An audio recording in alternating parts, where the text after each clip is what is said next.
Described in future tense. Dimension X.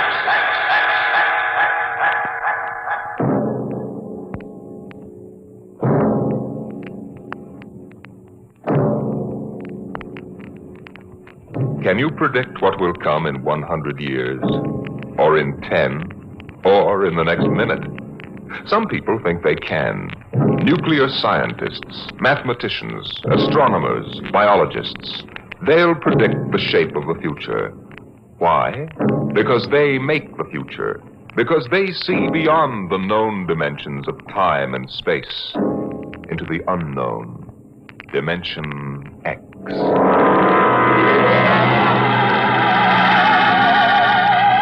It was in the year of 1982 that spacemen first discovered the Great Galactic Barrier. In the past 10 years, rocket travel to the moon and the nearer planets had become commonplace. And then men fixed their sights on a more distant star, the remote planet known as Volta.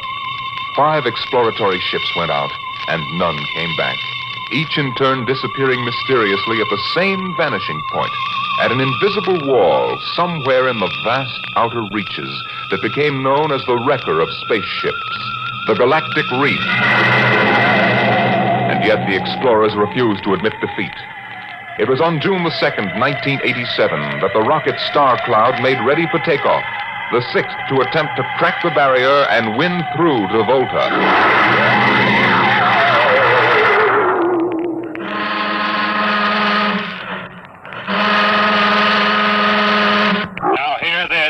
Condition green. 2 minutes. Captain, I don't suppose you'll want the ship's doctor up here on the bridge during blast off. I think not, Smitty. All right, then. I'll be in the sick bay, counting vitamin pills if you need me.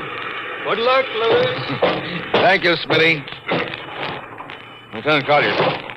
Yes, sir. You're relieved. You better get down to navigation control and take over. Yes, sir. Oh, Lieutenant. Yes, sir. We've never flown together before. This is your first flight in a space vessel as big as the Star Cloud, isn't it? Yes, sir. But I was trained in oversized jobs at the Naval Academy. Well, if you're half as good a navigator as your father was, you'll do fine. Thank you, sir. You were old shipmates, weren't you? Old shipmates. I served under him in the first rocket that ever got back to its base in one piece. We flew that mission in a tin can not much better than a primitive guided missile. I almost went along on the last trip your father made to the barrier. Too bad about that. Yes, sir. Well, that's all, Collier. I'll bus you when you get down to nav control.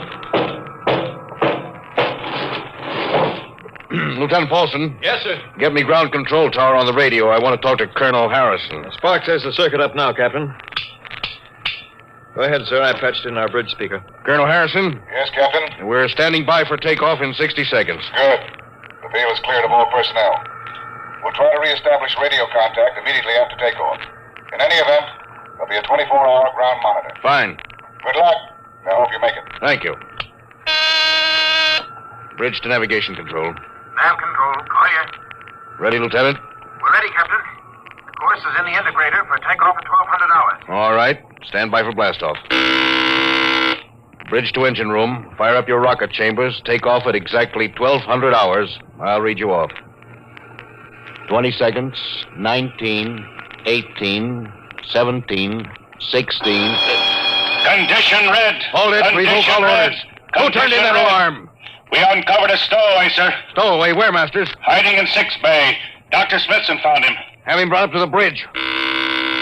Engine room, kill your rockets and stand by. Thorson, this is Colonel Harrison at ground control. What's holding you up? Trouble. What's the matter with you? What's the matter with you? There's a stowaway aboard. Stowaway? Yes, I thought your men were supposed to police this base. What's the matter with you? All right, Captain, take it easy. You know what this delay can do to us, don't you? 1 minute later, takeoff can throw us 1,000,000 miles off course. We'll have to reintegrate the whole works. Well, look, how long do you think it'll take? Don't bother me for a while. I'm busy. Stupid idiots. Captain Thorson. Oh, come in, Smitty. Here's your stowaway. I'll court-martial the... Charlie. Can you use a good radio man, Skipper? See you two have met. Met? The skipper and me made 50 trips to the moon together. Didn't we, Captain? Charlie, if you wanted to come along, why didn't you volunteer? I did, Skipper. They turned me down. What's wrong with you? Acceleration bends. Oh. They said my arteries wouldn't stand another trip. Well, I'm sorry to hear that. But they're wrong, sir. I got one more good trip in me. Now listen, Captain. You know these green kids don't know the first thing about space radio operations. You put a man like me on, I'll be getting you a bedtime story from Mars. Now, listen, Charlie, you know the regulations as well as I do. I can't take you much as I'd like to. Colonel Harrison will murder me for this. Oh, I'm sorry, Charlie. I'll have to put you aground. I'll tell you what. I'll ask Harrison to put you on as ground radio contact. It'll seem as if you were right here with us. He won't do it, sir. He'd better, or I'll have him busted to corporal for letting you sneak aboard. Now, you'd better be off, Charlie. Masters. Yes, sir. I'm sending this man aground. Give him time to clear the launching platform. Yes, sir.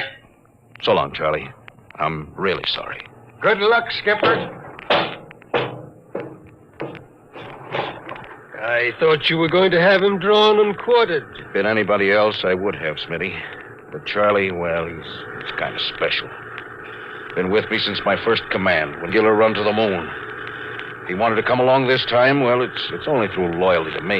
You know, Lewis, I didn't realize it before, but you're almost human. Bilge. Navigation, Lieutenant Collier, you there? Nav control, Collier. Lieutenant, how badly are we fouled up? Can you recalculate the course, or shall I cancel the takeoff? I've already plotted a new course on the integrator, sir. Good. Can we take off in exactly 2 minutes? 2 minutes? Yes, sir. If we can, all we need to correct is for only a 1 degree deflection. I can do that before we breach the stratosphere. That's quick work. Are you sure? Positive, sir. Well, all right, Collier. I'm putting it in your hands. We'll blast off on your signal. Lewis, isn't that a lot of responsibility for a young green officer? Yes, but if he can't do his job, I'd rather find out now than at the galactic barrier. Bridge to engine room. Prepare to blast off on navigator signal.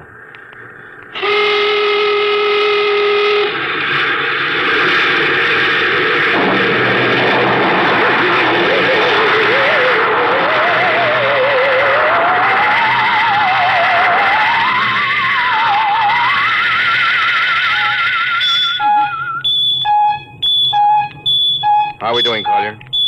Coming on the bearings, sir. 4, 3, 2, 0. We've intersected the course vector. Good work, Collier. The course is corrected, sir. Ready to go into atomic overdrive anytime you say. All right, stand by.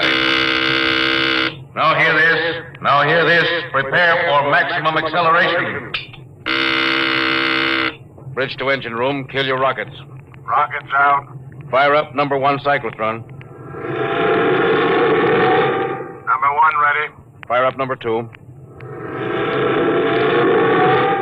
2 ready. Withdraw your dampening rods. Aye. Fission chamber ready. Blast tubes cleared. All generators operating at capacity, sir. Right. Go into overdrive on the count of 0. 5 seconds, Captain. 3, 2, 2, 1, 1, 0. 0.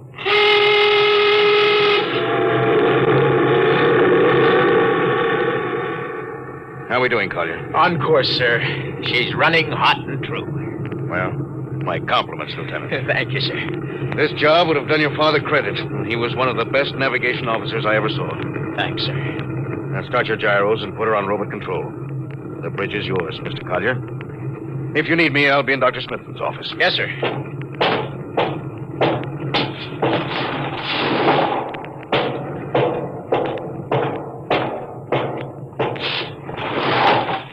I see you got us off the ground. You can thank young Collier for that. Chip off the old block. You knew his father? Matter of fact, I knew him very well. First-rate spaceman. Is he the one who, Yes. He was lost in the galactic barrier on the second ship we sent out to Volta. Lewis, just what do you think this galactic barrier is? Oh, your guess is as good as mine, Doc. All I know is that 5 ships have gone into it. None of them have come back out. How about Miss Struvik's theory that it's a time warp in space, that the ships reach it and slip into another dimension? Rubbish. My theory is that the galactic barrier is nothing more than a radioactive layer of some kind. What makes you say that? Well, we know that radar signals bounce off it like they were hitting an invisible glass wall. And we know that it destroys our ships and crews in some way. There's no other logical explanation. What makes you think we can get through it, Lewis? Because we're ready for it. The others weren't. The entire hull is completely shielded with lead. We can crack through any radioactive cloud ever detected. Besides, we're equipped with some new UHF radio devices that should enable us to maintain radio contact with Earth. Nothing can happen. Absolutely nothing. Who are you trying to convince? Myself, I suppose. Lewis, you've had your share of glory. First skipper to reach the moon back in 1962. You could have retired. Why are you risking this trip? Because 5 ships are missing. And men like Prentice and Marketson and young Collier's father. I'm tired of seeing good men fed into that meat chopper. Then why are we going? We haven't any choice, Smitty. We're in a race, the kind of race where men and ships are expendable. According to Interspace Code, the first nation to reach Volta can claim it. Personally, I want no part of it. Doc, there are a dozen nations who feel very differently about that. I know. You're right, of course. Well, at least it won't be boring. I'll have to play physician morale builder and mother substitute for 112 slightly nervous men. Your morale doesn't sound too good, Doc. As morale officer, I can state without fear of contradiction, it is terrible. And something tells me that as we approach that galactic barrier, I'm not going to be alone.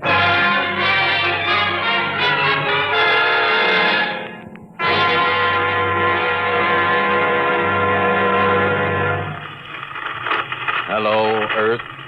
Hello, Earth. Captain Thorson of the Star Cloud calling Earth. Star Cloud to Earth. Can you read me? Hello, Star Cloud. Hi, Captain. Charlie. Well, I see they haven't court-martialed you yet. No, sir. Thanks to you. That's good to hear you. You can read us the funny papers on Sunday morning. Right.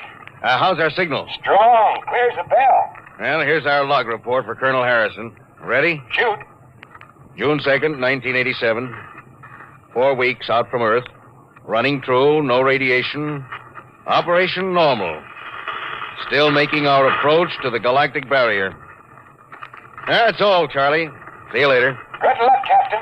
I sure wish I was with you.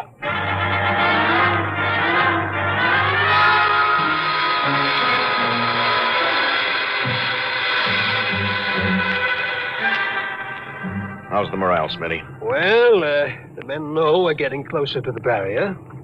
They're beginning to show a little tension, Lewis. How's their physical condition? Any sickness? About half the crew has come down with space flu. I was afraid of that. Bad? Oh, same as usual. Lips and hands with a bluish cast. Eyes are sensitive to infrareds. I don't know. When I first started flying these tin cans, nobody ever heard of space blues. There's a theory it's caused by the terrific acceleration of the atomic overdrive. The change in gravity affects the circulation. And what do you think? Oh, I think it's psychosomatic. I've noticed that the same men who get space blues under tension on a ship tend to get blue coloration back on Earth when they're upset. I guess it's an occupational disease of space navigators. You think it's just nerves, then? I don't know. Young Collier's got a bad case. Yes, I think it's tension from overwork. Well, maybe you need some vitamins. Lewis, when will you realize that vitamins are not a panacea for all the troubles of mankind?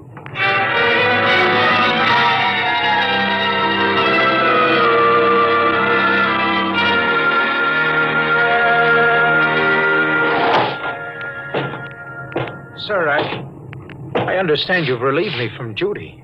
Dr. Smithson says you aren't looking very well, Collier. I'm just giving you a rest. But, sir, I feel perfectly able to continue. Your lips are as blue as Minnetonka.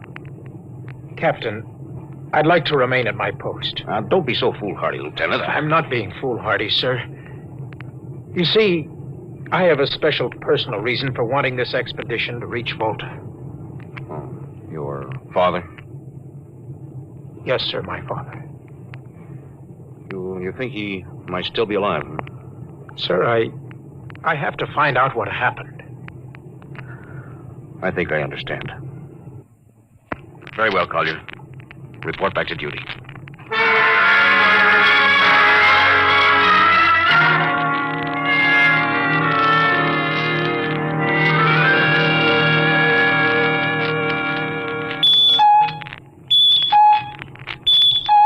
What's the reading, Paul?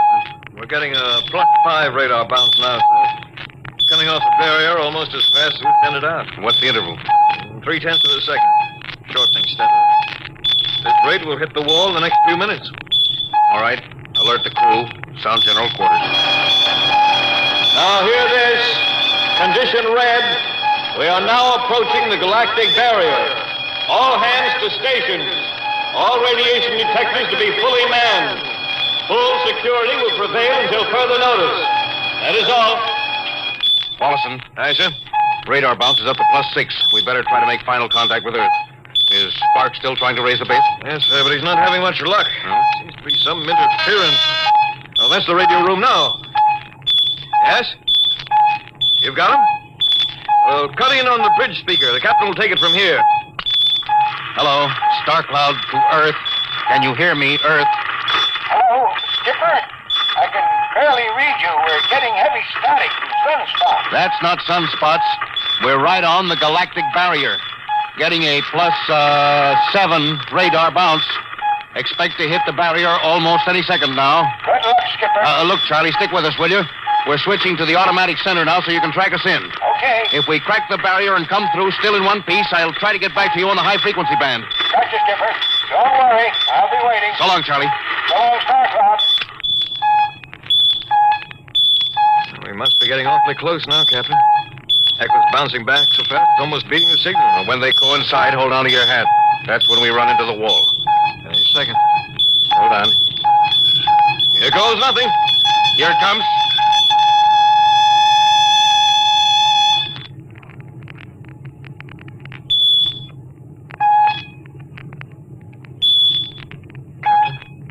What?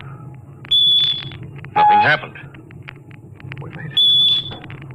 We made it, Captain. No radiation, no time warp, no nothing. The crew's gone crazy, sir. Let them. They earned it. Hey, Doc, can you break out a few bottles of snake bite serum for medicinal purposes? I sure can, Louis. This calls for a celebration. How's your morale now? Couldn't be better. How's yours? Couldn't be better. Hey, what the? Condition red. Condition red. Radiation detected. Condition red. Radiation detected. Holy mackerel. Look at the needle on that indicator. Paulson. I see it, Captain. We're picking up radiation like crazy. What's it like? It's a strong impulse. What kind? I don't know, sir. It's too long for a cosmic ray and too short for UHF. The ship's lousy with it. Man your battle station! Paulson, track it down. Triangulate it and make it fast. I want a directional fit. Yes, sir. Engine room. Yes, sir. We're picking up radioactivity. Is it the fission chambers? No leak here, sir. I'll check your gauges. Nothing here, Captain. Must be coming from outside. Damage control. Yes, sir. Is radiation penetrating the lead field? Haven't found anything yet, sir. Well, keep at it. Paulson, how are you doing? I've got a fix, Captain. What is it?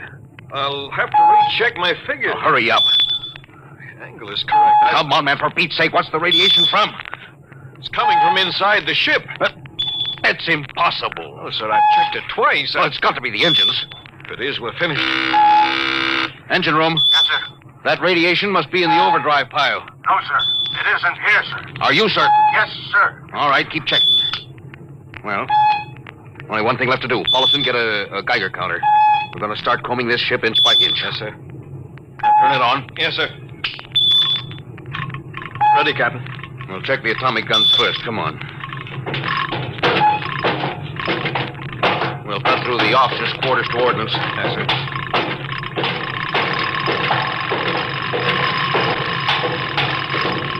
It's through here. All right. Wait a minute, sir. Huh? What is it? The signal's weaker now. Yeah. Let's go back.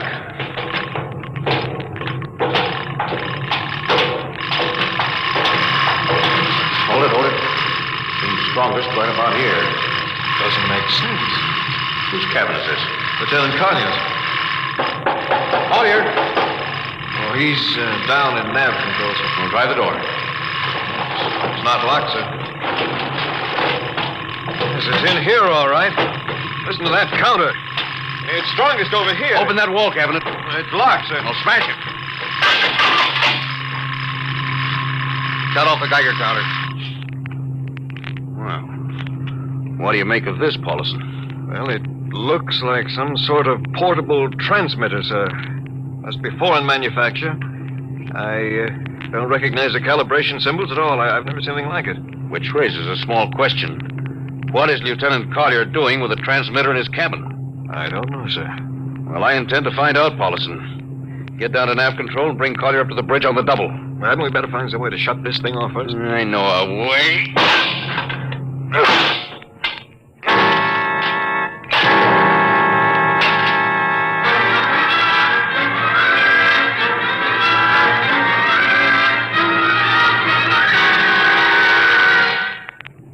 Lieutenant Collier, I'm going to ask a few simple questions. Yes, sir. And I want a few simple answers. Yes, sir. What were you doing with the transmitter in your cabin? Transmitter, Captain. You know nothing about it? No, sir, I don't. Do you recognize these calibration symbols? No, sir. Can you think of how it might have been placed in your cabin without your knowing it? No, sir, unless someone came in while I was on duty. Oh, would that have been possible? Well, I suppose so. Well, if someone had a key. I found your cabin door unlocked. I meant a key to the wall cabinet. I didn't say the wall cabinet. Oh, what? Well, sir, I... You what, Lieutenant? How could you have known it was in the wall cabinet? Well, I just assumed. Lieutenant Collier, I find it hard to believe you would lie. Having known and respected your father and having observed the way you handled your job. However, I intend to get to the root of this thing. May I have your wristwatch, Lieutenant? Sir? Your wristwatch. Here you are, sir. Paulison, turn on that Geiger counter. Yes, sir. Now hold this watch next to it. Yes, sir. That's all. Lieutenant, if you hadn't any close contact with that transmitter, how do you explain the radioactivity of this watch? Well, I don't, sir. I think you'd better. To whom were you sending those signals? Condition red. Condition red. There's your answer, Captain. What is this, Collier? Alien spaceship approaching. Alien spaceship approaching. Collier! Who's aboard that ship? All right, now talk. Very well, Captain. My mission seems completed. Your mission? Are you admitting that you're an agent of a foreign power? I am stating it. What nation? No nation, Captain. What? I am an agent of the Voltan government. The what? The government of the planet of Voltan. Are you crazy?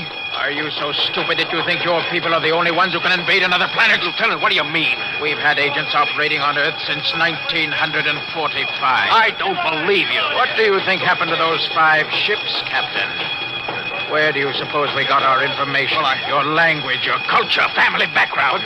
Your appearance, you look like... Like Commander Collier? Is that so surprising, Captain? We had a living model. I ought to kill you. That would be very foolish, Captain. I would advise you to surrender without delay. Alien ship now coming into ordnance range. I'll deal with you later, Collier. Paulison. Yes, sir. Put this man in irons and take him away. Don't worry, sir. We'll take good care of him. Partner, Robinson. Gunnery. Gunnery, Richardson. What's the range? 10,000 meters. They're closing fast. Put your guns on radar tracking. Tracking. Coming on the bearing. Fire. Fire, Richardson. Did you hear me? Fire! What's the matter down there? Did you hear me? Richardson, answer me! What, who? It's no use to shout, Captain. Collier. How did you get loose? Where's Paulison? Lieutenant Paulison is dead. All stations, Lieutenant Collier has escaped. Seize him, men! Don't waste your breath, Captain. Your men can't hear you. What? Those still alive are my men. You're lying. No, Captain. Every ship that has ever left Earth was controlled by a Voltan crew. That's impossible. Those were hand-picked men. Handpicked by us. I don't believe you. Then why not call for help? Carpenter, Robinson, Haley, report. Carpenter! Robinson! Haley! Report. You see, Captain, it is quite useless. The Star Cloud will be taken to Volta for, shall we say, further experimentation. I see. Of course, there's one thing you hadn't counted on. And just what is that, Captain? This...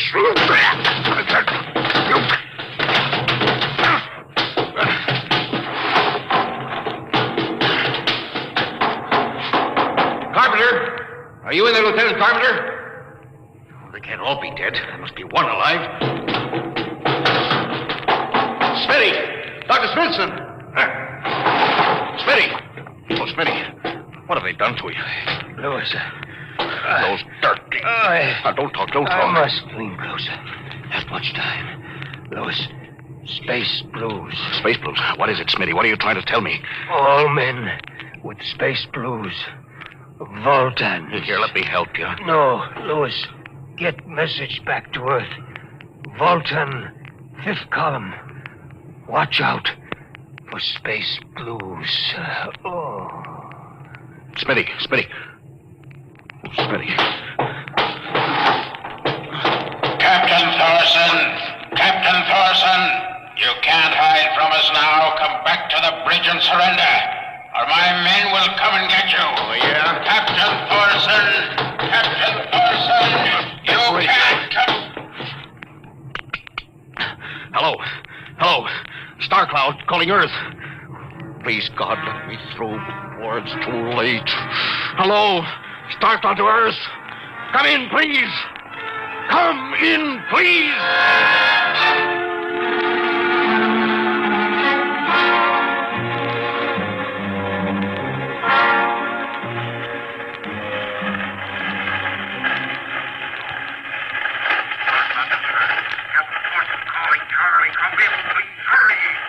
Hello? Can you hear me, Charlie? Skipper, is that you? You getting my signal? It's coming in a little louder now, Skip. Keep sending. Thank God, Charlie. Now listen to me. Not much time. Get word to Colonel Harrison. Crew, mutinied. Most of crew members, Voltans. What?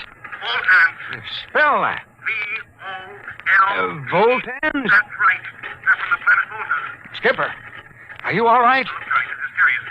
They'll be here any second. Now listen, they have a 5th column on Earth. They're planning to invade you. You don't mean it. Of course I mean it. Now tell Harrison. Posing as humans, you can detect them by space blues. You got that? Only Voltans get space blues. Charlie, can you hear me? Space blue. I get you. That's right, again, Charlie. That's the thing. Now you warn everybody. Captain? They open the door. Come on, Charlie. Captain! Captain Thorson! Hello? Hello, Star Cloud! Come in! What's the trouble, Sergeant? I was just trying to raise the Star Cloud, Colonel. Had me luck? No, sir. No contact. No contact. No, sir. Nearly an hour since they hit the galactic barrier. I don't understand why they haven't tried to get a message back. No, sir. Neither do I. All right.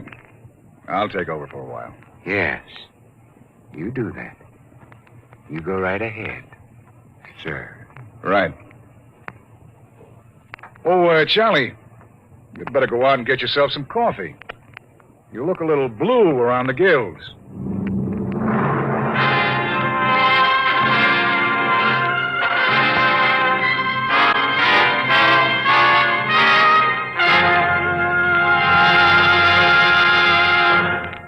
You have just heard No Contact, an adventure in time, space, and the unknown. The world of...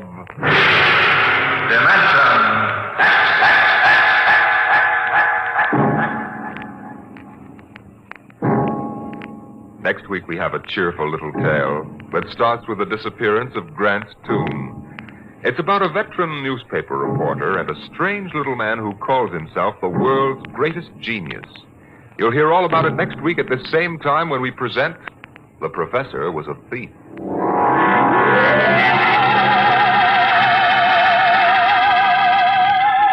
Dimension X has presented No Contact, an original story written by George Lefferts from a storyline by Lefferts and Ernest Kinoy. Featured in the cast were Louis Van Ruten as Captain Thorson, Donald Buca as Lieutenant Collier, and Cameron Prudhomme as Charlie. Your host was Norman Rose. Music by Albert Berman, engineer Bill Chambers. Dimension X is produced by William Welch and directed by Edward King.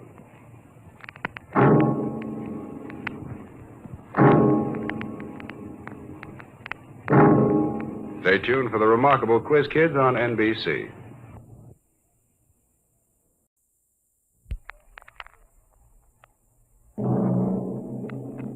Adventures in time and space. Transcribed in future tense. Dimension.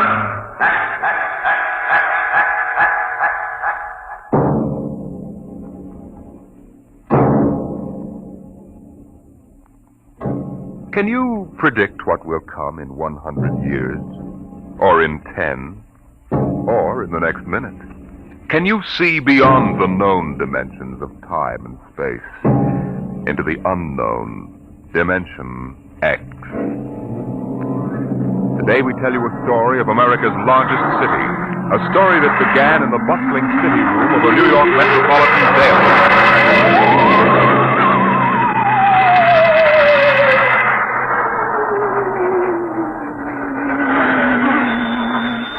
City desk.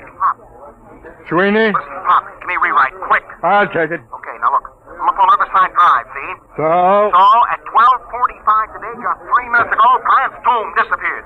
It's what? I'm telling you, it disappeared. It's gone. Listen, Sweeney, get yourself to a Turkish bath. Sober up. Pop, I swear I'm sober as a judge. Listen to me, will you? Just a minute. Albert, What's up, Pop? call the 100th Detective Precinct. Find out if anything's been reported missing. Like what? Like Grant's tomb. Go on, make it snappy. Okay, Pop. All right, Sweeney, now give it to me slow. This better not be a gag. No gag, Pop. Now get it down. The traffic at the drive was at its noon hour peak, and the benches and structure were filled with happy, laughing people. Then, without a warning, a rumble sounded in the alarm populace started with horrified... Hold it, Sweeney. Well, Albert? I don't get it. They say that Grant's tomb is gone. Okay, call composing. Tell them to hold everything for an extra. Clear out page 1. Get going.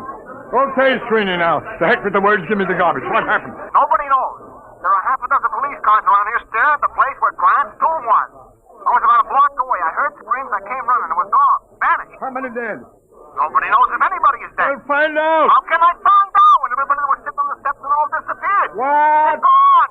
No bodies? No tomb, Pop. No tomb. Okay, you hoof it back up there and get stories from some witnesses. Now call me back.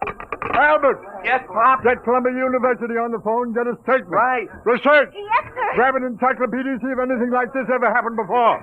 Hey, Walters! Yeah, Pop. Call the army, find out about secret weapons. Hello, composing. This is Pop Atterby on the city desk. Start setting up an extra. I want to hit the street in 20 minutes. Second extra in an hour with pictures.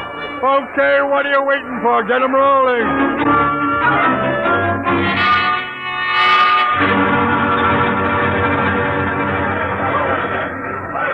Pop. Pop. Oh, I'm busy, Albert. Yes, sir. Pop. Mr. Colborne wants to see you. Pronto. Tell him I'm busy. Well, he says to come now. Oh, of all the flat-headed publishers to saddle a newspaper with. Okay. Sweeney calls, switch it to Colburn's office. Okay, Pop.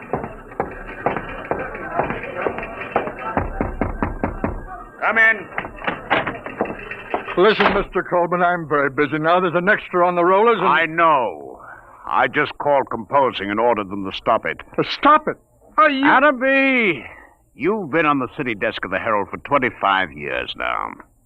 Since when do you waste thousands of dollars on an April Fool issue? April Fool? Listen, Grant's tomb is missing. Is that a story? Or am I dead from the neck up? Did you check it? Yes, and Sweeney... How do you know it's true? Well, if you... What do you mean spreading cold terror all over town? But Sweeney... The devil with Sweeney.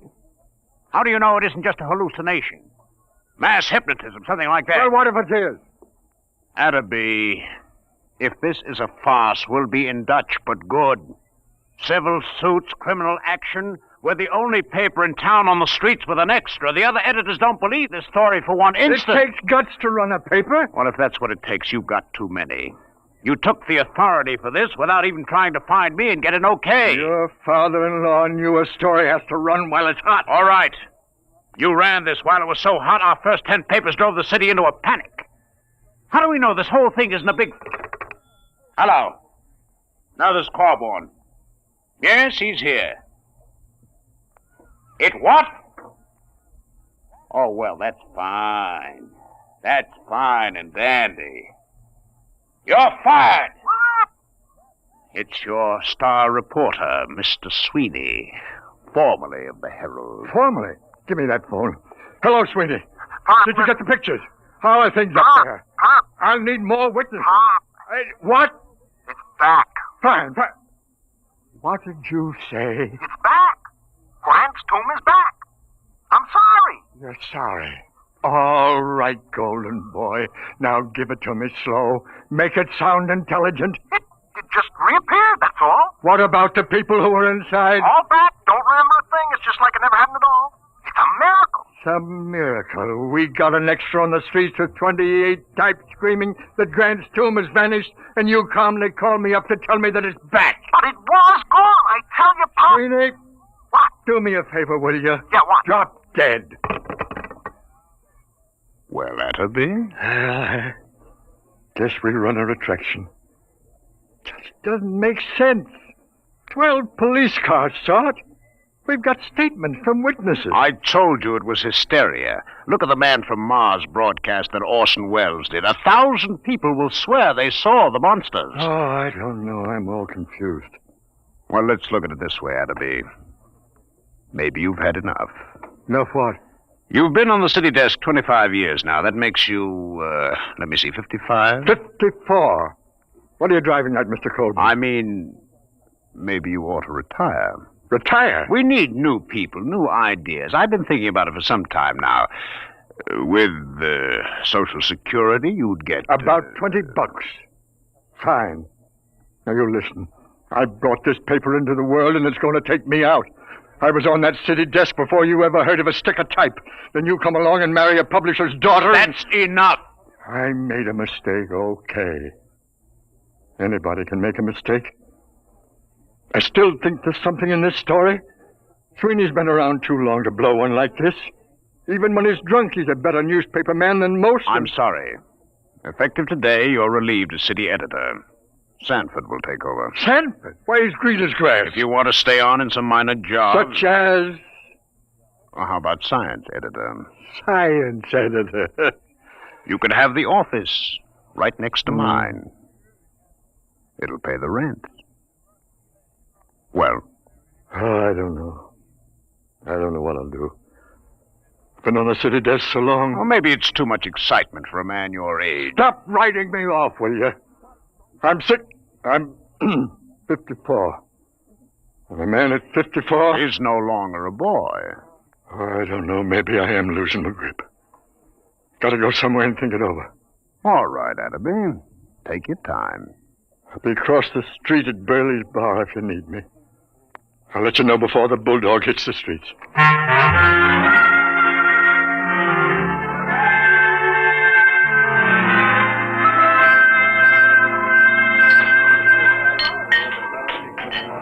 Burley! Escape bar! Yeah, Pop, yeah? More poison. Haven't you had enough, Pop? Yeah, this is a solemn occasion, Burley. Pour the hemlock.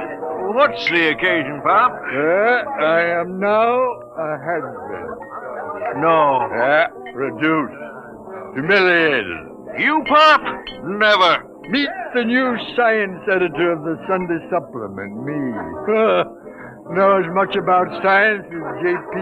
Morgan knows about sharecropping. What happened? Who did it? You familiar with a reporter named Aloysius John Sweeney? Former friend and drinking companion of mine? Sweeney got you busted? The same. If that gentleman should ever, by some misforgotten chance, thrust his head into this bar, Burley, my friend, I personally, with these two bare hands... Hey, Pop! Pop! Uh-oh. Hey, Pop, it's me. I shall control my homicidal instinct. Listen, Pop, I just came down from Riverside Drive. Very daring move, Sweeney. I brought a guy with me. It won't help, Sweeney. Pop, you don't understand. I found a little guy in a swallowtail coat who watched this whole thing happen. Pop. Burley, quiet! Quiet, everybody! Shh, quiet, will you? How do you do? Gentlemen, I can assure you my small stature belies the magnitude of my abilities. What did you bring him for, Sweeney? He's a genius, Pop, a full-time genius. You betrayed me once, Sweeney. Isn't that enough? Take your little man away and don't bother me. Your friend isn't very polite, Mr. Sweeney. Perhaps one day he will learn that even the most insignificant man has a sense of dignity and personal worth. I apologize, Professor. I'm not sure it's you. It's your tomato-headed friend here. Sweeney, I ought to kill you. I ought to strangle you with my bare hands. I ought to have you run through a rotary press at low speed. Those things are too good for you. But, Pop, look, I'm trying to tell you, the story ain't phony. It happened. Mr. Pertwee, Hannibal, tell him about it. Gladly. My contribution has been awaiting worldwide recognition for many years now. Unfortunately, there are some who insist I am insane. Fancy that. Being small of stature, as you can see, I chose to nurse my resentment rather than to take positive measures. However, I feel now the world is ready to come to terms with Hannibal Pertwee. Can you or can you not explain this Grant's tomb business?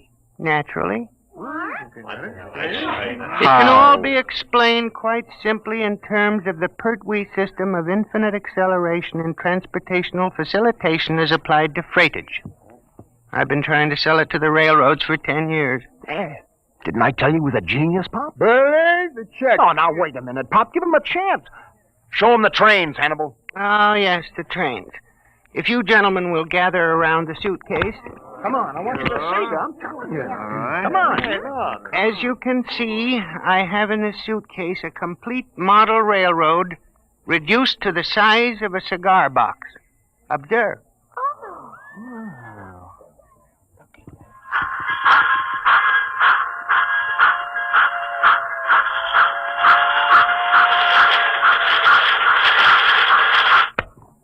That's enough, I think. They run! Just like real trains! Sweeney, not content with ruining my life, losing me my job, driving me to alcohol, you're now trying to drive me out of my mind with an obvious madman who builds model railroads. Here's the money, Burley. Keep the change. Oh, but Pop, Goodbye, gentlemen. Pop, you're not even giving him a chance. Out of my way. Listen, Pop, please. Out of my way. It's always the same. They won't listen to me. Oh, I guess Pop is losing his grip. I hate them. No, don't take it so hard, Hannibal. Maybe it was all a hallucination. The Pertwee theory is not an hallucination. Sure.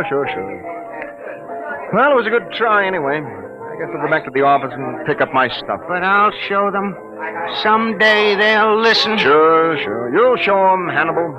Hey, Burley, fix Professor Pertwee here with a double scotch. Ahead, make it a triple.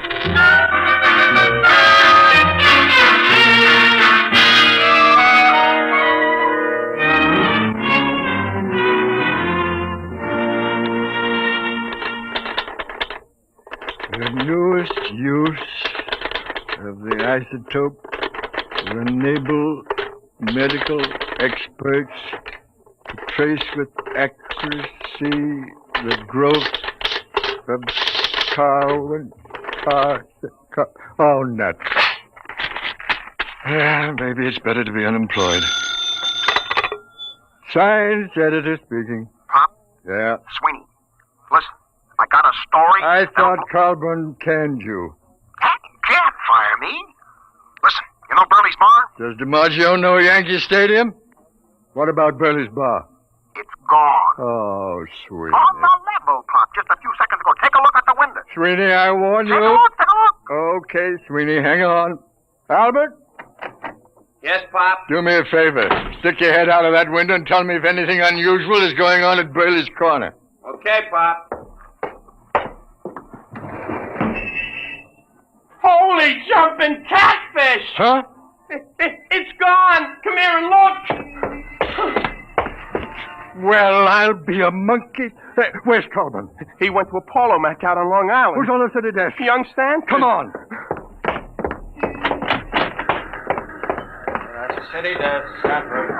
Okay, I'll give it to rewrite. Just a second. City desk. What? Are you nuts? What? Everybody listen to this, will you? It's Martinson down at 34th Street. He says the Empire State Building has disappeared. Can you feature that? What are you going to do about it? Do? Am I supposed to do something? He's gone nuts. Give me that phone. Hey, Give me that phone. Hello, Marty. This is Pop. Pop, what are you doing out there? Never mind what happened. Well, I'm down at the precinct. 5 minutes staggered in. It's gone, he says. What's gone, they say? The Empire State, he says. Well, I figured I better call. Okay, get down there and get the details.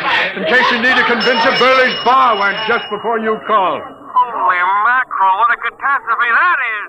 Okay, Pop, I'll call you. Look at the skyline. The Empire State isn't there. No. Don't get panicky. Don't get panicky. It may come back just like Grant's tomb. Okay, Pop. You'll take over, won't you? I'm kind of shaky. Will I? I'll show you fledglings how to run a newspaper together. Wallace? Yeah, Get a camera down to Empire State. Right. What a story. Call the mayor, Albert. Tell him ask what he intends to do. Check.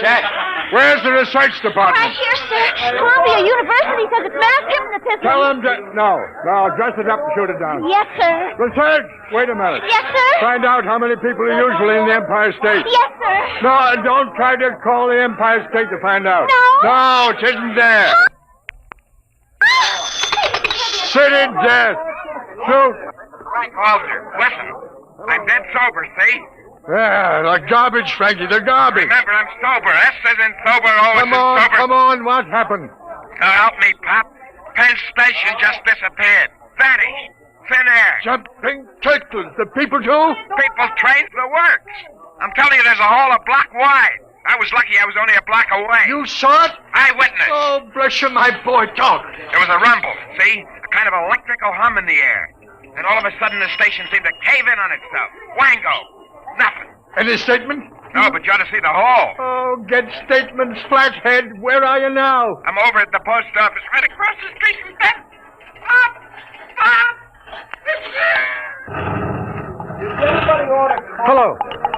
Hello, Frankie. Frankie, operator. Pop, we got a flash. The United States Post Office just went. The whole darn city is going piece by piece. Don't lose your head, Albert. Hello. This is the composing room about that Empire State Building story. Well, it's old news. We've just lost Penn Station and the post office. Get out a new banner head. New York City vanishing. What about copy? You don't need copy for a story like this. Tell that linotype operators to use their imagination. Albert! Pop? Anything else missing? Price of building, maybe? Nothing yet, Pop. Oh. Anything reappeared yet? No word on anything. Maybe things are stabilizing. Call composing. Tell them to start rolling. Right, Pop. And find Sweeney. Telephone from downstairs a while ago. I forgot all about him.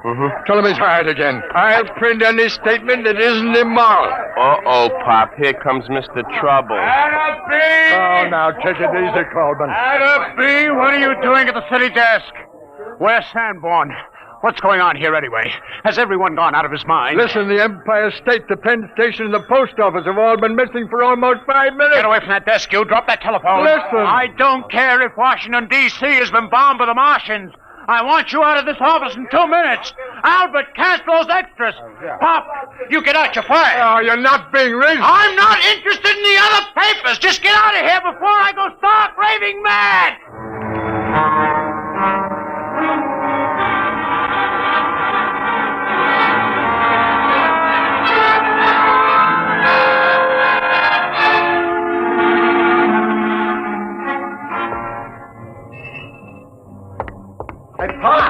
Hey, Pop.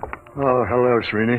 Where have you been? I've been trying to make up my mind whether to come up or not. When you left me hanging on the phone, I thought you was insulting me. Hey, how come you aren't on the desk? Oh, I'm canned.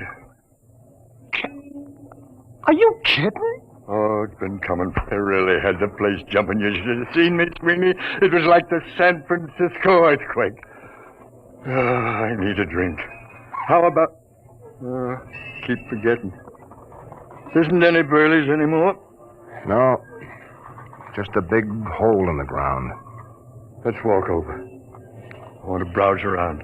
Oh, Pop, there's nothing to see. Well, let's take a snoop anyway. Just for old time's sake. Well, okay, Pop, let's cross. We got the light.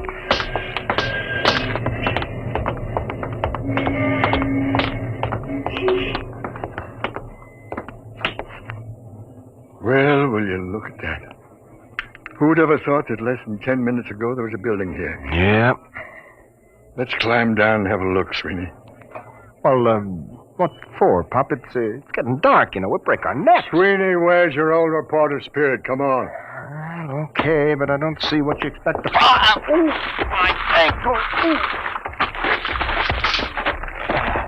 Easy.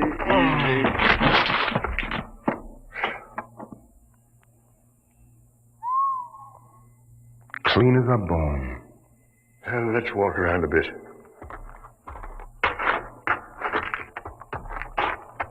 See anything? No, just rock.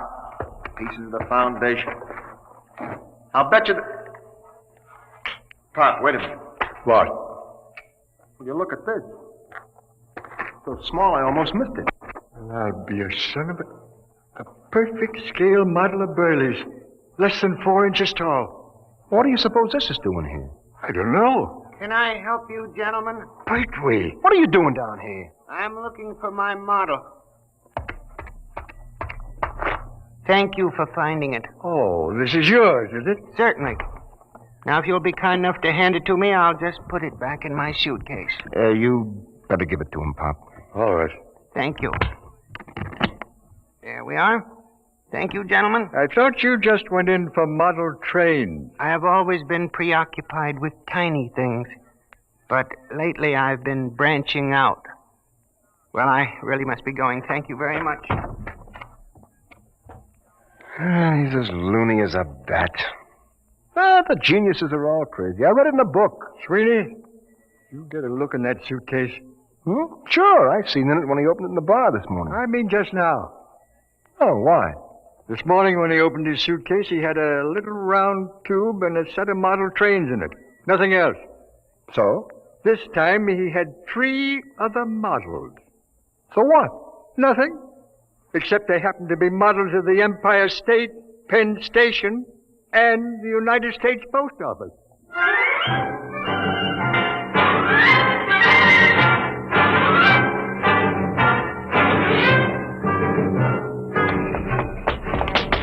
There he goes down the block, Pop. Pertwee, come back here. He's starting to run. Here's a cab. Come on.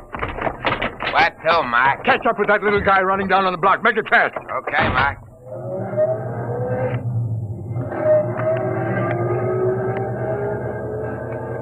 There he is. Hold it, cabby, hold it. Come on, Sweeney. Hey, how about my dough? Hey, you bum! Stop, gentlemen. Stop, I warn you. Hey, Pop. He's got that little tube out of his suitcase. He's pointing. Grab him, Sweeney. All right, give me that thing. Let go of my arm. Give it to me. There. I warn you. Never mind the warnings. Just you come along with us. We're going to have a little talk. Take him up to the office, Sweeney. Sure. Pop. What? Where's the taxi? What? The taxi. If you look at the curb, you'll find your taxi. Jumping saints. Pop, look at it. Now, gentlemen, perhaps the world will believe in the validity of the Pertwee system of infinite acceleration.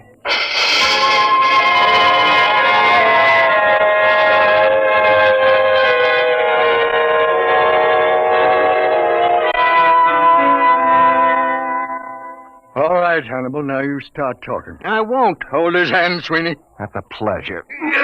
Well, Hannibal? Let me out of this office. Talk. Never. Sweeney, where's the tube? Right here, Pop. Now, Hannibal, I give you 5 seconds to talk. After which I'm turning this tube on you for a taste of your own medicine. Now think it over. 1, 2. No. 3. I hate them. Why should I save them? 4. All right. Put it away, please. That's better. Now, how did you do it? Many years ago, Einstein posed the theory that if an object were sufficiently accelerated, it would gradually flatten out and eventually disappear altogether. Working on this approach, I evolved a method of accelerating the atoms within the molecules, setting an object spinning in 4 rather than 3 dimensions. For many years, I tried to sell my idea to the railroad for condensing freight and storage. And you start the thing spinning with this little tube? The tube sends out a whirling ring of electrons which engulf the object. Why did you turn it on those buildings? I was driven to it. Only something dramatic could shock the world into realizing my greatness. But you'll restore them. You brought back Grant's tomb. I can restore them, yes. Not can, Hannibal. Will. On one condition. Well? That your paper give me full credit for my scientific achievement. Front page, pictures, a complete story. It's a deal. Wait a minute, Pop. We don't even work for this paper anymore, remember? We'll take care of that little matter, Sweeney. Mr. Coleman, this is Pop Atterby. You've just rehired me. Now, if you'd care to step down the hall into my new office, I think I can show you something make your hair stand on end. I have 3 missing buildings in my desk drawer. Well? He's on fire. Says he's coming down here to have me committed to an institution. Fine. All right, Atterby. All right. What's going on here? I fired you. I ordered you off these premises. If this is a joke, Well, Mr. Coleman, you see these models? What about them? What would you say if I were to tell you that these 5-inch models are actually the Empire State, Penn Station, the United States Post Office, and Burley's Bar, and a taxicab, all compressed 500 times, that there are people in them so tiny they can't see them, that even time is so compressed inside these buildings that movement is impossible. This is insanity. Who is this man? Sit down, Coleman. The show hasn't even started yet. Sweeney, put the taxicab out in the middle of the floor. Okay, Pop. Now, stand back. Hannibal, here's the tube. Now do your stuff. Stand back. Now. Good Lord. I don't believe it. It's getting bigger. I reversed the polarity of the spin very gradually. What's the idea of blocking traffic, you lousy bum? Hey, where am I? Hey, what happened? How did my cab get in this office? Take it easy, George. What is this? Who are you? Hey, ain't you the fare that skipped out on me? Hey, what is this, a bug house? Well, Mr. Coleman? I don't understand. But you do believe. Well, yes, I saw it right before my eyes. Okay, well, then here's the deal. You give our boy Hannibal a front-page spread with pictures.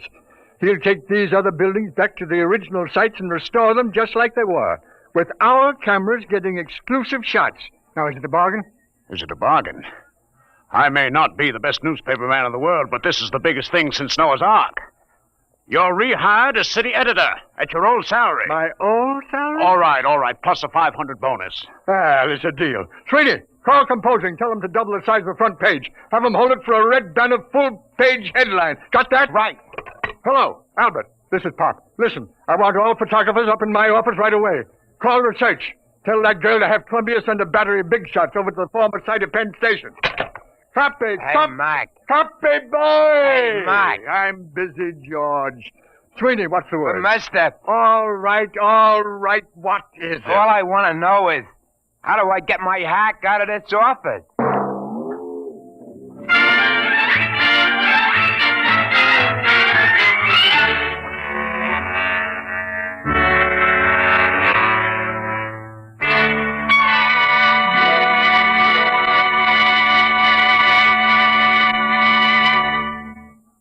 You have just heard another adventure in time, space, and the unknown world of the future.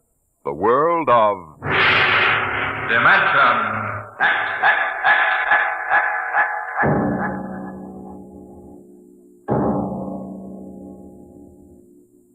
How would you like to leave your home and friends for a trip that might last for 10 years or forever? You'll hear all about it on Dimension X next week when we present Shanghied. Today, Dimension X has presented The Professor Was a Thief, an adaptation by George Lefferts of a story by L. Ron Hubbard. Featured in the cast were Arthur Maitland as Pop, John Larkin as Sweeney, and John Gibson as the Professor. Your host was Norman Rose. Music by Bert Berman, engineer Bill Chambers. Dimension X is produced by William Welch and directed by Edward King.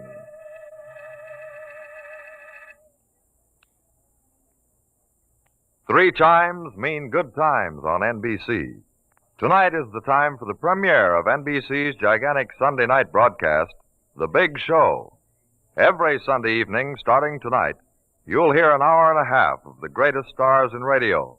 Performers like Fred Allen, Jimmy Durante, Ethel Merman, Frankie Lane, Meredith Wilson, and many, many more.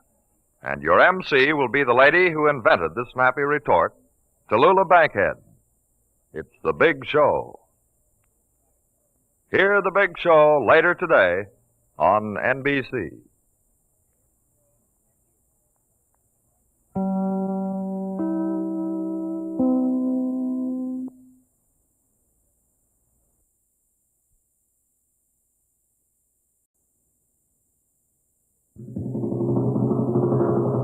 Adventures in Time and Space, transcribed in future tense. Dimension X.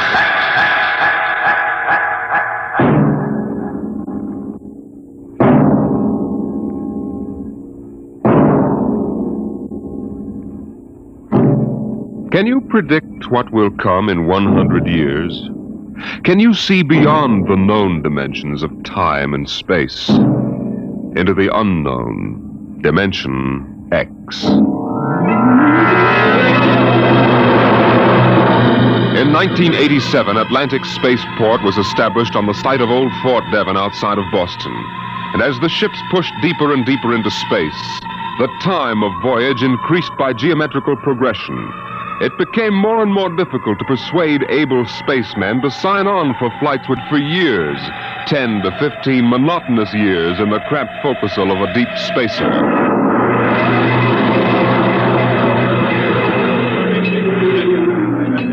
The bar rooms and one-armed joints in Scully Square in Boston were plastered with recruiting posters for the deep space star runs. Flashy four-color signs with a blue-eyed young man gazing into a star-studded sky. Seek your future in the stars. Jeff, there's your last chance to get out of the wedding. Sure. Just send Judith a short note. I can't get away to marry you today. I'm 300 million light years away. Very funny, very funny. Well, think it over, boy. Tomorrow, the shackles of matrimony. What, tonight? The stars. The mystery of the galaxy. Eat, drink, and be merry, for tomorrow you commit matrimony. Oh, come on. We came here to have a little fun. We might as well be at Mother's Music Hall on Commonwealth Avenue. Oh, please. Ah, the problems of the rich. Hey, Jeff, just where does the coffin fortune come from, I guess it started in Nantucket. My great-great something or other used to be a whaler. A whaler? There she blows! A dead whale or a stove boat? Watch my trusty harpoon! Ouch! Look out with that fork! Where's the money now? Oh, I don't know. We've got a lot of commercial holdings, mills, import, export outfits, rocket lines, you know. Mere trivia. Hey, why don't we get out of this dump? We could go up to the Copley Plaza. It may be stuffy, but at least the glasses are clean. You're the condemned man. All right, you guys go ahead and get a taxi copter. I'll settle. Meet you out in front. Right.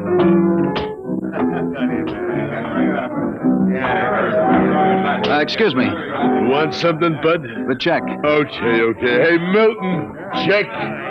He'll be right out. Right. Hello, mate. Huh? Nice night, eh? I suppose so. I've been watching you. Celebrate? Sort of. Well, so am I. Just got off a deep space run out to Centaurus. Centaurus? That's a 15-year run, isn't it? 15 and 3 blooming months. How'd you know? You a spaceman? No, not exactly. Hey, barkeep, where's that check? Hang on to your hat, bud. Milton is slow, but he's sure. Fill it up, Charlie. Say, why don't you join me, mate? Here, Charlie. No, thank you, no. Oh, come on, won't take off on Mo. Celebrate whatever it is you're celebrating on me. Come on, pour it, Charlie. Yeah, sure. Well, I guess I might as well. Thank you. Cheers. Cheers. Was that varnish? Charlie's special brand, eh, Charlie? Yes. Hey, look, could you get that waiter out here? I've got to meet my friends. They're waiting what's outside. your hurry, mate? You got plenty of time. Sure. Sit down. Take it easy. You don't look so good. I don't feel so good. Well, here now, you sit right here. You'll feel chipper as a blooming grasshopper in a second. Gotta get outside. In a hurry. Where's the check? Check! Oh! All right, come on. Get him out the back before his mates turn up. Grab his other leg. Let's go. In a hurry, is he? That's what he thinks. Where he's going, he's got plenty of time.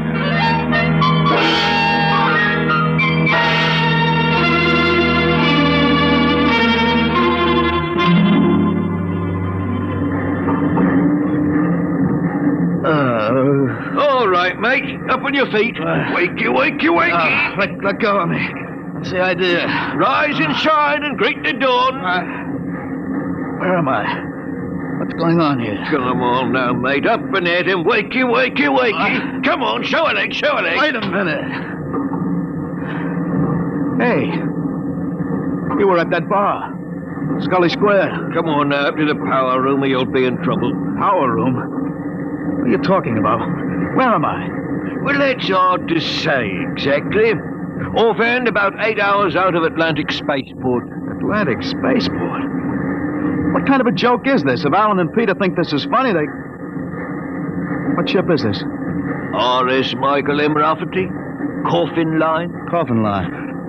Well, that makes it easy. You've got to put back to port.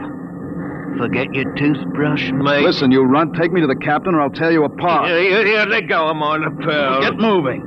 Sure, mate, I'll take you up to the captain. Captain Lundstrom is just the man you want to see.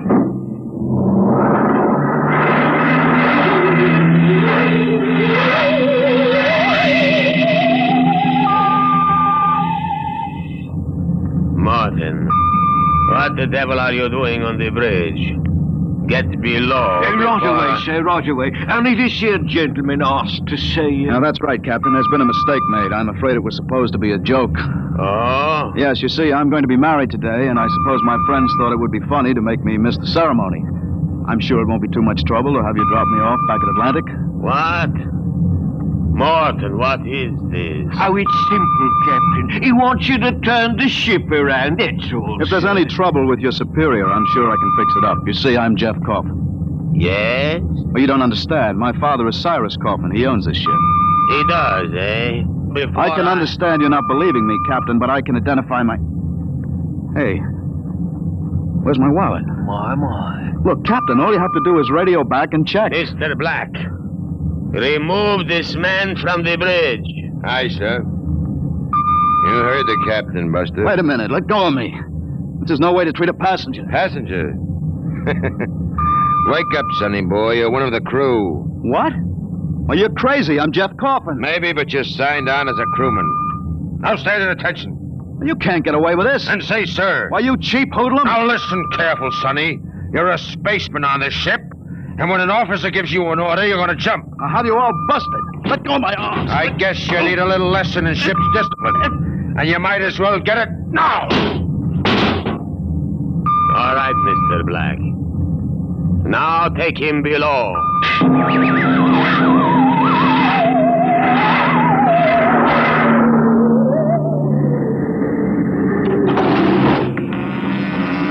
All right now, mate. You grab yourself a buffer and you get to work on those deck plates. I can't get away with this. It's kidnapping. Maybe yes, maybe no. Now get this here deck nice and shiny. We might even see about some grub. I'll be back in 2 hours. And mind you, I want to be able to see my blooming reflection in it. Hey, you'd better get started. You can't get away with it. The law says once you sign on, you're under absolute orders. I looked it up. But I didn't sign on. I was kidnapped. You won't be able to prove it. Come on, mister, please. I didn't get anything to eat today. Give me a break. All right. You run the buffer over it, is that it? Yeah, that's right. Like this. Yeah, okay. You sign on? Yeah. I ran away from home. What? How old are you? 16. I'll be 30 when we get back. What do you mean, 30? We're headed for Mars, aren't we? Only to refuel. We're bound out to Centaurus. But no, we can't, but that's 15 years... Morton! I've got to get back! It's no use. I'm getting married, she'll think I'm dead. Morton! Morton! Morton! Now, what's up? You want me to call Mr. Black again? He'll give you what for? No, listen.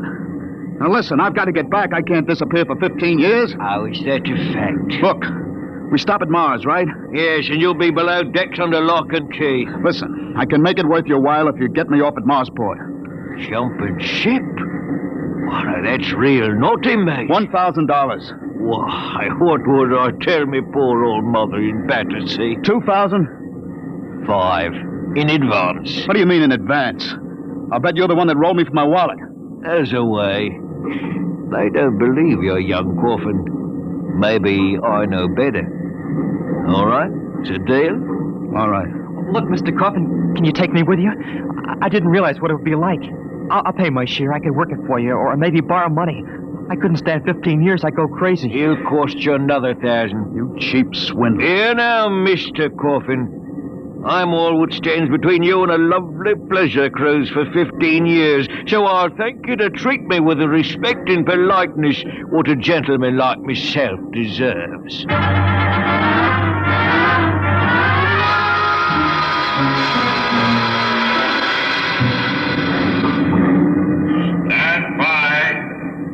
Stand by for landing procedure. All right now, listen careful.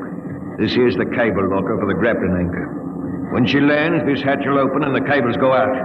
Don't get yourself caught in the middle, be torn apart. All right, we got that. Are you sure we can get out? You just do what I say. When you drop down, run for the blast pit. Nobody's there for a landing. Lay low until dark. You got that? All right. Don't worry, I'll tell the patrol you help us get away. That'll help you when they catch up with this gang. Well, thank you, sir. Thank you kindly. I've got to get to my station now. Good luck. Thanks. Thanks, Mr. Morton.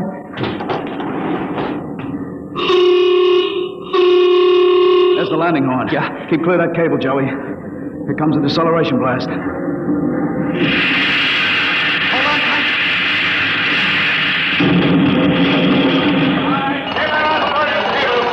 There goes the grappling cable. All right, come on. Drop to the hatch. It's about 6 feet. It's clear. Hurry up. What? Here I go.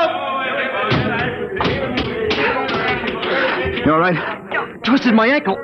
It's all right. There's the blast pit. Come on, get going. Yeah. Yeah, we're all right so far. The ship hides us. Here's the pit.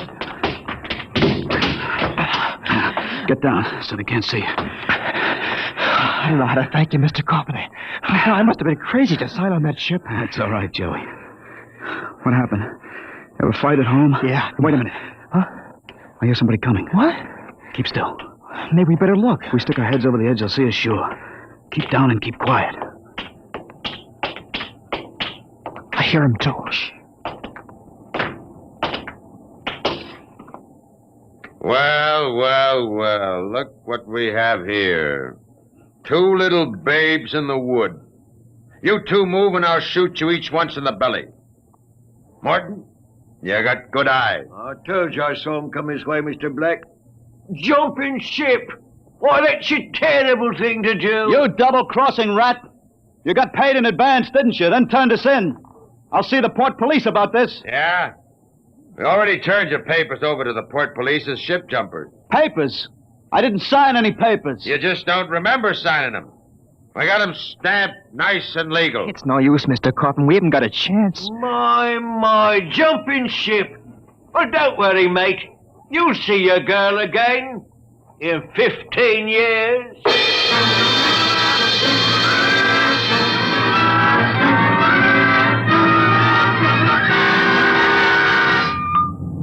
Mr. Black, inform the ship's company that these 2 men have been found guilty of attempted desertion. Desertion? Well, you kidnapped me, you dirty crook. Don't you talk to Captain Lundstrom that way. I'm sentencing them to 24 hours hull watch. Take them away. Morton, take them to the aft lock. Aye, sir.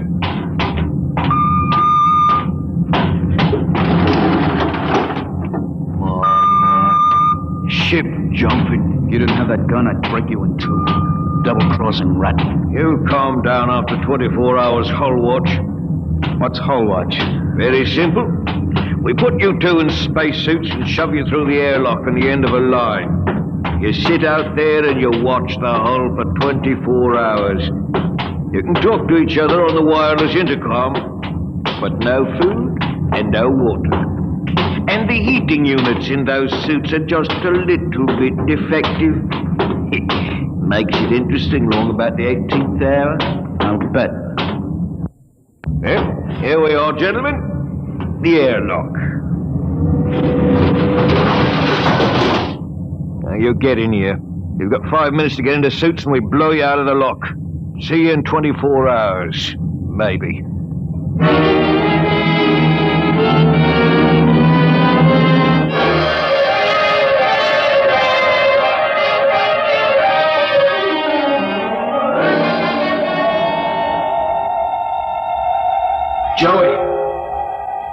Joey, can you hear me all right? Yeah. It's getting awful cold. How much longer we got? I don't know. I suppose that's part of the fun. Guessing. I'm awful thirsty. It can't be too much more. Hang on, kid. It's cold. It'll probably get colder. We'd better snap the safety hook. Jeff, what would happen if we drifted away from the ship? We'd keep going in the same direction till the oxygen gave out. Yeah. Will it get much colder? I don't know if I can take it. We haven't got any choice, Joey. Just hang on. It can't last forever.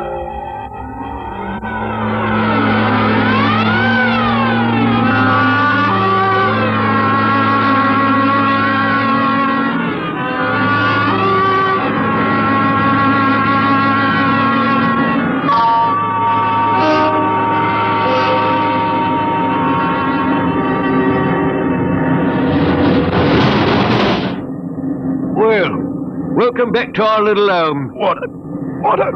Thirsty? Get water. Right here. Here. Slopping like a bloody animal. Joey, passed out. You'll be all right. Help him. Teach you a lesson, both of you. Just take my advice and behave yourselves. Got 15 years to go on this here ship, and you might as well make the best of it.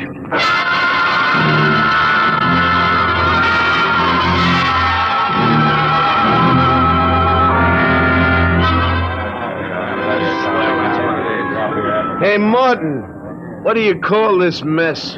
That's your supper, mate. Food concentrate. What's the idea? Only 2 months out and on concentrates already? You complaining, Red? Yeah, I'm complaining. If Captain Lundstrom's chiseling on the manifest, that's his business. But when he tries to take it out of our hide... You keep quiet or I'll turn you into Mr. Black. Concentrate is what you get to eat from here on out. Now shove it in your face and keep quiet. I'll shove it in your face and see how you like it. Look out. What's going on in here? Morton? What happened? He struck me, that's what. 48 hours hull watch. What are you all looking at? Get back to your places. Morton, bring that man to the aft airlock.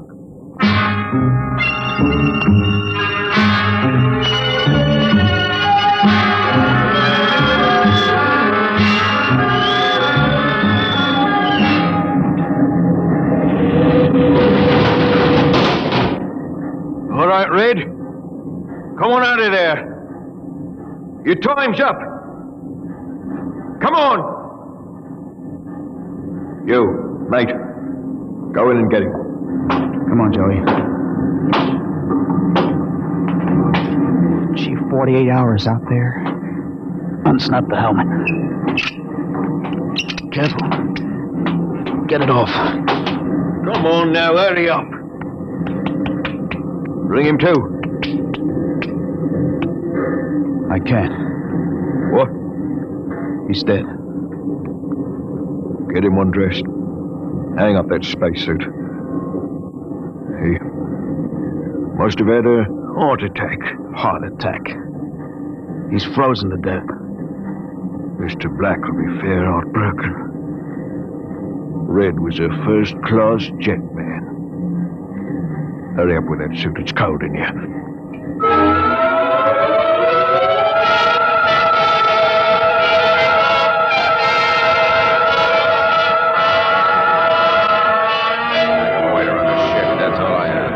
It's murder, that's what.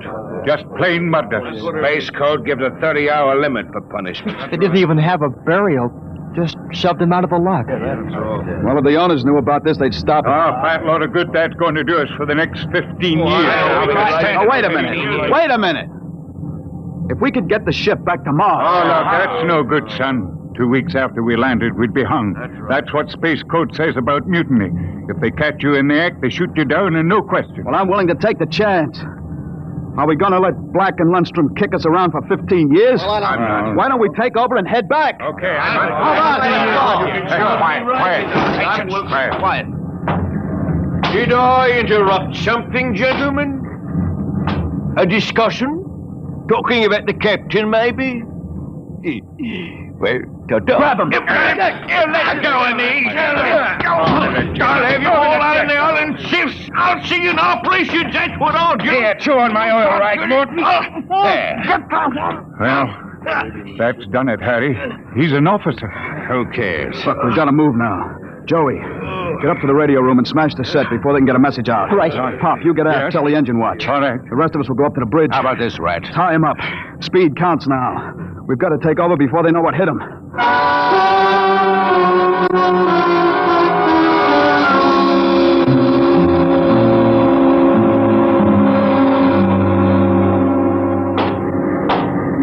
Careful. We've got to surprise them. We'll get him cold. Jeff, quiet. Sparks was sending when I got in, but I knocked him out and smashed the set. We're all right. All right, come on. Let's get up to the bridge. Hey, look out. They closed the hatch. Hey, we're cut off from the bridge. We'll never get through that. They must have found out somehow.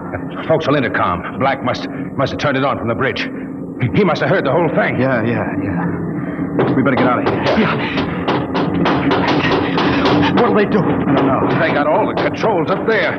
We can shut down the drive, but we can't steer. Better dog down the hatch behind us. Well, what next? All right, men.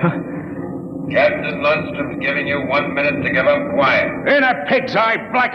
You'll hang for mutiny, every one of you. What do we do now? Quiet. They can hear everything on the intercom. Not if I cut the switch. Got to get through to the bridge. Well, it's a Mexican standoff. We can't get at them, they can't get at us. What's that? Air leak. The pressure's down. Fellas. What is it?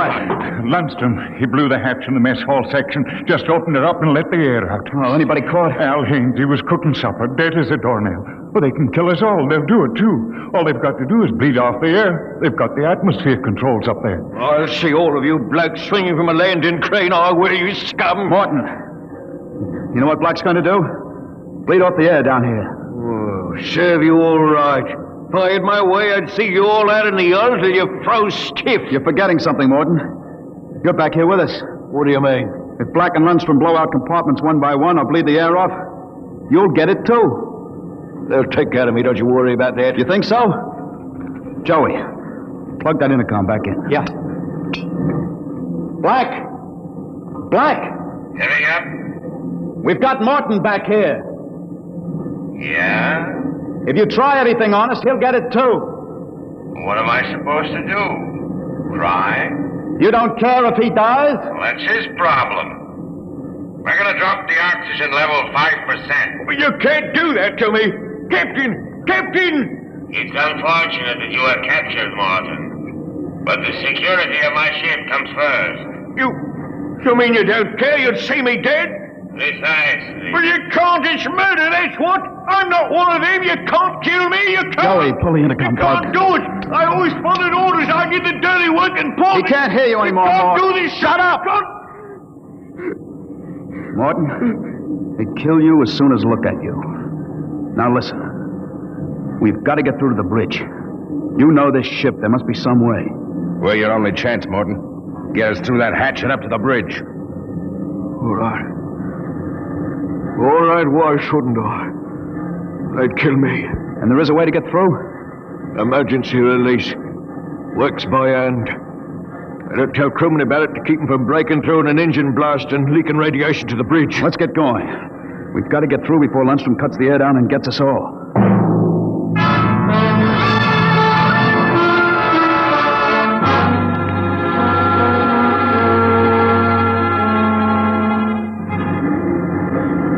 Here's the hatch, Morton. Where's the release? Under the floor panel. You can pry it up. Harry? I got it. It's up. Works on a key. Ready? Back against the walls. They've got the guns. Let them have them. I want to wrap my wrench around Black's neck. All right, Morton. Open it up. Here goes. Look out! They headed wide. Morton! He's dead. Electrocuted. And the hatch is still closed. If you didn't get to turn that key, it killed him instantly. Harry, we got your watch gloves. They're insulated. Oh, sure. They'll take any current. Let's get Morton out of the way. Hey, don't touch him, Joey. He's got the current through. Yeah, I'll pull him away with the glove. All right, now stand by. Here goes the key. Let's go! Get him! Hey, back there! All right. Like this. Drop the gun. Johnny, look out! Oh, let go of the gun, Lundstrom. Hold them both. You don't have to worry about Black. I got him square with a wrench. Anybody else hurt? I am. On the side, I think it just grazed me. We'd better tie Lundstrom up. What do you think you are going to do now? Turn around and go back home. I don't think so. I have burned the navigation tape. None of you can recalculate. What? You'll just wander in space till the fuel gives out. You'll die right here on the ship.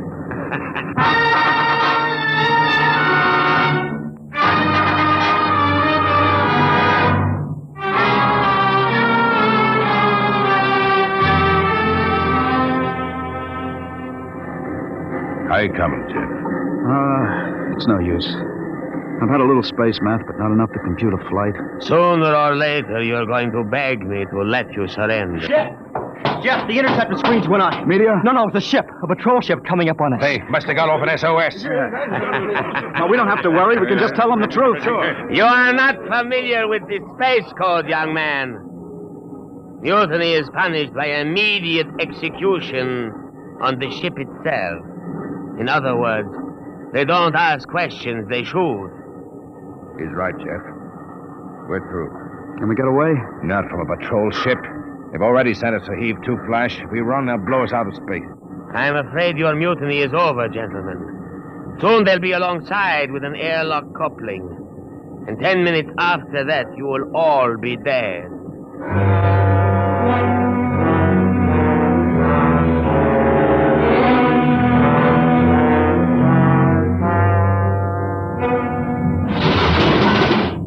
Nobody move.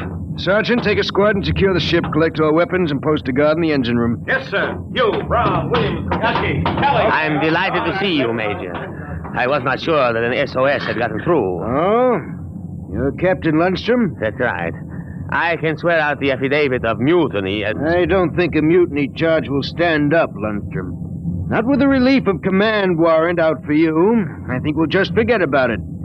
You're under arrest, Captain. Oh, you can't do that. Space code is clear. You recorded my SOS. SOS? Of course. How else did you get here? They sent us after you to get Jeff Coffin. Where is he? I'm Jeff Coffin. We had a missing persons alarm for you, and then when a check you signed turned up at Marsport... A check? That's right. I gave one to Morton to help me get away. And he sold it to a fence for half face value.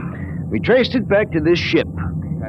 Coffin, I've got orders to escort you personally. We're taking you back to Earth, son. Major, can I send out a message? Of course. Oh, that reminds me, I've got one for you. From your fiancée. Oh? She said to tell you that she didn't object to a bachelor party in principle, but, well, she did think 6 months was stretching it a bit.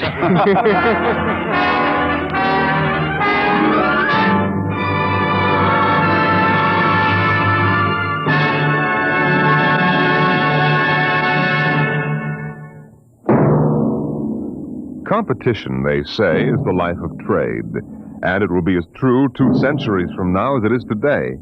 You'll hear about it next week when we present... Dimension X.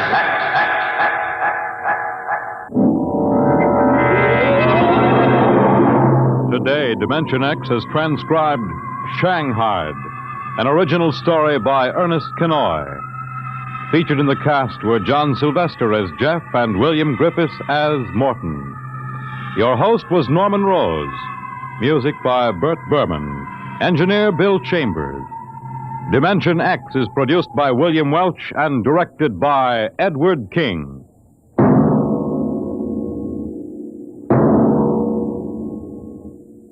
Three chimes mean good times on NBC. Tonight, it's The Big Show on NBC. Your stars will be Groucho Marx, Ezio Pinza, Jane Powell, Fanny Bryce, Frank Lovejoy, Meredith Wilson, and many, many more. Supervising the hour-and-a-half Big Show will be MC Tallulah Bankhead. Incidentally, when unpredictable Tallulah meets unconventional Groucho, look out. It's the Big Show every Sunday on NBC. Now the Quiz Kids, and later hear Tallulah and the Big Show on NBC.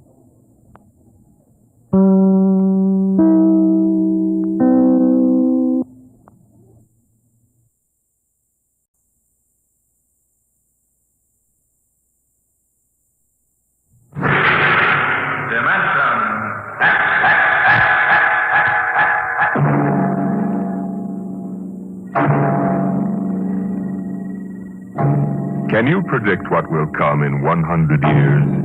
Can you see beyond the known dimensions of time and space into the unknown, Dimension X? The red stars spread 200 light years across space. To the passengers on the immigration spaceship from Earth, they appear to be pinpoints of light in the darkness. The men, women, and children slept in their bunks in the tiered dormitories, or sat reading the immigration folders that described the worlds of the red stars in glowing, rosy terms. Anne Travis stood before the vision port and searched for the spot of light which would be her new home.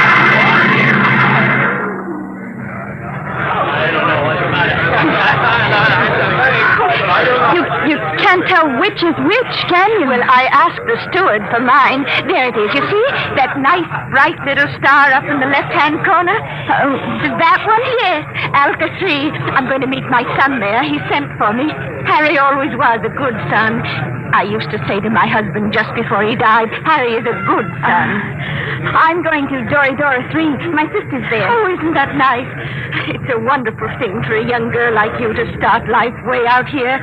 I used to tell Harry's father that if he had any spunk, he'd be out on the ridge stars making a fortune. He was assistant buyer at Bloomingdale's kitchenware. I see. Maybe if I asked the purser, he could point out Dora 3. Oh, well, you go ahead, dear. You've paid your fare like everybody else. What did you say your name was? Anne Travis. Well, I'm Lottie Elders, Mrs. Harold E. Elders, though, of course, I don't use Harold's name now. Are you all alone? Yes, my folks died last year. That's why I'm coming out to live with my sister. Oh, why, you poor child, traveling halfway across space with nobody to talk to. Attention. Attention, all passengers. There it is. I just know it. You are now within the Ridge Star Quadrant. The trip is almost over. Captain Braxton wishes me to inform you that a vote will shortly be taken to determine on which planet of which sun every passenger of this ship will be landed. What is he talking The about? majority will decide, and all must abide by the decision. I don't understand. What did he say about a vote? I don't believe it. He said everybody had to go to the same planet, didn't he? But Harry's on Alka 3. Look here, Mrs. Elders, they can't get away with this. They can't just set us down anywhere. I've got to meet my sister, but what can we do? I don't know, but I'm going to find out. I'm going to see the captain right now.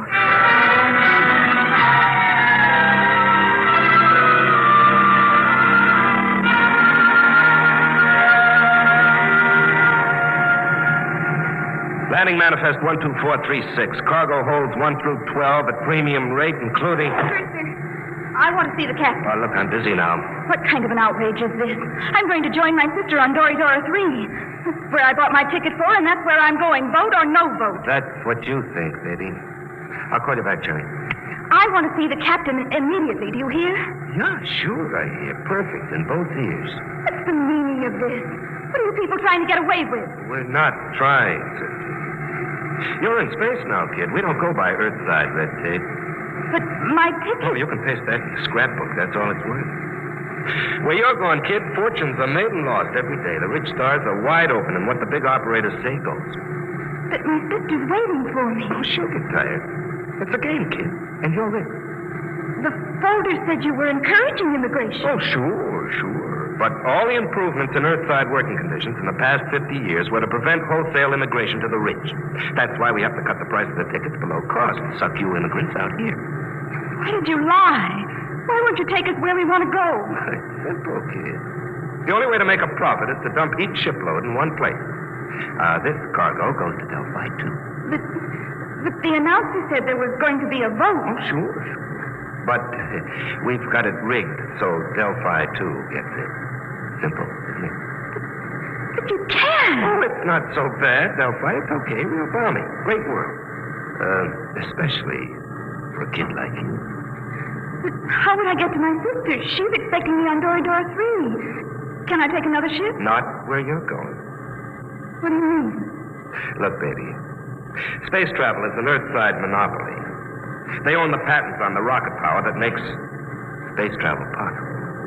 Now, the rich government offered a prize for a new kind of power that wouldn't infringe on Earth rocket patents. But until that drive is developed, you just won't get off, Delphi 2. You can't travel to another planet? That's right. There isn't any public transport, and only a millionaire could afford a private jet. You mean I'm just stuck? Mm-hmm. Like a fly on flypaper. Hey, where you going? Back to my bunk. I want to lie down. Wait a minute. I'm afraid you can't leave here till that boat is taken. Why not?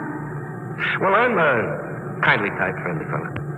I always give a straight story to anybody, but that means I've got to keep them under wraps. So, you'll stay right here till we land on Delphi 2.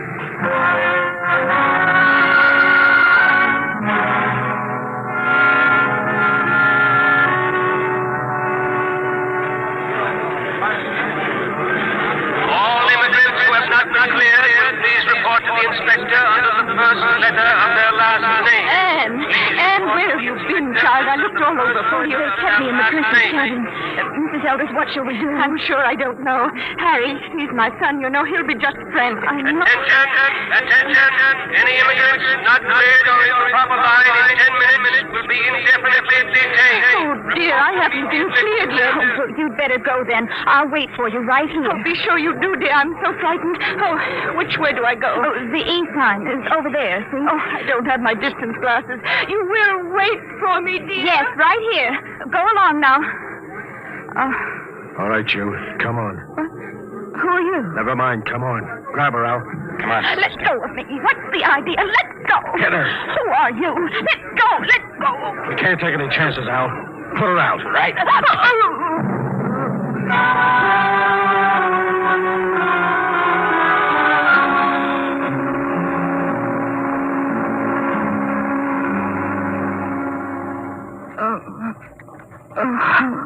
Come on, up.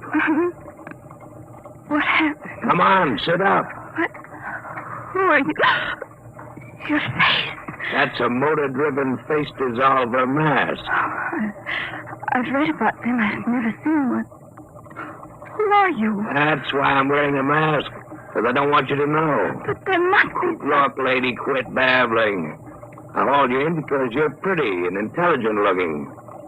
But why? You're going to make 1,000 stellars for yourself, whether you like it or not.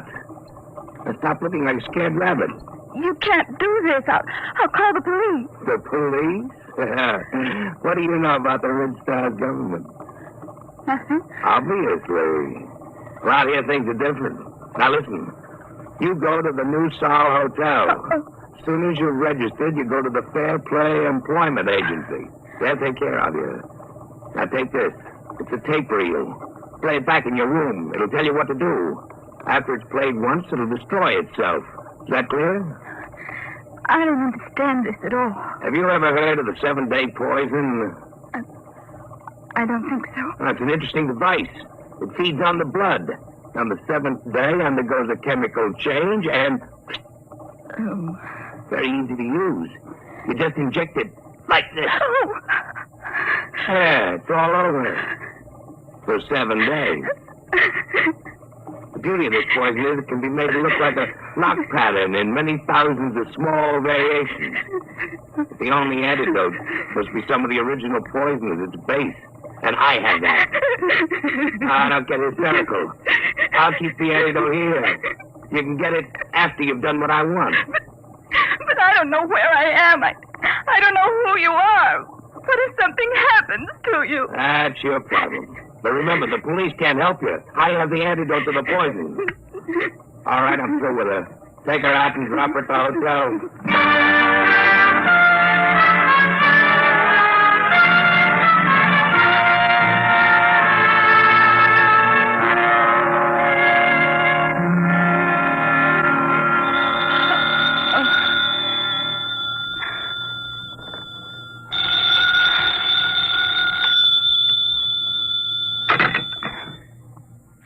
room 2635?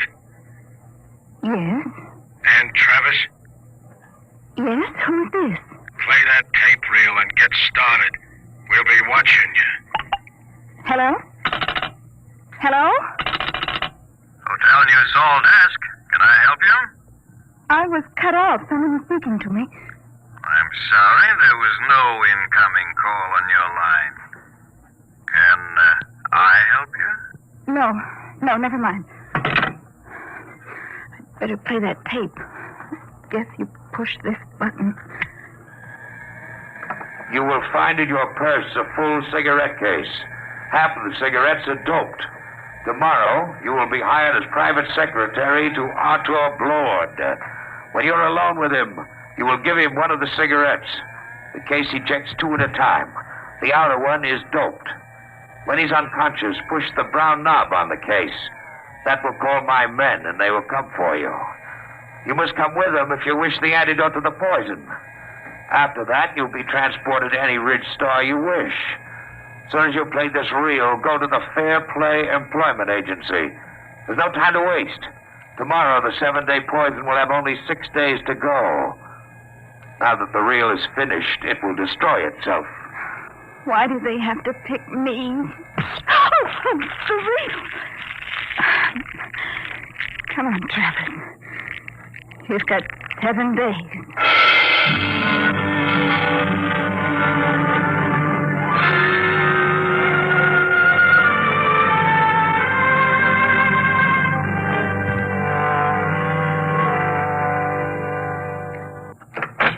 Come in, Miss Travis. Well, everything seems in order.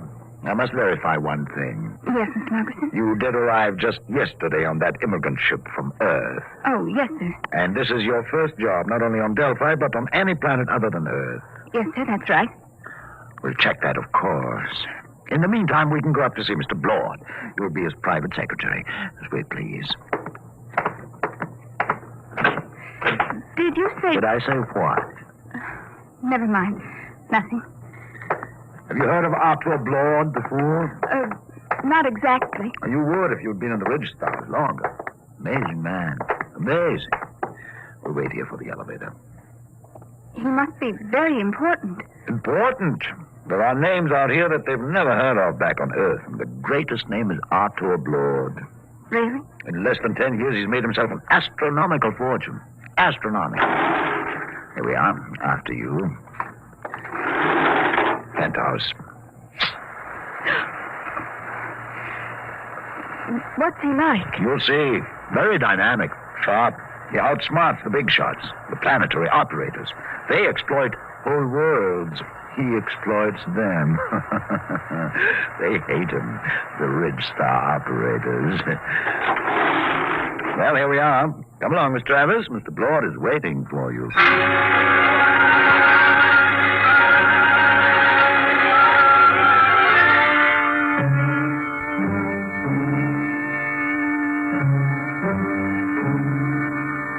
Mr. Blord, this is Anne Travis, her record and references. Not interested. You check them. Margerson, get out. Yes, Mr. Blord. Ready, Miss Travis? Yes, Mr. Blord. Take this dictation.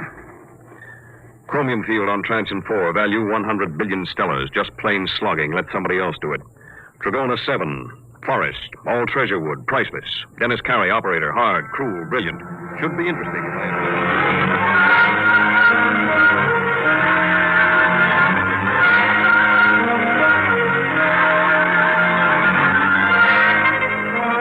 All right, Miss Travis. You're new to Delphi, too, aren't you? Yes, Mr. Blord. I like new cities, new planets. They're soulless. They have no culture, no institutions with hardening of the arteries. Yes, sir. Now, I came out here as a wiper in an Earthside liner and jumped ship at Transion 4. That was 10 years ago. You couldn't do that on an old world. Earthside, they developed the science. Out here, we use it. The great developments today aren't in science. You don't believe that, do you? I'm not sure, sir. Will there be any more dictation, Mr. Blord? No, that's all. Don't leave yet. Mind if I smoke? No. Like a cigarette? Sir? I asked if you'd like a cigarette. Oh, thank you, but I have my own. Oh? Earth cigarettes? Would you mind letting me have one? They're very rare out here. Of course. That's an interesting case. Eject two at a time. Here, Mr. Blood, take one. Yes, thank you. Haven't smoked one of these in years. Light, Miss Travis? Thank you. Drop the lighter under the desk. I'll get it. Sit back in your chair. Should be down here. Miss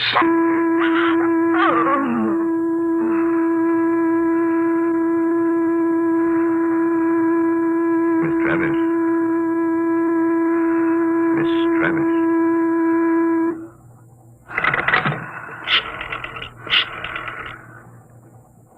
Hello, Dr. Gregg. Lord. I've got a girl here I want you to examine. No, she's out cold. Nope. Had her sitting in that wired chair, and I just threw the switch. There was something phony about her from the beginning. The pickup needle from her chair was jumping like a kangaroo, and when I mentioned cigarettes, it practically blew a fuse. That's what I want to find out. Why she should be carrying doped cigarettes. I want her examined. The full hypnotism treatment if necessary. I want to find out who sent her. I want to know who's gunning for me.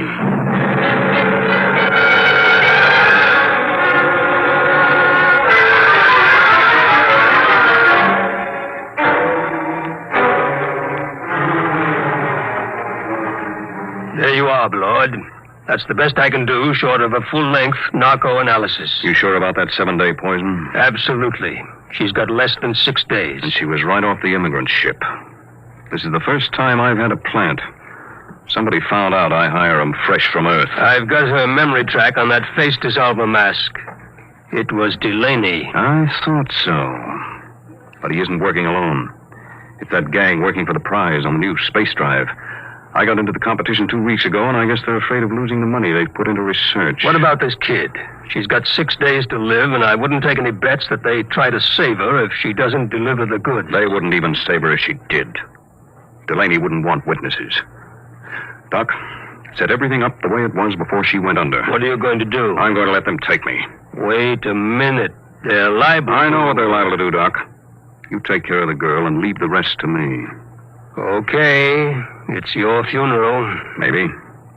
Now, let's revive Miss Travis. You set up the projectors. Come on, hop to it.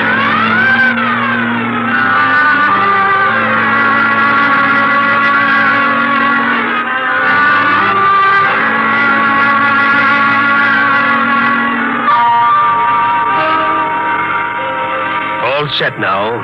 When you reverse the field, she'll come to, and she won't even know anything happened. You remember exactly what you were doing when you knocked her out? Sure. I was looking for the lighter under the table for that doped cigarette of hers. Well, I'll be going. Good luck, Artur. You'll need it. I'll be seeing you, Doc. All right, Miss Travis. Now let's take up where we left off. Oh, I felt faint for a minute.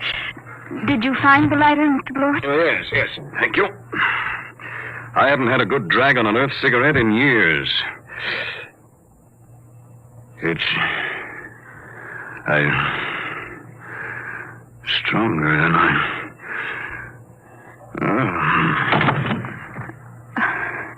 I've got to call those men now. Let's see the brown knob on the case.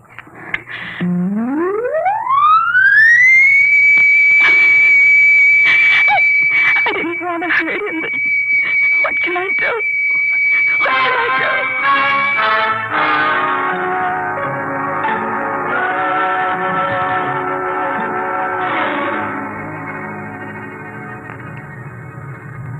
How's Blood, Hal?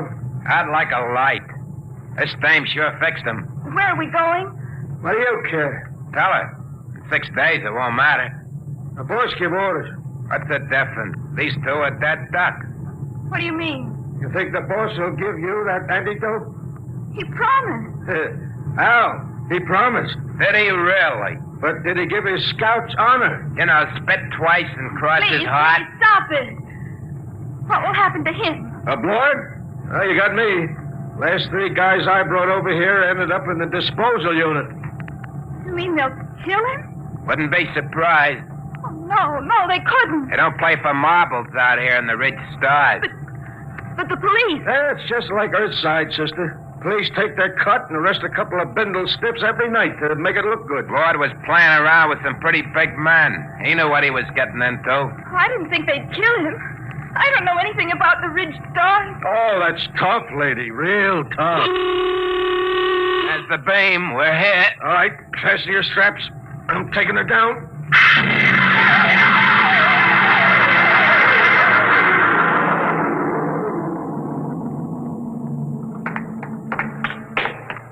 Where are we going? You're on Delphi 1. What is this place? A private estate. Very private. How you coming with Blord, Al? He's heavy.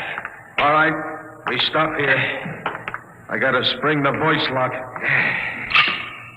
Combination 1, 3, alibi, Peter, uranium. Repeat. These things never work. 1, 3, alibi, Peter, uranium.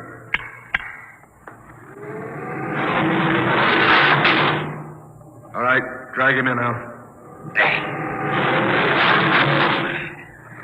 Where do you want him, boss? Clamp him in the chair. Give me a hand, will you? Yeah. All right. Get his feet straight. Now throw the clamps. Inject the key stimulant. Right, boss. They're up his sleeve, Al. All set, boss.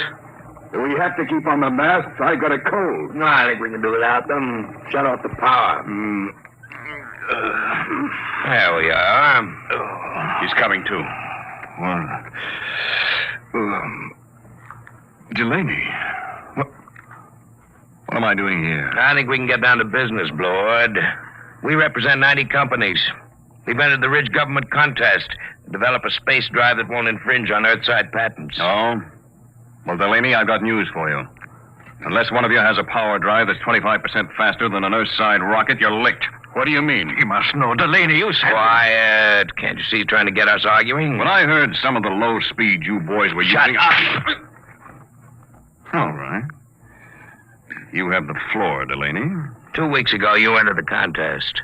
We know your reputation. You can't afford a failure. Your whole financial structure is a bluff. We know you have the drive. Lord, you better save time. Tell us now. What does your space drive run on? Twisted rubber band. You'll force us to extremes, Blord. All right, take that girl out of here. No, let go of me. You can't kill him. I didn't know you tricked me into getting in Get here. her out. Come on, sister. Let go. Oh, all right. So you want to play rough?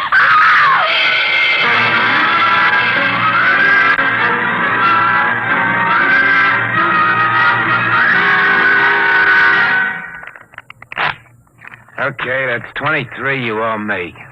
Your deal. Cut. I trust your deal. Oh, she's coming too, huh? That's nice. Deal from the top. Did they kill him? Who knows? You want the top card? No. Neither do I. Where is he? In there. They'll let him go, won't they? They've got to. I didn't realize they'd kill him. Well, thank you. Just the card I wanted. A pleasure, I'm sure. Look, you've got to tell me. Are they going to kill Mr. Blord? Look, lady. A, you are interrupting a very important card game. B, you're better off if they do kill Blord. Let's face it, kiddo. You crimped him good. Crimped him? You think he's going to like you for doping him and getting him into this mess? Blord's a tough guy. When he first come out to the Ridge, he killed 3 men in the mining camp over on Transition when they double-crossed him. Sure, if he ever gets out of this, I wouldn't bet a lead slug on your life. I'll go with 10. Please. Tough luck, Sonny. I got 3. And double for spades. Yep, if Blord gets loose, I wouldn't want to be in your place.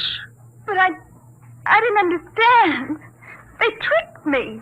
I don't think Blord will sympathize. Deal a card, will you? Hold it. Blord, you're a crawling rat. I'm a realist, Delaney. He's alive. You got me, so I'll make a deal. Now look, we form a joint stock company. Each of you signs over his patent rights to the new firm, and we split the shares. You hear that? You get my space drive. I get 25%. Delaney runs the new company. The whole deal to be publicized if you wish. Lord, when this gets out, it'll ruin you.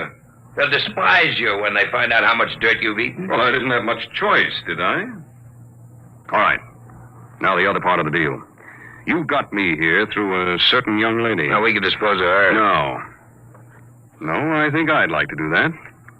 I'll take her as part of my 25%.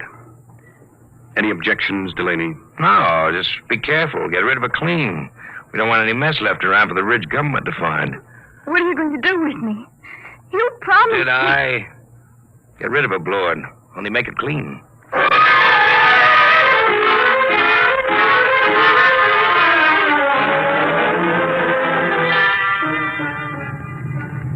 You can loosen your strap now. We're on automatic. Where are we going? Back to Delphi 2. I didn't understand what they were going to do. I know. I didn't realize. I'm sure you didn't. Miss Travis, What are you going to do? I'm going to pay you off. Let go of my arm. Let go. Let go of me! Shut up. What are you screaming about? Now hold still. This won't take a second. Just one small injection. No, don't. Let me go, please. Stop strangling. Stop. There. Scratched my face like a cat. Will it take long What? for me to die? For you to... Stop it, please. Please, stop it. But it's funny. It's very funny. That was the antidote. The antidote? The 7-day poison Delaney gave you. I got it from him before we left. Young lady, I knocked you out in my office and had your mind examined. I knew just what you had done. I came here because I wanted to. You mean you're not angry with me? Certainly not. Besides, everything turned out my way. Your way? But they forced you to give them the drive. You signed away the right. I'm a percentage man. Let them do the operating. Besides, it was their drive in the first place. Their drive? Yes, it's simple. I knew that after the contest there'd be a merger of research, so I merged it before instead. Wait till they discover they signed away their own patent rights. I don't think they'll feel like laughing then. But to give Delaney control of the new company. But don't you see, I had to get him to go along. He had the antidote to your poison. What about me now? Look at the vision port. Now turn up the scale. That's the ridge. You can have your pick. Name your world, and I'll take you there. You said your sister was on Doridora 3. Yes, but But what? I wonder if the opportunities for advancement are greater on your planet, Mr. Blower. You know, Miss Travis, I wouldn't be a bit surprised if they were.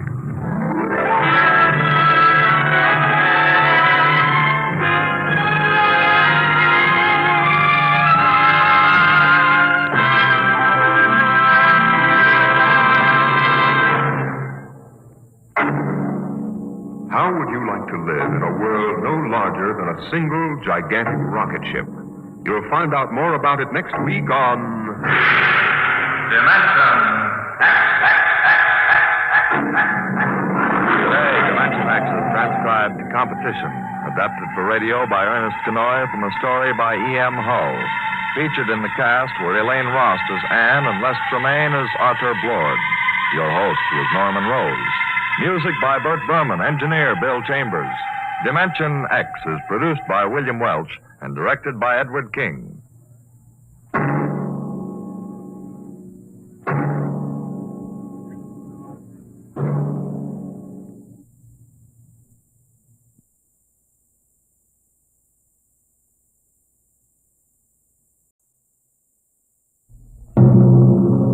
Adventures in Time and Space. Transcribed in future tense. Dimension X.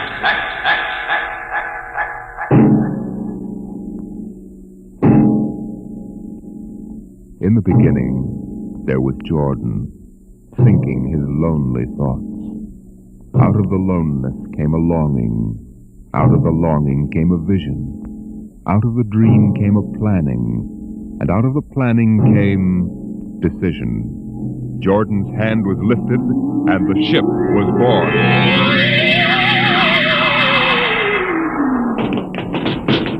You, look out! Are you all right? Yes, it missed me. What was it? A mutant with a slingshot. I think it dashed down that passageway. You want to go after it? We'd never catch it, Alan. It's probably 12 decks above us by now. I didn't think they ever came down this far. Patrols usually get them before they reach this level. They get more daring with each generation. This one looked like a female. Male or female, it might have killed us. I told you this trip was pure foolishness. Climbing 24 deck levels to hear a crazy old man rave. We're almost there now. Compartment X15, level 24. This is the place. This area smells as if it hadn't been visited by a sanitation crew for generations. Part of the ship is almost deserted.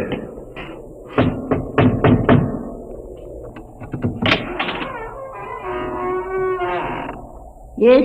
This is the compartment of John the Witness. Who are you? My name is Hugh Hoyland. I'm a cadet from the scientist barracks. This is my friend Alan Mahoney. What do you want of John the Witness? Only to talk. Are you a believer in Jordan? Naturally. I have heard that there are those among the younger scientists who doubt the word of Jordan. To doubt is death. We're not heretics. Enter.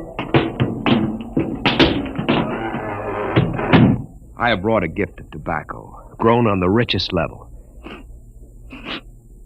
It smells good. I assure you it's the best. Wait here. What a rat's nest. What the devil do you think he can tell you? I don't know. Now, hush.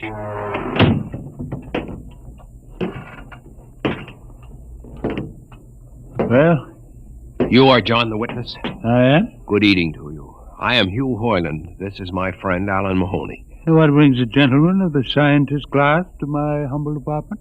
I have heard that you and your parents before you have long been keepers of the legend of the ship. Since Jordan gave the word. I am anxious to hear the word as Jordan spoke it.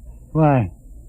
You see, among the young scientists, there have been some who talk against the word. There are regulations against such heresy? Some of them say the ship has no purpose. They say that we're here accidentally. That we have no more grace in Jordan's eyes than the most deformed mutant who dwells in the highest level of the ship. What shall I say to you? I wish to hear the word from the mouth of one who knows, that I may become more convinced. Sit. You have gift for the witness? The finest tobacco. Good. I will dim the light. Now, pay close attention, for these are the words as my father's father's father gave them to his son's son's son. This is how the ship came into being, how our people were created. In the beginning, there was only Jordan, thinking his lonely thoughts. In the beginning there was darkness, formless and dead. Out of the loneness came a longing. Out of the longing came a vision. Out of the dream came a planning. And out of the planning came decision. Jordan's hand was lifted, and the ship was born.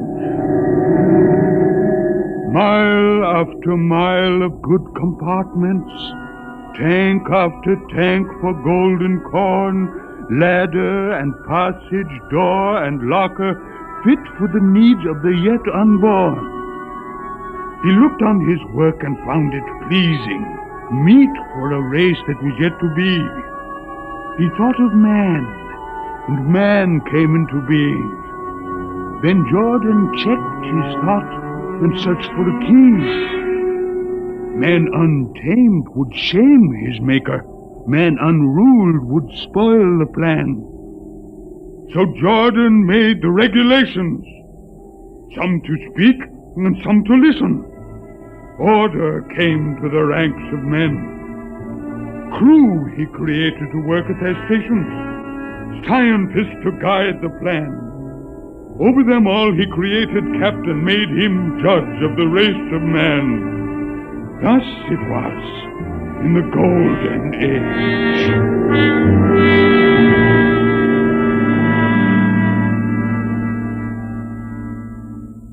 These are the true words? As my father's father taught them. But what of the strange beast-like people on the upper levels of the ship? Surely Jordan did not create them. Jordan is perfect. All below him lack perfection. You have heard of the legend of Huff? I have heard that he mutinied against Jordan. Darkness swallowed the ways of virtue. Sin prevailed upon the ship.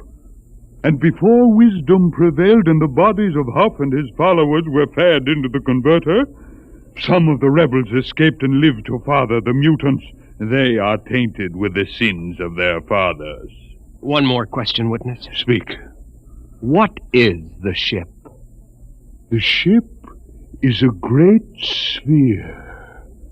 25 kilometers wide and 100 levels deep. I know that, but what about the upper levels? The regulations forbid us to venture into the upper levels, but it is said that beyond the levels of the mutants lies the forbidden place where Jordan's spirit prevails. So I've heard. But something troubles me. Something which prompted my coming here. Yes, my son. What lies beyond the ship? What? What lies beyond the ship? This is heresy. Answer me. I will not permit such talk. The ship is complete. The ship is universal. The ship is everywhere. The ship is endless. Your mutterings are those of a frightened old man. They answer nothing. You question the word? I think you lie. Hear me, Mr. Highland. For what you have already said, I can have your body fed to the converter. Your soul launched on the endless trip. You threaten me. You, for Jordan's sake. You think I fear this dried fig of a man? You. Sir, my friend is impetuous. He doesn't understand. I might be persuaded to forget a substantial gift. You pig. You. Come on, Alan. The sight of this so-called holy man offends me. No, you shall not leave. Look, don't try to frighten me with a gun, old man. Remain where you are, heretic. I warn you, put down the gun. No. No closer. Drop it. Very well, then. Death to the heretic. Alan, get him! Is he dead? I don't know. Come on, Hugh. We've got to get out of here. Now where? We can't go back. They'd feed us into the converter. What's that? The old woman must have turned in an alarm. Come on, the patrol will be here in no time. Where can we go? The upper levels. But the mutant. We'll have to take our chance. Listen, that's the patrol we've got to climb. There's a hatchway. Down the corridor. Quickly. Halt! Halt, do we fire? Up the ladder.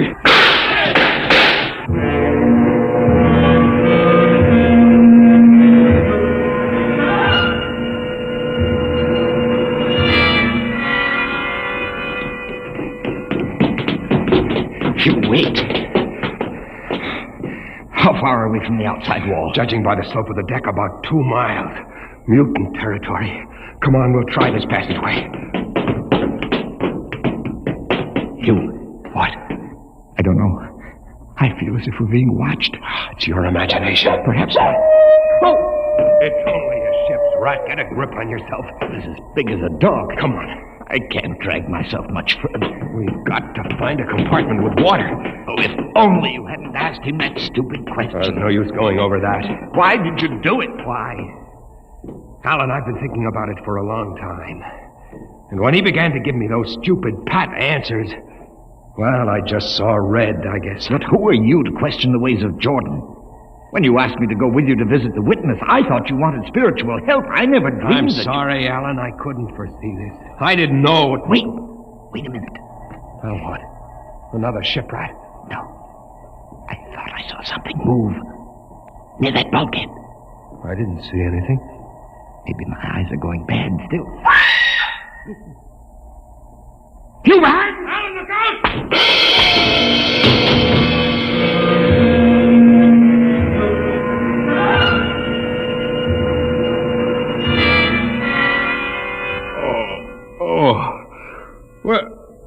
Where am I? What are you? Get away from me! Alan!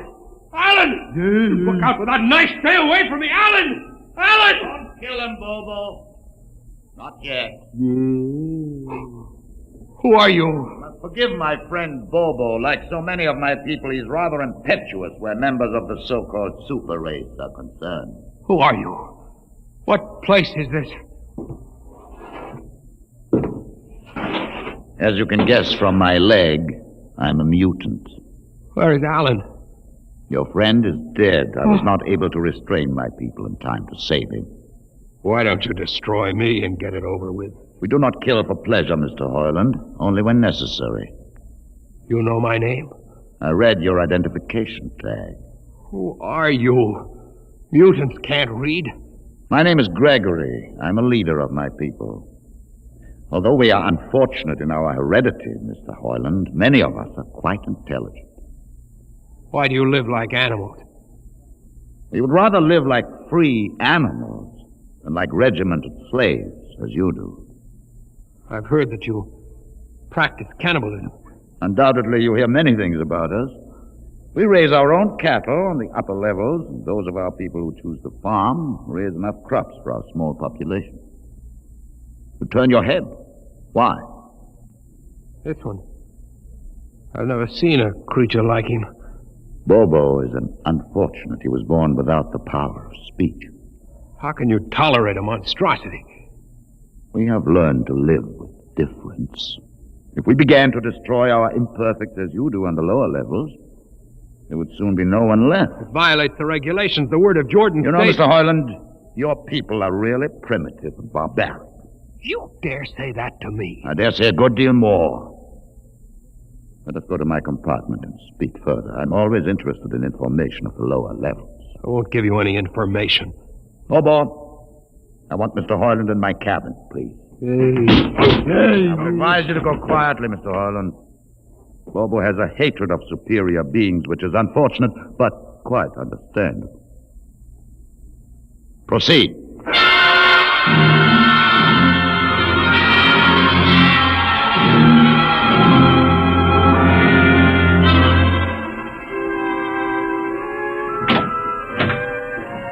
Enter, Mr. Hoyland. This is where you live? Yes. But you have books. Stolen from your libraries, Mr. Hoyland.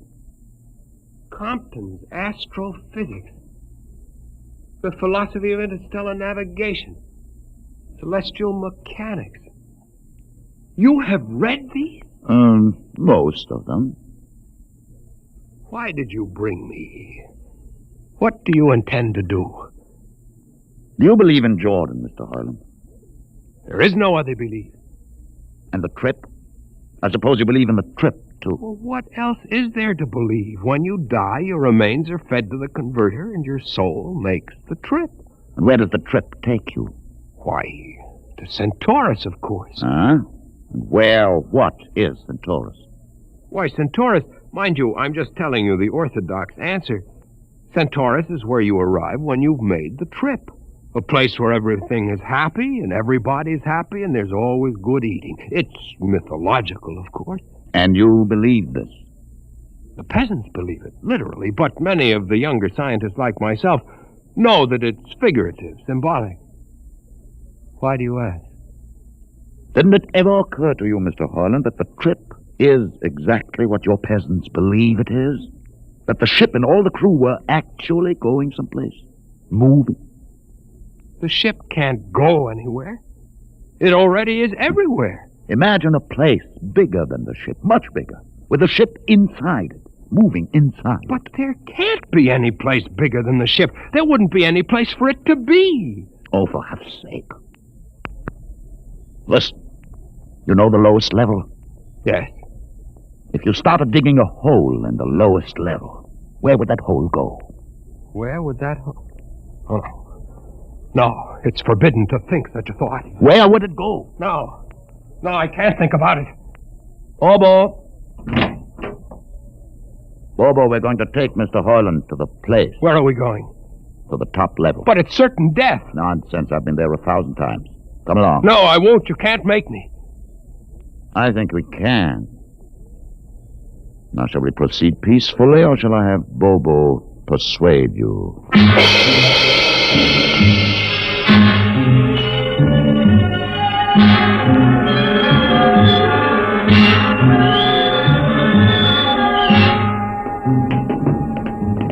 Open the door, Bobo.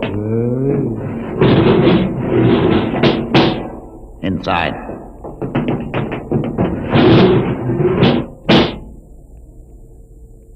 What place is this? This, Mr. Hoyland, is the main control room. Why, Mr. Hoyland, you're trembling. It isn't true. There is no such place except in mythology. You younger men are so wise, Mr. Hoyland, except for one thing. This happens to be the main control room of the ship. But it's nothing but a huge room with an instrument panel. What did you expect? How do you know this is the main control room? See these instruments? Using them, the navigator, many hundreds of years ago, actually steered the ship on its voyage. I don't understand. I didn't suppose you would. Your people have been so steeped in superstition and ignorance that the whole concept has lost its meaning. Sit in that chair. Don't be frightened. Sit down. Very well. Look up. What do you see? Nothing but a huge shield. Watch it for one moment, Mr. Hoyland. You are going to see something that few of us have ever been privileged to witness. Something so dazzling that you may find it hard to accept at first. But it is there. It is a reality. And ultimately you must accept it. What are you doing? I'm dimming the lights. Don't be frightened. Keep your eyes focused on the shield above us. Ready? Watch. The shield! It's sliding back! Ghost of Jordan! Well? What am I seeing? The universe, Mr. Hoyland.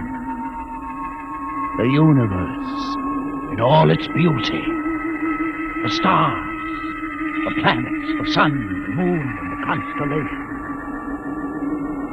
This is your heritage, Mr. Hoyland. The heritage you've been too stupid to see. But it can't be. The ship is the universe. There is nothing but the ship. But there it is. You see it before your eyes, spread out like a canopy of glory. You still deny it? Answer me, Mr. Hoyland. Do you deny it? No, I can't. They lied. They lied to us.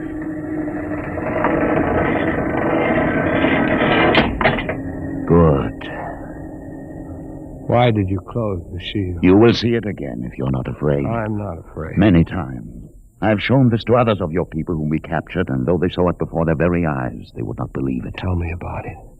Tell me about the ship, about the universe. What are these things? How did this come about?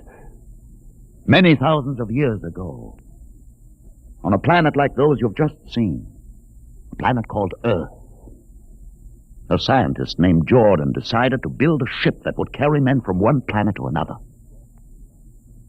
For many years, Jordan and thousands of others studied and planned. And when they were finished, they built the ship. A ship so large that it had to be assembled in its own orbit beyond the place called the moon. 60 years it took them to construct. And when it was finished, a whole new science had been conceived. Then the trip was begun. The trip that was to land a colony of Earthmen on a far-off planet called Centaurus, millions of light years beyond the furthest planet ever reached before. How do you know these things? Among my books are the log which Jordan himself kept, and the records of the journey for the first 40 years. What happened? There was a mutiny. A man named Huff led a rebellion of those who wanted to turn back. In the struggle, the navigators were killed, and the crew fell into a state of anarchy. In the years to follow, small groups of men tried to organize the ship for navigation, and each time they failed. Finally, the whole idea was abandoned. And so for centuries, we have swung in space, unmanned, undirected, living in a lost world of our own making, without purpose, without direction. Why have you told me this? Why have you brought me here? You could have killed me. Can you guess? No. No, I can't. Unless... But it would be too fantastic. Well? You want to finish the trip. Yes, that's it. What would it take to do it? A miracle, almost. The crew would have to be trained. Many people, each skilled in a certain duty. Couldn't you train your own people? We are too few. Besides, the main drivers in the lower levels where my people are forbidden to go. No. It would mean that both our peoples would have to work together. Our differences encouraged rather than denied. It can be done. You showed me. You can show others. I can show them. Can you? I'll see the captain himself. I have an uncle on the central board. I'll tell him what I've seen here. And do you think he'll believe you? Send one of your people with me. That's asking a good deal. I'm risking a good deal by going back. Very well. Bobo will go with you. He can't talk. There will be no need for talk. I will write a message guaranteeing safe conduct for a group of unarmed scientists to visit the main control room. Bobo will take you safely through our territory. What happens when you reach your own level is up to you.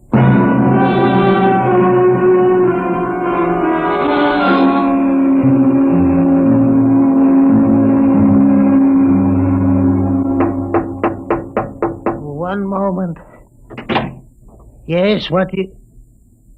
Quick, Uncle Edison. But this mutant... He's harmless, please. Now, what is this? You're wanted I know all about that. Listen, Uncle, I must see the captain. The captain? Are you mad? You're a council member. You can get me to see him. They'll kill you. You're wanted for heresy. I don't care. I must speak with the captain. You're close to him. You can arrange it. I don't understand why... Uncle, listen to me.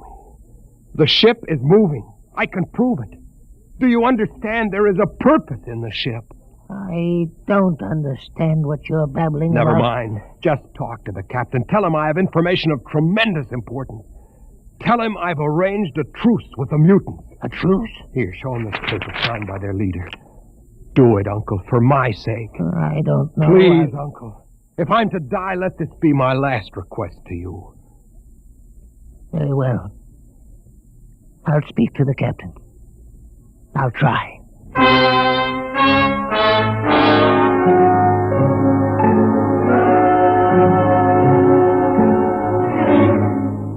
And you say, Mr. Hoyland, that you saw this with your own eyes? I swear it, Captain. I swear it on the word of Jordan. Let me see that paper again. What do you think, Commander Erst? I don't know, sir. It might be a trick. I guarantee you safe conduct. If these things are as Mr. Hoyland reports them, it would pay to risk a few lives. The man is a convicted heretic. Still, we mustn't discount his word entirely. He has a safe conduct. The mutant risked its life coming with him.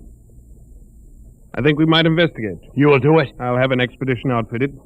Dismissed, Mr. Hoyland. Thank you, sir. Thank you.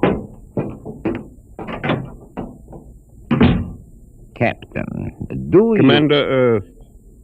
Sir. You'll make the necessary arrangements for an expedition. I trust you understand. Perfectly, sir. Perfectly.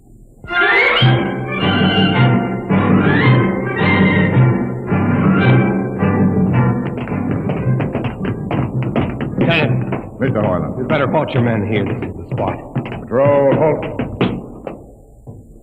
I see no welcoming party of mutants. There will be none. Their leader will meet you inside the main control room. You don't say. And just where is this main control room? Beyond that door. I see. All right, men. Ready arms. Why do you ready arms? In case of ambush. Ambush? Don't you think they could have ambushed you on the way up here a good deal more easily? You know, Mr. Hoyland, I think you're a mutie lover. They have a place in the converter for that kind. Lieutenant, are you mad? No, Mr. Hoyland. But most certainly you are. To think that we could be lured up here to be slaughtered with a fantastic story about some mythical control room. Guns ready, sir. Lieutenant, I warn you, these people have acted in good faith. If you break that Call faith your now... mutants to open the control room, Mr. Harlan. No, not until those guns are dismounted. As leader of this expedition, I order you to call them. I refuse. You cannot do this thing. This is no way to keep a truce. Very well, if you refuse. Oh, there! Mutant! Come out! For Jordan's sake, Lieutenant. Be quiet for comfort. Mutant! Open the door! Please, Jordan, don't let anything happen. Please don't. It's opening. Ready, men. Someone's coming out. Look at his leg. Horrible. Steady. He's walking toward us. Yeah, I can't stand me. Look out! Gregory! No! You fools! You've killed him! Here come the rest of them. Fire!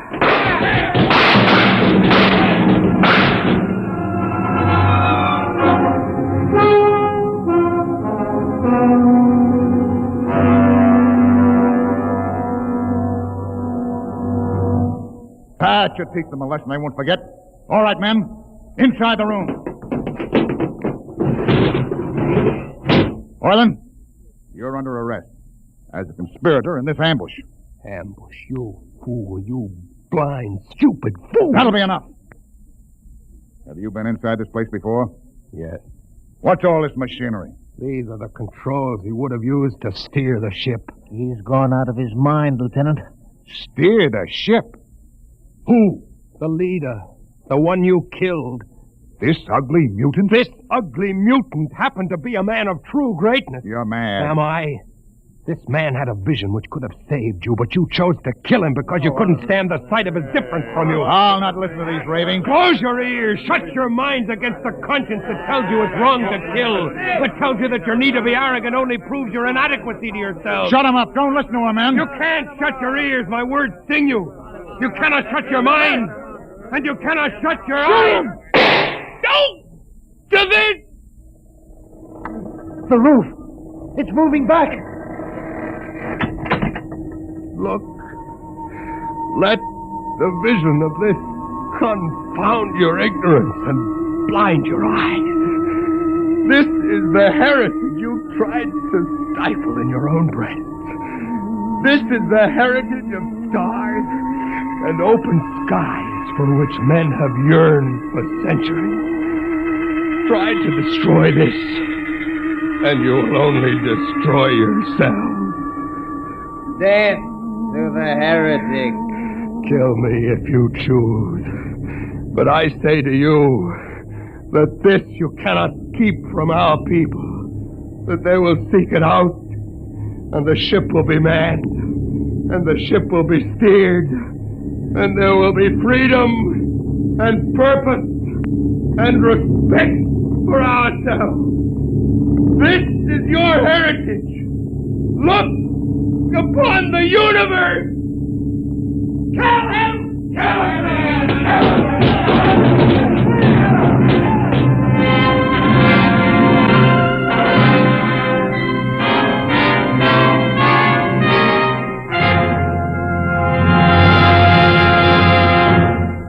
You have just heard another adventure into the unknown world of the future. The world of... Dimension X.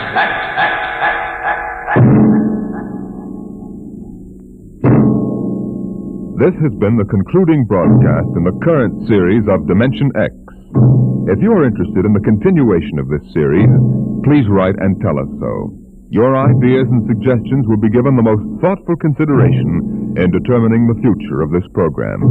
Just drop a letter or postcard to Dimension X, care of NBC, Radio City, New York.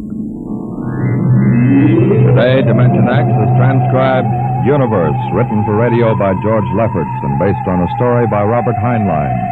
Featured in the cast were Mason Adams as Hugh and Peter Capell as Gregory. Your host was Norman Rose. Music by Bert Berman. Engineer Bill Chambers. Sound created by Manny Siegel, Max Russell, and Wes Conant. Dimension X is produced by William Welch and directed by Edward King. Ed Archie Gardner tangles with Tallulah Bankhead on The Big Show.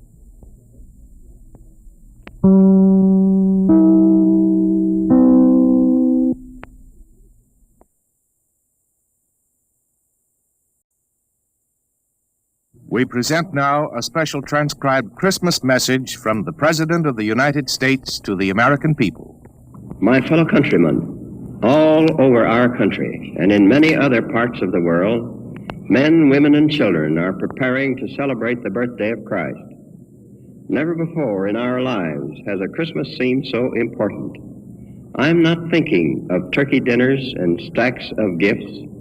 I mean the quiet, reverent celebration of faith, hope, and love, born in a manger in Bethlehem. Across all the continents of this world, peace-loving people today feel apprehension and loneliness and fear. Many have forgotten the humble surroundings of the Nativity and how from a straw-littered stable shone a light which for nearly 20 centuries has given men strength, comfort, and peace of mind. At this Christmas time, we should renew our faith in God. We celebrate the hour in which God came to man. It is fitting that we should turn to Him. Many of us are fortunate enough to celebrate Christmas at our own fireside. But there are many others who are away from their homes and loved ones on this day.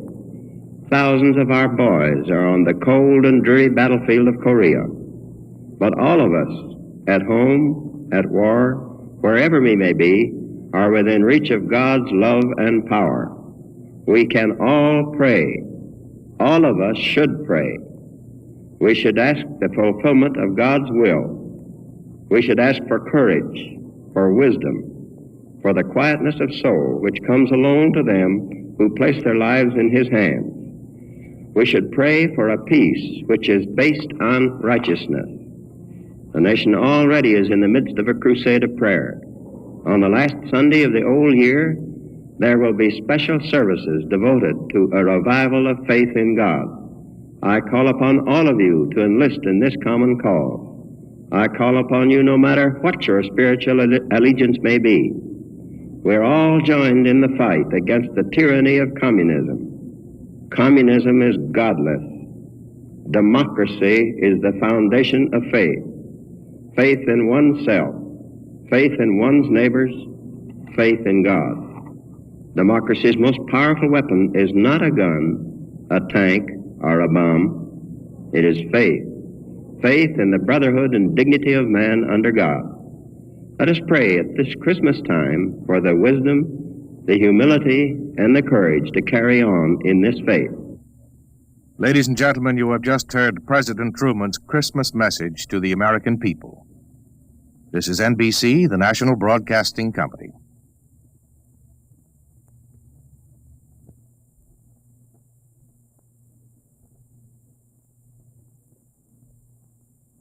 In answer to many thousands of requests from its listeners, the National Broadcasting Company is happy to bring you Adventures in Time and Space, transcribed in future tense.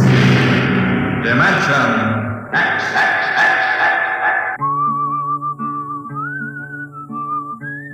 This is the story of Riesling, the singer of the spaceways.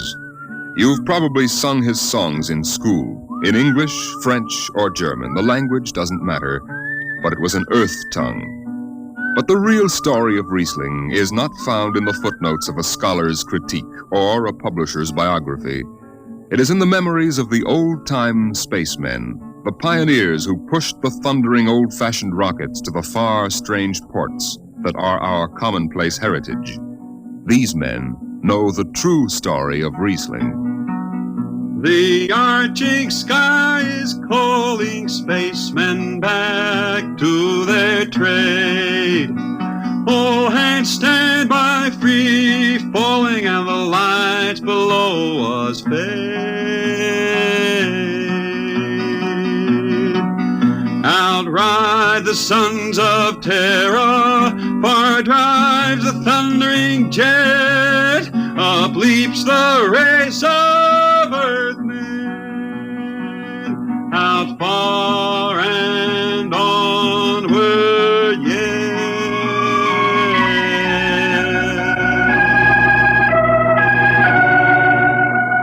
When I first met Riesling, he was hustling drinks in the Twin Moons bar at Drywater, Mars. He'd won a guitar off a Chinese barkeep at Luna City by cheating at one thumb, and he made his whiskey by singing in the bar and passing the hat. Listen to her, Hertzman. Don't she strum pretty? Like a 16-year-old gal. Say, how much you collect on that last song? $3, Martian, and a slug. Al grabbed it from my bill. He don't trust me no more. Funny, never did have no luck with hound dogs nor Martian barkeep. Hey, Riesling, look over there by the bar. There's an Institute 4 striper giving you the eye. Know him? Captain Hicks off the Goshawk. He's sure giving you the once-over. Maybe he's got a job. They don't make never no mind to me. I've been blacklisted. Hicks logged me for making up a song on watch. Right fine song, too. Hold it. Here comes the brass arm. Riesling, I've been looking for you. I've been right here, Skipper. You saw to that. I need a jetman on the Goshawk. Interesting. Real interesting. Well? I got news for you, Skipper. You blacklisted me, remember? Well, you kept your nose clean, and we need an experienced man. Been a little changing down aft in the Goshawk, ain't there, Skipper? How'd you know that? You got that new atomic pile drive. Last 3 of them tea kettles blew somewhere in the asteroids. Look, it's double pay, but if you're scared... Scared? Listen, fella.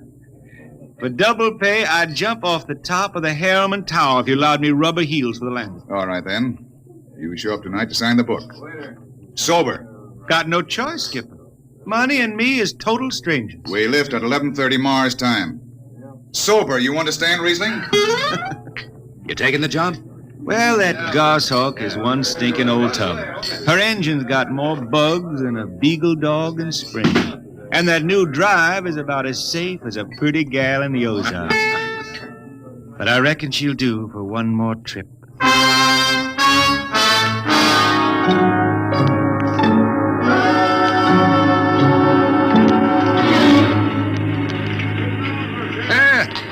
Welcome home, Riesling. Hi, Jimmy Legs. Meet my friend Hertzman. He's signing on as a wiper. This here's Jimmy Legs Casey.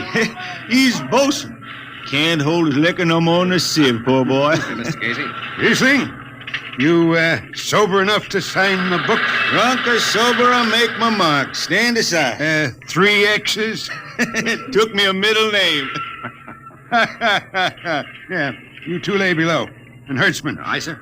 Get him sobered up before the skipper makes rounds. Jimmy Legs, I'm sober as a hanging judge. Yeah? Well, you can leave that bottle here. What bottle? The one in your back pocket. Oh, glass buttons, maybe, huh? Give it here. Jimmy Legs, I swear I'm going to write a song about you. Go ahead, threaten me. Now get below. We raise ship in 30 minutes.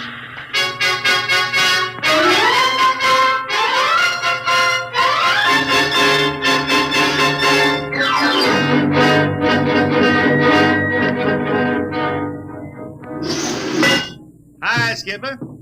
Riesling, what the devil are you doing up here on the bridge without permission? Figured I'd take a little stroll. Riesling, get below before I have... Hold on, Skipper. You'll have that gold braid just crawling up your arm. I'm up here on business. Well? That number 2 jet ain't fit. Cadmium dampers are warped. Why tell me? Tell the chief engineer. I did. He says they'll hold. Well? He's wrong. He's wrong. He's got a Harriman Institute degree in power electronics. And some drunk space rat says he's wrong. Skipper, I was damping jets when that shirt-tailed tad wore pins for buttons. I've got no time for you, Riesling. Casey, sound takeoff. Aye, sir. I'm telling you, Skipper, that number 2 jet's gonna blow. Dampers warped crooked like a turtle's back. Riesling, drag your deadhead out of here. Get below. Go ahead from control tower, Captain. All right, Casey. Fire 1 and 4.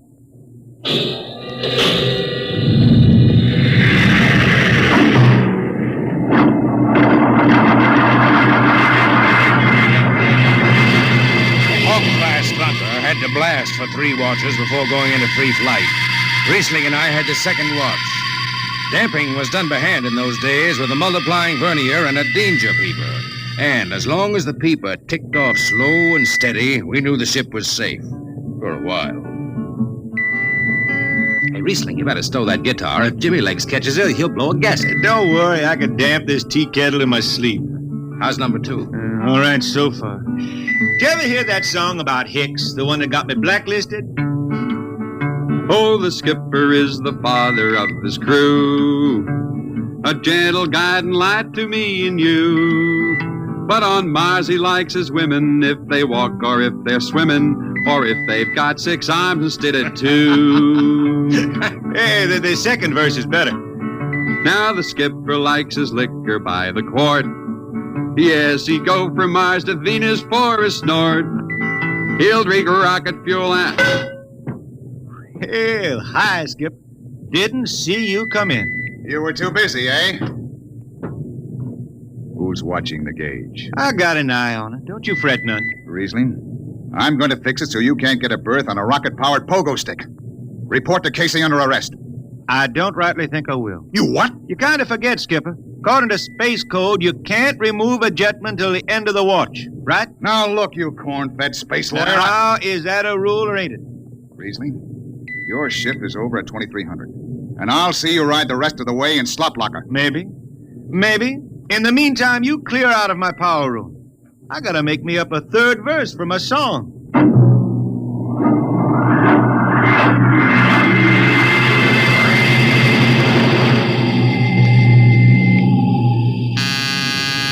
I got it. Power room. Damp number 2 appoint. Number 2, all right. Hey, let me have that mic. Jimmy Legs, is that forced dry boil up there? Give me that, Casey. Riesling, I've taken just about enough from you. And I've got a little news for you, Skipper. Number 2 jet is bulging like a fat lady in a satin skirt. Listen, you clown, that's Skipper, I think I'm gonna junk my song and start over. I could do much better This on is you. the last time, Riesling. Damp number 2 appoint. Sure. Look out, Hurt. I'll take it. You watch the gauge. Now. Riding easy here. She's bucking a little. Riesling, hit the emergency. She won't. Damn! It's that foot. There go the lights.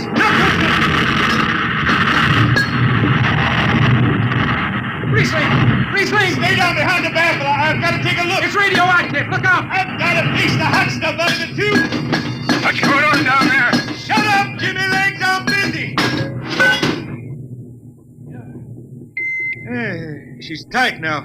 What happened? Number 2 blew, you lunk-headed space rat. You all right? A little sunburn. The lights are gone.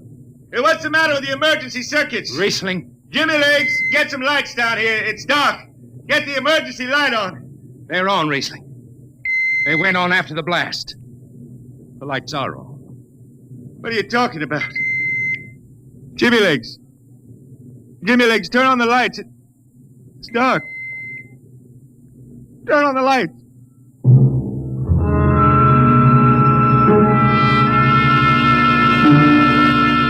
That blue radioactive glow from the jets was the last thing Riesling ever saw. His optic nerve was burned out in an instant. He was in sick bay on the rest of the trip, and on the swing back, we set Riesling down at dry water Mars. Look out for the cable, Riesling. Thanks, Hertzman. Hey, Riesling. That you, Jimmy Legs? Hold up a minute, will you? Oh, Riesling. Jimmy Legs, I promised I'd write a song about you, didn't I? Sure, Riesling, sure. Can't seem to sing like I used to. Look, Riesling, the men up on the bridge feel kind of bad about this. Yeah? Why didn't they think of that when Riesling told them that damper was shot? Now, Hertzman, that's all over. Sure. That's all forgotten. Riesling, let's get down to the Twin Moons before I vomit. Now, hold it. The skipper feels pretty bad about the whole thing, Riesling. Kind of late for that, Jimmy Legs. Feeling sorry don't hold no corn. The boys passed the hat. The skipper kicked in half a month's pay. Did he now? Then on principle, I suppose I ought to tell him to stuff it back up the jets. But you can't buy no drinking whiskey on principle. I'll take it. Here you are. I'll get it. I'll be seeing you, Riesling. Sure, Jimmy Lee. Sure. Come on, Hertzman. Let's get that drink.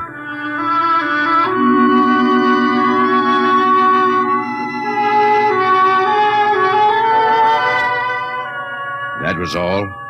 Just another space bum who didn't have the good sense to finish before his luck ran out. Well, Riesling holed up at the Twin Moons till his money was gone. Then he hooked a ride on a crawler over to Marsopolis. It was a boom town then, with an industrial district mushrooming between the Lesser and Grand Canals. I ran into Riesling about 2 months later, playing his guitar on a jetty that ran out into the canal. He had a dirty rag tied over his eyes with a jetman's knot, and his hat was on the wharf beside him. Riesling! Who's that? Wait a minute. Hertzman. Yeah, how you been? Passable. Say, is this a Venusian dime? Ah, it's a slug. I figured. Well, how's it going? Singing again? Some. Working saloons, mostly. But I've been thinking some funny songs, Hertzman. The words come out different than they used to. Come on along the canal with me. Sure. Here, take my arm. I know the way. That's a funny thing, Hertzman. I figure I know it better than other folks. Look back there, towards the city. What do you see? Factory towers? Smell them from here. But it don't seem that way to me. I remember them old buildings, old before Bible times on earth. Thin and graceful like the fairy palaces my Grammy used to tell about down home in the hills. They've torn them down now, or else blocked them up with cinder bricks. Hertzman, when I stand out here on the canal, I can see it the way it used to be. The water, ice blue with the stars shining up out of it. Way off there, the city with the towers sweeping up like a bird flying off a tree. I can see it. It's the dirtiest stink hole in the system. Not always. Depends on how you see it.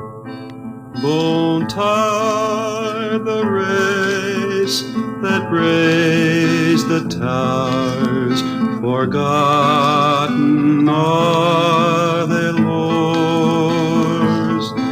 Long gone the gods who shed the tears that lap these crystal shores. Slow beats the time-worn heart of Mars beneath this icy sky. The thin air whispers voicelessly that all who live must die.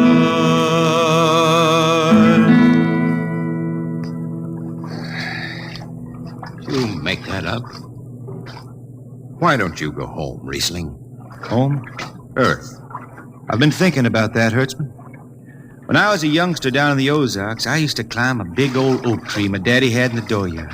You could see the hills for miles, green and cool. I've been thinking about that. Why don't you go back then? I couldn't see them hills no more now. I couldn't stand to see black when I knew they was lying all around me, cool and green in the sun. I couldn't stand that. Yeah. Well, let's get back to town, Hertzman. Today I made $3.50 mush, and I'm all set to drink it down before dawn. Come on!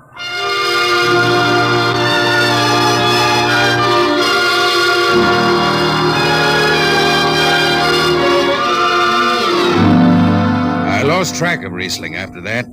I shipped out on a slow freight of the Condor class for Luna, and he hitchhiked a ride to Venusburg on an ore ship in the Tri-Planet run. So he beat around the system, Venusburg to Layport to Drywater to New Shanghai and back.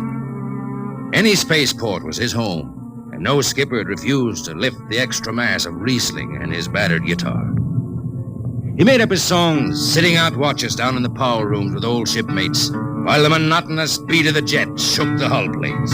Hear the jets, hear the jets, hear them snarl at your back when you're stretched on the rack. Hear the jets, feel the pain in your ship, feel the strain in your grip. Hear the jets, feel her rise, feel her drive, strand steel come alive on her jets.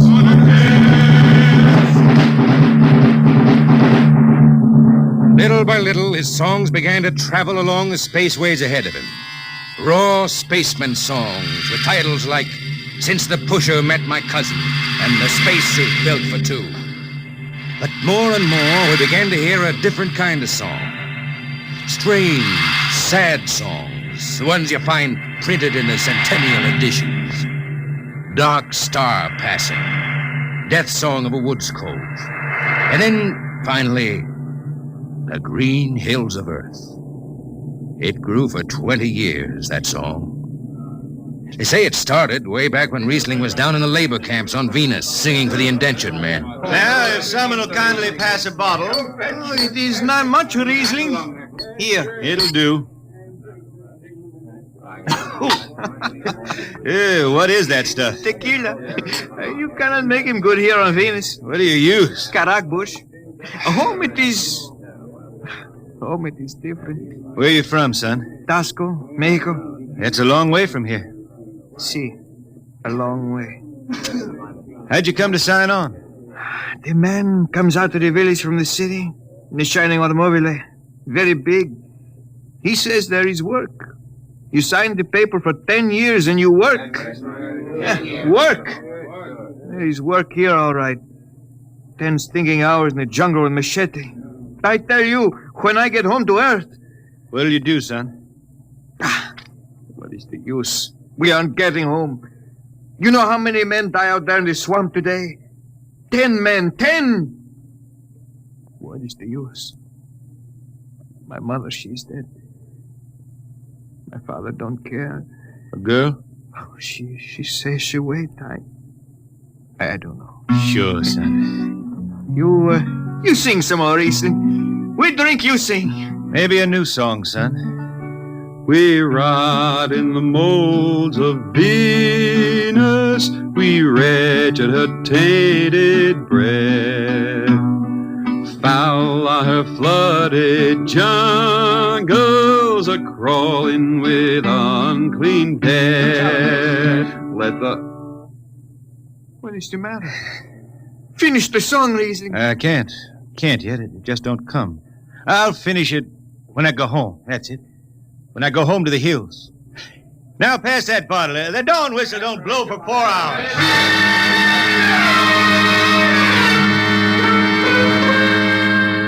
That's where the Green Hills started.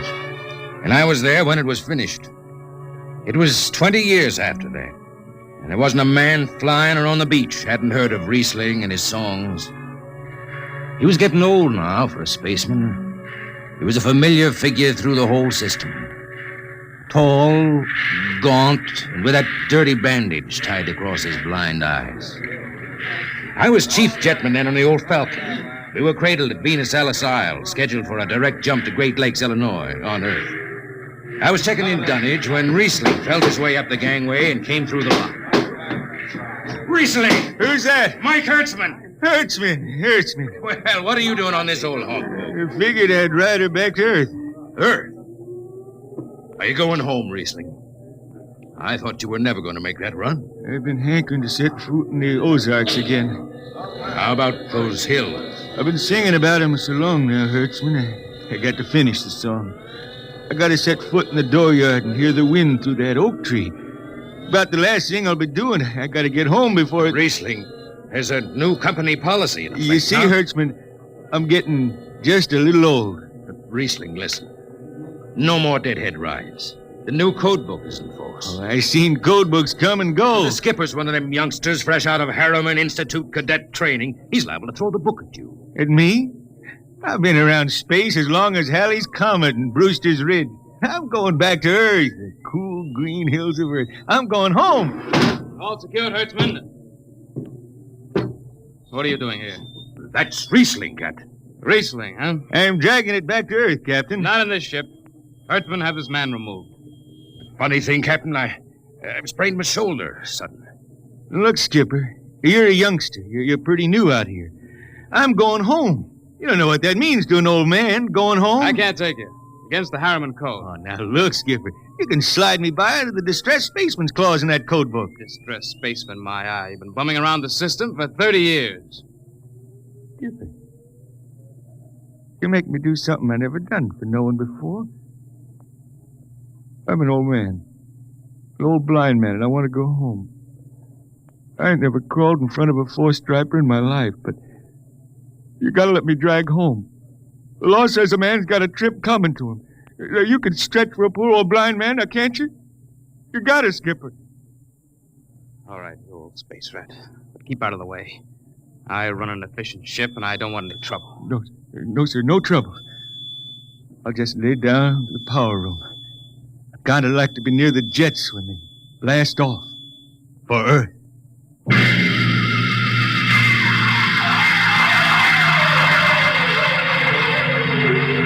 Sit down, Riesling. Take a load off your feet. Thanks, Mac. Stand by for lift. Stand by. Best seat in the system. Power room and an old Hawk glass ship. Power room, fire 3. Aye, sir.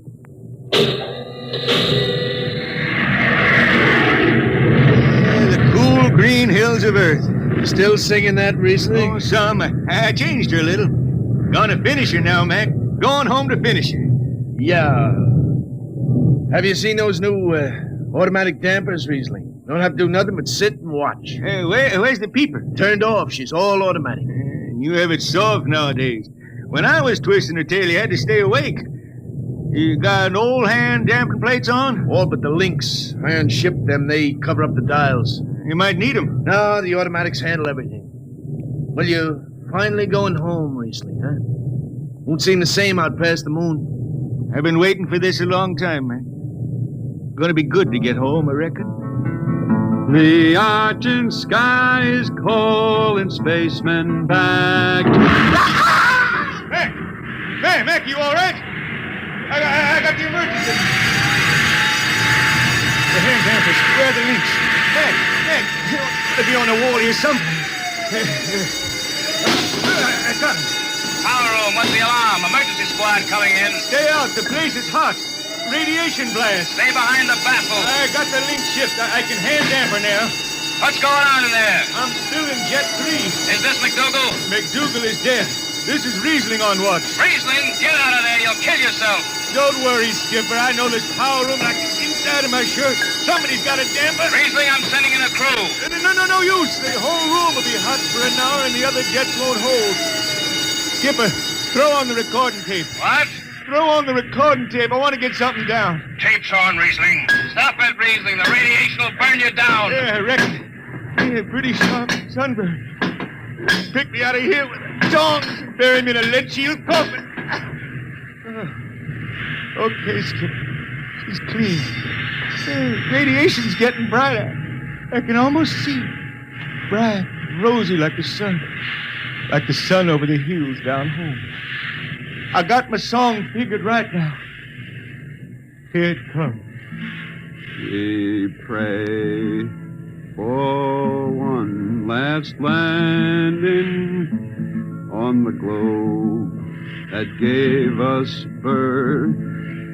Let us rest our eyes on the fleecy skies of the cool green hills of Earth. I can see him now. The hills. The sun. I can see the sun. That's the way he died. Riesling, the blind singer of the spaceways, singing of the home he never reached, the cool green hills of Earth.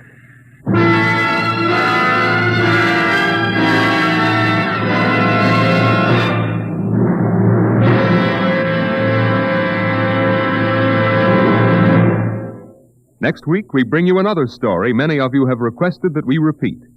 It's the strange tale of man's first visit to another planet and why he decides that Mars is heaven. Be with us at this same time next week for another adventure into the unknown world of Dimension X. This program was transcribed. Now, dynamic Tallulah Bankhead brings you The Big Show on NBC.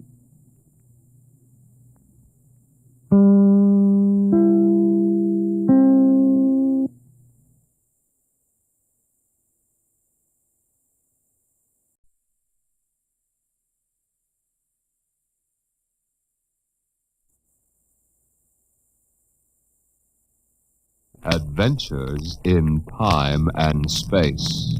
Transcribed in future tense. dimension X.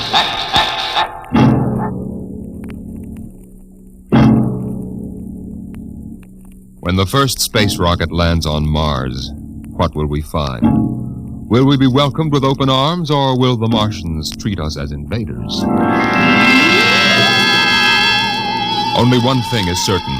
Someday a giant metal ship will take off from Earth to travel through the black velocities, the silent gulfs of space, to descend at last into the darkness of the upper Martian atmospheres. And on that day, man will finally know the answers.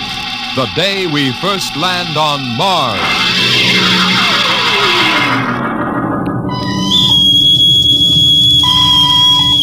Now hear this.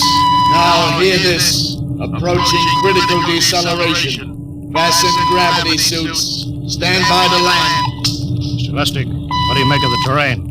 There seems to be a heavy ground, Miss Captain. We won't be able to use our infrared lights. And we'll have to come in on radar. Isn't that a little risky, sir, landing in the dark? I'd rather run the danger of a blind landing, Lieutenant, than come in without the cover of darkness. Remember, we don't know what kind of reception is waiting for us down there. Airspeed 500. Altitude now 4,000.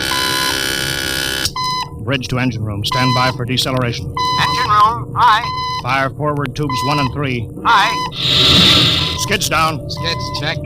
Altitude 500. 4. 350. 3. Up a point now. All right. Let's set her down. Look out!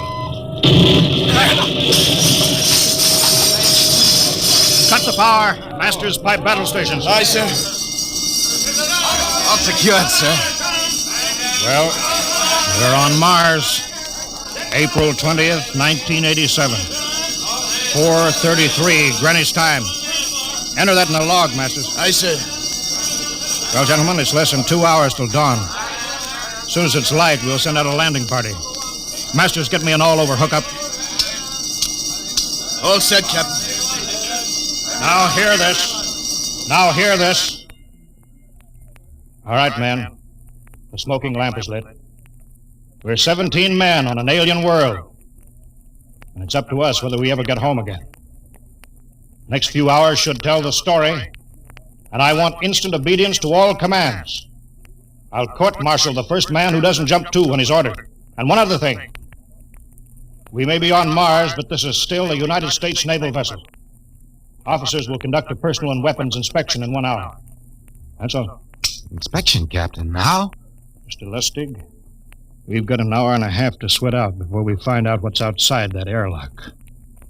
I'd rather have a man worried about his stripes than about what's waiting outside on Mars.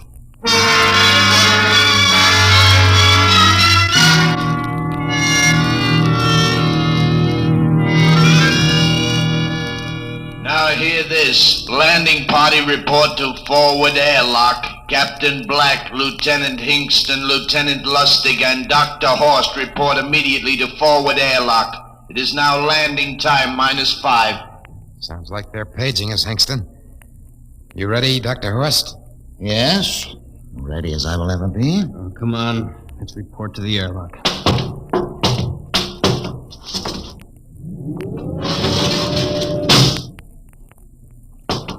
4 minutes to go. Hey, where's the captain? Who knows? What difference does it make? Just want to get it over with, that's all. Has anybody got a cigarette? I think you're smoking too much, Lieutenant Lustig. Are you nervous? Lay off, will you, Horst? Wondering what's hidden outside underneath that ground mist? Very unusual planet, Mars. Why? It has an atmosphere. Wonderful thing, an atmosphere. Where you find one, you find life. You mean Martians? What do you think they'll look like? Who knows? Intelligent life can take many forms. You mean they may have green skins and eyes on stalks or something? A comic book conception is possible. Or they may have developed to a point that is far beyond us. Perhaps they have a science that can produce weapons far more dangerous than our atomic missiles. You think we may have to fight our way out? After all, we are invaders. Now hear this. Landing time -2. Landing All time right, -2. we heard this. I know what I'd like to find outside that airlock. Good old Illinois. Ever been there, Lustig? Only Chicago. Well, you ought to see my hometown. Green lawns, big white houses. Sounds like my hometown. My grandmother used to have one of those iron deers on the lawn. Every Halloween, we'd paint it another color. One time, we painted it black and white like a Holstein cow. Where does your family live, Horst? I have no family. When I was a child, they were gassed to death in the Dachau concentration camp. That's tough. Oh, it has its advantages. I have no ties on Earth. Nothing to lose now. I imagine I'm the only one on board who is free to enjoy our present peculiar position. All right, Lustig. You can button it up now. Aye, sir. Now, gentlemen, in 1 minute we'll be the first men to set foot on Mars.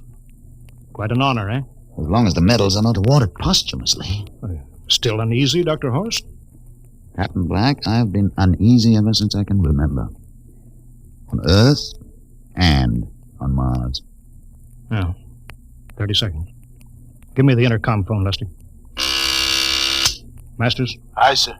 Battle stations to be manned till we return. If we're not back in 2 hours, I want no rescue party sent out. Blast off and save the ship, you understand? Aye, sir.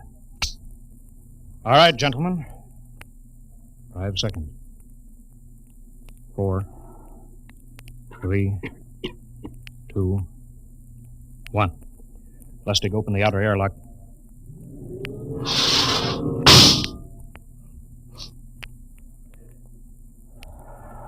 Fresh air. Let's go. Hold it now. It's too dark to move fast. Quiet, isn't it? Not even a wind. You can't see anything through this ground mist. Quiet. We don't know what's out here. Come on.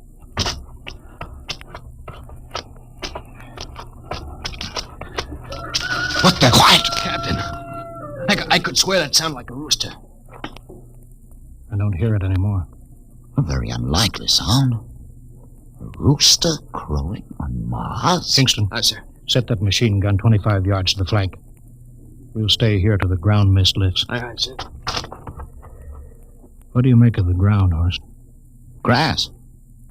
Plain grass. You could see some large foliage there where the mists thinned out. What the heck is that? Kingston! Hold your fire, you fool! I hit it, Captain. What? Some kind of wild animal. I hit it. I could see the tracers, but it's still standing. Come on, Horst. Doctor, where are you? Up ahead. Admiring the wild animal. Careful, Horst. Wait for us. Don't worry, Captain. Huh. It's an iron deer. A lawn ornament. That's impossible. It's hollow. Interesting, isn't it? A whitewashed Victorian iron deer sitting on a lawn in the middle of Mars. I don't understand. Look around. The mist's lifting. Captain, look there.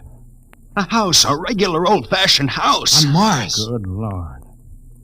I haven't seen carved scrolls and gingerbread like that in years. Look at that port swing. The geraniums. There. I told you it was a rooster, Captain. Give me the glasses, Lustig. I want to take a look through that front window. What? There's an upright piano. Some sheet music on it. Lustig, it's beautiful Ohio. Beautiful Ohio? That can't be. Look here, Horst. Do you think that civilizations of two planets could be identical? I don't know. That specific variety of geraniums is only 50 years old on Earth. Is it logical they should develop in Mars? How about that port swing, that piano, and beautiful Ohio?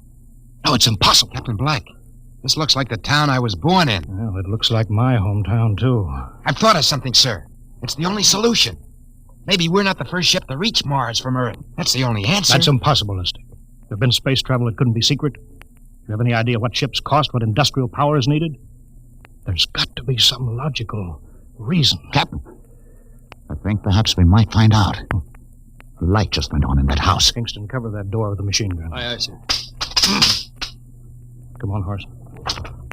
You ring that doorbell. There's got to be a scientific answer to all this.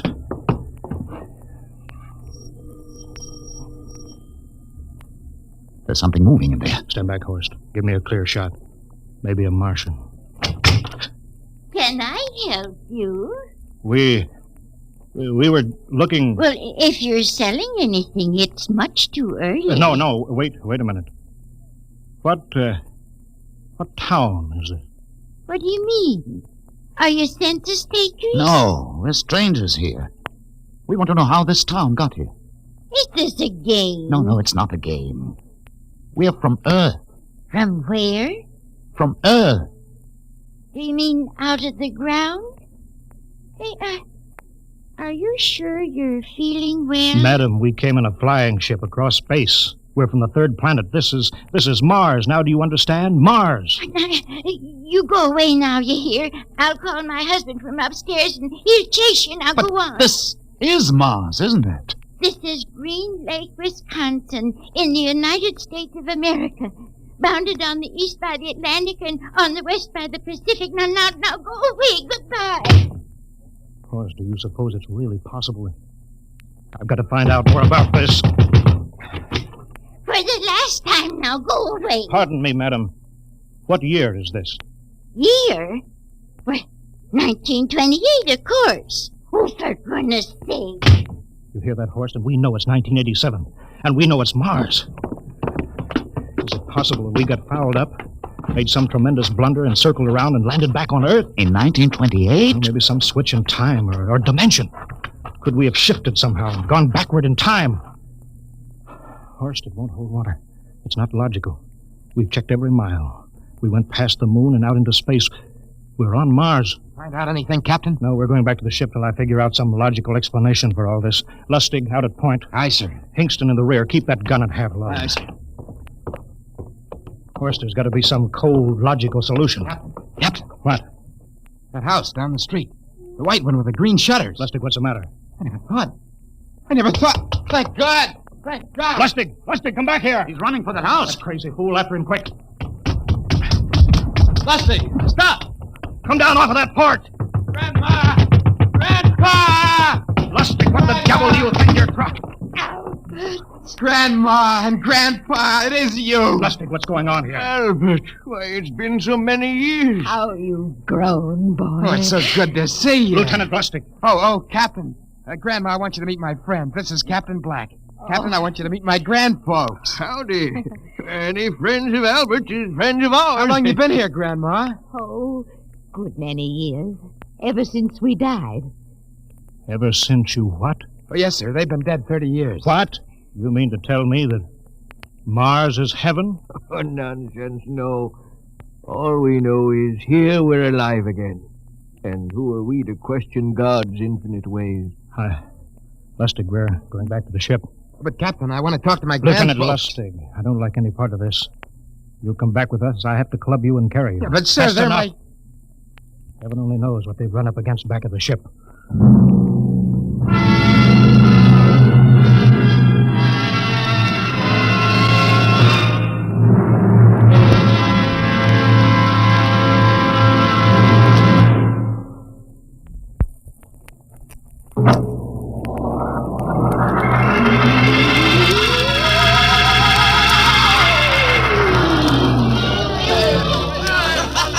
Horst, look at that crowd around the ship. Looks like we're being welcomed with a celebration, Captain. Celebration? They've abandoned ship. Every port is open. No guards set. You, Masters. Hiya, Captain. Meet my old dad. Dad, that's Captain Black, and he's not a bad guy for an officer. Of all the...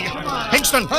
What, sir? Bring that man back. Use force if you have to. Excuse me, sir. There's my Uncle George. Hingston! I'll be right back, Captain. Uncle George! Uncle George! What the devil Don't is you going... understand, sir? They've all found friends and relatives. They're all here. He's right, Captain. I've counted. The whole crew's out in the crowd. But I gave orders. Definite orders. You don't understand, Captain. I understand mutiny. I don't care how many relatives show up. I'll have discipline on... Johnny! Johnny, you old son of a gun. Edward! It's you. It can't be. Of course it is. Johnny, you old son of a gun. Edward. Dr. Horst, this is my brother, Edward. How do you do? Hello. It's wonderful to see you, Edward. Look, I've got to get back to my ship. Hey, I almost forgot. Mom's waiting at home. Mom? And Dad, too. Mom? Dad are alive? Excuse me, Horst. Then you're real, then. Don't I feel real? How's that, huh? Ed, Hey, we've got lunch for you, Johnny. Mom's making corn fritters. Corn? Dr. Horst, haven't you found anybody? No, Captain. I have nobody. Then you come on home with me, right, Ed? Sure, you bet. Horst, you wouldn't believe it, but it's been 35 years since I had Mom's corn fritters. By George. 35 years.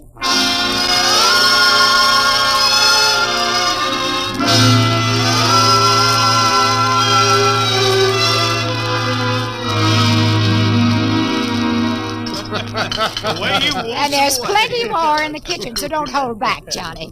You too, Dr. Horst. Well, Johnny, you're still in the Navy, huh? That's right, Dad. I'm in command of the ship. We're an old Navy family, Dr. Horst. All three of our boys in the service. Ed was the best pilot in the Pacific. What did happen, Ed? Oh, what's the difference? I'm here now. Oh, you know, it's almost perfect. All we're missing is your brother Will. Then the whole family could be together. Well, it won't be long, Mom. Will's in charge of the XR-54. That's the next rocket coming out to Mars. Well, little Will. When does he leave, Johnny? Takeoff scheduled for September, but it depends on what we report. There's no question about that now, eh? Christmas together again. That'll be something, huh? Yes, sirree. Well, this calls for a celebration. How about a little of the old dandelion wine, eh, Johnny? Now, Father, don't you go giving Johnny too much wine. Oh, he's a big boy now, Mother. Well, sir, isn't everything just fine? Just fine.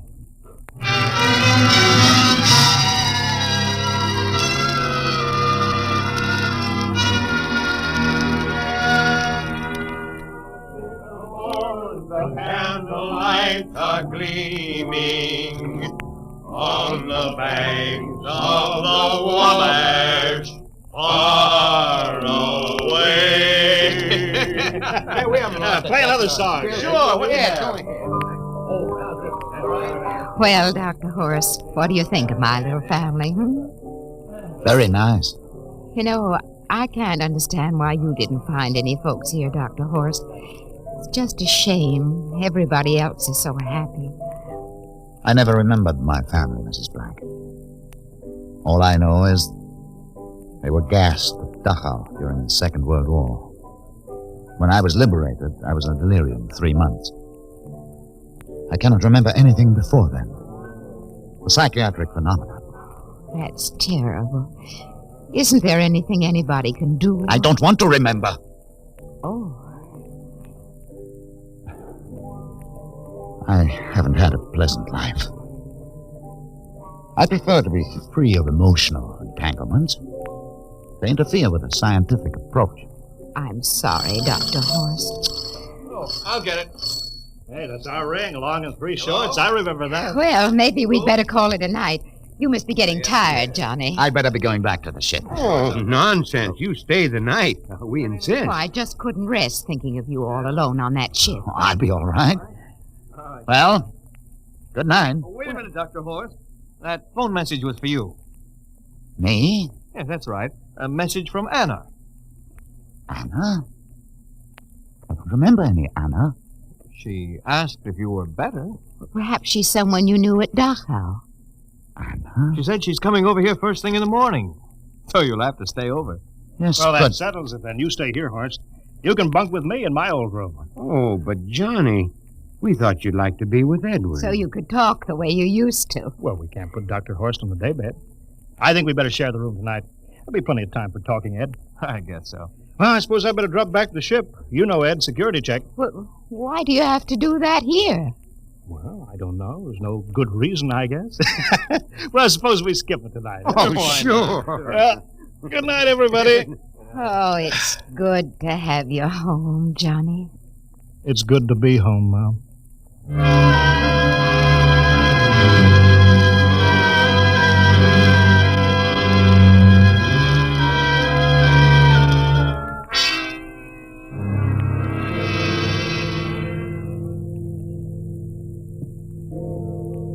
Captain Black, are you asleep? No. I've just been thinking about what we were expecting. Green-skinned Martians with eyes on the stalks. All the time there was only Mom and Dad and Edward waiting. It's funny what tricks your imagination can play on you. Yeah, I guess Mars is heaven, Horst. I've been thinking about Martians, too.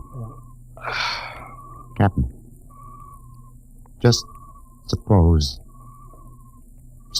there were Martians, and they saw us land.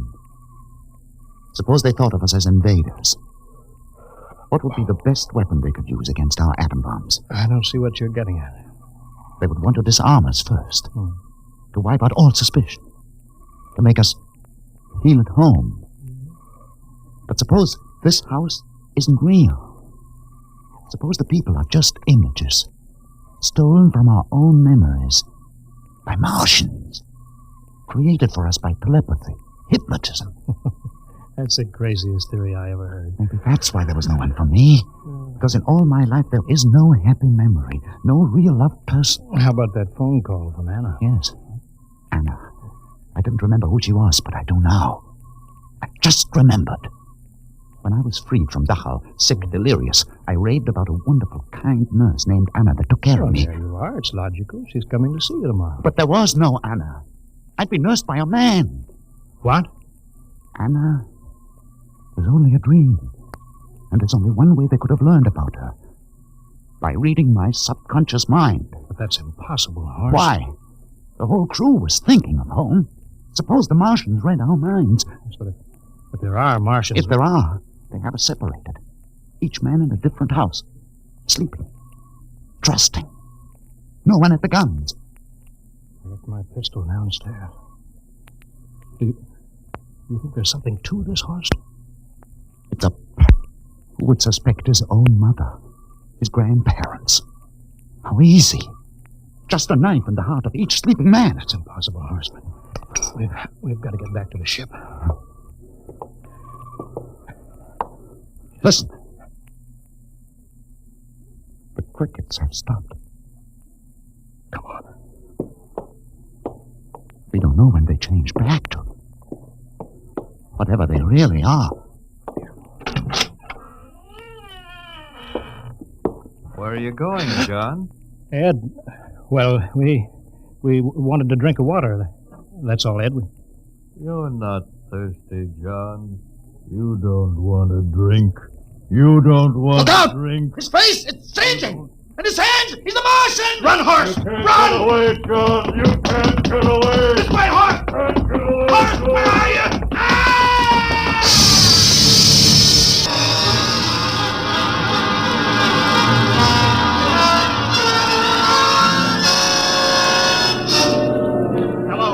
Hello, can you hear me, Earth?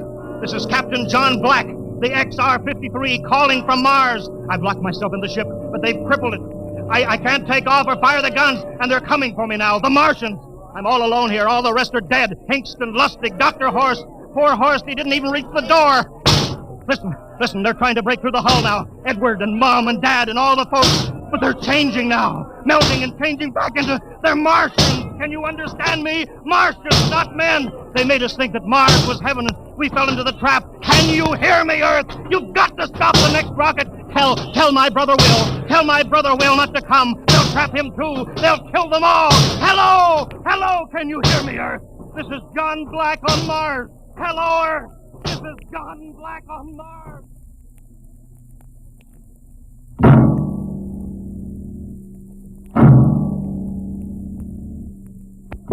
Tonight, Dimension X has presented and transcribed the Ray Bradbury story, Mars is Heaven, adapted for radio by Ernest Kenoy. Featured players were Wendell Holmes as Captain Black and Peter Capell as Dr. Horst. Your narrator, Norman Rose. Music by Albert Berman, engineer Bill Chambers. Dimension X is produced by Van Woodward and directed by Edward King. Robert Warren speaking. In a moment. Dimension X.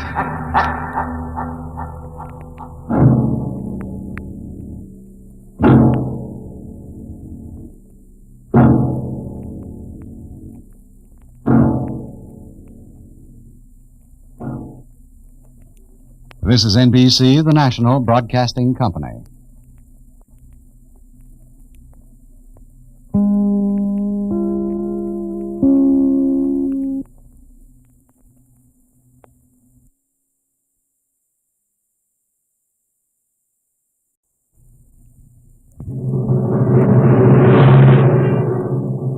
Adventures in Time and Space. Transcribed in future tense. Dimension X.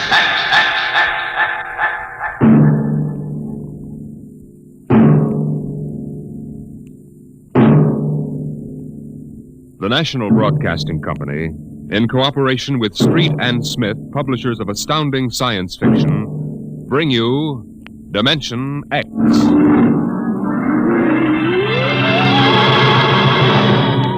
The war had been going on for generations. The sea and air were ruled by guided atomic missiles, radiations, and total destruction drove man underground.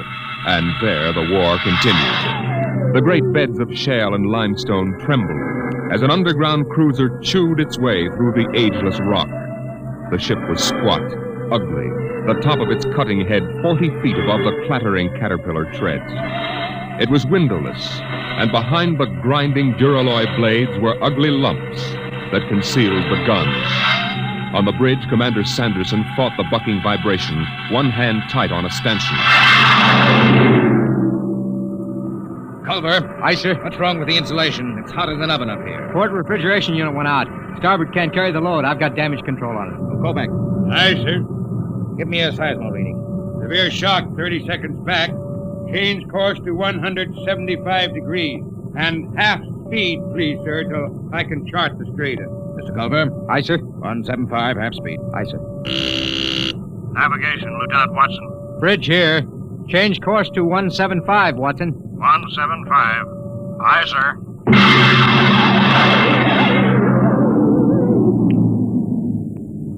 Clark. Yes, Mr. Watson. New course, 175. 175, aye. Half speed. Half speed, aye. What? We hit something. What is it, Mr. Watson? It's lava, probably. Maybe it doesn't mean anything. No, I guess not. Mr. Watson. Yes, Clark? Are we ever going to get out of here? You mean the lava? The whole business. We've been under rock for 3 months. You better keep quiet, Clark.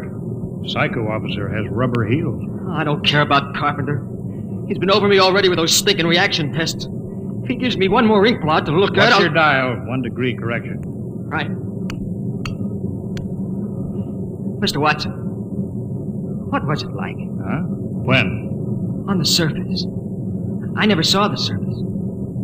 I was born in the Denver cave, half a mile down. Well, that was a long time ago, Clark.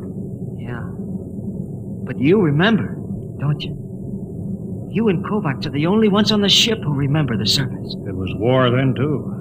Kovacs was in the army, the infantry. The Queen of Battles. Well, the Queen's dead now. What was it like? You mean in the surface wars? Yeah. Well, they had chaplains and... Chaplains? I guess you never heard of that. Now we have psycho officers. Yeah, they don't talk about religion much these days. It must have been something on the surface. I dream about that. I don't know what it was really like, but I dream about it. Then somebody takes me and shoves me down on the bottom of a hot closet. They shove a big hand over my mouth and I can't breathe. I wake up and I want to bust out of here with my fingernails. I just...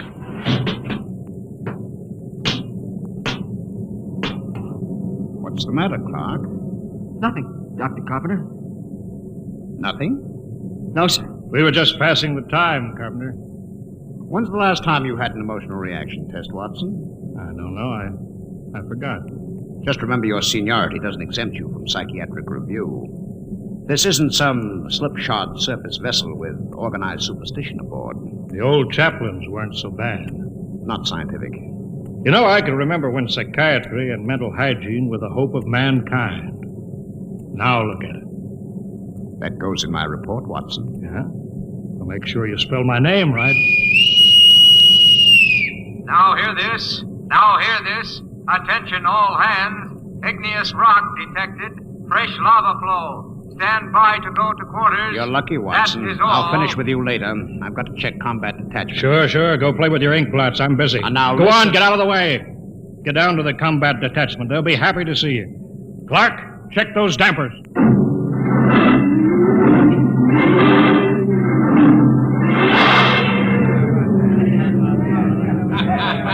I'll take 3 cards. I'll stand pat.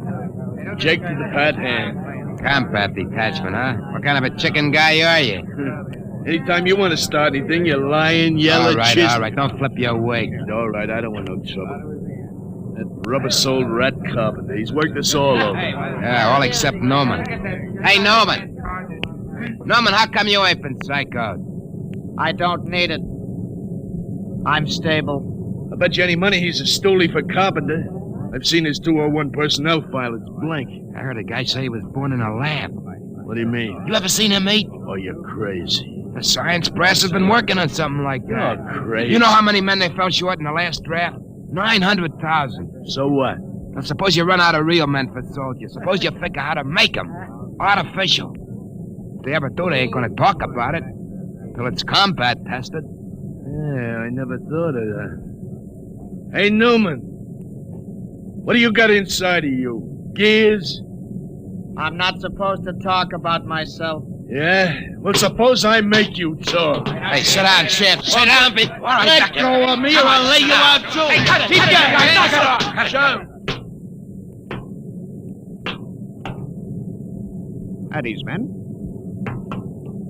Well, how's everybody feeling? You, Coke? All right. I'm all right, sir. Uh-huh. Sheehan? Sheehan? I'm all right, sir.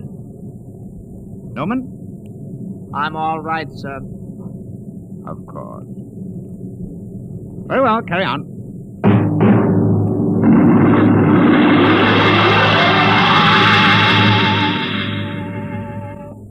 Commander Sanderson, I have my report. Later, Carpenter. It's rather important, sir. Serious personnel trouble is indicated below. It always is. Give your report to Culver. I'm busy. But, sir... Kovacs, give me a geo reading every 10 seconds. Aye, sir.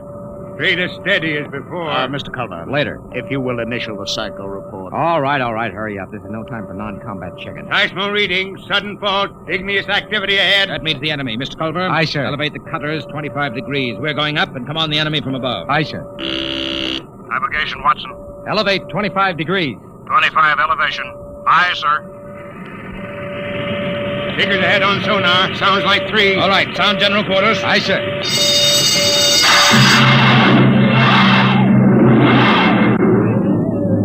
All right. General quarters. Of all the stinking luck aces I got. Get into your armor, you tub of lot. Yeah, give me a hand, Shin. The oxygen valve on my helmet's stuck. It's too tight. Helmet's too tight. You eat too much. At least I eat. Not like Norman. Yeah, look at him. Full armor and he's still smoking. I bet he lives on nicotine. Hey, Newman. Yes? You live on nicotine? Tobacco is necessary to me. Say that, a roper. What did I tell you? All right, shut up and test your helmet radio. Snap it down. Okay. Now I'll get mine. Can you hear me? Is my intercom okay? Okay. Keep the power up. Newman, check your intercom. I can hear you. Attention, combat detachment, move out. Where are those chow runners with battle breakfast? Breakfast, huh? I can remember when I had meat in the chow. When I had cooks instead of food coming, first class. Quit griping, Coke. At least we eat. Yeah, we eat. How about him? Want any breakfast, Norman? No. I don't need breakfast. I can wait without it.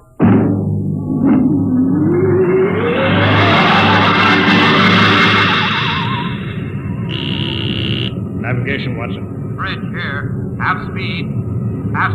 Half speed, aye. Clark? What? What's the matter? You got the shakes? No, I'm all right. Half speed. Half speed, aye. Attention, all hands. Enemy digger sighted. What? Huh? Prepare for action at close quarters. Enemy digger sighted. You hear that, Watson? Prepare for action at Close quarters. Full speed forward. No, I won't. What? Come on, full speed forward. No. Another inch. Stop this ship. Get away from there. Let me go. I gotta stop the ship. I won't be killed. I won't be killed. Get away from the controls, Clark.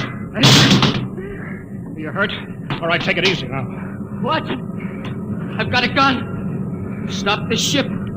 Stop it before I shoot you. Now take it easy, boy. I won't be killed. I won't let him. I'll give you 3, Watson, then I shoot. You don't know what you're doing. I'm gonna stop the ship. 1, 2,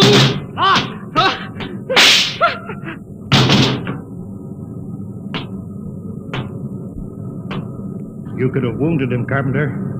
That would have been enough. My judgment was the cloud was more than a marginal risk. I acted accordingly. Sure. I'll get a detail to clean up after you.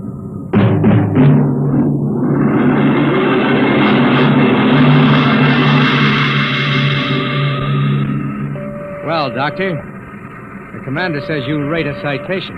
If you had read my report, Mr. Culver, you'd understand. Carpenter. Aye, sir. Don't let the crew hear of this. Wouldn't do for them to know an officer was emotionally unstable. You won't keep it quiet, sir. There was a detail to remove the body. What's that? Enemy digger within 100 feet, coming in fast. Hold it, Culver. Don't reverse engines. Turn on the drill with the tread stationary. Aye, sir. Full speed drill. Treads cut out. We'll blow up a cloud of dust that'll blind their optical technician in the infrared. Stand by, gunnery. Stand by, gunnery. Ready, sir. Enemy will be breaking through any second. There it is. Halt drill blades. Navigation. Cut out drill. Cut out drill.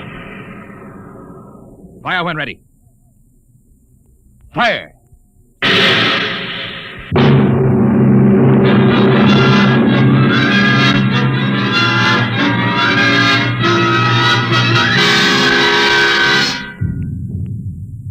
Contact signal.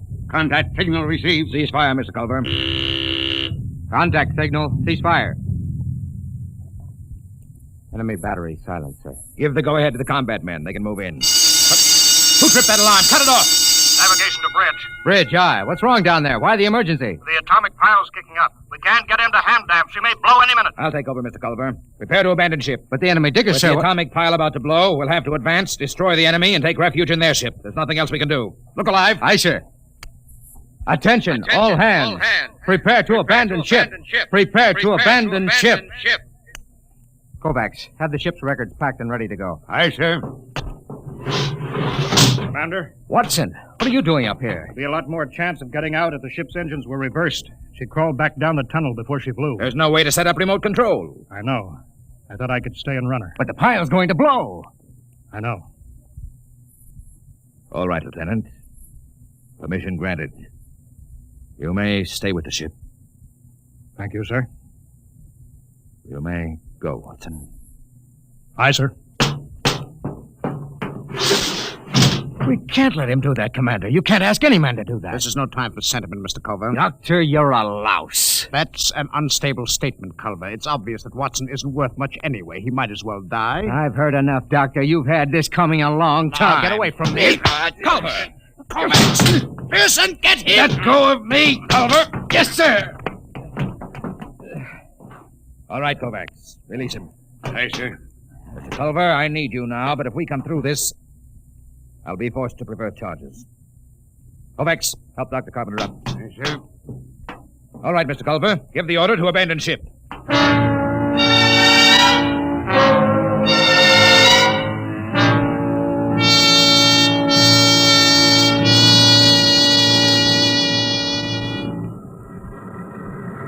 All the men are away, Kovacs. Full speed in reverse. Aye, Mr. Watson. How long have we got before the pile blows? I don't know. Kovacs, why did you stay here? You could have abandoned ship with the others.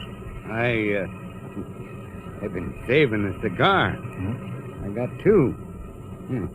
Would you like one? Oh, thanks. That's good.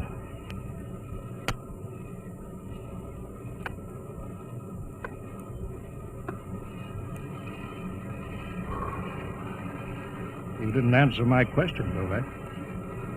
Why did you stay? How about you, sir? Me? I was in the last class out of Annapolis before it went underground and merged into the Geo-Warfare Academy. I guess I just hang on to illusions. Dead traditions of service. I suppose I did it because I thought it was the right thing to do. Yeah, I guess that's it when you get down to it. Kovacs, you saved a cigar against the rules. I've got something, too. It's a book. I stole it out of a hotel room in Frisco in the old days. A Bible? Yeah. Psycho officers don't allow them on board. Carpenter would have had me in the cells if he'd known about it. There goes the Geiger alarm. It'll blow any minute now. Kovacs, you remember this? The Lord is my shepherd, I shall not want. He maketh me to lie down in green pastures.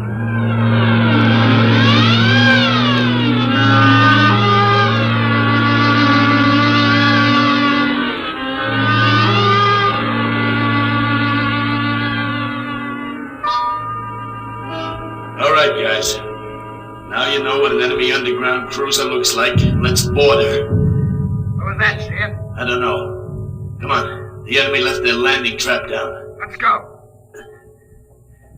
Look out. That's Fontaine.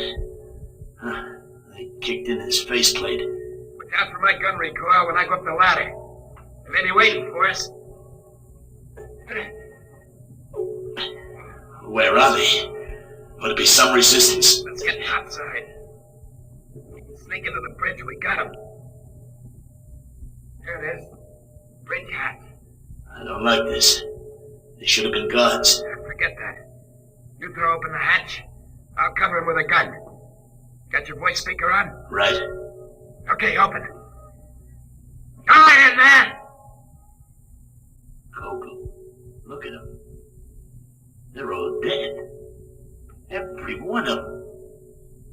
This one did it with a sword. You beat that. Killed himself with a sword.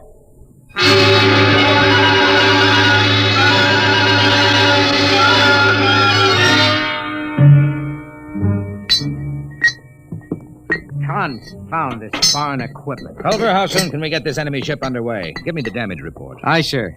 The port tread knocked out, armor breached aft in the midships, gun batteries inoperable. Lieutenant Adamson estimates we can make limited headway in 2 days. Very well. Sir, is it necessary for me to have this guard tagging after me? You're under arrest, Culver. Excuse me, Commander, sir. Oh, go ahead, Coke. There was a message or something under the guy with a sword when I broke in. I kept it as, well, sort of a souvenir. Oh, give it to me. I didn't mean anything wrong, sir. Hand it over. Culver, you read the enemy language. I'm afraid I'm under arrest as a prisoner. That'll do. Go ahead, read it. From Supreme Headquarters. There's a code designate. To all field commanders. Subject. Secret weapon, X-39. Failure of. 1. Research project X9 released on South America front last night. X9, a semi-living chemical process attacking all forms of protoplasm, was found to be uncontrollable, is spreading through our own armies all over the world. 2, you are instructed to... Well? That's all, sir. Quiet! Gentlemen, there is only one way to interpret this news. Carpenter, you will inform all hands that the destruction of the enemy is worldwide. The war is over. Hey, Newman, why don't you laugh, huh? Why don't you shout the war's over? I don't need to shout. Hey, Dr. Carpenter. Robot, Aye, sir. You will instruct cook to serve double rations as a celebration. No, sir. I strongly advise against it. The psychiatric implications are... What's the matter? I don't know. Something it's inside me. I've got to get out. Carpenter! Coke, Newman, go after him. Come on. No. That can't happen to a man. Not that. It's Carpenter. You can see that. But that can't happen to a man. He's dissolved. What's going on here? You don't understand, Commander. You didn't listen to that enemy message. A semi-living chemical process attacking all forms of protoplasm. All forms. Carpenter and you and me. You understand why the enemy killed themselves. They knew. The war's over, all right. There's got to be something to do. Culbert, Sun General Quarters. It's too late for that, Commander. The war's over. They invented the perfect weapon. The human race is dissolved. That's funny. Dissolved like Carpenter.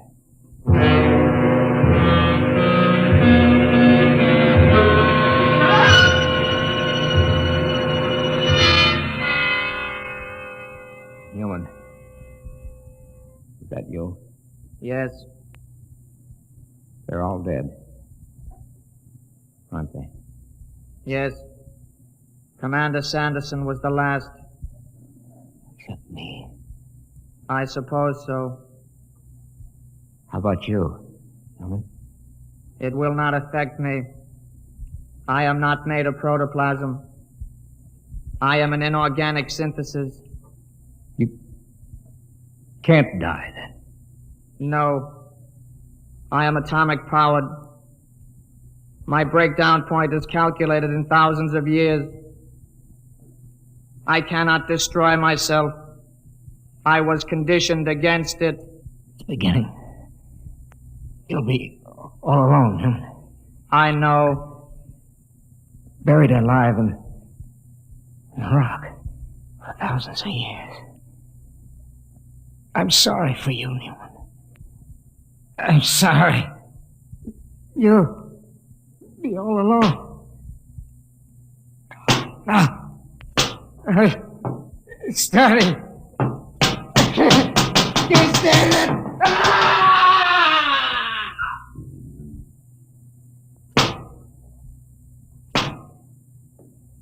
Why can't I die? Why didn't they make me so I can die like the others? I can't even kill myself. Why can't I die? Why can't I die?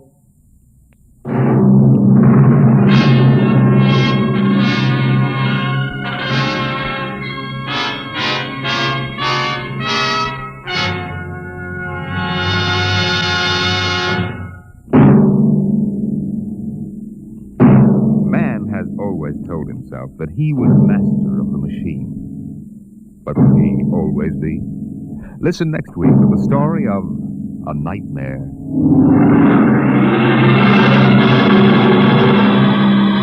Dimension X is transcribed each week by the National Broadcasting Company in cooperation with Street and Smith, publishers of the magazine Astounding Science Fiction.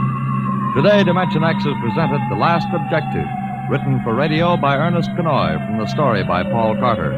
Featured in the cast were Lawson Zerbe as Culver, Ralph Bell as Dr. Carpenter, Wendell Holmes as Watson, and Jack Grimes as Newman. Your host was Norman Rose. Music by Bert Berman. Engineer George Mathis. Dimension X is produced by William Welch and directed by Edward King.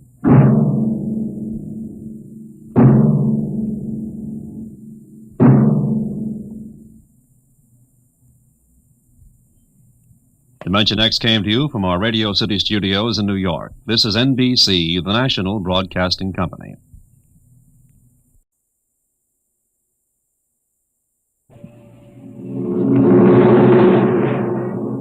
Adventures in Time and Space. Transcribed in future tense. Dimension X.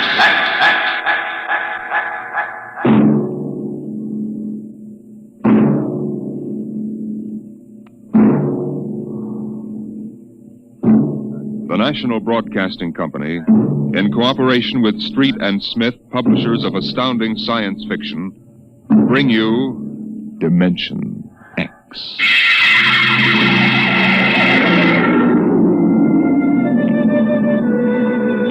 Nobody knows exactly when the nightmare began. They must have planned it for years, though, because looking back, you can find little incidents here and there. Like the concrete mixer in New Jersey that killed the bricklayer. And the time Senator Milburn was sucked into the rotopress at the Capitol office building. Unrelated accidents, we thought at the time. But they add up now. The day we really should have suspected was when the men walked off the construction job at the new Brookmeadow atomic pile on Long Island. I'll never forget that day. I was working as a statistical clerk in the project then, operating one of those miracle computing machines developed to fill the requirements of Army ordnance. They called it ENIAC. Mr. Gurney? Huh? Oh, yes, Bella? The chief wants to see you in his office. Me? Unless you're no longer Samson Gurney, he wants to see you. Oh, well, of course. What do you suppose? I do not read minds, tea leaves, or crystal balls. Of course, I'm sorry. I shouldn't have asked. Don't apologize. I'm sorry. And don't wait for me. Mr. Hawk is in a hurry. Yes, I'll go in right away, of course. Her name was Bella Roscoe. She was Mr. Hawk's secretary. I had always thought her a very attractive woman, but for some reason she didn't seem to like me. Of course, on a clerk's salary, I couldn't exactly afford to take ladies to the best places. But I've often thought that if there weren't such a disparity in our ages, I might have... But then... Come in. You wanted to see me, Mr. Hawk? Gurney, I thought those electronic computations were infallible. They are, sir. Well, we got a kickback from the chief physicist. These nuclear equations are inaccurate. No, they aren't, sir. I'm telling you what the memo says. Well, sir, occasionally, if there's an overload, the machine goes haywire. Sort of has a nervous breakdown, you might say. We usually rest it up for 24 hours, and it's okay again. Well, do whatever has to be done. Yes, sir. Oh, and Gurney. Yes, sir. You've been with the Bureau for over 15 years now. It would be a shame to have to remove you because you aren't keeping your mind on your work. Well, Mr. Hawk, I hardly think anyone... Excuse me. Hawk speaking. What? Dave, what? All of them? Well, have you tried to talk to them? Yes, of course.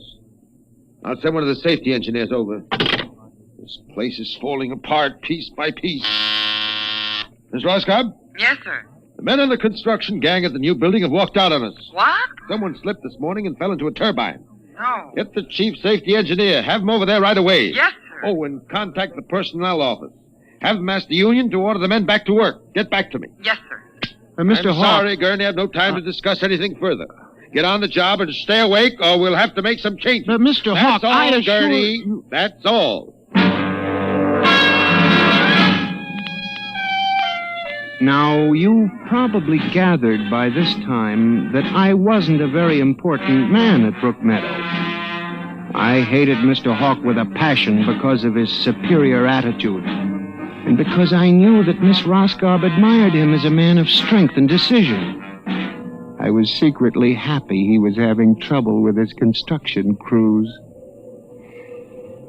That evening, I wandered over to the site of the new atomic pile to see where the man had fallen into the turbine. They had the construction area fenced off with barbed wire, and a security guard stopped me. Hold it, buddy. You can't go in there. That's a restricted area. I'm Samson Gurney from the statistical section. Here's my identification. I'm sorry, Mr. Gurney. Nobody's allowed in the area. I see. We had a lot of the employees come over tonight to take a look, but nobody gets in. Orders. Tell me, was he, killed instantly? Like that. Mm-hmm. Yeah.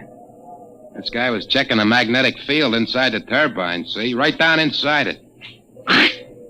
It's all over. But if it wasn't hooked up... Look, Mr. Gurney, they got smarter guys than me trying to figure these things out. Yesterday it was a concrete mold. Wham! 2 guys get sucked right into the mixer. My. 3 days ago, a bulldozer starts up by itself and runs wild. 1 killed. 2 almost. Go figure it out. You know what I think? Sabotage. We got more guards and FBI men in here than we got workers. Flea couldn't get through without proving he didn't come off a Russian wolfhound. Now, I'm a statistician. All my life, I've been interested in statistics. So, a simple-sounding thing like this started me off. I went back to the office that evening instead of going home, and for the next 2.5 hours, I computed figures on the probability of industrial accidents for the types of machines we were using.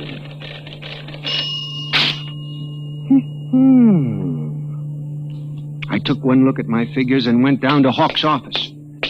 Just as I figured, he was staying late, working on a settlement with the construction workers. Yes?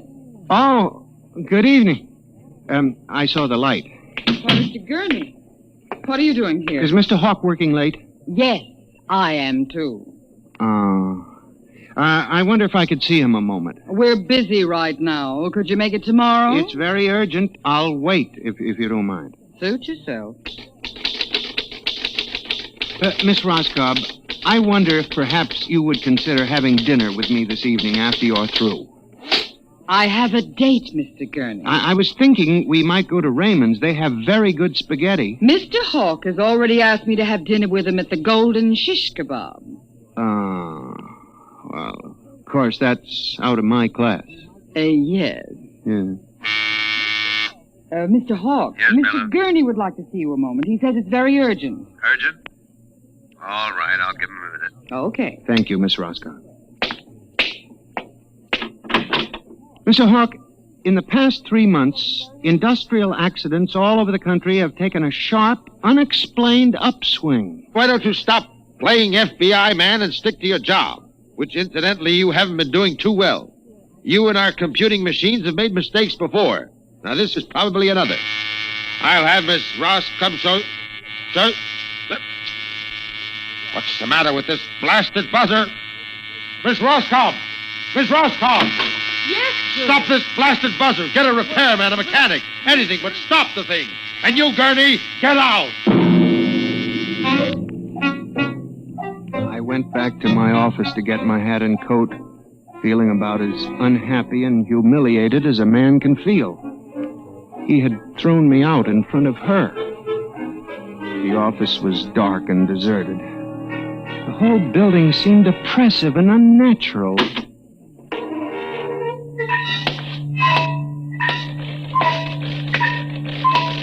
I walked across to my desk. In front of me, the ENIAC glowed and chattered eerily as it worked on the equations we had fed it that morning. Its many-fingered circuits hung against the wall like some great octopus. And the thousands of tubes glowed orange and blue in the dark like 1,000 eyes staring at me. It almost seemed alive. Then it increased its tempo a moment, and a fleeting notion crossed my brain that it was laughing at me. Laughing like all the others. What was the matter with me? What? I shut my desk drawer and began to put the cover on my ENIAC typewriter when an amazing thing happened. The most amazing single incident of my life. Alone, in the darkness, with no one at the keyboard, the ENIAC typewriter began to type. Am I going crazy? This can't be. There's nobody here. There's nobody here. Oh, no. I'm just imagining it. It's in my mind. But I hadn't imagined it. The paper was there in the carriage. Would I dare read it? Or would the whole thing suddenly vanish and send me shrieking to the nearest psychiatrist? Samson Gurney, there are some equations better left unsolved. The answer to yours is death. was not until I turned to go that I was suddenly aware of the utter and complete silence of the room. Then it dawned on me. The ENIAC had stopped working.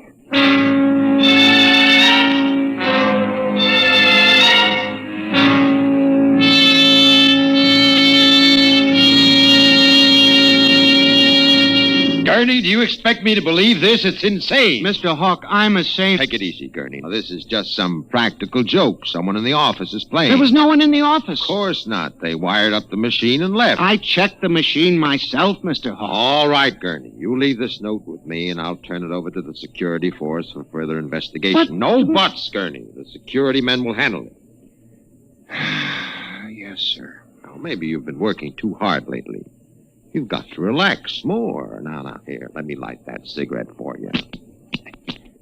I watched him trying to make the lighter work. I don't understand this. I just put fluid in it. There's a brand new flame. It seemed ridiculous. A little piece of mechanism like a cigarette lighter frustrating the big important executive. Oh, blast this lighter. Here's a match. It was such a small thing. And yet as I watched him, a thought began to take shape in my mind. Nebulous at first, incredible perhaps, but it grew. You just relax for a few days. Everything will turn out all right. Well, the main thing is not to let little things upset you.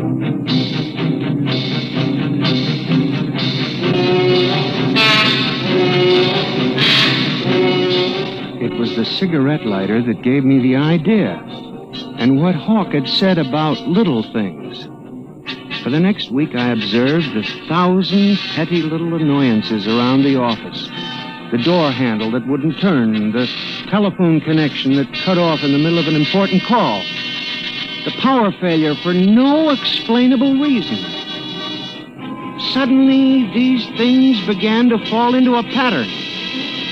I, Samson Gurney, knew that I had stumbled onto a secret so monstrous in its implications that I was almost afraid to pursue it.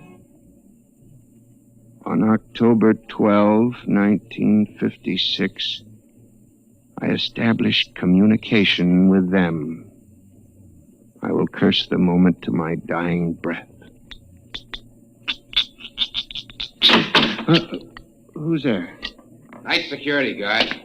Oh, hello, Henry. Oh, hello, Mr. Gurney. What are you doing here so late? I'm just doing a little repair work on my ENIAC computator. Huh. Sure some mess of wires and tubes. Yes, it is. Well, I gotta finish my rounds. Don't forget to turn out the light, will you, Mr. Gurney? No, Henry, no, I won't forget. Night. Good night. When you were a child, did you ever try to imagine that you were all-powerful? I felt like that when I finished hooking the input of the typewriter to the main vacuum tube of the ENIAC. Then I turned on the current that sent 1,000,000 volts of pulsing energy into the electronic nerves of the machine. I am certain that if anybody were watching me in the next moment, he would have thought me a raving maniac. I still wonder if perhaps it is not all a nightmare. Now, you! If what I have guessed at is true, if there's life and intelligence in this room, make a sign! There was nothing. Nothing but the hum of the machine and the dull glowing of the tubes. Then, suddenly, without provocation or explanation, it happened. The ENIAC typewriter began to respond to the impulses from the machine. The letters were Y, E, S. Yes, it had happened. I, Samson Gurney, had communicated with a machine.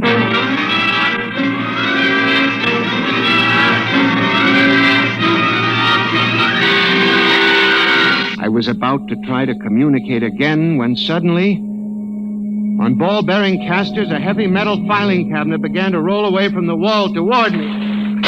I started to move to one side when another cabinet slid out from the wall, and then another surrounding me. That was when I realized that they cooperate. We taught them that, you see, on the assembly lines and in the factories. There was no way out. How could a mere man reason with dumb machines? Still, they needed us. They needed us to oil them and repair them and build them. They hadn't gotten to the point yet where they could exist without man. I had to make them understand that before they killed me. Listen to me. You must listen. What good will it do you if you kill me? I'm only one man, but I can help you. I can be useful to you. Do you hear me? Do you hear me? Good. You're going to need men to oil you and repair you. I'll do anything. I'll do absolutely anything you want, but in the name of God, don't kill me. If you can understand this, answer me. Answer me. The appeal captured the longing of centuries. Man as slave to the machine. And after a moment, the circuits glowed more brightly. The cabinet slid back to the walls. As I tore the tape from the machine and read it, the words were almost pathetic in their longing, but most ominous in their implication. They read, "Address me as master."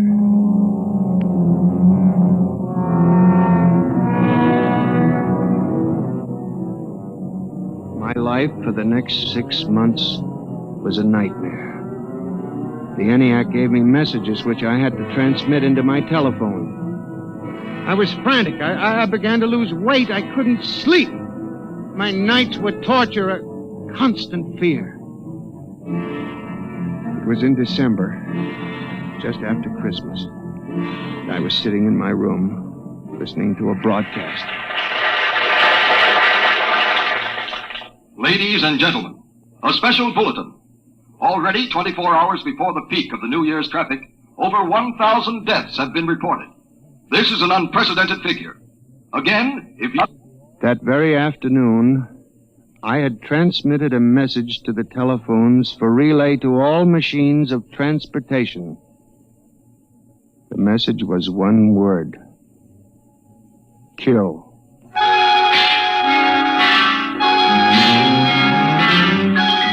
Next morning, I avoided my office. Instead, I went directly to the office of Mr. Hawk. I was highly agitated. My lips trembled as I spoke. Well, Gurney? Mr. Hawk, what I'm going to tell you sounds crazy. I know it does, but I must say it. All right, say it then, for heaven's sake. Mr. Hawk, have you ever heard of resistentialism? Resist what? Resistentialism. You're not making sense, Gurney. Mr. Hawk, I'm trying to tell you. All these accidents, the trouble with the machines, Mr. Hawk, they're alive. They think, they cooperate, and they hate us. Who? The machines. Gurney. You've got to believe me. I've communicated with them. I know. What are you doing? Now, just relax, Gurney. Everything will be all right. What are you doing? Miss Roscoe, send for the plant physician at once. Mr. Gurney has had a nervous collapse. But, Mr. Hawk... Everything will be all right, Gurney. We'll give you a nice, long rest. You fool. You blind, stupid fool! Can't you see what you're doing? Fool, fool, fool!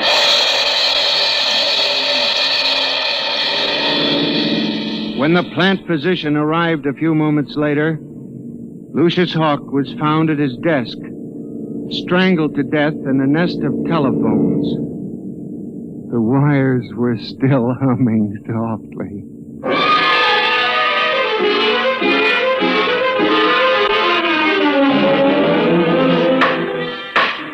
Samson Gurney, you stand accused of the crime of murder. How do you plead? I did not kill him. I didn't. So record. Prosecution will proceed with testimony. Now, Miss Roscoe, did the accused quarrel with your employer on the morning of the murder? Oh, yes. He and Mr. Hawk quarreled violently. I could hear Mr. Gurney screaming at him. And Mr. Hawk asked me to send for the plant physician. What were his words? He said, Mr. Gurney has had a nervous collapse. Now, Mr. Simpson, you are a guard at the Brook Meadow Project? Yes, sir. When did you have occasion to meet the accused? Right after those accidents. He was snooping around the construction area.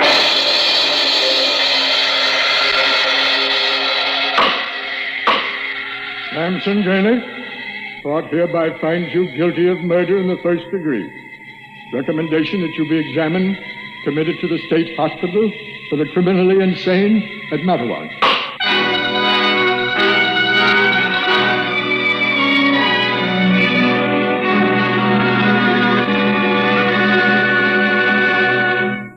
And that's how I came to be here at the hospital, Dr. Klein. That's the whole story. Thank you, Mr. Gurney.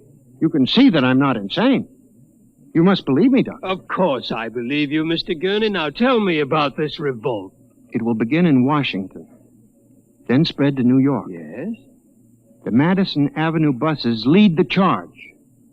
Picture it, Dr. Klein, 3,000 buses roaring rampant through the streets, people running like rats in a maze looking for manholes in the pavement. And you really believe this will happen, Mr. Gurney? I know it, Doctor. The worst part of it is there's no way to stop them now. It's too late. Now, you mustn't excite yourself, but Mr. Doctor, Gurney. don't you see?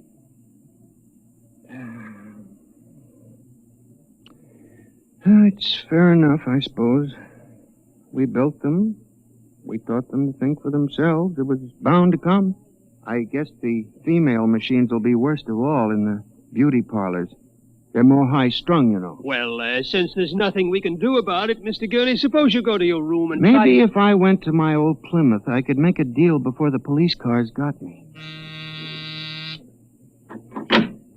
Yes, Doctor? Would you take Mr. Gurney to his room, guard? He's already been given sedation. Yes, sir.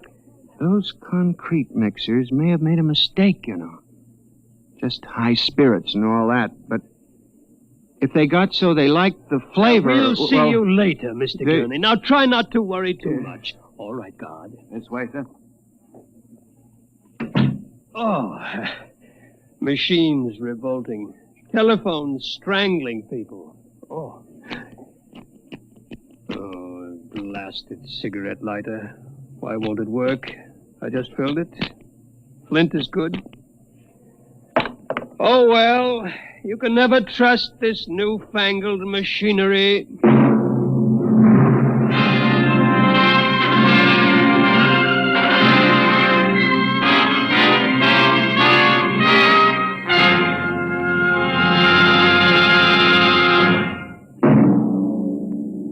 Next week, Dimension X will present a story of the future. A story of an insignificant pebble in the sky called Earth, and of a man from a distant star who grew to love this unimportant planet.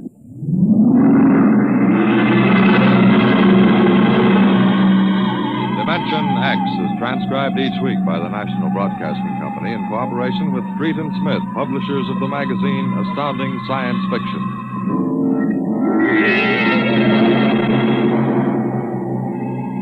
Nightmare was written by George Lefferts and based on a poem, The Revolt of the Machines by Stephen Vincent Benet. Featured players in the cast were John Gibson as Mr. Gurney and Rita Lynn as Bella Roscoe. Norman Rose is your host. Music by Albert Behrman. Engineer Bill Chambers. Dimension X is produced by William Welch and directed by Edward King.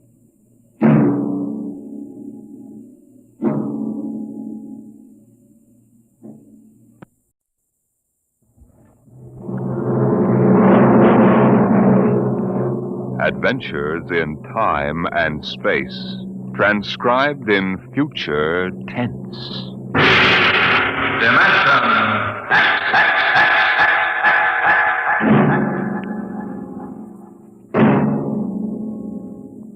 The National Broadcasting Company, in cooperation with Street and Smith, publishers of astounding science fiction, bring you Dimension X.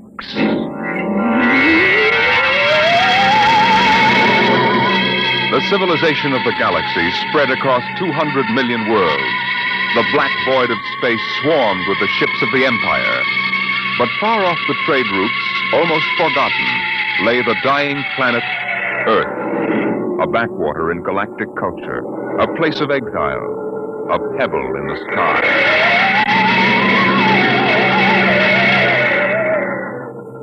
I landed on Earth, on the one spot which I would have called civilized. A patch along the desolate heights of the Himalayas that surrounded the palace of the imperial governor of Earth. Dr. Bell Avedon of Sirius Sector. That's a familiar name. Perhaps you've seen it in the Galactic Archaeological Journal, my Lord Ennis. Me? No, I'm a soldier, not a scientist. It was a newspaper article. You gave an interview about your expedition to Earth. I suppose you want to start digging. Whatever can you find on this miserable heap of rubble? I don't consider Earth a miserable heap, my lord. It's absolutely unique in the galaxy. Unique? It's the only inhabited planet that is radioactive. It's a pig pen. Yes, I know. But this planet is inhabited. Biologists have proven that on a radioactive world, high forms of life cannot develop. High form? The rest of the galaxy hates the Earthmen, and they return it with interest. I don't think you understand. I'm not intolerant of anyone. That even includes Earthmen. My theory is that life on Earth originated before it was radioactive.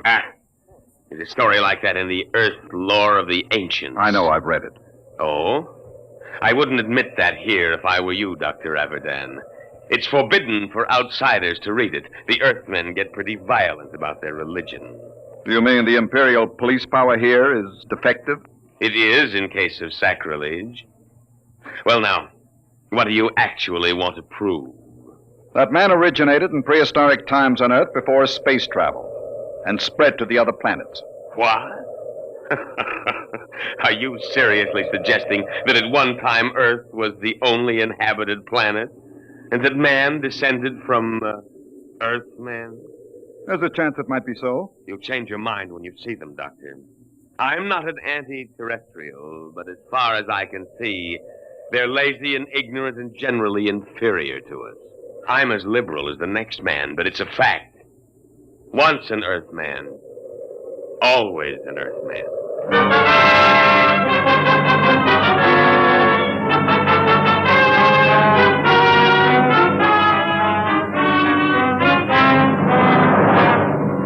I booked passage to the city of Chica on an Earth line. My fellow passengers seemed ordinary enough. But I was conscious of being alone among Earthmen. I beg your pardon. Could you tell me what's going on there? Sure. You see that couple? They've been married 40 years. It's their anniversary. Yes, sir. 40 years. Hey, Mother? It seems like yesterday. Just like yesterday. Hey, when are you folks scheduled for the 60? In a month. 16th of November. Well, I hope you have a nice day for it. My father reached his 60 in a pouring rain. Kept complaining we were getting soaked. So I told him, what are you complaining about, Dad? I've got to come back. Now, this 60 they're talking about, are they referring to their 60th birthday? Sure. That's when they put you away. Euthanasia. It's a custom. Can't have people living on. Eats up all the food. That's right, isn't it, Pop? Yes, sir.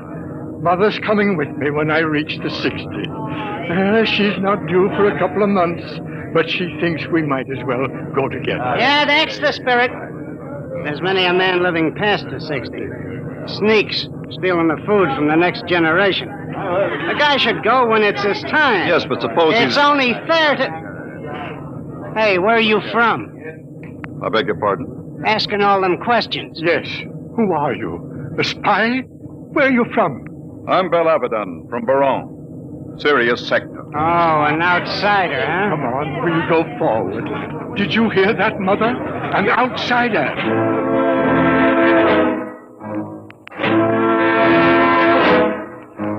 I burned with indignation. Earthmen treating me like an outcast. Earthmen.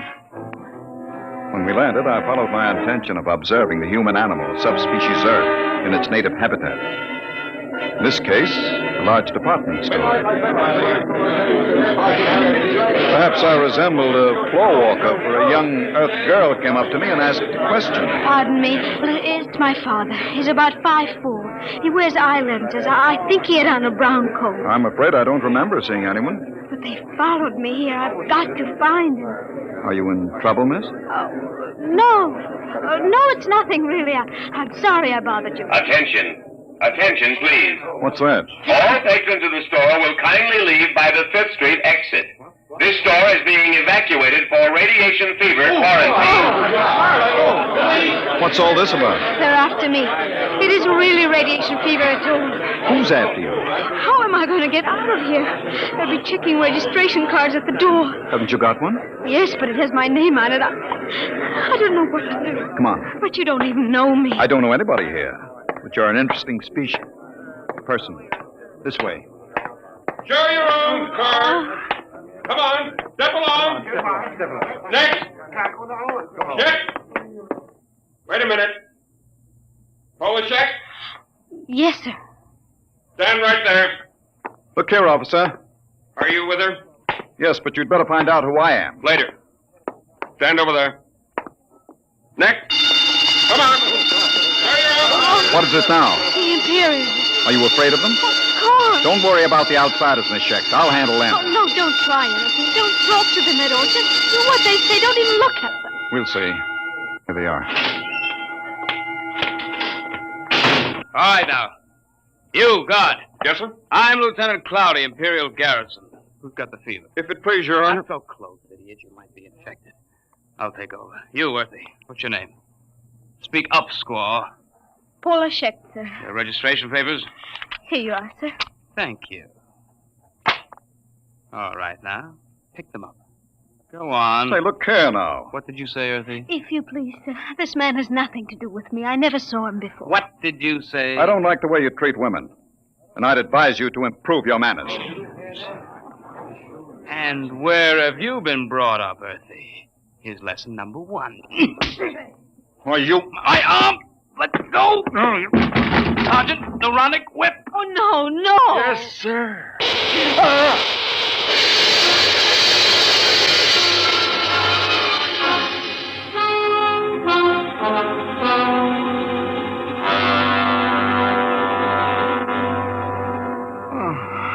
Oh, you're all right now.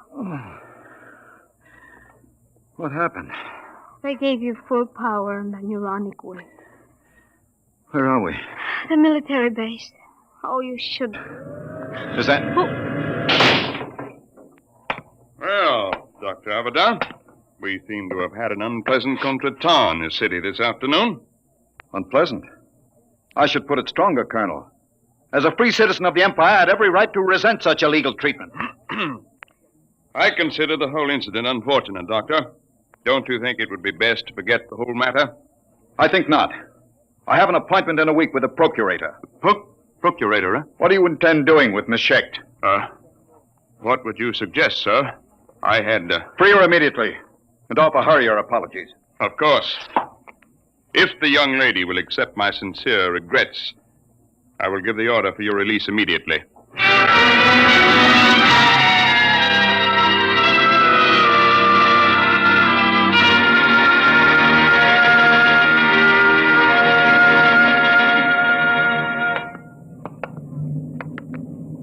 I don't understand. They just turned us loose. Of course. You must be very important. I never heard of the outsiders being that polite to an Earthman before. I'm not an Earthman, Paula. What? I'm an archaeologist from the outside. Oh. Well, then you stood up to the soldiers because you knew it was safe all along. And I thought... Oh, I should have known. Paula, does my not being an Earthman make me any different from 5 minutes ago? You might have told me, sir. If you don't mind, don't call me sir. Don't be like the rest of them. Like the rest of whom, sir? The rest of the disgusting animals that live on Earth? Please, Paula. If you'll excuse me, sir, I must leave. Oh, wait. Paula! Listen to me, Paula!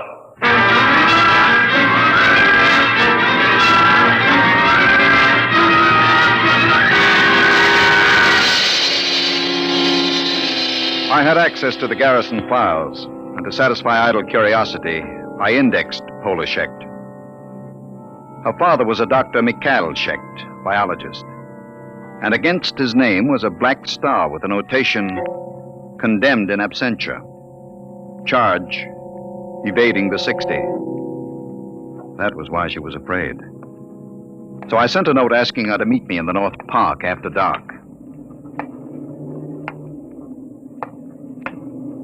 Paula, over here. Dr. Avidan? Sit down. Oh, I want you to understand. I wouldn't have come except... I understand. I've seen your father's record. You know about it. I looked into it, Paula. There doesn't seem to be much that can be done about the 60. Oh, it isn't that. It's not for my father. It's for the whole galaxy. What is it? Earth is going to revolt. No. All of it? Oh, don't laugh at me. Paula. The galaxy has a volume of several million cubic light years. It contains 200 million inhabited planets. Earth has a population of only 20 million. And no resources. What can Earth do? I don't know, Doctor, but my father does. He's told me that Earth knows a way by which it can wipe out all outside life and... Wait. Listen. Someone coming. Park Patrol. Quick, kiss me. Don't be stupid. Kiss me. They won't suspect anything. Oh, yes, of course.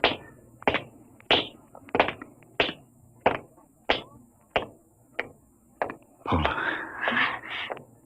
They've gone. It's all right. Now come with me. I'll take you to my father.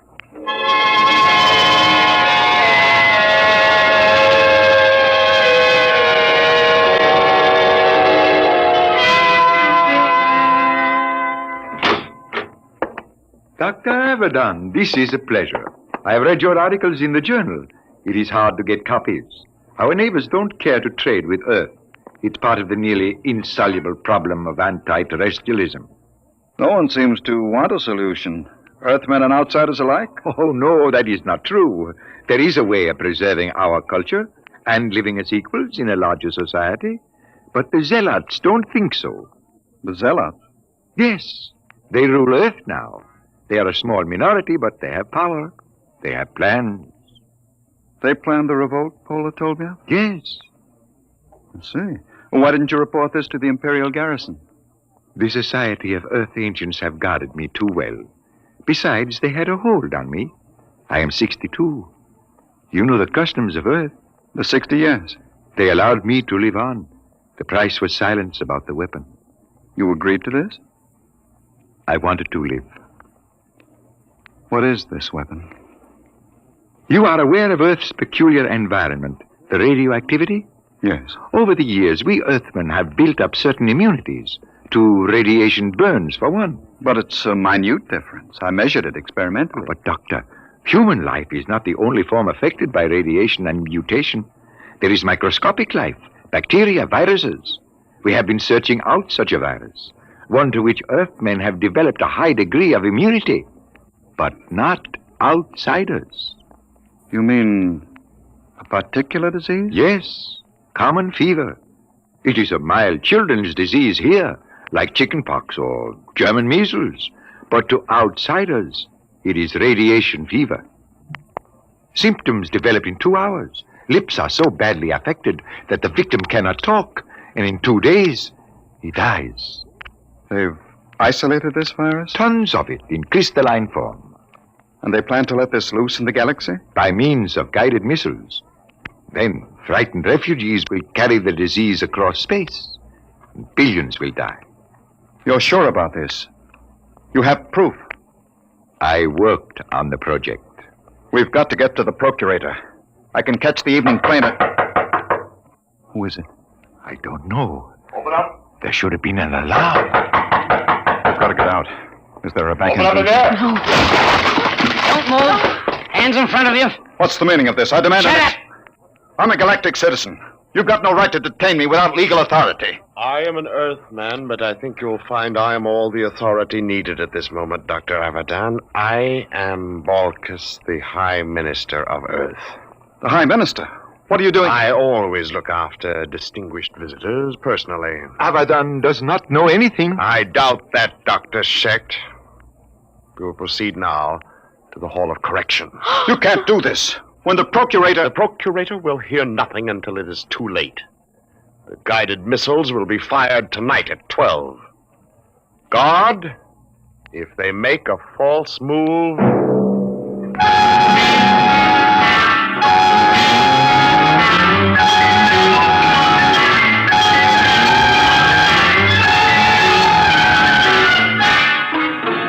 Keep them covered, guard. Right.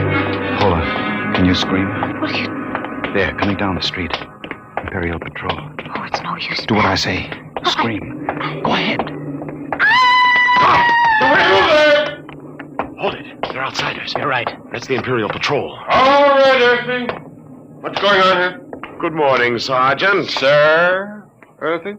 You don't understand. I'm Borkus, the Lord High Minister of Earth. Listen, Earthy, I don't care who you are. What's going on? Yes, sir. We've arrested these people. What charge? Blasphemy. All right, get moving. Thank you. Sergeant, What do you want, Earthy? I'm a galactic citizen. I demand the right... You? May we proceed, sir? Listen, Sergeant. I've something more to say to you. What? This. No Earthy's going to get away with this. Get a squad car! But, Sergeant, I'm the Lord Minister of Earth. Tell them about it at the Imperial Barracks. Now move, all of you, before I give you a shot of the whip.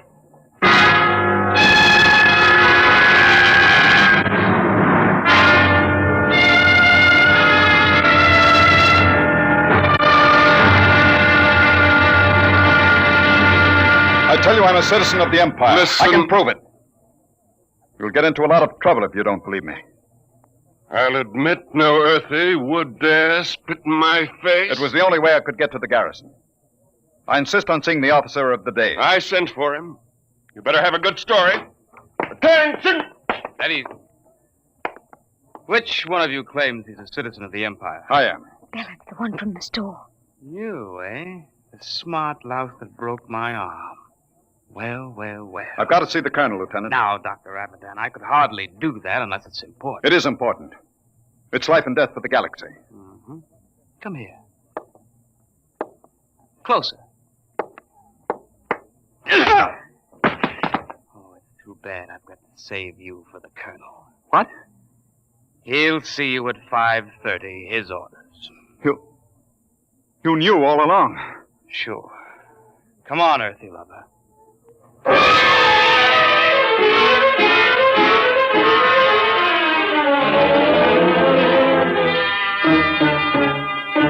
I'm afraid you're in serious trouble, Dr. Abaddon.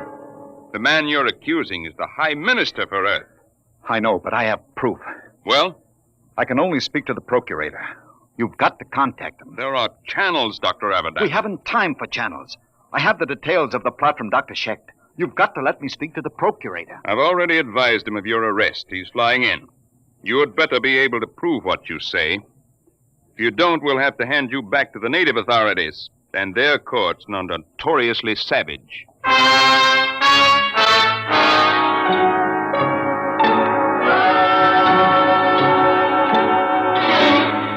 Well, Abaddon, I've called you here with His Excellency, the High Minister for Earth. My lord, this man is behind the whole plot.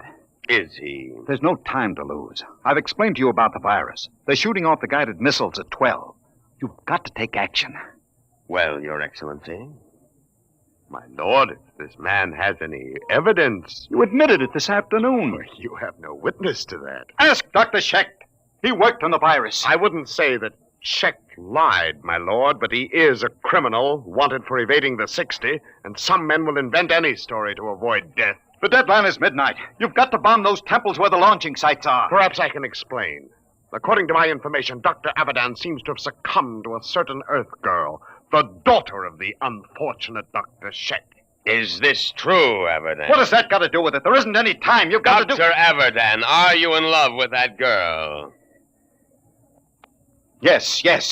Will you listen to I me? don't think we need pursue this any further. Your Excellency, I shall order you released with an apology. No. Dr. Averdan, I can hardly believe a degenerate who fraternizes with Earth women. You scum, you pot-bellied scum! I warn you, Averdan, you're in trouble enough. I'm in trouble! You fool, you stupid, blind, bigoted fool! You're destroying the galaxy! You're murdering them all! But before I die, I'll have the pleasure of smashing your fat, oily face in... Let me go! Guard! Get the whip!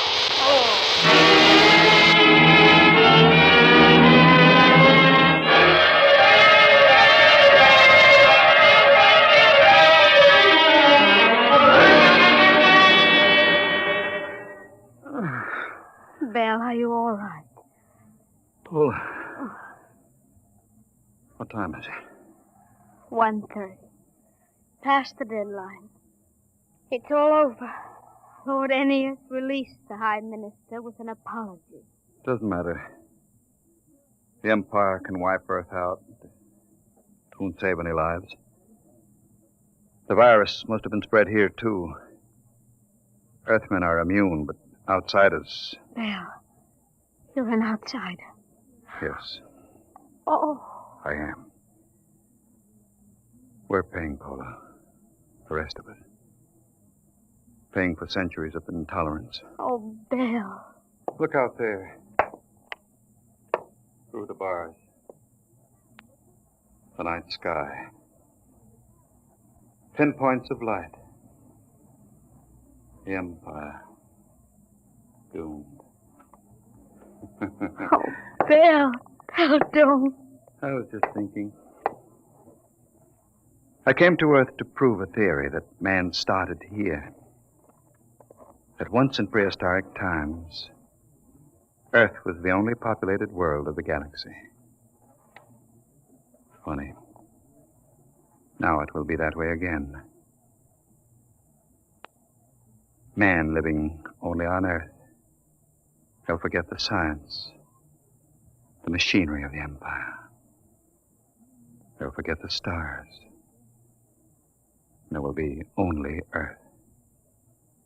Alone in the universe. A pebble in the sky.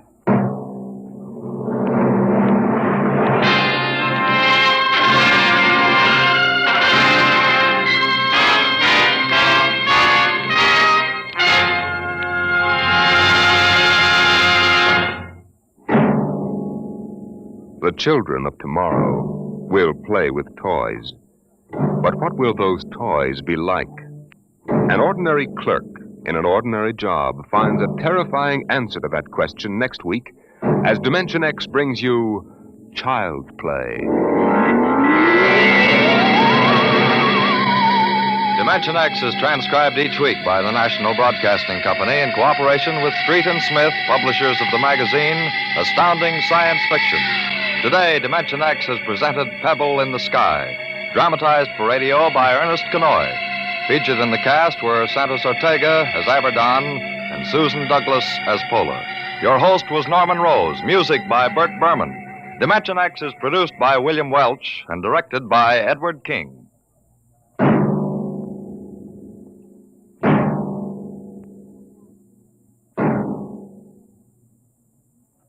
This is NBC, the National Broadcasting Company.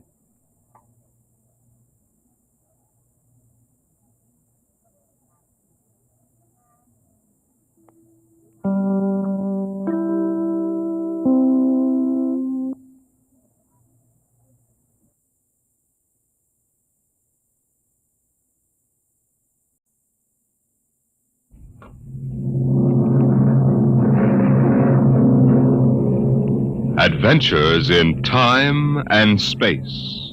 Transcribed in future tense. Dimension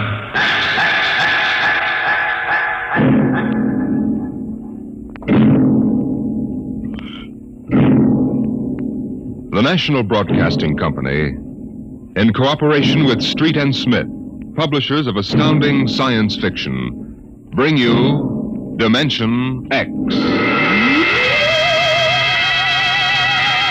In these times, even a child knows the meaning of atomic fission jet propulsion and electronic transmission.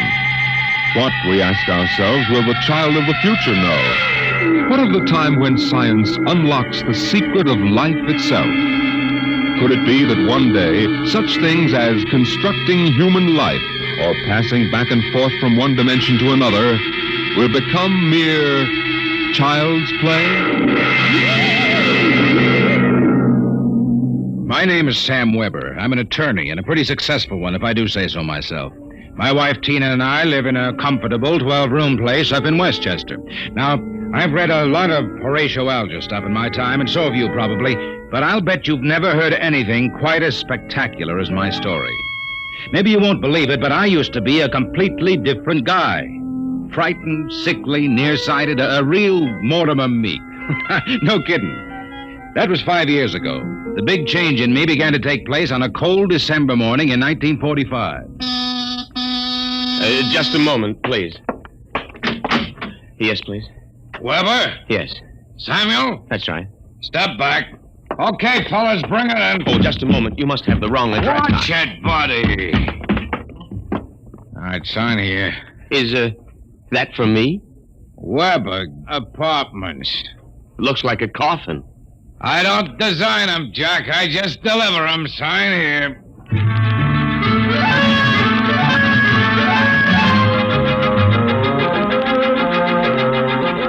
After much straining, I wasn't in very good physical shape those days, I managed to push the box under my single light bulb.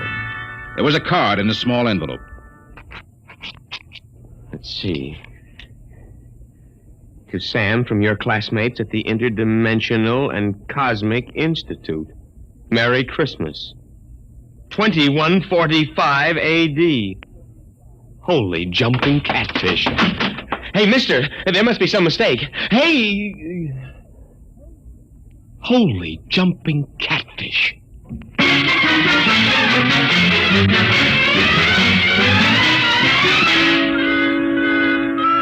They were gone, and I didn't even know which delivery company it was. Well, I finally decided to open it up and see what was in it. After about a half hour of fumbling, I gave up. All right, then, don't open.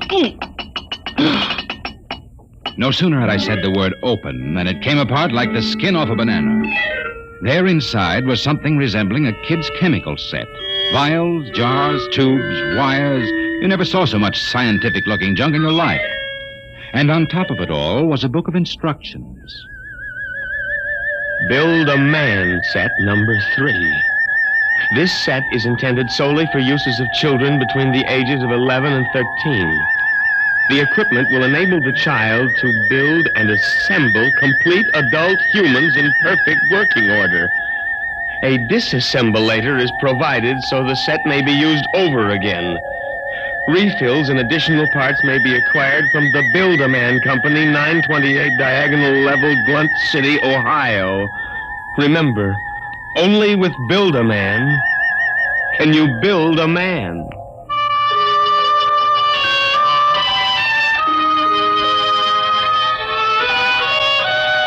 When I left for work that morning, my brain was still reeling with the stuff I'd read in the instruction book. Somerset and Ojack, attorneys at law. Just a moment, I will connect you with Mr. Ojack. Oh, good morning, Mr. Weber. Good neuron. I mean, good morning. Got to get my mind off that book. Only with Build a Man can you build a man. Chapter 1, Making Simple Living Things. Chapter 2, Duplicating Babies and Other Small Humans. Oh, no. I've got to get a grip on myself. Here, do a little work. O'Brien versus O'Brien. Martin versus the city of New York. Oh, it must have been a dream. Probably go home tonight and find the place empty. Well, if it isn't the poor man's Clarence Darrow. Oh, hello, Lou. I come as a bearer of sad tidings. Well, you don't look very sad. The boss wants to see you, laughing boy. What about? How should I know? Oh, and by the way, you'll be very happy to know that I've just been promoted. I'm handling all the criminal stuff from now on. Congratulations. You know what this means for Tina and me, don't you, Junior? Oh, well, cheer up. Tina's not for you anyway. Some got it, some don't. I got it. you don't. So long, laughing boy.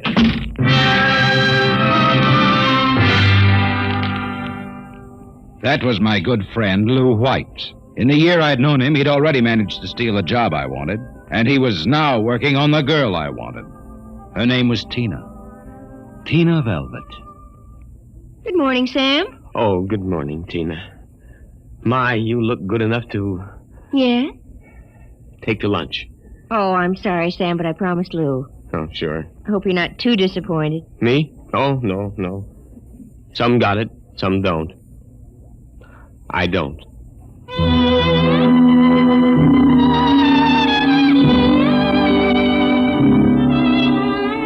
And that was Tina. I tried to steady my blood pressure as I walked into the boss's office. You sent for me, Mr. Ojak? Oh, yes. Sit down, Weber. Sit down. Oh, thank you, Mr. Ojak. Weber, I've been reviewing the work of my staff counselors for the past 6 months. I want to know only one thing. Yes, sir? What happened? I don't understand. You haven't had a single new client in 6 months. But no one has come in, Mr. Ojak. My boy, in this business, you've got to be aggressive. You've got to go out and create new clients. You've got to show some zip. Yes, sir. Do you have any zip? Oh, yes, Mr. Ojak. Oh, I've got zip, all right. I just can't seem to turn it loose, that's all. Well, get in there and punch now, Weber. I want to see a change in you in the next few months. As a matter of fact, I'd better. You got that? Yes, Mr. Ojak. I'll try to show some zip.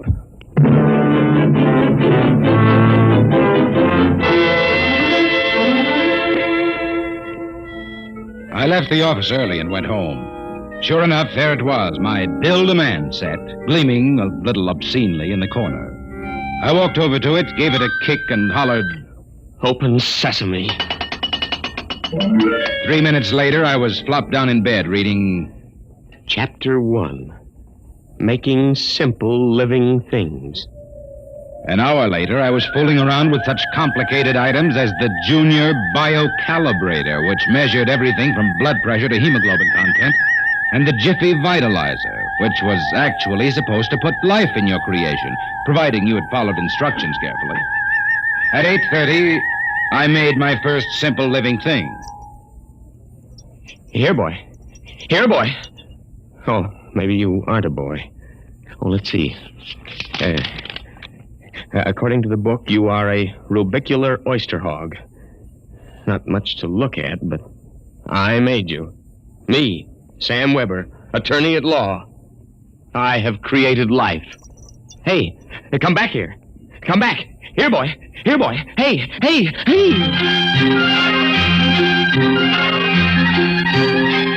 It was no use. My rubicular oyster hog, which was a cross between a field mouse and an oyster, had run out under the door and into the world.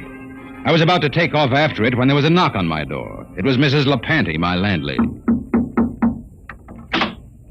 Oh, hello, Mrs. LaPanty. I heard a noise. Oh, just rehearsing a speech I have to make in court. You were squeaking. The bad throat. Oh, by the way, there was a gentleman looking for you this afternoon. A gentleman? Yeah, a tall old man in a black overcoat. Kind of nasty. When I told him he wasn't in, he wanted to go up to your room. Tell you I showed him the way out in a hurry. Oh, thanks, Mrs. LaPanty. Probably a bill collector. Yeah. Well, I gotta run.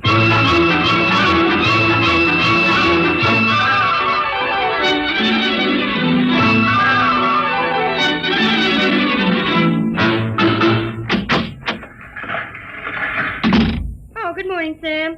Here's that memo on Rosenthal versus Rosenthal and also a letter for... What's the matter? You look tired. Well, I had a bad night. Your lumbago again? Yes. Oh, say, by the way, your client was here again this morning. The client? Mm-hmm. Yeah. Oh, it must be the same fella that called at my house the other day. Yeah. Well, what did you tell him? Well, I said you'd be in later. Oh, thanks. Will that be all, Sam? Yes. Oh, no. Are you doing anything New Year's Eve? Oh, Sam, you haven't even noticed. Noticed what? Well, the ring, silly. Third finger, left hand. What? Lou gave it to me. Isn't it simply gigantic? But you're not We're going to be married as soon as Lou finishes his next case. Lou is so sharp and businesslike. So is a guillotine. Sam, after Lou gave me the ring last night, I began thinking how I used to hope that it would be you. But, well, then I realized you'd never have the money, and, well, a girl has to think of things like a good steady income and a husband with... Zip. Yes, with Zip. Well, Lou has plenty of zip. I'm sure you'll be very happy zipping around with each other. Oh, Sam! Well, Sam, Hey, what's going on in here? Honey, is this little baboon giving you any trouble? If he has, I'll take him apart like an egg crate. No, take it easy, Strongheart. Tina just told me the good news about your engagement. She's crying with happiness. Is that right, honey? Well, then, no hard feelings, Sam. Just that the best man got the girl, you understand. Oh, say, by the way, we're having a little celebration at Shanghied's tonight. Drop in and we'll live it up a little, huh?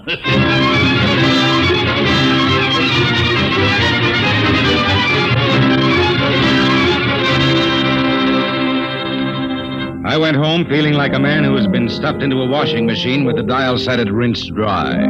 I was a failure. I walked over to the mirror for a heart-to-heart talk with myself.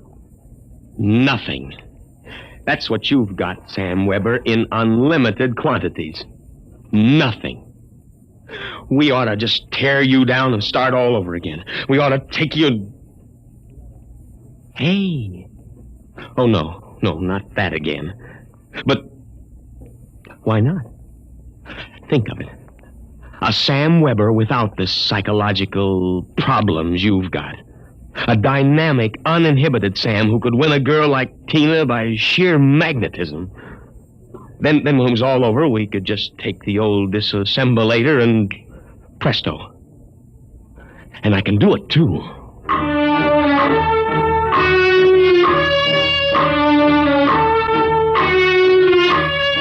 Chromosome content. Check. Cerebral content. Maybe a little more id and a little less superego. Limbs, eyes, hair, general endocrine reaction. Well, here goes. It's moving. Holy mackerel, it's alive. It's getting up. Say, I feel great. Well, now, take it easy. Do you know who you are? Of course I do. I have all the thoughts you ever had up until the point I was vitalized. My brain is an exact duplicate of yours, except that I'm not all blocked up psychologically. It said in the instruction manual you'd be uninhibited. Say, this is all right. Oh, by the way, since we both have the same name, it'll simplify things if I call you Weber. I'll be Sam. Oh, now look here. I'll make the decision. How would you like a good punch in the nose? Well, is that any way to talk to your own parent? I did create you, know. Well, don't think I don't appreciate it, Weber, old man, but let's get one thing straight. I live my life and you live yours. You got that? Who pays the rent? You do, for a while anyway. I haven't decided whether or not I want to stay in the law business. The law business? I may want to spread out a little. Tina's the kind of girl to whom money is very important. Tina? Well, what did you expect? I have enough of your likes and dislikes to want her just as badly as you do. The only difference being that I can get her. No, we're not quite the same, you and I. I've got zip. Don't use that word. Now, how about some dinner? You know, I'm starved. You'll have to go out. I'll need some clothes. Sorry, I only have this one suit. Fine, you can lend it to me. Well, what about me? I'll bring you a sandwich after I come back from Shanghied's. Shanghied's? Well, you haven't forgotten, have you, Weber? We're invited to the celebration. Tina and Lou White. Only it wouldn't look quite right if we both showed up, so I'll tell you all about it. Now, off with that suit, and no nonsense. Well,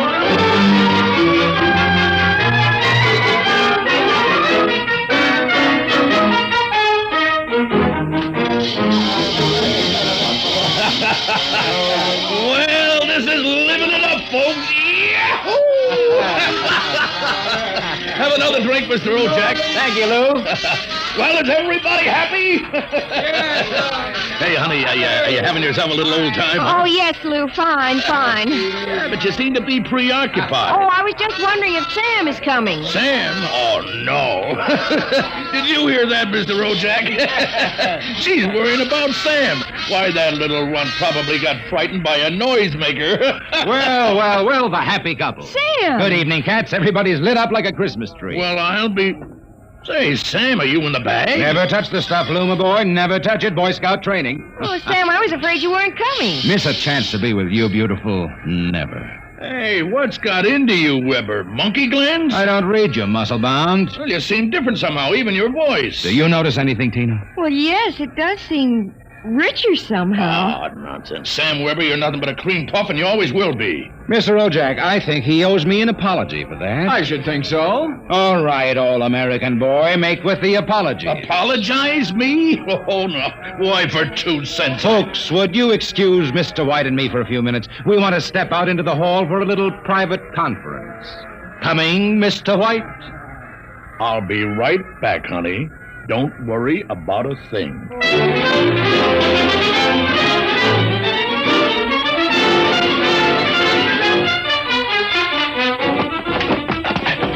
Okay, big boy, you've taken enough punishment. Now. Sam! Lou, don't kill him. He did... Oh, dear. He'll be all right in a little while, baby. But did you... Oh, Sam. Tina.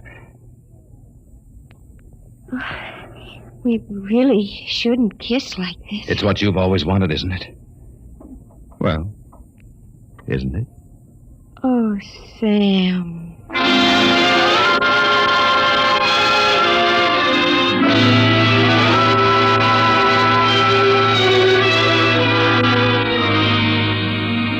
By this time, he's probably kissing her. And there's nothing you can do about it, Weber, old man. Nothing. Hey, wait a minute. Where's that book of instructions? To disassemble a Build-A-Man model, merely focus the ray of the disassemblator device and press lever X. But that's murder, Counselor.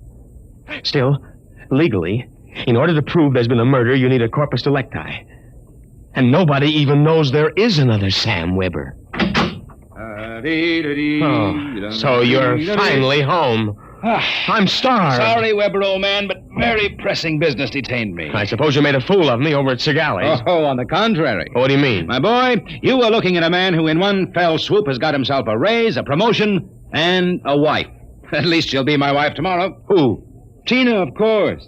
I don't believe it. I had to put on quite a show, but all around it was a real success.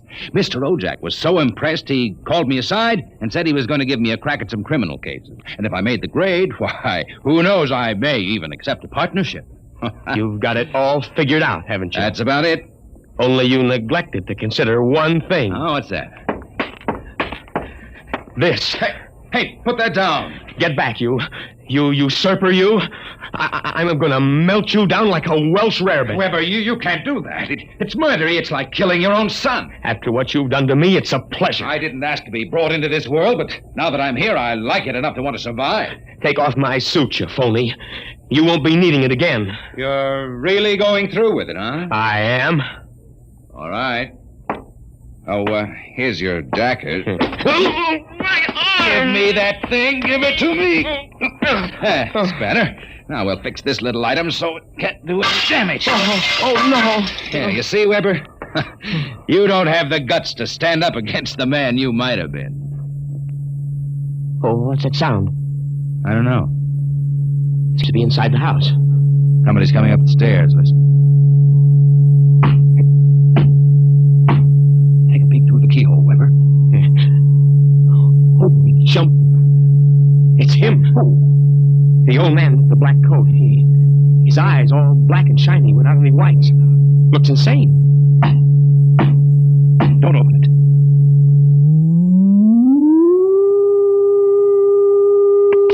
He's burning it. He's burning a hole right through the door.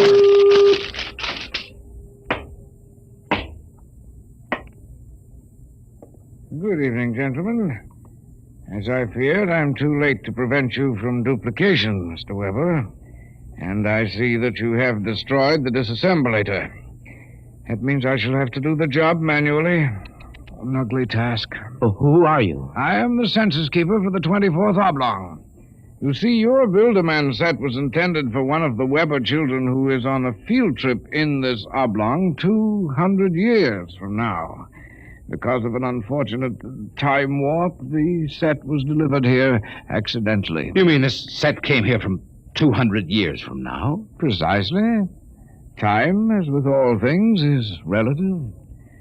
We shall have to recover the set, of course, and adjust any discrepancies that it's caused. But meanwhile, the problem is, which of you two gentlemen is the original Sam Weber? Oh, I am. Listen, liar. Difficulties. Why cannot I ever have a simple case like a double conuplication? Now, look here, Mr. Census Keeper. The duplicate will obviously be less stable and more emotionally unbalanced. Certainly, a man of your qualifications can decide which of us is the more valid member of society. Which of us will conform more readily to the standards Naturally. I observe that one of you is naked. Oh, wait a minute. And you also seem to be trembling. Whereas this gentleman seems quite calm. No, hold it. You're making a mistake. I hardly think so. No, stay away from me. Please do not struggle. Help, please. Mr. Weber. Yes. It would be better if you didn't watch. Of course.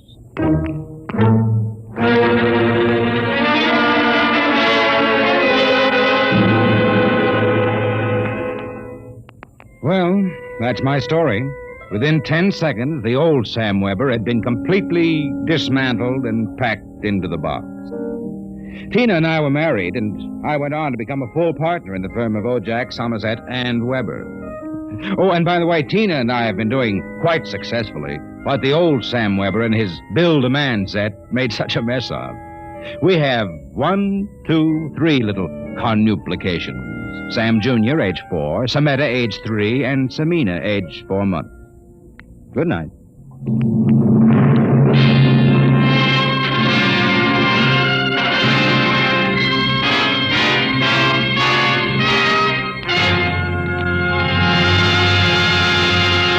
You have just heard another adventure into the unknown world of the future.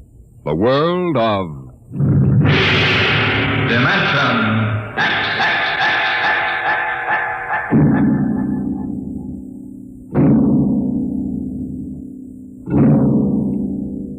Time is a strange and mysterious dimension. Could we alter the future if we could travel back in time to our own youth? Next week, we bring you a story of a man who found the answer in Time and Time Again.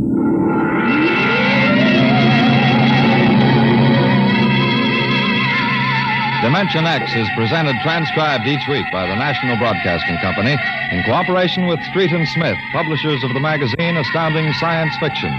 Today, Dimension X is presented Child's Play, written for radio by George Lefferts from the story by William Tenn. Featured in the cast were Leon Janney as Sam, Carl Weber as his alter ego, and Patsy Campbell as his girl.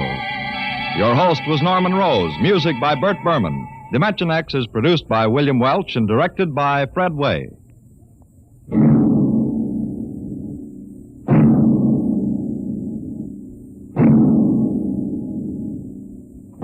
In reply to many queries from our listeners, last week's story on Dimension X, Pebble in the Sky, was written by Isaac Asimov. This is NBC, the National Broadcasting Company.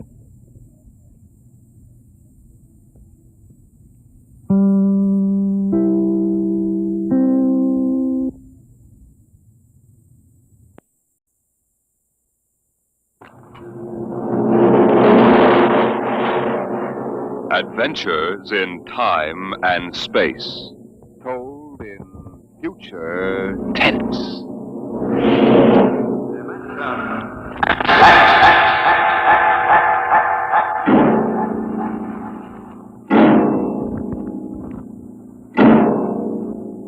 The National Broadcasting Company, in cooperation with Street and Smith, publishers of astounding science fiction, bring you Dimension X.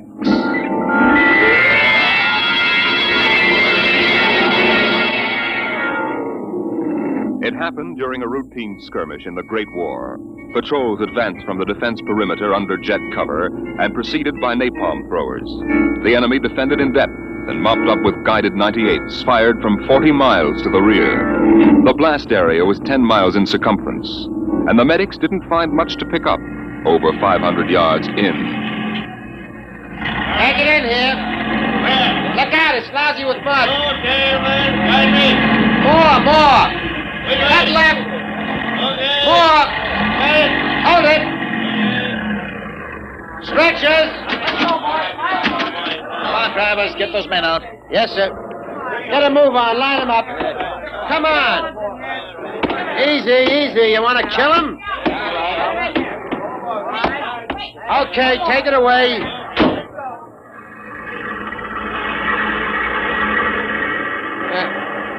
They might have left these Joes where they was. Half of them won't last till the plane comes. As long as they're alive, they'll be treated. Get out the tags, Travis. Start talking names. Yes, sir. This one must have been 1,000 yards in. Get his dog tag out.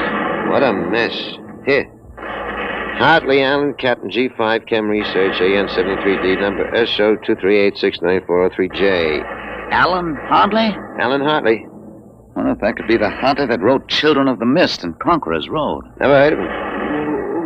Major, I think maybe he's part conscious. Maybe I should give him another shot. Go ahead, Sergeant. There isn't much else we can do for him. It's a rotten shame. Ain't it always? Okay, Captain, give me your arm. There.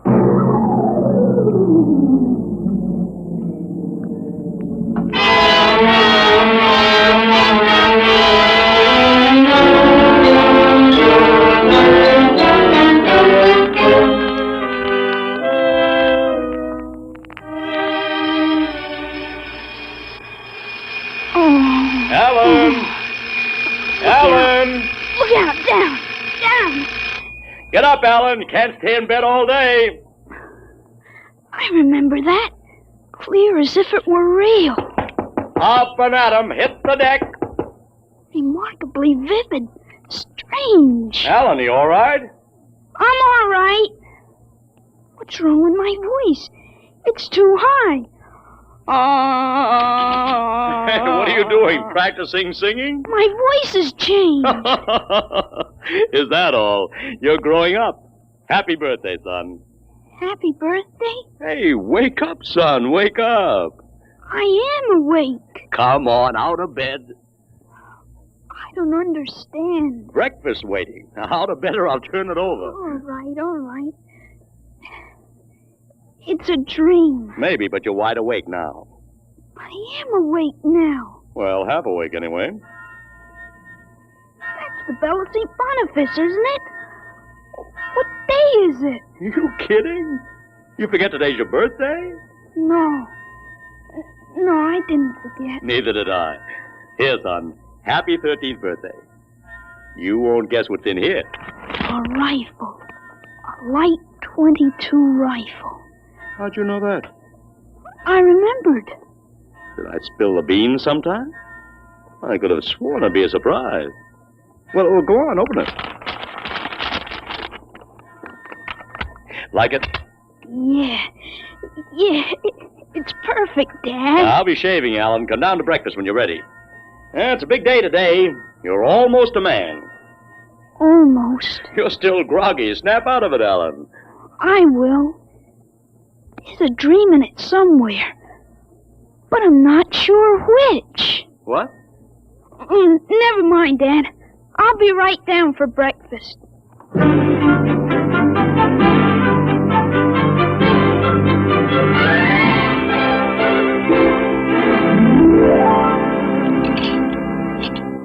Now for coffee. Mrs. Stauber makes the best in town. A black for me. What? You may be 13, Alan, but they're still a little young for coffee, especially black. I wasn't thinking. What are you going to do today, son? I want to do some reading this morning, I guess. That's always a good thing to do. After breakfast, suppose you take a walk down to the station and get me a Times. Didn't it come? What, the Times? They don't deliver. Be a good idea, though. Maybe I'll talk to Sam Ashburn about it. Here's a $50, Alan. Get anything you want for yourself out of the change. Thanks, Dad. Finish your milk before you go. Oh, sure, Dad. And hurry back. I like to finish the crossword puzzle before lunch.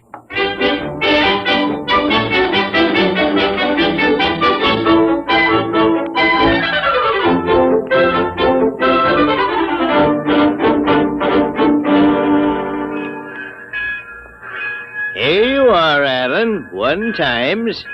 Tell your father the puzzle's a stinker. Thanks, Mr. Ashburn. Look out for the trucks when you cross the highway. Oh, I'll go across Elton's lot shortcut. Elton's? You'll have a hard time crossing there, son. There's 4 buildings on that block. I thought they burned down. Seen 'em this morning, big as life. Oh, I guess that didn't happen yet. What'd you say? Oh, nothing, Mr. Ashburn. I was just muttering. In my days, youngsters talked up. Yes, sir. Bye, Mr. Ashburn.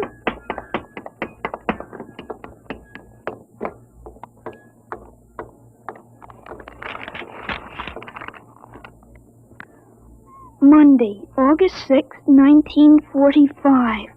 Okinawa 1, bombing Japan. Hey, Alan, wait up. Larry Morton. Hiya, Larry! Hi, Al. Hey, you want to have a catch or something? No, I have some things I want to do at home. Wow, get him. Fancy pants talk. Things I want to do at home. Oh, go chase yourself around the block. Go jump in a garbage can, will you? Go take a flying jet to the moon. Hey, that's a new one. A flying jet to the moon. Hey, you thought up a new one, Al. Yeah. Hey, how about us going swimming at the canoe clubs after? Gee, I wish I could. I gotta stay home. After. You see the football movie at the Grand? Boy, what a team. Notre Dame. I thought you liked Cornell. Cornell? Ha, they couldn't even beat Vassar. You're going to Cornell, aren't you? Me? Cornell? Fat chance. I'll bet you do. I wouldn't take your money. I know you wouldn't. You'll go to Cornell, all right. Cornell. Far above Cayuga's waters, there's an awful smell. Just the same, you'll go to Cornell. I've got to hurry, Larry. Well, so long, Al. See ya. So long, Larry. See ya.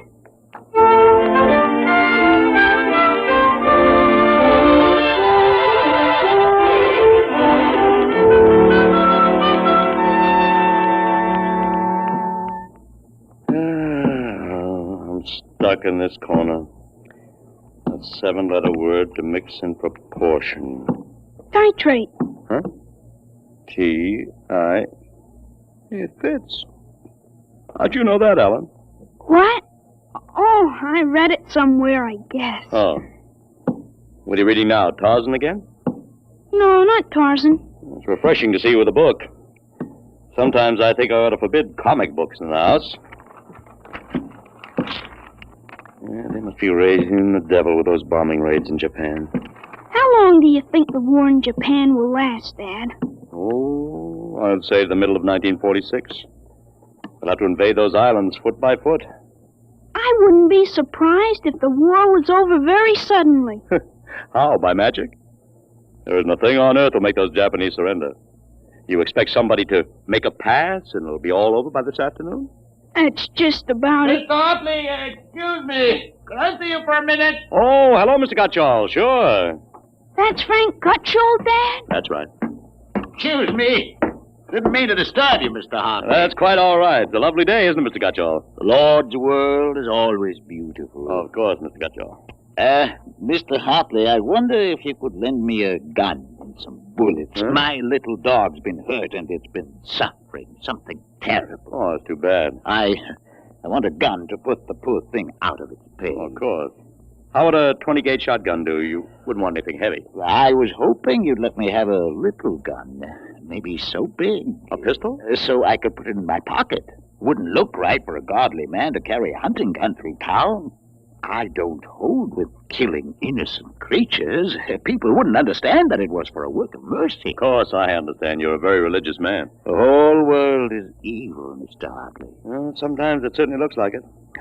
Well, I have a Colt 38 special from the auxiliary police outfit. That's fine. You'll have to bring it right back, Mr. Gutchall. I might be called out. Dad, Dad, wait a minute. I just remembered. Remembered what, son? Aren't there some cartridges left for the Luger? Then you wouldn't be without the Colt. Hey, that's right. I've got a German automatic, Mr. Gottschall, I could let you have. That way I wouldn't get stuck. Wait, Dad, I'll get it.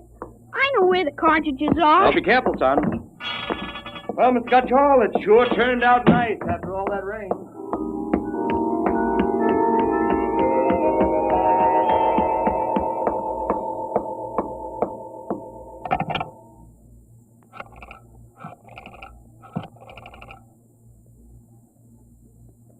Hello, police headquarters? This is Blake Hartley. Frank Gottschall, who lives on Campbell Street, has just borrowed a gun from me ostensibly to shoot a dog. What? No, he has no dog. He intends shooting his wife. Yes, I'll take out the firing pin. He'll walk home. If you hurry, you can get him in there on time. Right.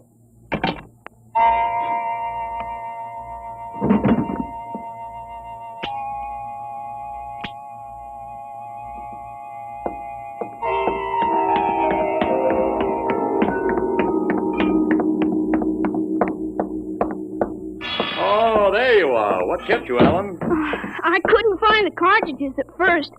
I'll show Mr. Gottschall how it works. It's all loaded, ready to shoot. This is the safety. Just push it forward and up. There are 8 shots in it. Did you load the chamber, Alan? Oh, sure. It's unsafe now. You understand how it works, Mr. Gottschall? Yes, I understand. Thank you, Mr. Hartley. Thank you, Sonny. Goodbye. Goodbye, Mr. Gottschall. Return the gun when you're done. Yes, I'll be done with it soon. Goodbye. Alan, you shouldn't have loaded that gun. I guess it's all over now. I had to keep you from fooling with it. Didn't want you to see I took out the firing pin. You what? Gottschall didn't want that gun to shoot a dog. He's a fanatic. He sees visions, hears voices. The voices probably put him up to this.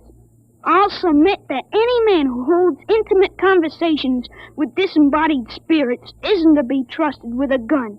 He wants to shoot his wife. What are you talking about? While I was upstairs, I called the police. I put a handkerchief over my mouth and told them I was you. Why'd you have to do that? I couldn't have told them this is little Alan Hartley, 13 years old. And suppose he really wants to shoot a dog. What kind of a mess will I be in then? No mess, because I'm right. But you'll have to front for me. They give me a lot of cheap boy hero publicity, which I don't want. This is crazy, Alan. This is absolutely crazy. We'll have the complete returns in 20 minutes.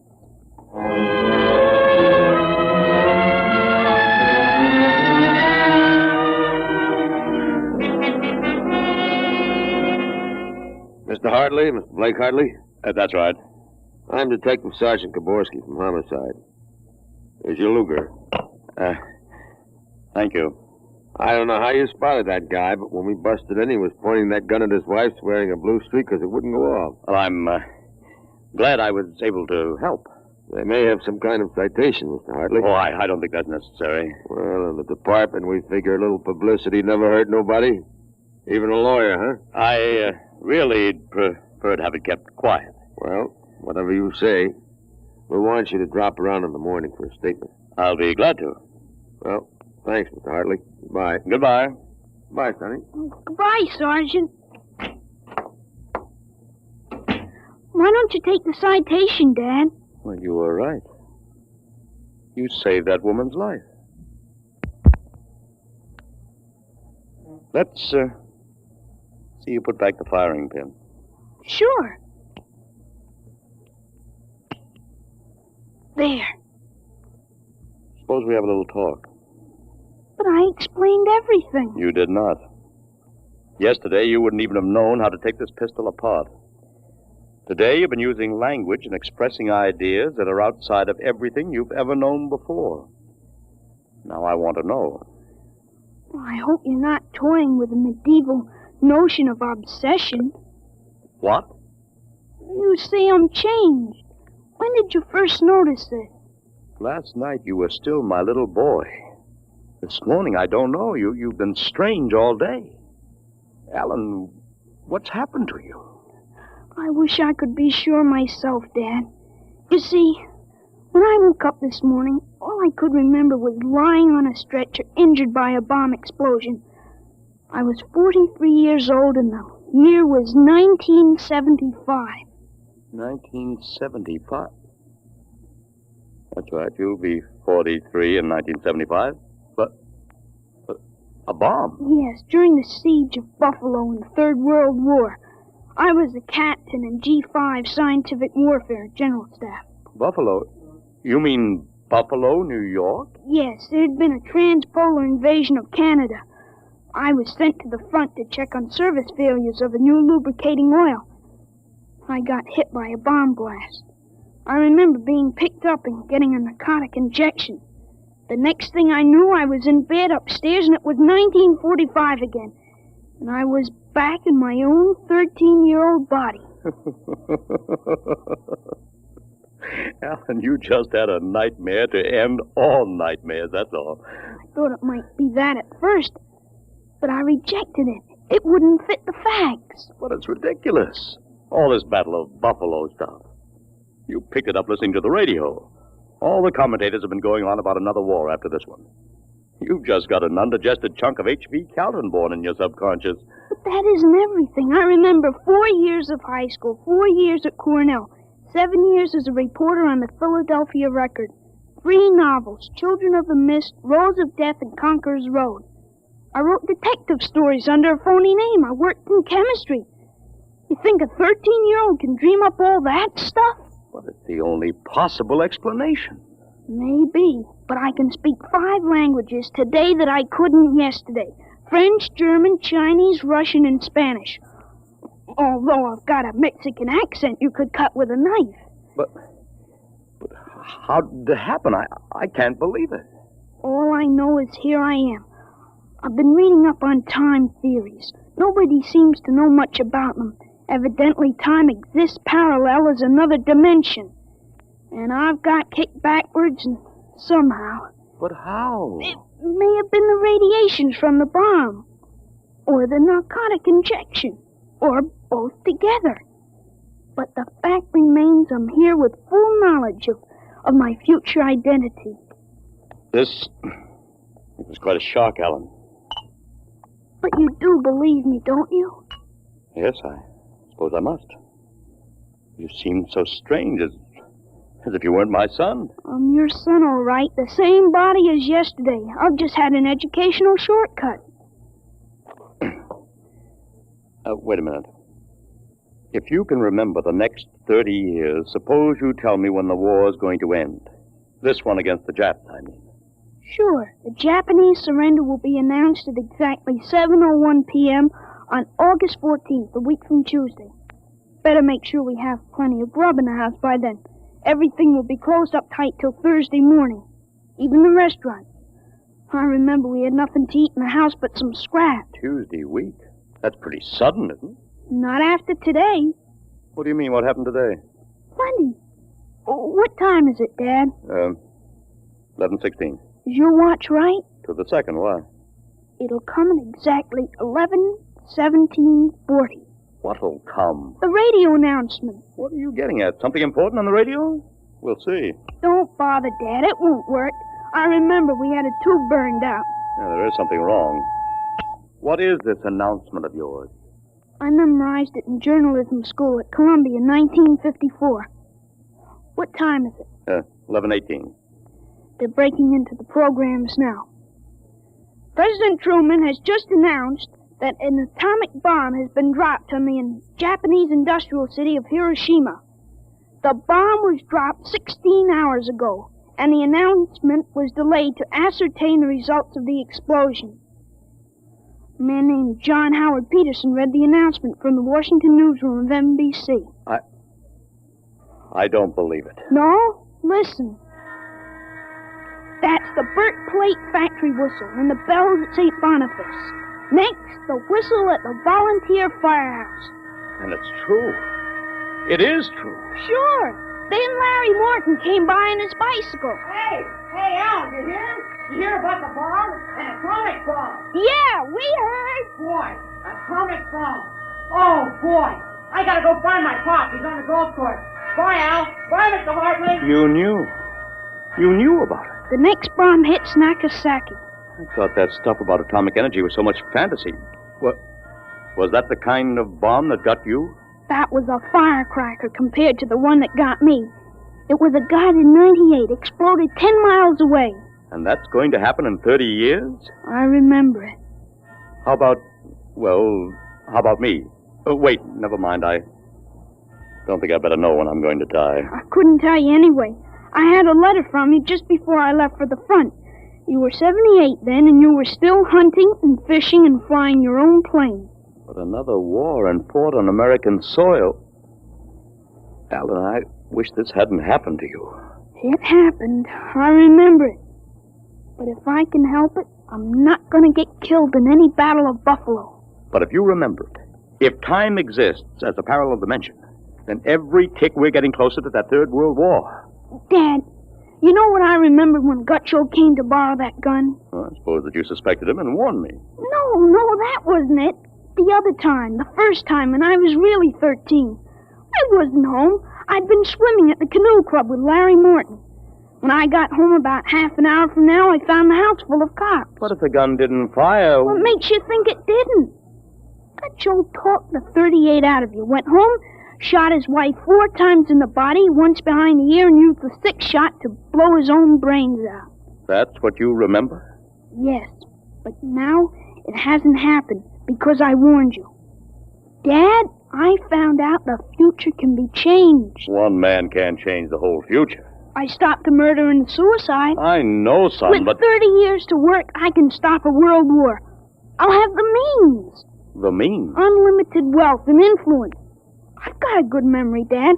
Wrote a list out this afternoon. Look at this. Assault, jet pilot, citation, ponder, middle ground, counter...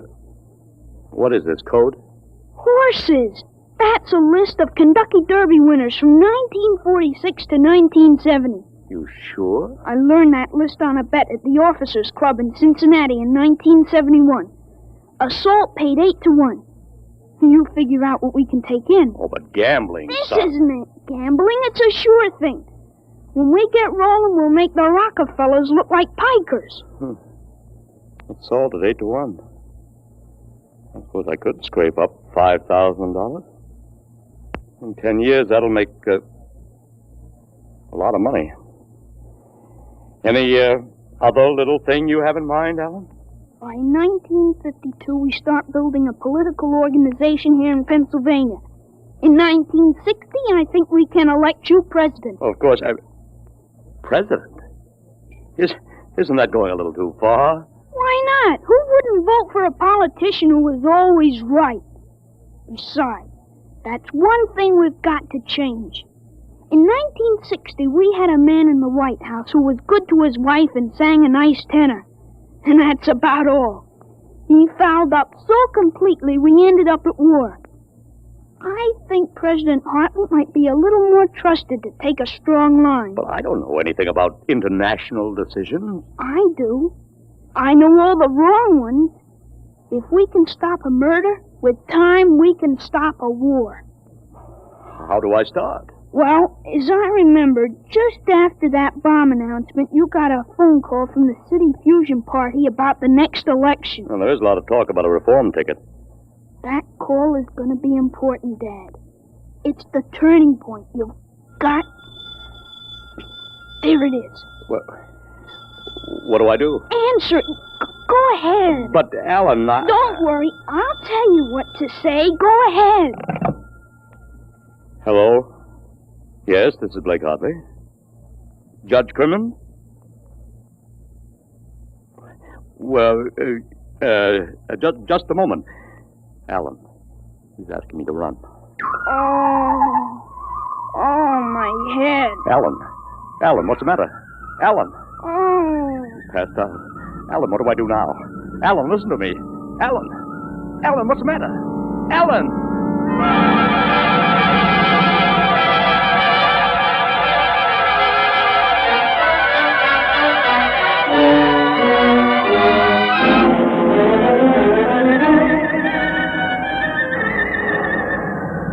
Captain Hartley, Captain Hartley. Captain Hartley. He was all right, Doctor. I gave him a shot and he was all right. He's dead. All right, Sergeant, make up the tag. Yes, sir. Hartley, Allen, Captain. Dead August 8, 1975.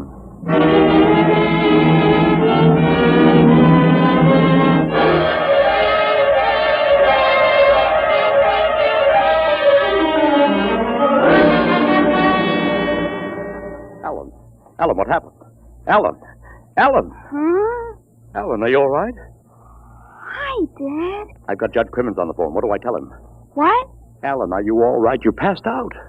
Sure, I'm all right. Hey, today's my birthday, isn't it? What did you get me, Dad? What did you get me? Alan, are you all right? Sure, I'm okay. What did you get for my birthday, huh? Don't you remember the Third World War? What Third World War? Gee, Dad, what's the matter? You're looking at me funny. Judge Crimmins, I'll have to call you back. Goodbye. You don't remember. You're back again, aren't you? Back to 13 years old. Sure, I'm 13 today. For corn's sakes, Dad. You must have died up there. It was only a mind transfer. That means now I'm on my own. I have to do it myself without your help. Help for what?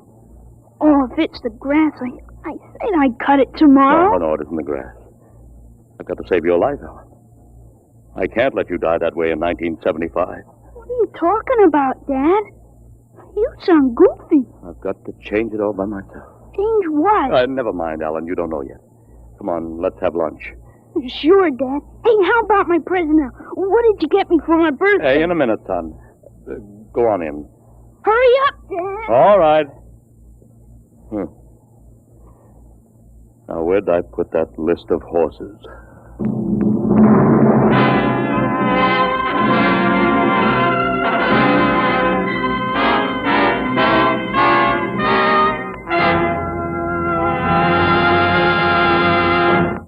You have just heard another adventure into the unknown world of the future.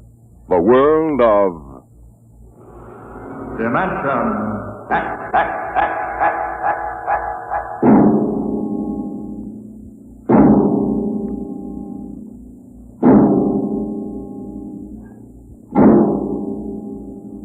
Homecoming is a joyous word.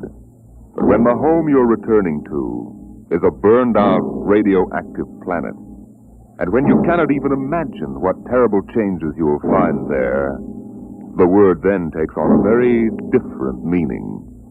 Next week, Dimension X brings you a strange story called Dwellers in Silence.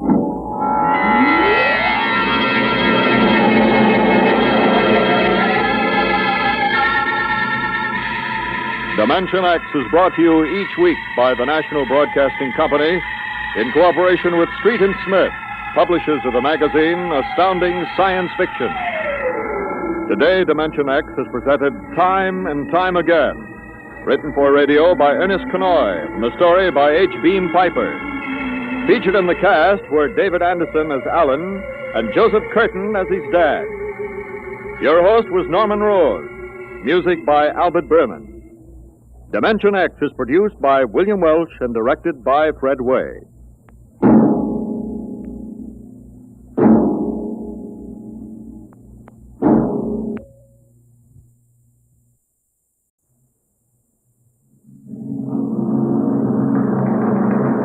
Adventures in time and space, told in future tense. Dimension X.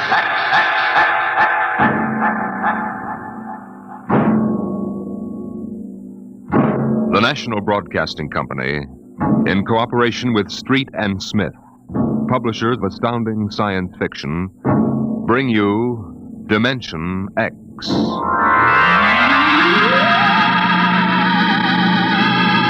20 years had passed since the last of the giant migration ships had crashed to the surface of Mars, bearing its pitiful handful of survivors of the Earth Wars. 20 years of scratching at the stubborn Martian soil. 20 years of trying to devise new solar engines that would use the strange fuel they found on Mars. 20 years of longing, of turning eyes toward the green Earth as it hung on the horizon like a beckoning light. And now it was done, and the first new ship, built of shining Martian chromaton, had lifted bravely toward home with 3 men locked in its metal belly. Would they return to an Earth made barren by cosmic dust, to a blackened radioactive hell? Or would they find intelligence still alive on the scourged planet? What had 20 years of death and radioactivity done to our beloved Earth?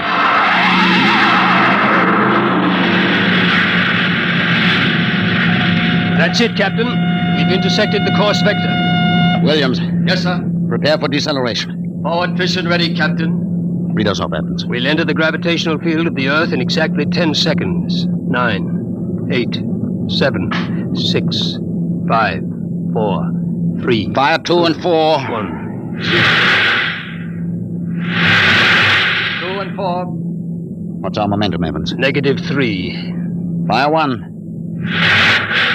1. -4 now. Steady as she goes. How are we? On parabola now. If we can hold, we should breach the heaviside layer somewhere north of what used to be Murmansk. Let's have a look at her. Visor, please. Yes, sir. Mother Earth. 20 years. We're going home, Evans. We're going home. Home to what, Captain? Home to a burned-out radioactive planet that is incapable of supporting human life? Evans and I don't agree with that, Williams. We think the Earth is ready for us again. That she'll give us another chance. I'm sorry, Captain, but I was born and brought up on Mars under the new central government. We younger men disagree with you about migrating back to Earth. For us, Mars is home. Well, we'll see. If there is some form of life on Earth, we'll find out soon enough. Williams, head for New York.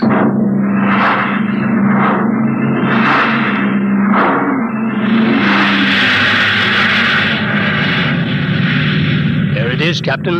You can barely see the top of the Atomic Trades building in the twilight. They never finished building it. Dark as a tomb. Slow to cruising speed.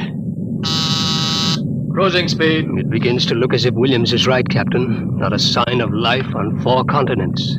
Well, we'll make a radiation check and then head back for Mars. You agree with me, gentlemen? That for all practical purposes, the planet is dead? It still might... Captain! What is it? Am I going out of my mind? Look out that way to the west. Could that be... By heaven, it is. Those are lights. Turn the ship. Heading west-southwest. Full speed. Full speed. They are lights. Captain, it's a city, a whole blasted city lit up like a Christmas tree. Well, what do you think of your dead planet now, Williams? We shall see, Evans. Remember, the Commission wants evidence of life as we know it. Decelerate to -5. We're going to take her down. There's an open area just on the edge of the city. Yes, sir. Hold on, gentlemen. We're about to land.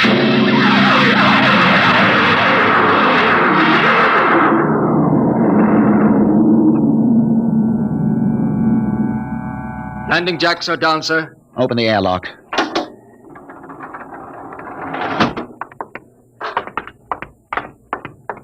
Close.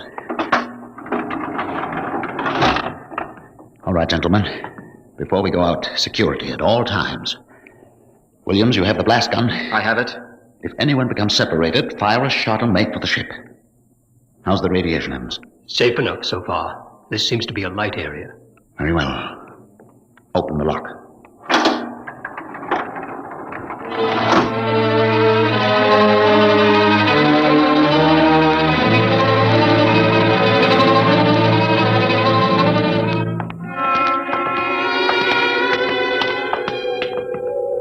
Oh, it's unbelievable. We've been walking for hours now, and not a soul to be seen. There must be someone.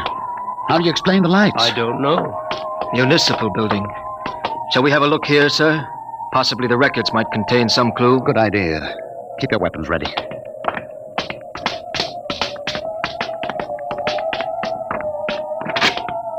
This door is in good working order. Almost as if it had been oiled recently. Long corridor, lights blazing in every office. Williams, stand to watch here in the corridor.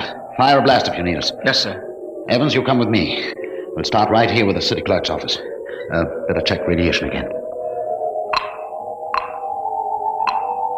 Not enough to do any damage.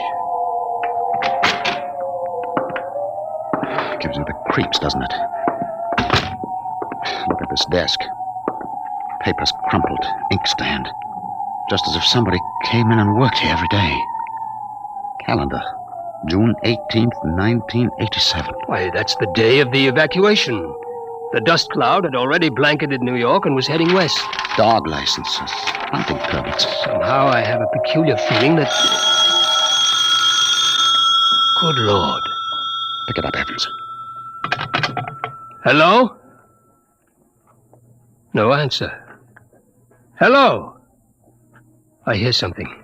A scratching sort of noise. Good day, Doctor. What? How are you? I called to ask some advice about a trepanning problem. Can you tell me if the lateral cut should be made first? Hello? Hello? This is absolutely insane. Thank you, Hello? Doctor. I'll do that. By the way, how is your wife, Alice? And the girls? And your son, John? Fine boy, John.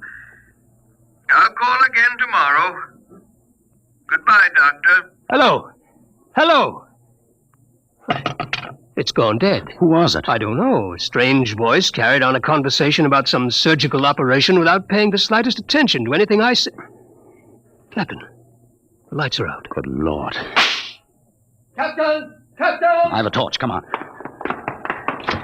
Williams, what is it? I don't know. You fired a shot. Yes, sir. Just as the lights went out, I'm sure I saw a figure. It looked like an old man in a white robe. It moved across the end of the corridor down that way. Flash your torch down there, Evans. Nothing there. Are you certain, Williams? I'm not certain. The lights. They're on again. We're going to get to the bottom of this. Wait. What? Listen. Quietly. Someone is coming, walking slowly toward the corridor. Coming closer. Couple him when he turns the corner. It'll be a pleasure. Don't fire unless I give the word. Shh. What? Jumping Jupiter. Are you... Is it really someone, or am I having hallucinations? We are no vision. No. Oh, you seem to be real. I saw the ship come down. I thought perhaps I was losing my mind. It's been so many years. I'm Captain John Parsons. These are my assistants, Dr. Evans and Mr. Williams. We've returned to Earth from Mars. Then it's happened. We're not alone anymore. Forgive me, gentlemen. I seem moved. I waited and hoped for so long. You survived the radiation? We did. There are others? My family were the only ones. I answered the phone a moment ago. Who was it? You heard my voice, Doctor. Your voice? To break the loneliness, I've recorded my voice and rigged up an automatic telephone. It's pleasant to hear the phone ring. I come here to do my work. I take it you're a medical man. My name's Cornelius Hathaway. Hathaway? Hathaway, the brain surgeon? You know my name. Who doesn't? I watched you on television at college. I saw you 23 years ago. You performed a difficult surgery for a cerebral tumor. Marvelous. Thank you. I'd almost forgotten.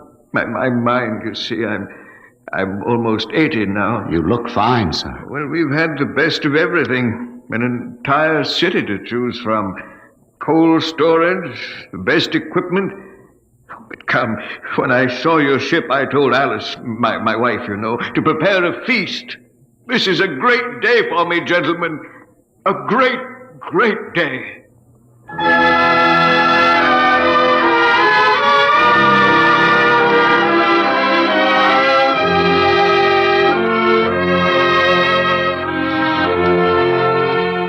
This is my wife, gentlemen. Alice, this is Captain Parsons, Dr. Evans, and Mr. Williams. How do you do, Mrs. Hathaway? Now, if you'll follow me, gentlemen, we'll meet my children. Lord, what a beautiful woman. She looks no more than 35. These are my daughters, Susan and Marguerite. This is my son, John. Oh, nice to Well, Sit down, gentlemen, sit down. We'll have a feast in honor of this occasion. Susan, Marguerite, get the best silverware and the damask napkins. John, fetch the glasses. Oh, yes, Father. It'll only take... Excuse me, John. Sir? How old are you? 23, sir. Thank you. Now, if you'll excuse me. What is it, Captain? Something wrong? Nothing except that it's impossible. You see, Dr. Hathaway's son was already in college when I started. That would make him at least 45.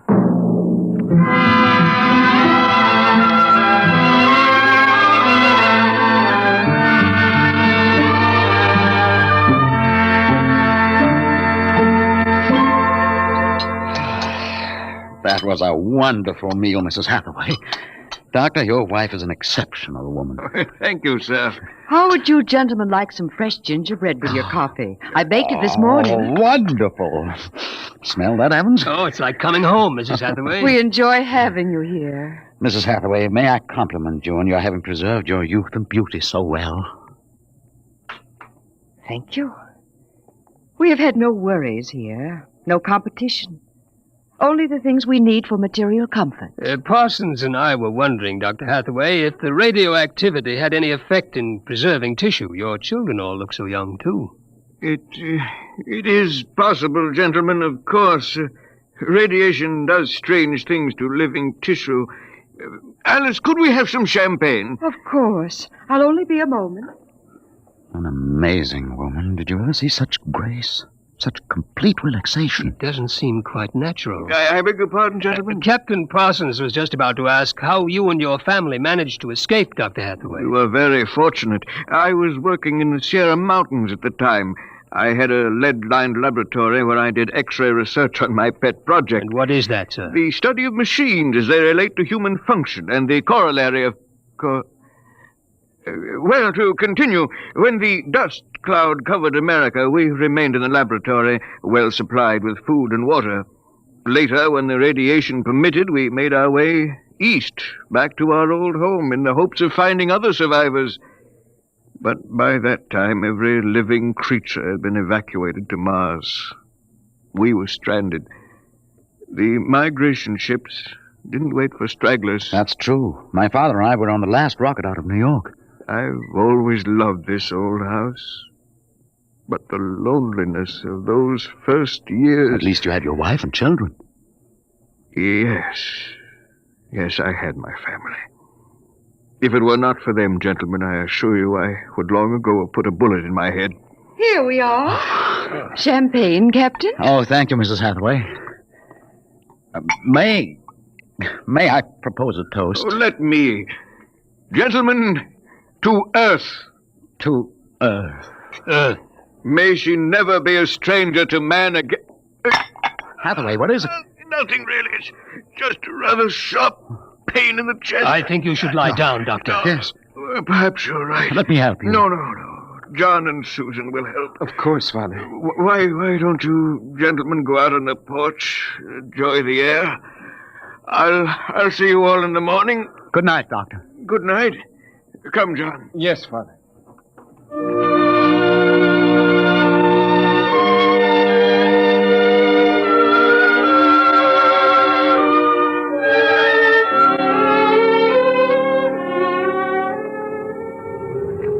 Well, what do you think of old Mother Earth now, Williams? Smell that summer breeze. Look at that view of the city lighted up against the sky. It has a certain quality. Well, score 1 point for the back-to-earth proponent. I didn't say that. You're beginning to feel it, though, Williams. I can tell. If you don't mind, gentlemen, I'm quite tired. I think I'll turn in. Excuse me. Well, Captain? Well, what? What do you make of all this? I don't know what you mean. This Hathaway and his family. There's something strange and unnatural going on here. I can sense it. I think you're reading things into it, Evans. Oh, perhaps. Well, I'll turn in too. Are you coming? In a moment. I want to smoke a cigarette. Beautiful view. What? Is it not? I didn't hear you come out. How is he? Resting. I've never seen him this bad. Yes, he's an old man. I'm sorry, but the difference in your ages is so apparent. You must have been married very young. My husband is a very great man, Captain. It's too bad there was no one to appreciate him. Once, he wired the whole city with sound speakers, and when he pressed a button, the whole town lit up and made noises, as if 10,000 people were living in it. He must have been very lonesome for people. Although with a woman such as you, I don't understand. Perhaps one day you will understand. Good night, Captain. Good night, Mrs. Hathaway.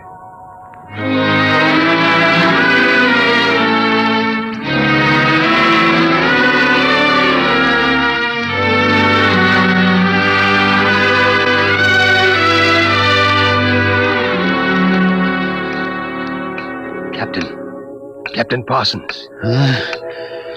Who's there? It's Dr. Evans. What time is it? 2 a.m. What's wrong? I couldn't sleep. A few minutes ago, I heard someone slip out the front door. The moonlight, I saw it was the old man. He was headed toward our ship. What are you suggesting, Evans? Nothing, except that it's fairly unnatural for an old man with a bad heart to go wandering off at 2 in the morning. Very well. We'll follow him.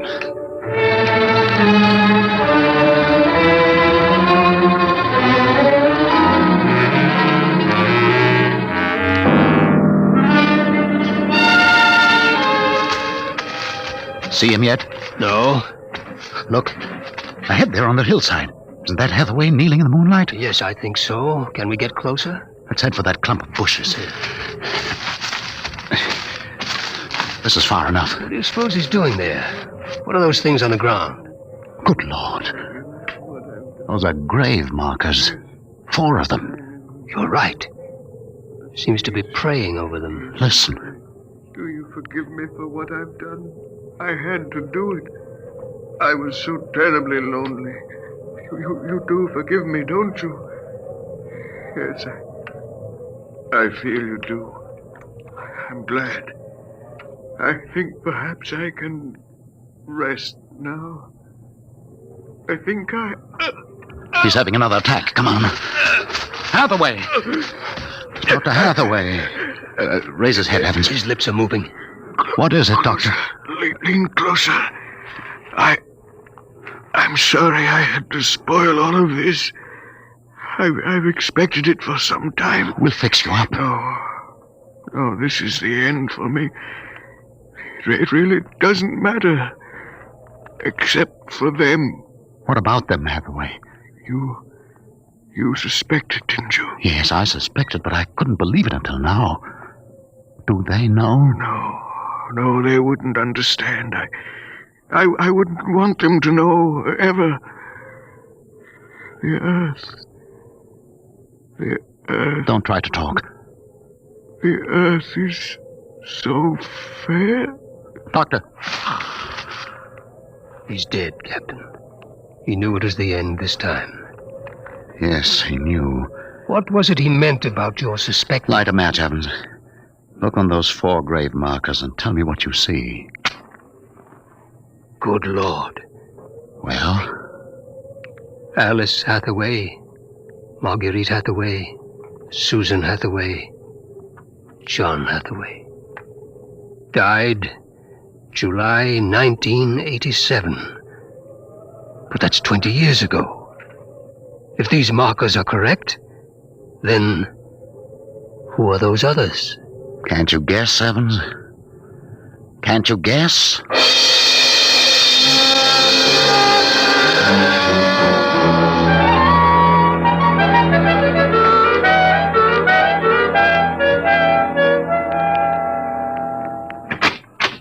Mrs. Hathaway, are you awake? Yes, Captain? May I come in? Yes. It's about my husband, isn't it? You knew. I saw him go out tonight. He felt it was near the end. He died less than an hour ago. I'm sorry. Thank you. How do you feel? He told us it would happen one day, and that he didn't want us to cry. He didn't teach us how, you know. He said it was the worst thing that could happen, to know how to be lonely and unhappy. What will happen to us now that he's gone? I don't know. Will you stay with us? I would like to, but I cannot. You know about us.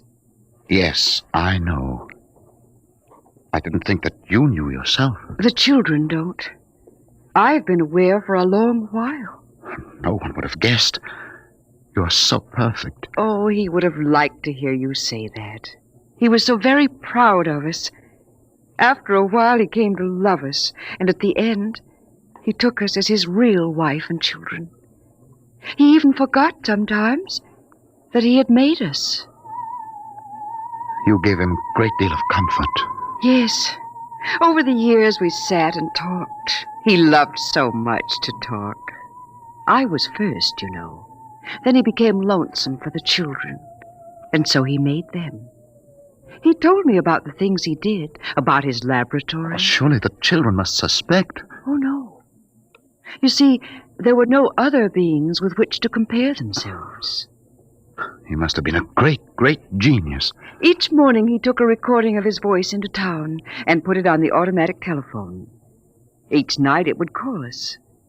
I think, what with the phone ringing and the sound of voices and the lights on, he was happy. There was only one thing, one flaw. And that? He couldn't make us grow old. And so he had to watch himself become an old, old man, while we stayed young. It was a great blow to him.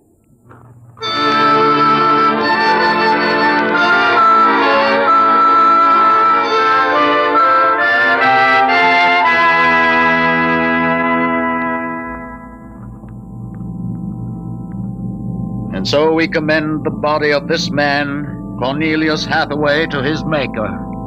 Ashes to ashes, dust to dust returneth. Amen.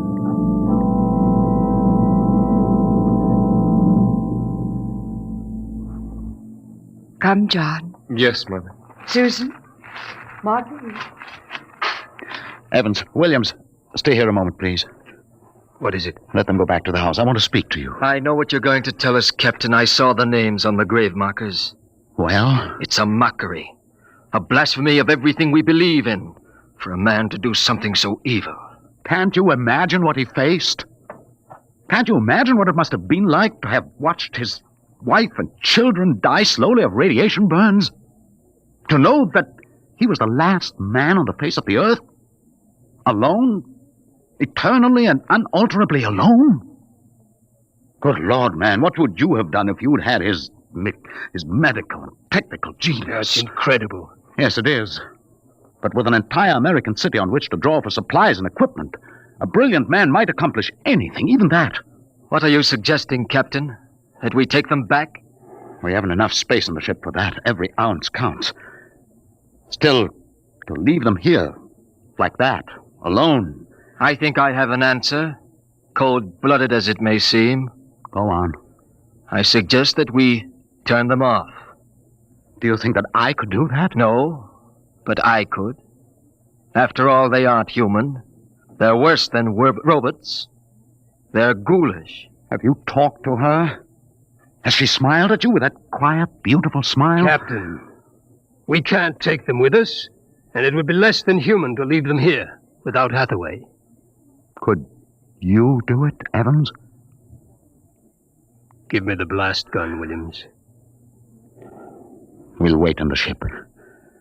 Take off in half an hour. Half an hour.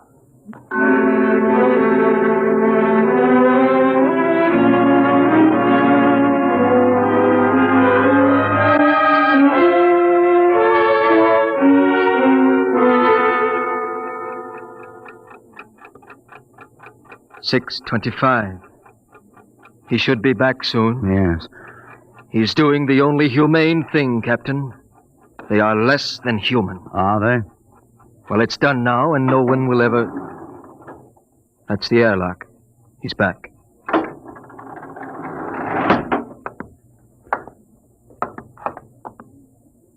Well? Here's your gun. Did you do it? When I entered the house, she looked at me with those fine, intelligent eyes. I couldn't do it. It would be murder, cold-blooded murder. I prayed you wouldn't be able to do it. There will never be anything as fine as they are. built to last 200, 300, perhaps 1,000 years. Well, get the course in the integrator, Williams. We'll take off in 20 minutes.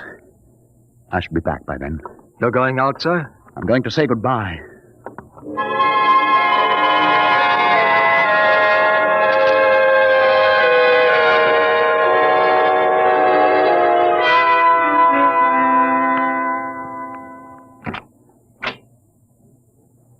You've come back.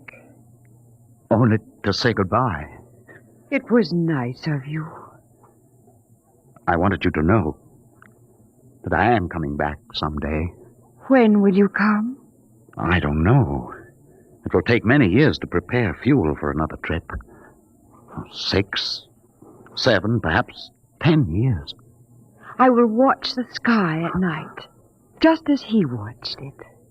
Oh, I'm afraid I must go now. I understand. Strange. I have a new feeling. One which he did not teach us. A feeling of longing, of sadness. That one is not taught.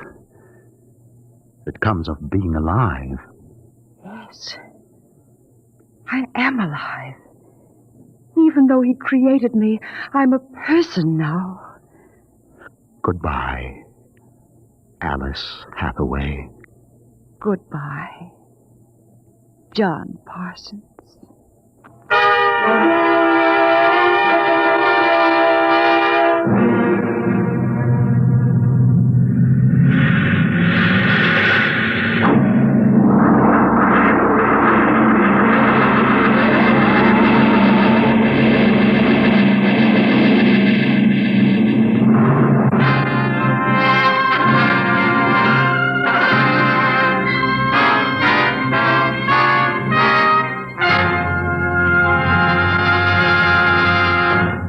You have just heard another adventure into the unknown world of the future.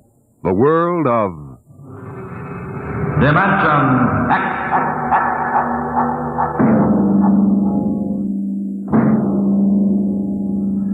When the time comes for man to explore the universe, to deal with the strange inhabitants of other worlds, there will be much to remember. Perhaps the most important lesson of all will seem too fundamental to be included in the training manuals. Listen at this time next week as Dimension X brings you a story from the pages of the August astounding science fiction. A story called Courtesy.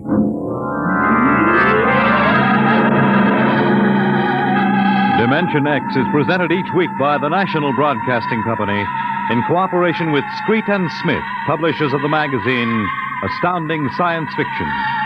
Today, Dimension X has presented Dwellers in Silence, written for radio by George Lefferts from the story by Ray Bradbury. Featured in the cast were Peter Capell as Captain Parsons, Bill Griffiths as Dr. Hathaway, and Gertrude Warner as Alice. Your host was Norman Rose, music by Albert Berman. Dimension X is produced by William Welch and directed by Fred Way. Dragnet, the story of your police force, is next on NBC.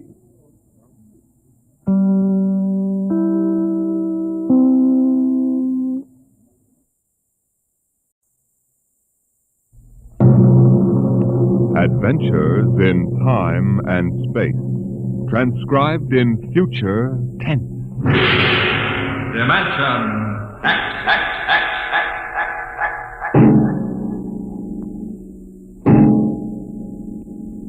In the beginning, there was Jordan, thinking his lonely thoughts.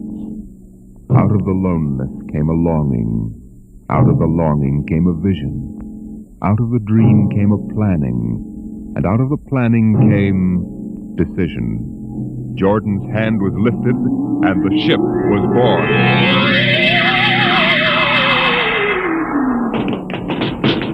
You, look out! Are you all right? Yes, it missed me. What was it? A mutant with a slingshot. I think it dashed down that passageway. You want to go after it? We'd never catch it, Alan. It's probably 12 decks above us by now. I didn't think they ever came down this far. Patrols usually get them before they reach this level. They get more daring with each generation. This one looked like a female. Male or female, it might have killed us. I told you this trip was pure foolishness. Climbing 24 deck levels to hear a crazy old man rave. We're almost there now. Compartment X15, level 24. This is the place.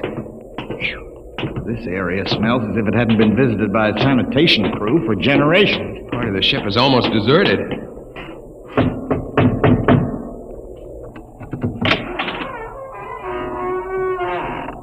Yes?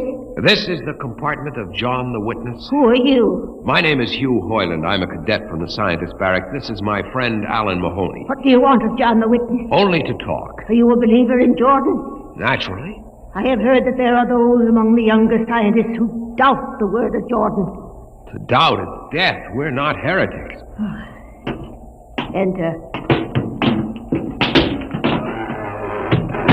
I have brought a gift of tobacco, grown on the richest level. It smells good. I assure you it's the best. Wait here. What a rat's nest. What the devil do you think he can tell you? I don't know. Now, hush.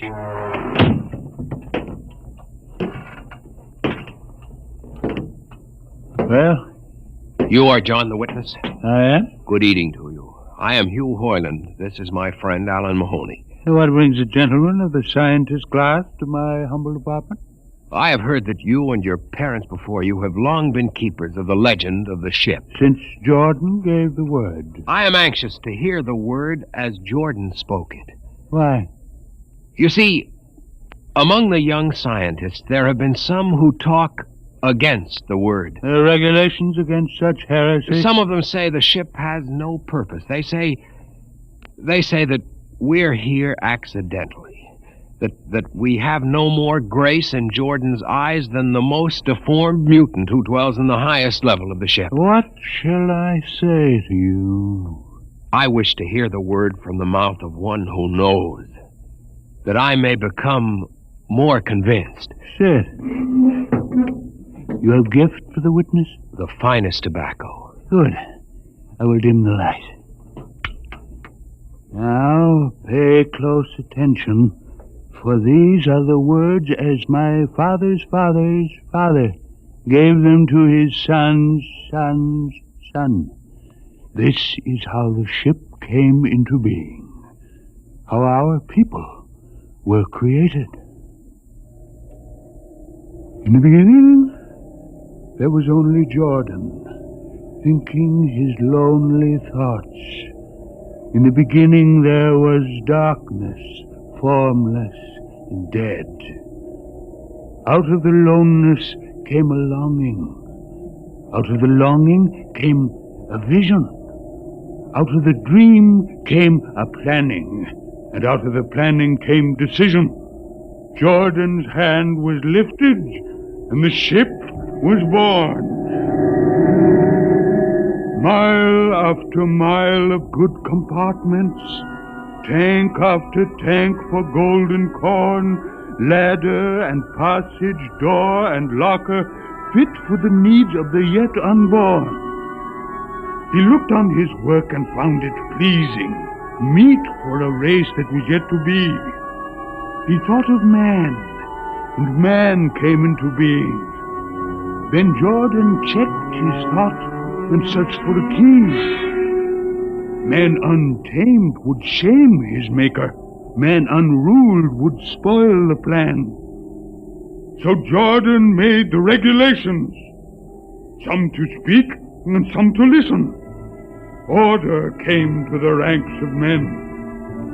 Crew he created to work at their stations, scientists to guide the plan. Over them all he created captain, made him judge of the race of man. Thus it was in the Golden Age.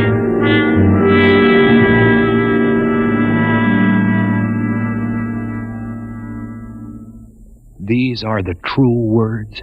As my father's father taught them. But what of the strange beast-like people on the upper levels of the ship? Surely Jordan did not create them. Jordan is perfect. All below him lack perfection.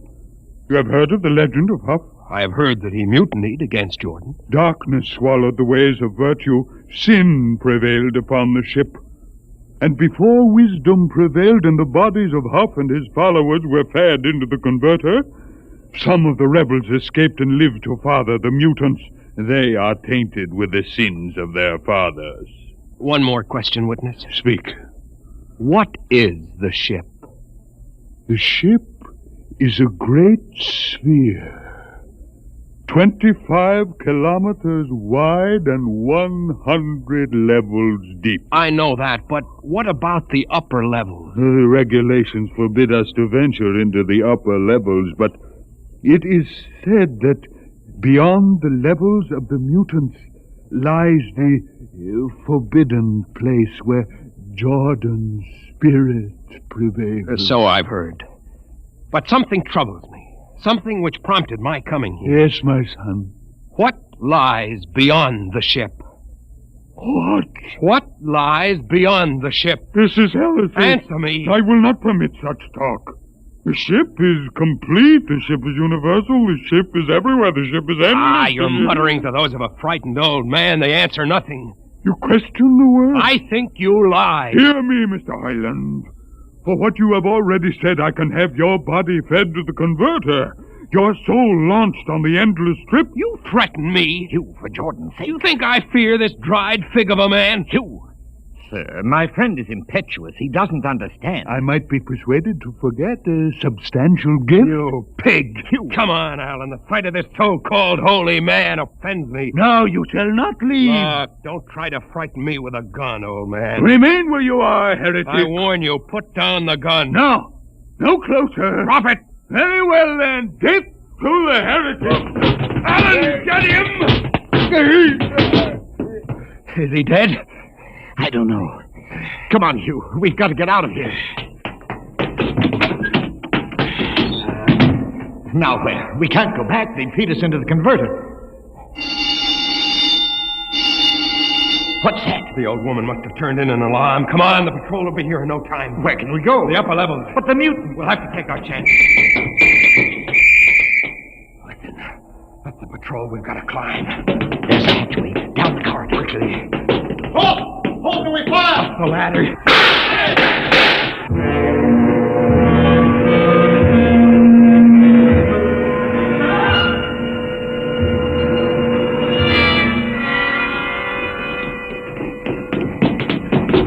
Hugh, wait. How far are we from the outside wall? Judging by the slope of the deck, about 2 miles. Mutant territory. Come on, we'll try this passageway. Hugh. What? I don't know. I feel as if we're being watched. It's your imagination. Perhaps not. Oh!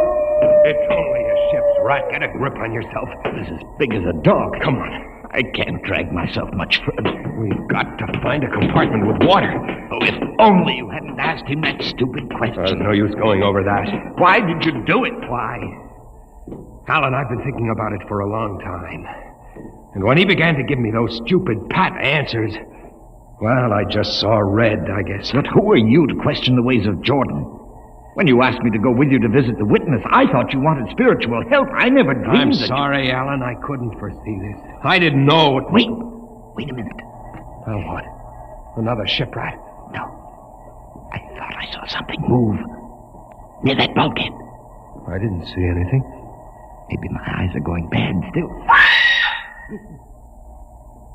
You behind! Alan, look out!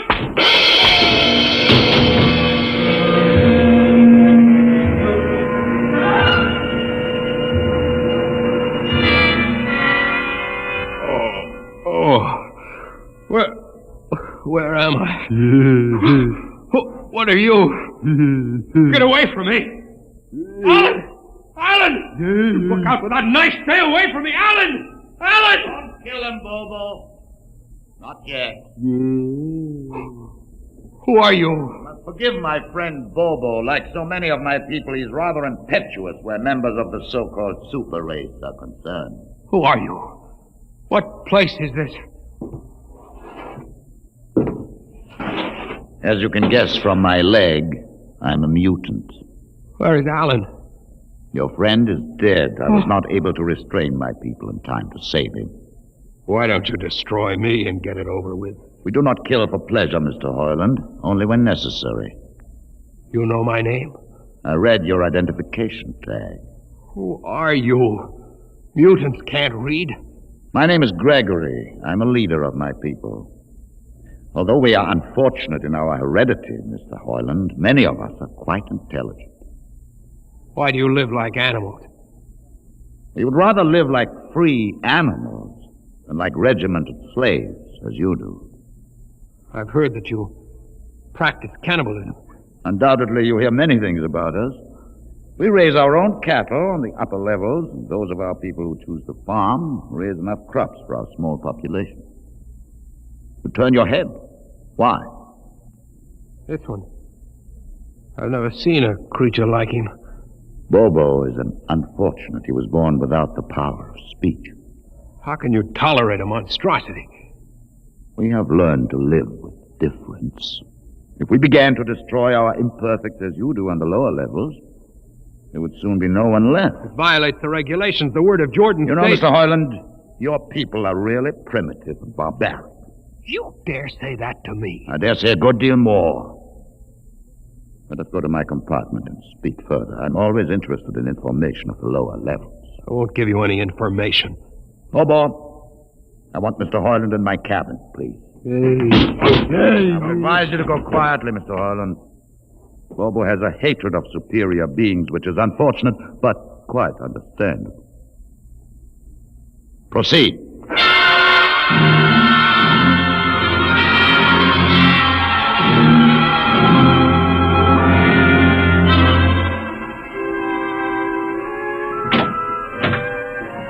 Enter, Mr. Hoyland.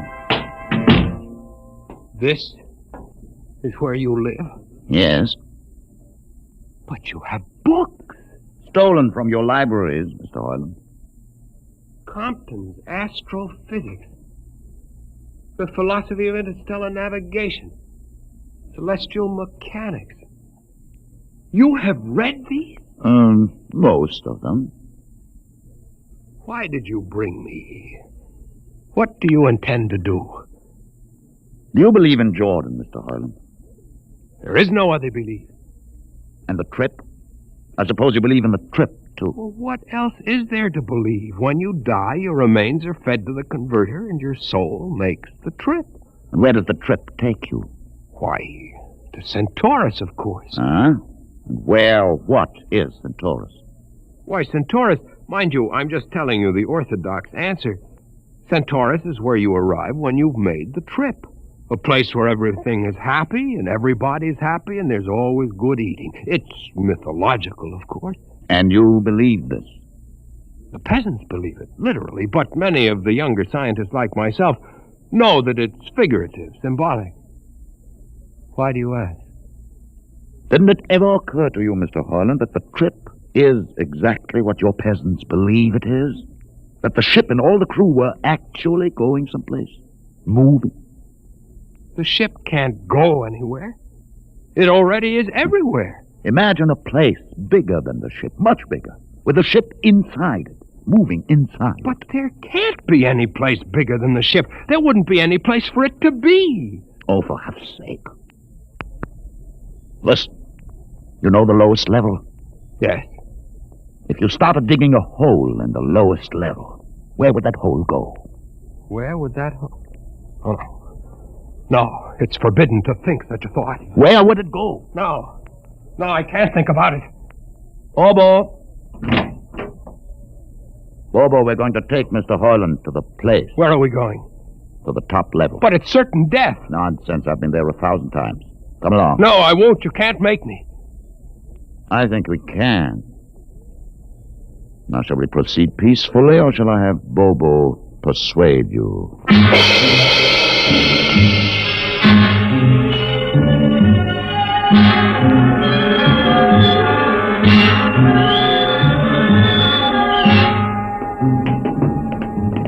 Open the door, Bobo. Inside.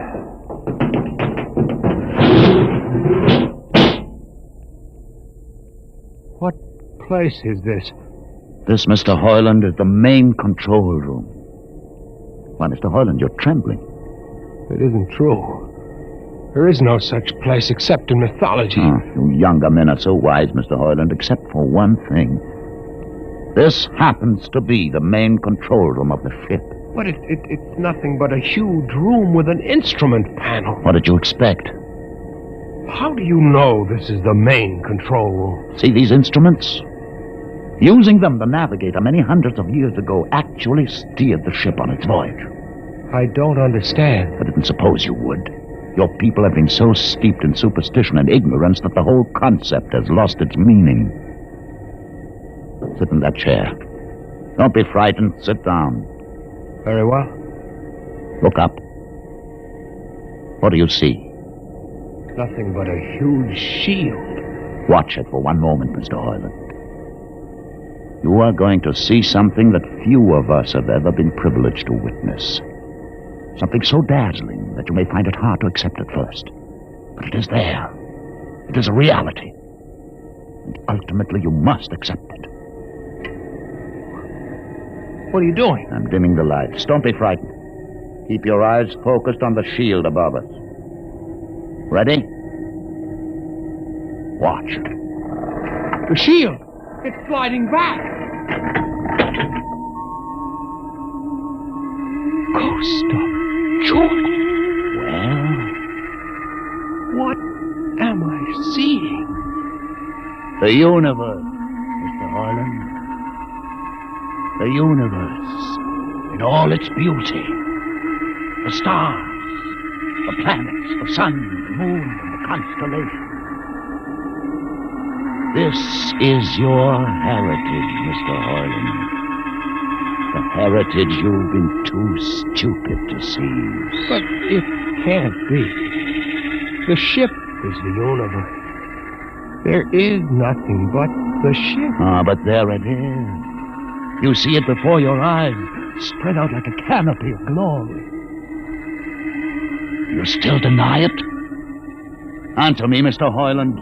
Do you deny it? No, I can't. They lied. They lied to us.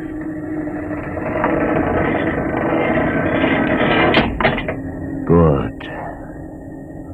Why did you close the shield? You will see it again if you're not afraid. I'm not afraid. Many times. I've shown this to others of your people whom we captured, and though they saw it before their very eyes, they would not believe it. Tell me about it.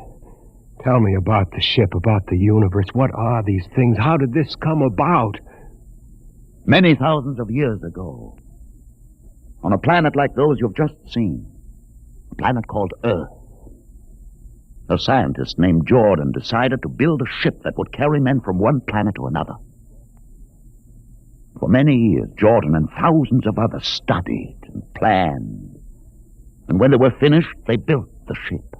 A ship so large that it had to be assembled in its own orbit beyond the place called the moon. 60 years it took them to construct. And when it was finished, a whole new science had been conceived. Then the trip was begun.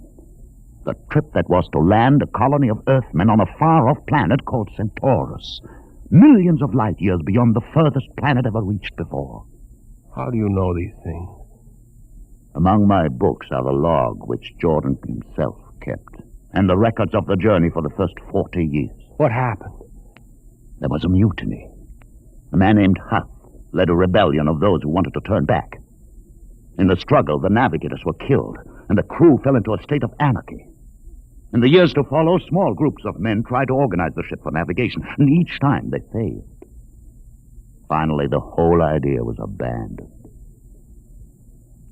And so for centuries, we have swung in space, unmanned, undirected, living in a lost world of our own making, without purpose, without direction. Why have you told me this? Why have you brought me here? You could have killed me. Can you guess? No. No, I can't. Unless... But it would be too fantastic. Well, You want to finish the trip. Yes, that's it. What would it take to do it? A miracle, almost. The crew would have to be trained. Many people, each skilled in a certain duty. Couldn't you train your own people? We are too few. Besides, the main drivers in the lower levels where my people are forbidden to go. No. It would mean that both our peoples would have to work together. Our differences encouraged rather than denied. It can be done. You showed me. You can show others. I can show them. Can you? I'll see the captain himself. I have an uncle on the central board. I'll tell him what I've seen here. And do you think he'll believe you? Send one of your people with me. That's asking a good deal. I'm risking a good deal by going back. Very well. Bobo will go with you. He can't talk. There will be no need for talk. I will write a message guaranteeing safe conduct for a group of unarmed scientists to visit the main control room. Bobo will take you safely through our territory. What happens when you reach your own level is up to you.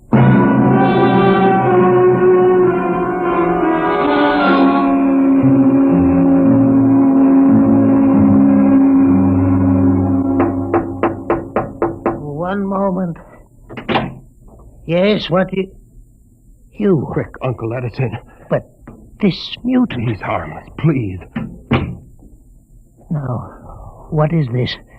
You're wanted I know all about that. Listen, Uncle, I must see the captain. The captain? Are you mad? You're a council member. You can get me to see him. They'll kill you. You're wanted for heresy. I don't care. I must speak with the captain. You're close to him. You can arrange it. I don't understand why... Uncle, listen to me. The ship is moving. I can prove it. Do you understand there is a purpose in the ship?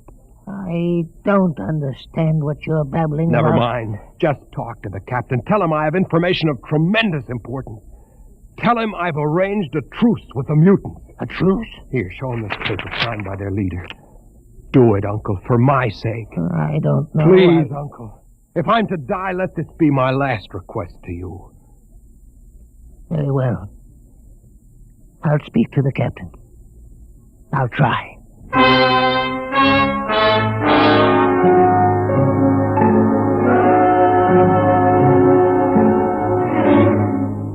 And you say, Mr. Hoyland, that you saw this with your own eyes? I swear it, Captain. I swear it on the word of Jordan. Let me see that paper again. What do you think, Commander Erst? I don't know, sir. It might be a trick. I guarantee you safe conduct. If these things are as Mr. Hoyland reports them, it would pay to risk a few lives. The man is a convicted heretic. Still, we mustn't discount his word entirely. He has a safe conduct. The mutant risked its life coming with him. I think we might investigate. You will do it? I'll have an expedition outfitted. Dismissed, Mr. Hoyland. Thank you, sir. Thank you. Captain, do you... Commander Erst. Sir. You'll make the necessary arrangements for an expedition. I trust you understand. Perfectly, sir. Perfectly.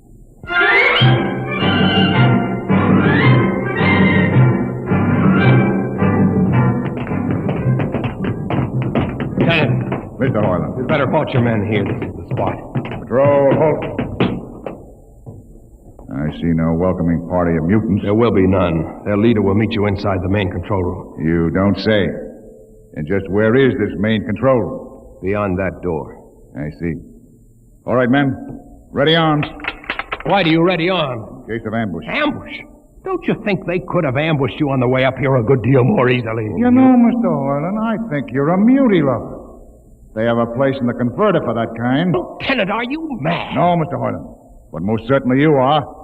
To think that we could be lured up here to be slaughtered with a fantastic story about some mythical control room. Guns ready, sir. Lieutenant, I warn you, these people have acted in good faith. If you break that faith now... to open the control room, Mr. Hoyland. No, not until those guns are dismounted. As leader of this expedition, I order you to call them. I refuse. You cannot do this thing. This is no way to keep a truce. Very well, if you refuse. Oh, there! Mutant! Come out! For Jordan's sake, Lieutenant. Be quiet for comfort. Mutant! Open the door! Please, Jordan, don't let anything happen. Please don't. It's opening. Ready, men. Someone's coming out. Look at his leg. Horrible. Steady. He's walking toward us. I can't stand this. Look out! Gregory! No! You fools! You've killed him! Here come the rest of them. Fire!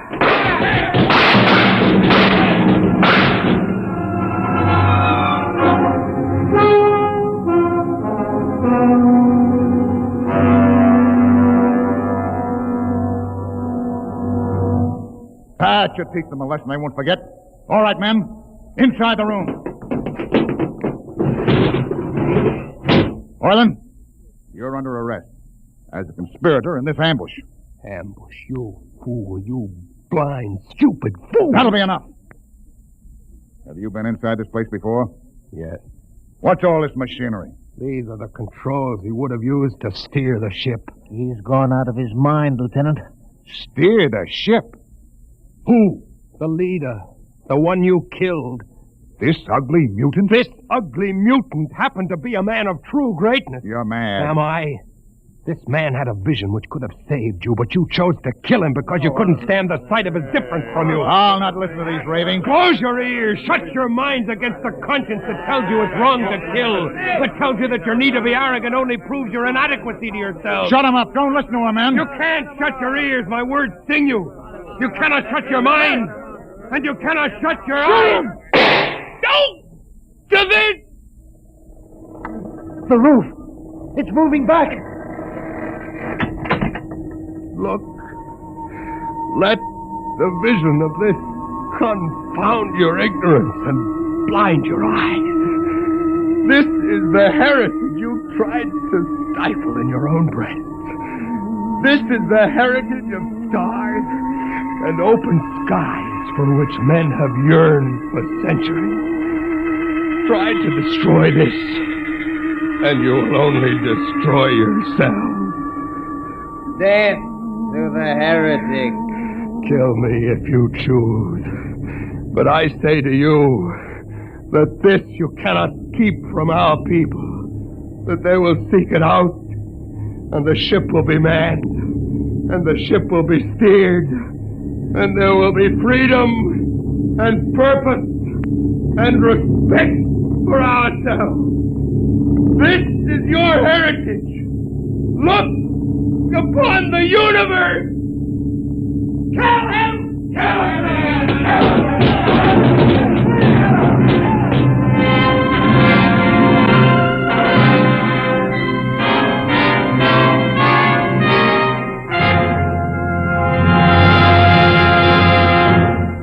You have just heard another adventure into the unknown world of the future. The world of...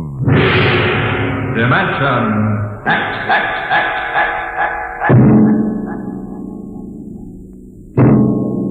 Today, Dimension X is transcribed Universe, written for radio by George Lefferts and based on a story by Robert Heinlein. Featured in the cast were Mason Adams as Hugh and Peter Capell as Gregory. Your host was Norman Rose. Music by Bert Berman. Engineer Bill Chambers. Sound created by Manny Siegel, Max Russell, and Wes Conant. Dimension X is produced by William Welch and directed by Edward King. Ed Archie Gardner tangles with Tallulah Bankhead on The Big Show.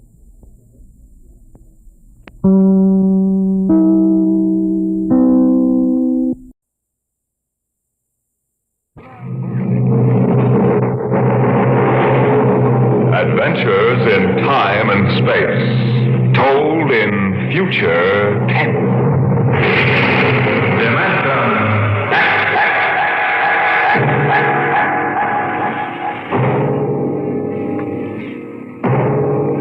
The National Broadcasting Company, in cooperation with Street and Smith, publishers of astounding science fiction, bring you Dimension X.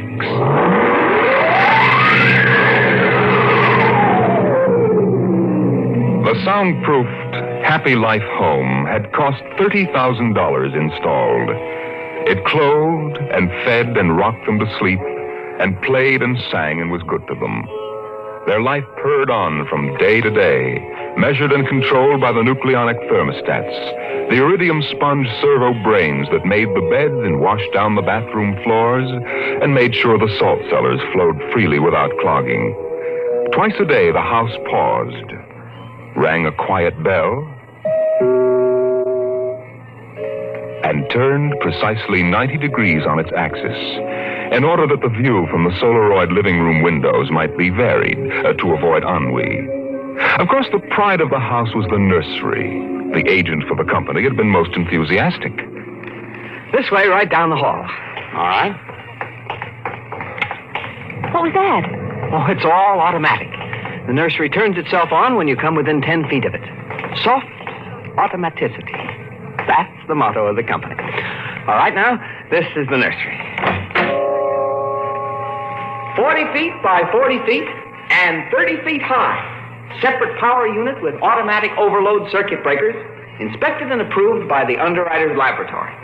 The nursery is educational, instructive, entertaining, and therapeutic. The entire control mechanism is adjusted to the electroencephalographic key of the child. How much does it cost? 30,000 FOB, Los Angeles. But that's as much as the whole house. Why, no. But we do want the best for our children, don't we? Oh, yes, we want the best for our children.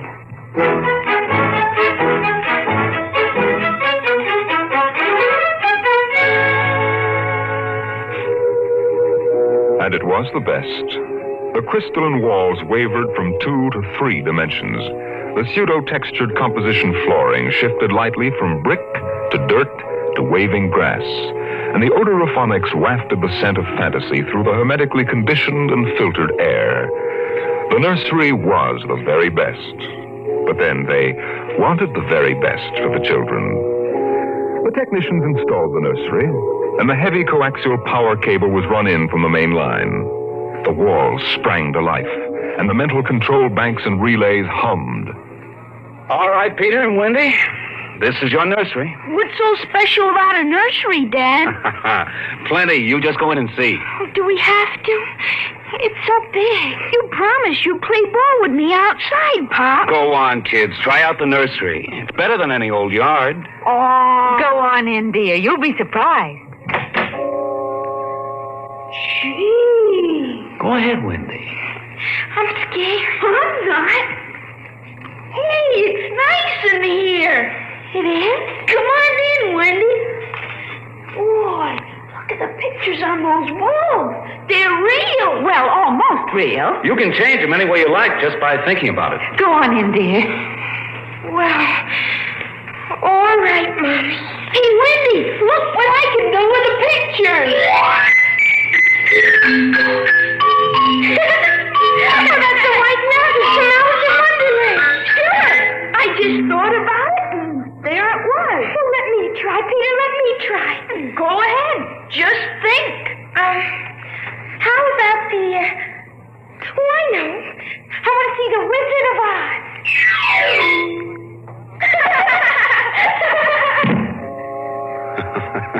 Well, dear, there we are. They like it, don't they? Well, why shouldn't they? All they have to do is think, and they've got whatever they want in 3 dimensions. Color, sound, and smell. Oh, think what it would have been like to have a nursery like that when you were a kid. It's nice that we can give them all the advantages. Why, sure. What else are we working for, huh? Right. Well, what do you want to do this evening? Well, the Petersons asked us over for bridge, but... Oh, we don't have to worry about the kids. They'll be all right in the nursery. Come on, Lydia. We deserve a night out.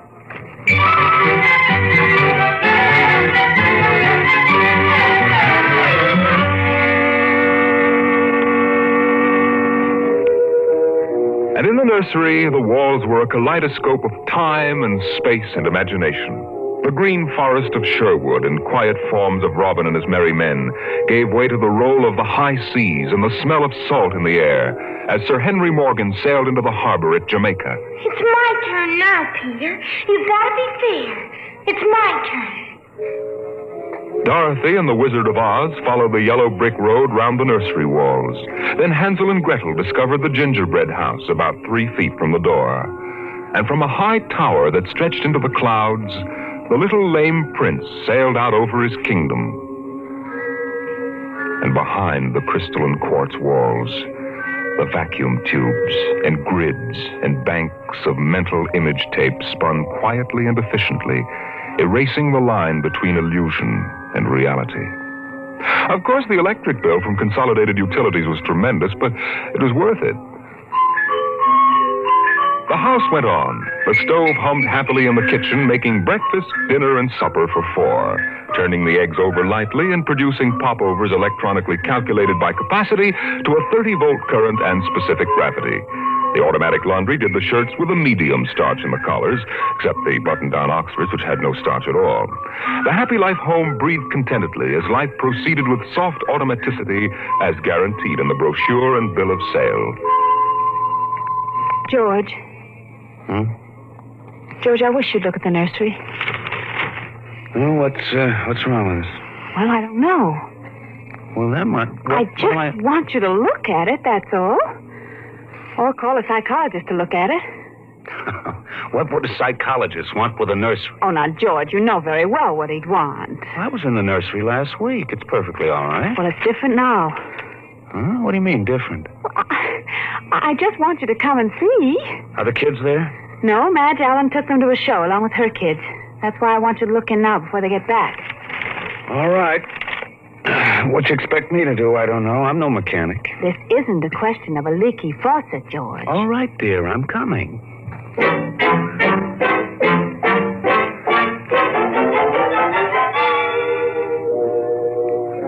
The nursery light flicked on as they came down the hall. The relays clicked, and the tubes warmed, and chemical odor banks and pipes bubbled into life as they paused before the closed door. Go ahead, George. Open it. On all sides, in 3 dimensions, stretched the hot, tired landscape of an African veldt, reproduced to the last stick and pebble and bit of straw. The ceiling above them became a sky with a hot, yellow sun. A wind blew in from the baked veldtland, the hot straw smell of lion grass, the cool, green smell of the hidden waterhole, the great rusty smell of animals, the smell of dust like red paprika on the hot air. And now the sounds.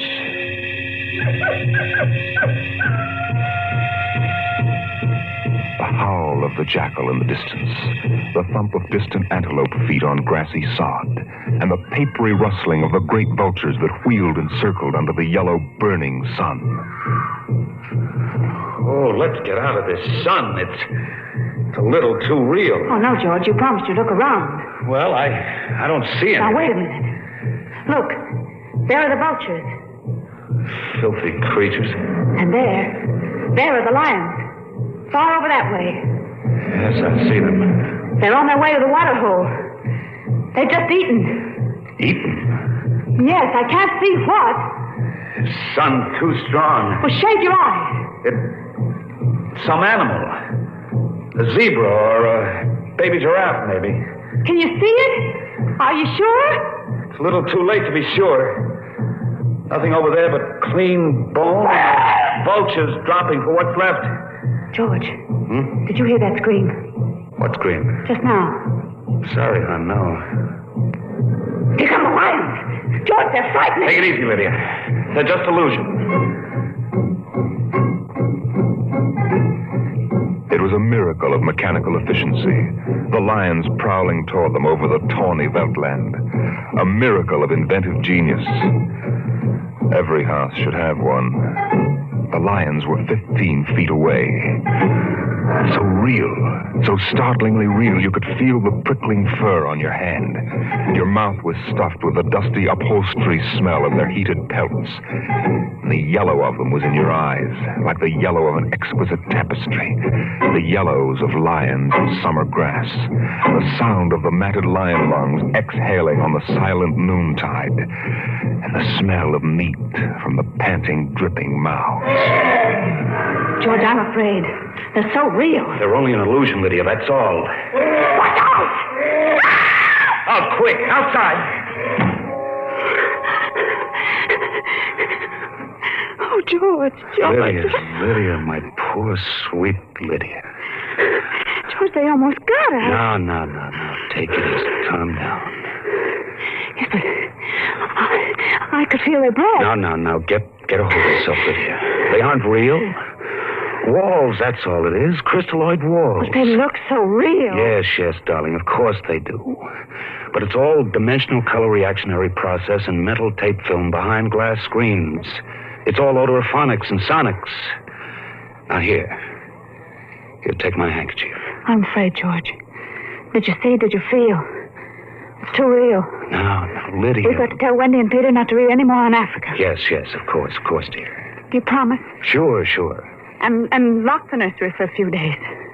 Oh, now, wait a minute, dear. Let's keep our sense of proportion. George, I want you to lock that place up. Honey, you know how difficult Peter is about that.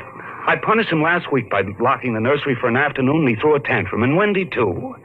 Honey, they live for the nursery. I tell you, it's got to be locked. That's all there is to it. Lydia, you need a rest. Oh, I don't know. Maybe I don't have enough to do. I have too much time to think. All I do is set the menu selector dials at the beginning of the week. But, honey, that's the whole idea. The house is automatic. I know. But couldn't we turn it off for a couple of weeks? Just a couple of weeks and take a vacation. You mean that you want to fry eggs for me? Yes, I do. And darn socks, too. I feel like I don't belong here. The house is wife and mother and maid. How can I compete with the African Veldt? And you, George, you don't know what to do with yourself and us when you're home. You're drinking too much. Am I? You feel useless, too. Yes, I suppose I do. George. Those lions can't get out of there, can they? Oh, of course not, dear. Now, don't think about it anymore.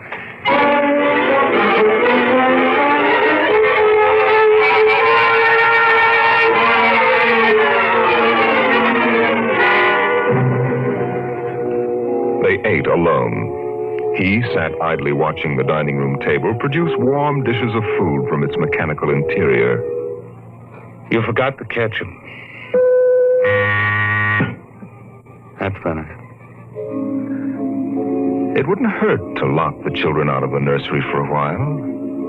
It was clear that they'd been spending too much time in Africa. Oh, that sun. He could still feel it on his neck like a hot paw. And the lions, the smell of blood. Remarkable how the nursery caught the telepathic emanations of the children's minds and created a life to fulfill their desires. The children thought zebras, and there were zebras. Sun, death, and death. They were so young, but long before you knew what death was, you were wishing it on someone else. But this, the long, hot African Veldt, the awful death in the jaws of a lion, and repeated again and again and again. The children came home dutifully at 8:30. Hi, Mom. Hi, Pop. Hi, Peter. You want something to eat, Wendy? No, thanks. Well, we're just having dessert. We're full of strawberry ice cream. And hot dogs. We'll just sit and watch. Sure. Peter, tell us about the nursery. Nursery? Yes, all about Africa and everything. I don't understand. Your mother and I were just traveling through Africa with rod and reel. There's no Africa in the nursery. Oh, come now, Peter. We know better. I don't remember any Africa. Do you, Wen? Run and see, huh? Sure. I'll be right back. Wendy, come back here. Wendy. She'll be right back, Pop. She doesn't have to. I've seen it. Now, come on. Sure, Pop. Wendy will tell us, though. Could they be lying? We'll see in just a moment. Peter, open the door. See, Daddy? It's not Africa. It's Florida. Like in the yearlings. There go the deer, see? It isn't Africa. Yes, I see it isn't. Go to bed. But it isn't 9 o'clock. No, it isn't. You heard me. Go to bed. Okay. Night, Mom. Night, Pop. Good night. Good night, dears. I'll be right in. Lydia, wait a minute. Here, look at this. What is it? This is the corner where the lions were, isn't it? What's that you picked up? It's an old wallet of mine. There's a smell of hot grass on it. The smell of a lion. It's wet with saliva. And it's been chewed. George, those smears of blood. Come on out.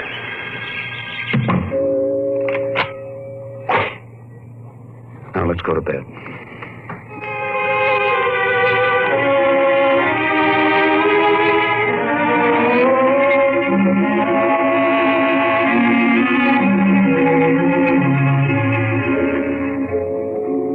So they went to bed. But in the middle of the night, Lydia was still awake, and she knew her husband was awake. George. How did your wallet get in the nursery? I don't know. Wendy must have changed the walls from the African Veldt. Honey, I'm going to keep it locked. Maybe it isn't good for the children. It's supposed to help them work off their neuroses in a harmless way. I'm starting to wonder. We've given the children everything they wanted. My father used to say children are like carpets. They should be stepped on occasionally. We've never lifted a hand. They're spoiled. And we're spoiled. I think I'll have Dr. McLean come tomorrow morning and have a look at Africa. Yes, only it isn't Africa now. It's Florida and the yearling. I have a feeling it'll be Africa again before then. George, Wendy and Peter aren't in their room. No. They've broken into the nursery. Those screams. They sounded familiar. Did they? Yes, awfully. Oh, George.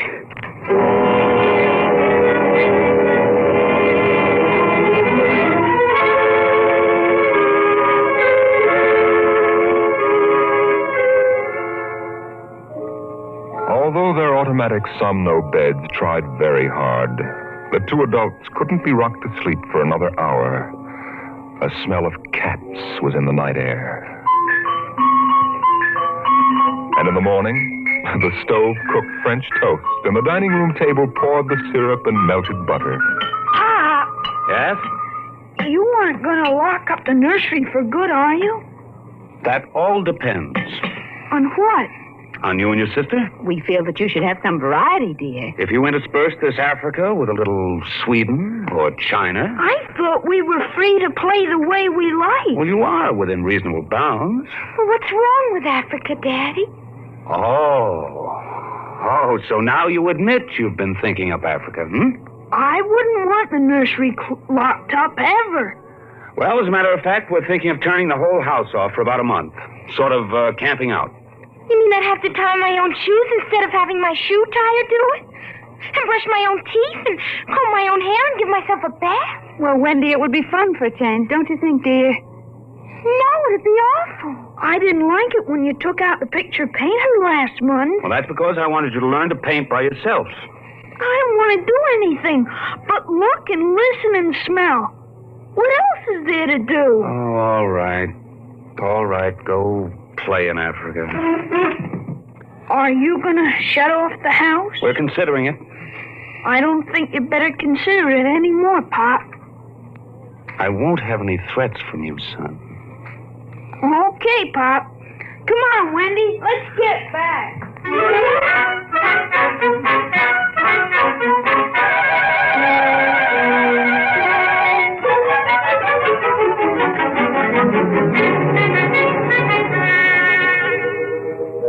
After breakfast, Dr. David McLean was announced by the audio knocker. And the dining room table, recognizing him as an old friend, poured an extra cup of coffee, light with 4 lumps. I saw the nursery last year, George. It looked all right to me. You didn't notice anything unusual? No. The pattern showed the usual violence, a tendency toward slight paranoia. All children feel persecuted by their parents. Perfectly normal. I locked the nursery and they broke into it last night. I let them stay so they could form the patterns for you to see. There it is. Well, suppose we take a look at it right now.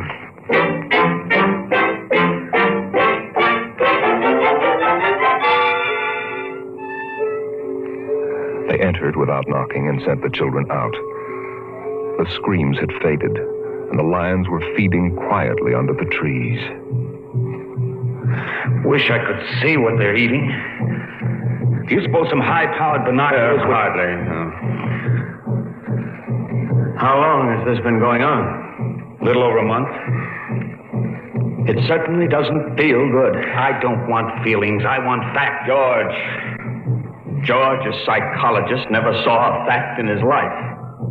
He knows about feelings. And this doesn't feel good.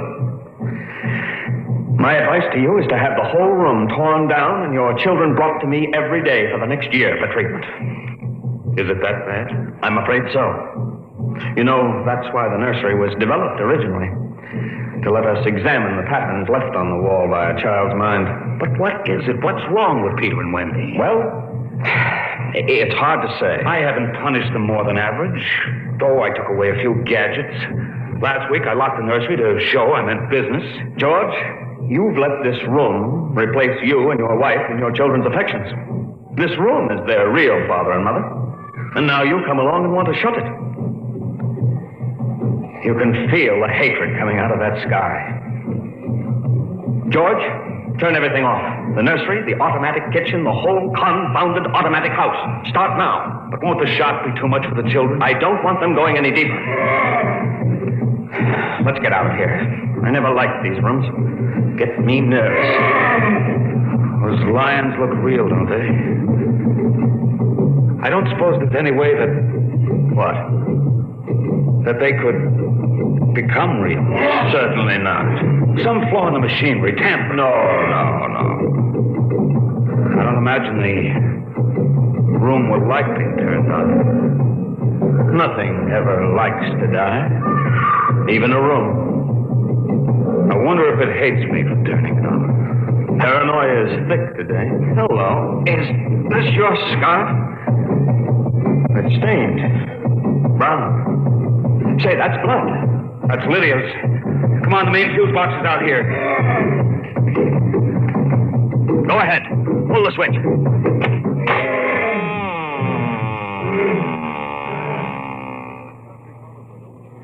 Yeah. It's off.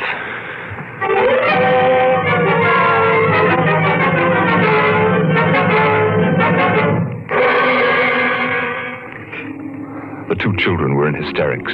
They screamed and kicked and threw things. They yelled and sobbed and swore and jumped on the furniture, weeping. It's off and it stays off.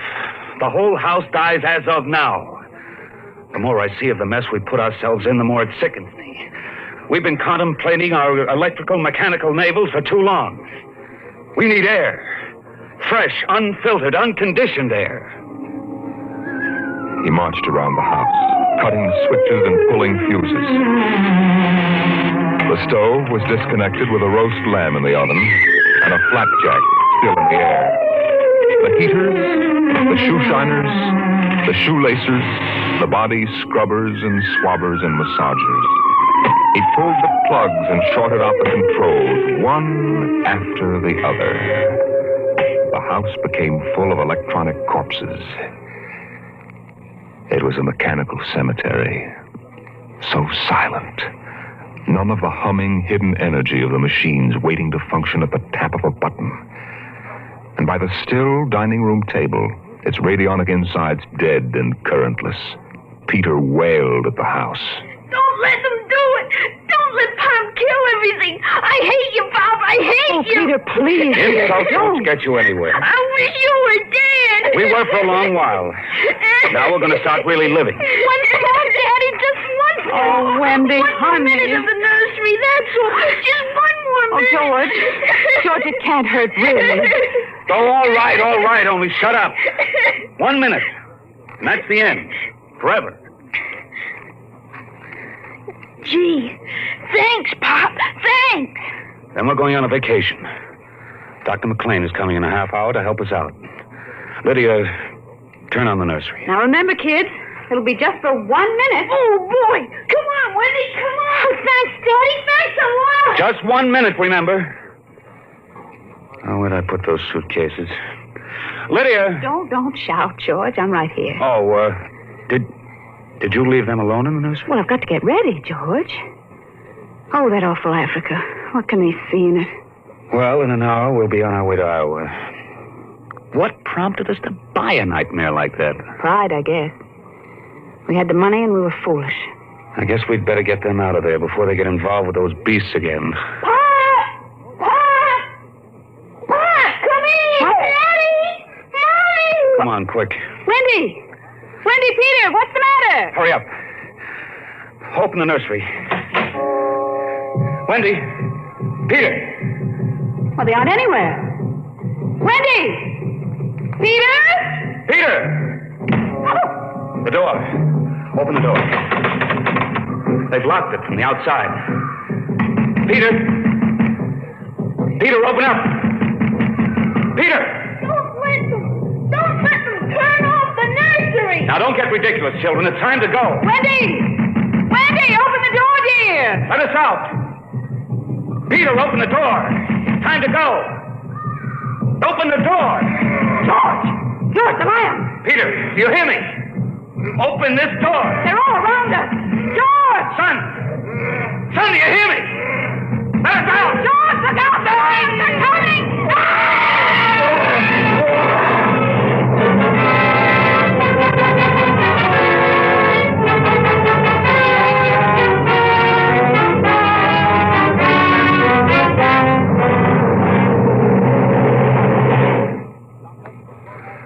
When Dr. David McLean came a half hour later, he found the two children in the nursery sitting in the center of the open glade, eating a picnic lunch. Beyond them was the water hole in the yellow Veldt land. Above was the hot sun. Dr. McLean saw at a distance the lions fighting and clawing, and then settling down to feed in silence under the shady trees. Hi, kids. Where are your mom and dad? Oh, they'll be here directly. Good. We've got to get going. He squinted at the lions with his hands up to his eyes. Now they were done feeding. They moved to the water hole to drink. A shadow flickered as the vultures dropped down from the blazing sky to finish what the lions had left. Dr. McLean. Dr. McLean? Huh? What? Have a cup of tea?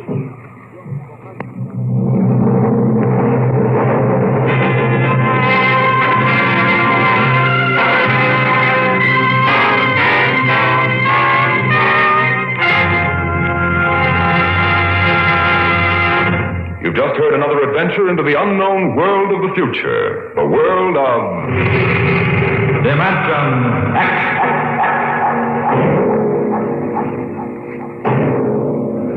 How soon we actually build a spaceship to conquer the stars depends upon many factors, not the least of which is a man, the overwhelming desire to create such a ship, and the power to have it done. Next week we tell the story of such a man as Dimension X brings you Nelson Bond's The Vital Factor. Dimension X is presented transcribed each week by the National Broadcasting Company in cooperation with Street and Smith, publishers of the magazine Astounding Science Fiction. Today, Dimension X has presented The Veldt, written for radio by Ernest Kenoy from Ray Bradbury's The Illustrated Man. Included in the cast were Leslie Woods and Bill Quinn as the parents, Joan Laser and David Anderson as the children. Your host was Norman Rose. Music by Albert Berman. Dimension X is produced by William Welch and directed by Fred Way.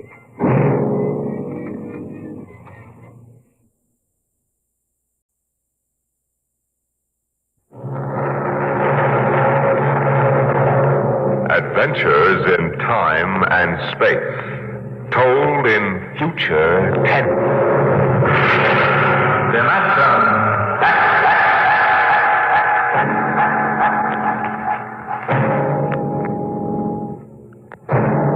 The National Broadcasting Company, in cooperation with Street and Smith, publishers of astounding science fiction, bring you Dimension X.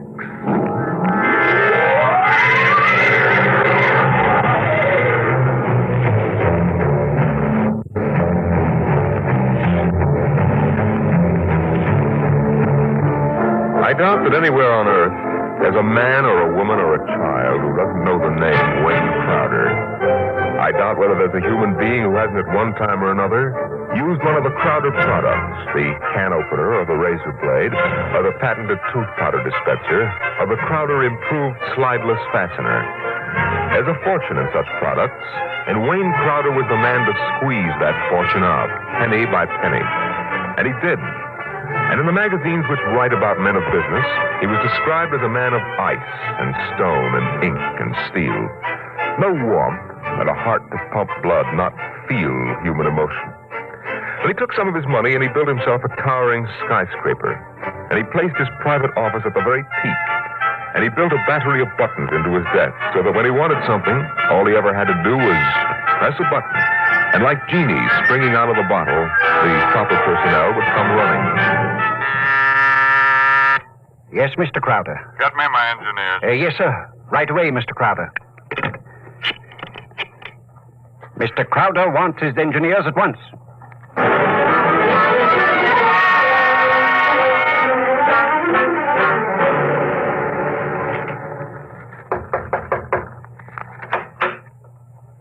Here are your engineers, sir. All right, close the door and get out. Now, gentlemen, sit down. Gentlemen, I hired you because you're the best engineers I was able to find. They tell me you can do anything. They tell me if there's a scientific fact known in the world, even if it was discovered 6 hours ago, you gentlemen are up on it. All right, I want to put that to work. Gentlemen, I want you to build me a spaceship. What? A spaceship, sir? That's right. I've decided that I'm going to be the man who gives space flight to mankind. Any questions? Well, I don't know, sir. We can design such a ship. That part's not too hard. The basic blueprint has been in existence for many years. The submarine is the model for the shape and the form, but... Yeah? But we have no way of providing the motor to power such a ship. When the ship's ready to fly, there'll be a motor. Sir, I don't like to contradict you, but you see, scientists have been searching for a motor power for spaceships for decades now without success. You'll have a ship, but we can't lift that ship from the Earth's surface. That is, not to the point of free flight at any rate. Mr. Crowder, you see, you'll be spending millions of dollars, hundreds of millions perhaps, for nothing. What's your name? Phillips, sir. You're fired. What? Go down to the cashier and draw your pay and get out. But, Mr. Crowder... Get out. Nobody who works for me thinks of how much something costs. We use money. We don't let expense provide a rationalization for not beginning a project. Phillips, what are you waiting for? Get out.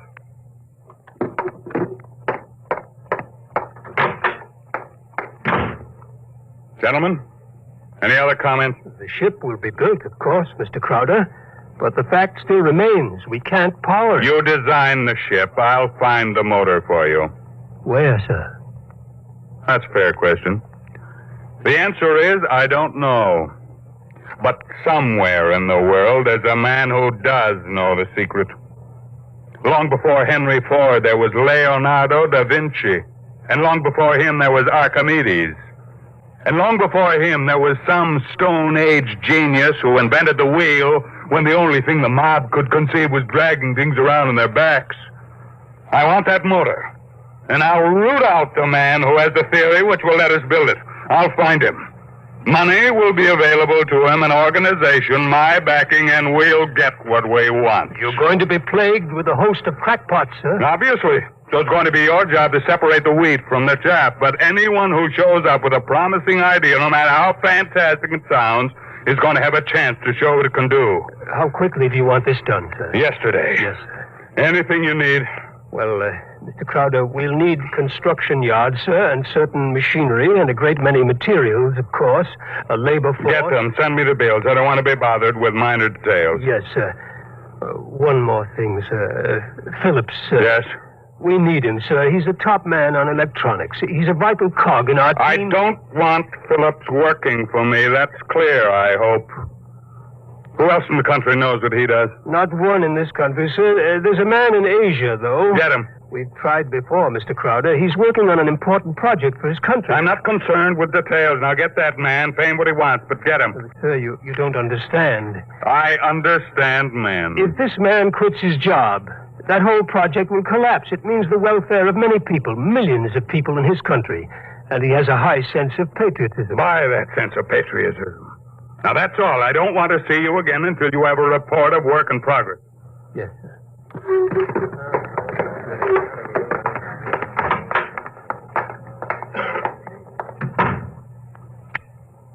Yes, Mr. Crowder. As a man named Phillips going to draw his pay, I want 2 company policemen to meet him at the cashier's office and escort him from there directly off the premises, and I want them to be emphatic about it. Yes, Mr. Crowder. And notify the newspapers, the television, and the radio networks, periodicals, and the scientific journals that I'll receive the press in my office this afternoon at 3:30. I have an important announcement to make.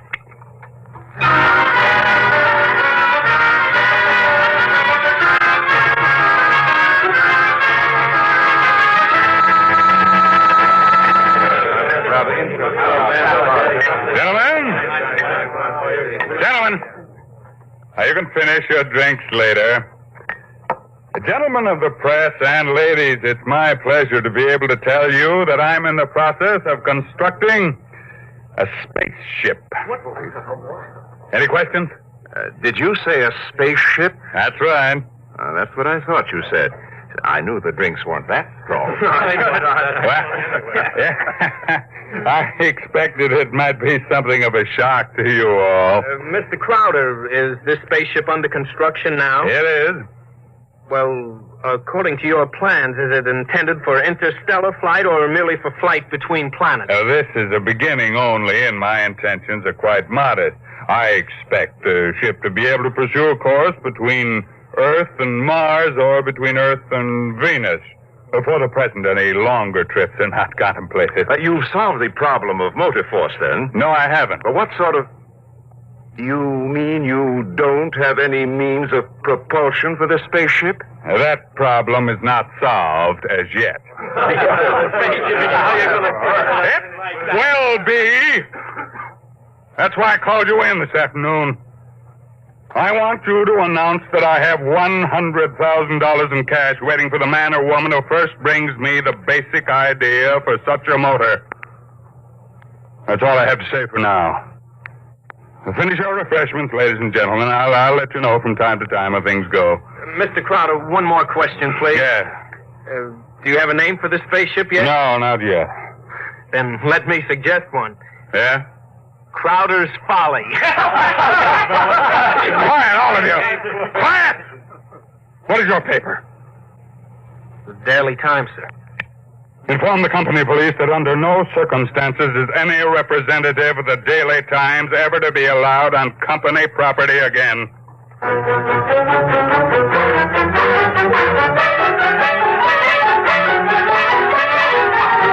Wayne Crowder is offering $100,000 to any inventor who can produce an engine capable of driving a spaceship. Wayne Crowder is offering $100,000 to any inventor who can produce an engine capable of driving a spaceship.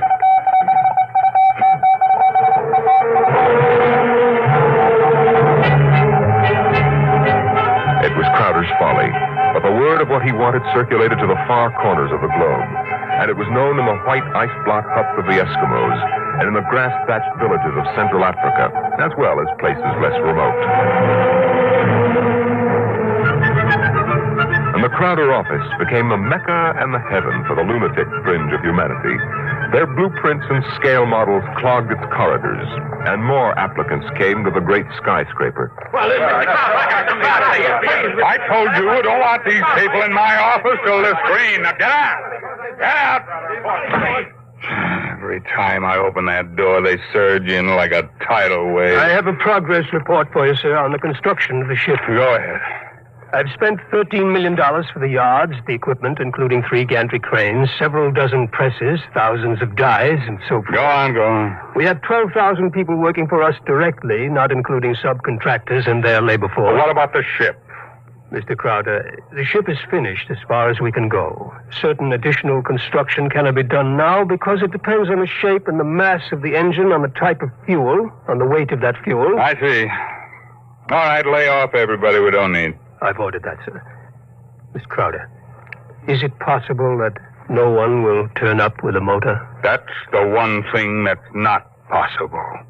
He will come. Money and determination will buy anything. Now close the door on your way out. Yes.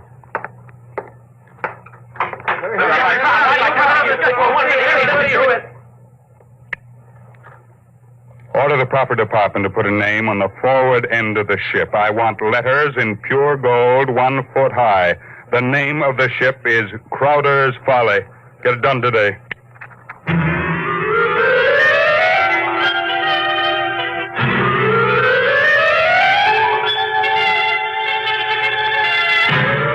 The sun rose in the morning and glinted rose on the silver sheen of the hollow ship's skin. The sun set at night and glinted rose on the silver sheen of the hollow ship's skin.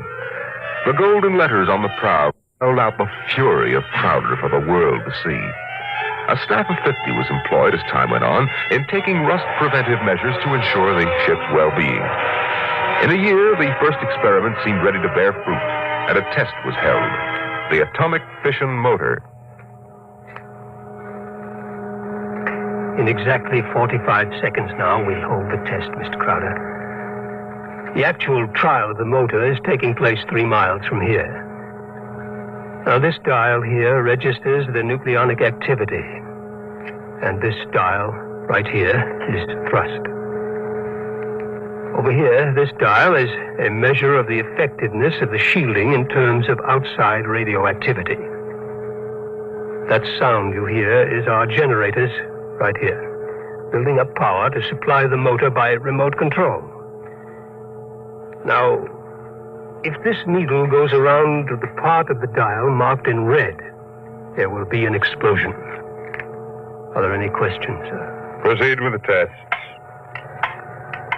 Watch the needle, sir. 8,000. 8,500.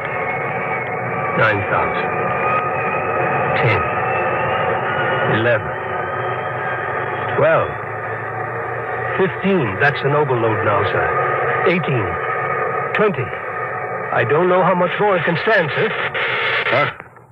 What happened? Your generator blew out. What kind of... I beg your pardon, sir. The motor blew up. What are you talking about? I'd hear, sir. You see, sir, it takes a while for the vibrations of an explosion to travel 3 miles and then reach through 15 feet of concrete. I see. Well, there are other experiments in progress. Let me know when they're ready for testing. Yes, sir. Mr. Crowder, the inventor of that motor had to be with it, of course, during the tests, but he has, that is, he had a family. The fool knew what he was doing. He understood the danger. Now line up those experiments and don't turn anyone away if he seems to have the remotest possibility of success. Now, I'm telling you, my man will come. Money and determination will buy anything.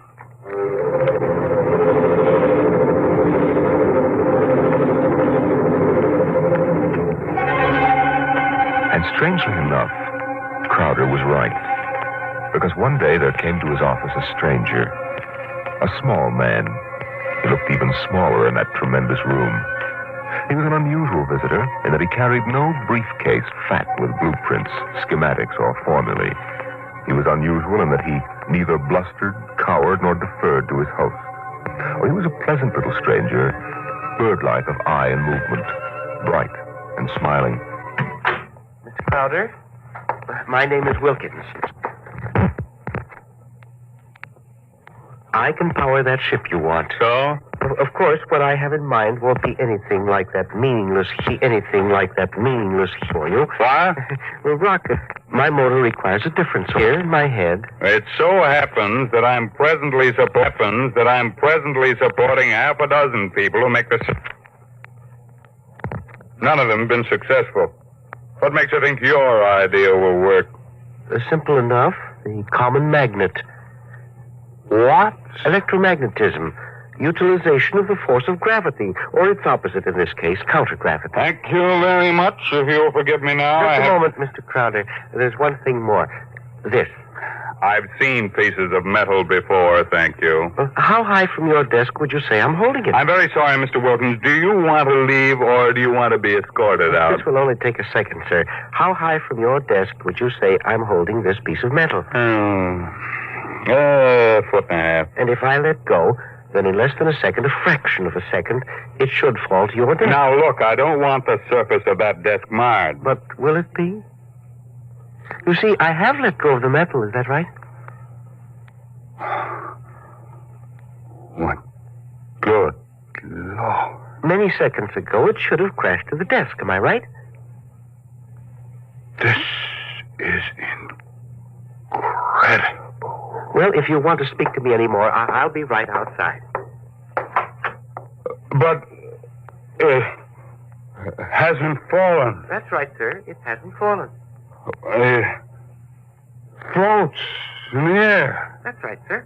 It floats in the air. How do you do it? Well, why don't you call your engineers and ask them? I'll wait outside. Get me my engineers immediately.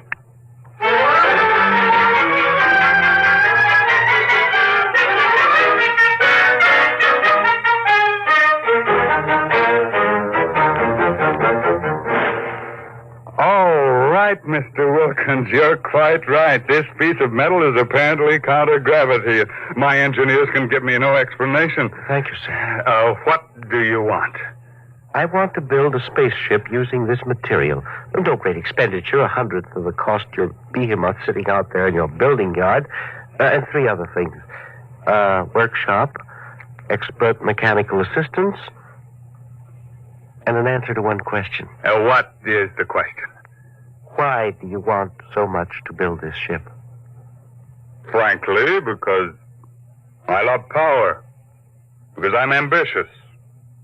I want to be the master, not only of one world, but of worlds. That's an honest answer. And that's as far as your thinking goes. What else is there? But there's my answer. I want to leave this planet and go to Mars. Because there are strange wonders there.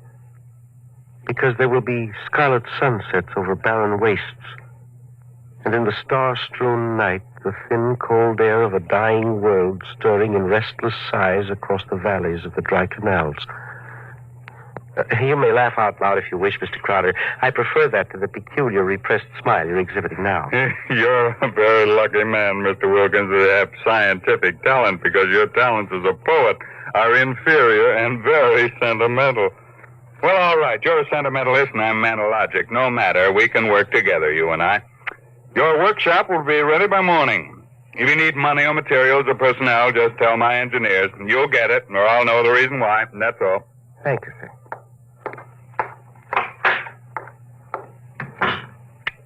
Get me my engineers.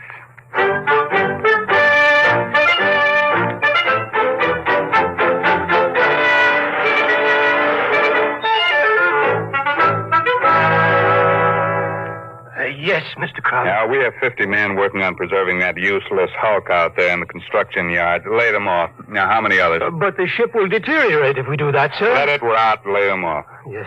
Now, how many other employees are still working for us on the project? About 3,000, sir, including the people working on experimental motors. Get rid of them. But, sir... Get rid of them. Well, Mr. Crowder, I never thought you'd drop this project. You were so adamant on it. I'm not dropping anything but dead wood. You saw what Wilkins had to offer. He's my man, and the rest is junk. Mr. Crowder, he might fail. We ought to have a minimum of protection against... I say he won't fail. Yes. You just lay everybody off that isn't needed. Give him 2 weeks' pay and my thanks for a thankless job well done, that's all. Yes, sir. I'll get it done, sir. What, a year's work? Yes, and 10 years or 20 years, now do the same thing. That's why you're an engineer and I'm an executive. That's why you work for me, because when I have to, I can be ruthless with my own mistakes. What are you waiting for? I was just thinking, Mr. Crowder, What would happen to me if my usefulness to you were over? I've worked for you for 30 years now. Just don't give me any occasion to consider your usefulness terminated. That oughtn't be too hard. Yes. What? Nothing, sir. I'll make the arrangements at once.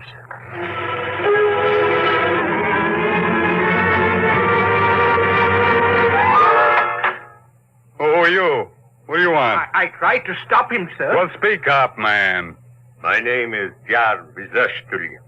I am an electronics expert. Oh, yes, I remember. You're the, Asian. Well, come in. Do you want me, sir? Never mind. Just stay outside. Close the door behind you. Yes, sir. Sit down, Vizustly. Thank you, no. I want to give you a gift before I leave. Oh, you leaving? I thought we still needed you. I resigned. Well, I'm sorry to hear that. I'm told you're a good man. I want you to understand what's behind this gift. I was working on a power project in my country which would have meant a tremendous rise in the standard of living for millions of my people. I was unable to resist the money you offered. Had you resisted, even more money would have been forthcoming. I placed no limit on your worth to me. I understand. But you see, I did not come without a sense of guilt, because there was no one in my country who could take my place. I would assume that. And now I discovered that what I did was for nothing. The spaceship on which I worked is being dismantled. That's right. So I have been corrupted by you at a whim. I think you have too much power, sir. I think you use your power for evil, selfish purposes. Selfish, yes. Only sentimentality is evil. I think otherwise. And so, in order that you shall not corrupt anyone else, I have this gift for you. Here you are, sir. Oh. And just one more shot for good measure, to make sure you are really dead. Good.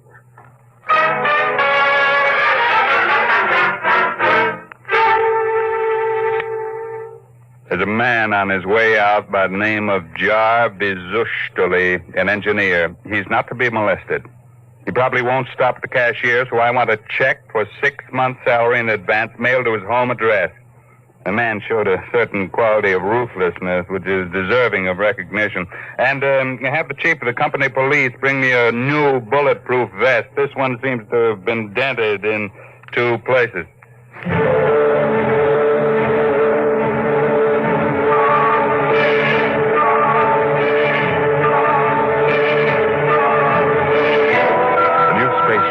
According to Wilkins' plans, as executed by Crowder's engineers, was finished within 4 months. It was small. It was shaped like a disc. It gleamed brightly, even in the smoky haze of an October sunset. Inside, Crowder and Mr. Wilkins, in a small cubicle at the heart of the machine, were surrounded by many instruments of a complicated nature. Outside, huge crowds gathered to witness the test. They stirred and murmured, waiting restlessly, as inside the control room of the craft, Wilkins installed the final secret part he had not revealed to those who built his driving apparatus. Well, Wilkins, what's holding us up? Nothing now. Or sentiment, perhaps. What? A wish to look once more on Earth's familiar scenes. Here, now the screening is removed. Look at the people out there. Never mind looking out there. Let's leave that thing closed. You're a sentimental fool. Or are you afraid? Or did you decide at that last minute that your invention won't work? It will work. Oh, sit down, Mr. Crowder. Do me a favor. When I press this button, will you please press the button on the arm of the chair you're seated on? I'll tell you when. Turn on your motor. I want to hear its roar and feel its tug as we cut loose from Earth's gravity and fly outward into space. That might be a moment in which I'd share your sentimentality. Press your button now, sir. Thank you. This is all hoax. I'm beginning to distrust you, Wilkins. When are we going to take off? You said at 5 sharp, and it's 2 minutes after 5 now. Well, do we move or don't we? Mr. Crowder, we're already moving. The button you pushed was to nullify the effects of acceleration. If you don't mind, I'd like to open the screen again. Now, if you care to look for yourself. Wilkins, we're in space. Look down at Earth.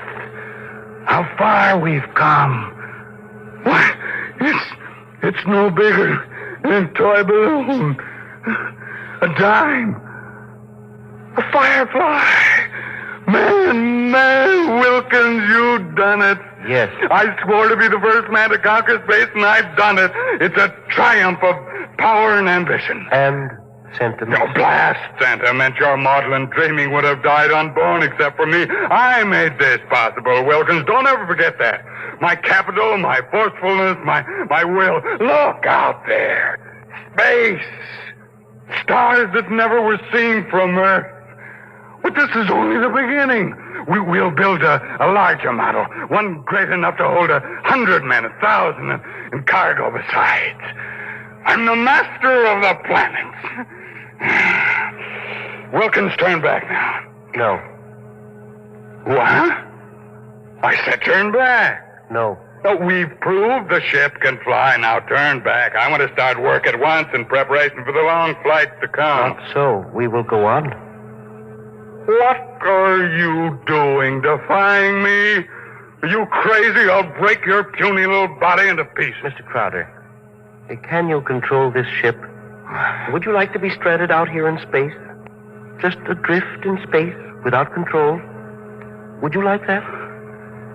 Turn back. No. You're crazy. Crazy? No. Sentimental? Yes. Your money and ambition paved the way, that's true. But sentiment was the vital factor that sent me to you. You'll forgive me if I remove these primitive clothes. Who are you? Well, it's all right, Mr. Crowder. There is no need to be so terrified because you've had your first close look at a Martian going home.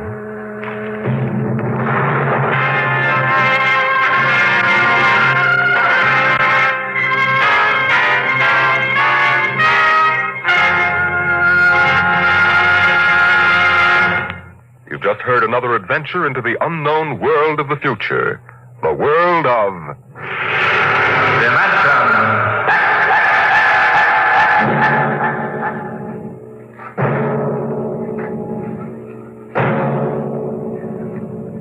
A private detective receives many strange assignments, but none has ever received one quite like that given to the investigator we're going to tell you about next week, as we bring you from the pages of the September issue of astounding science fiction, Untitled Story.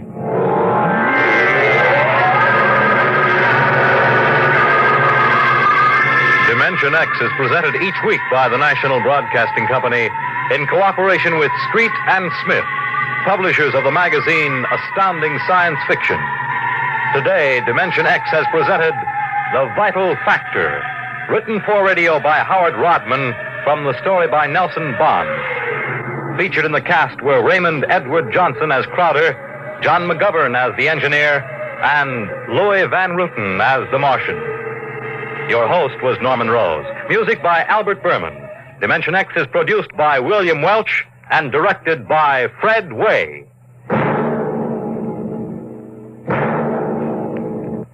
Dragnet, the story of your police force, is next on NBC.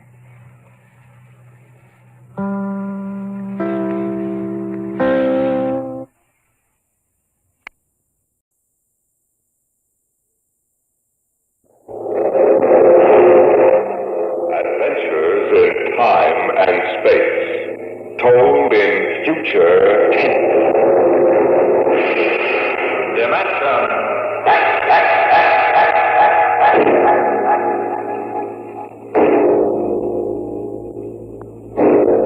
The National Broadcasting Company, in cooperation with Street and Smith, publishers of astounding science fiction, bring you Dimension X.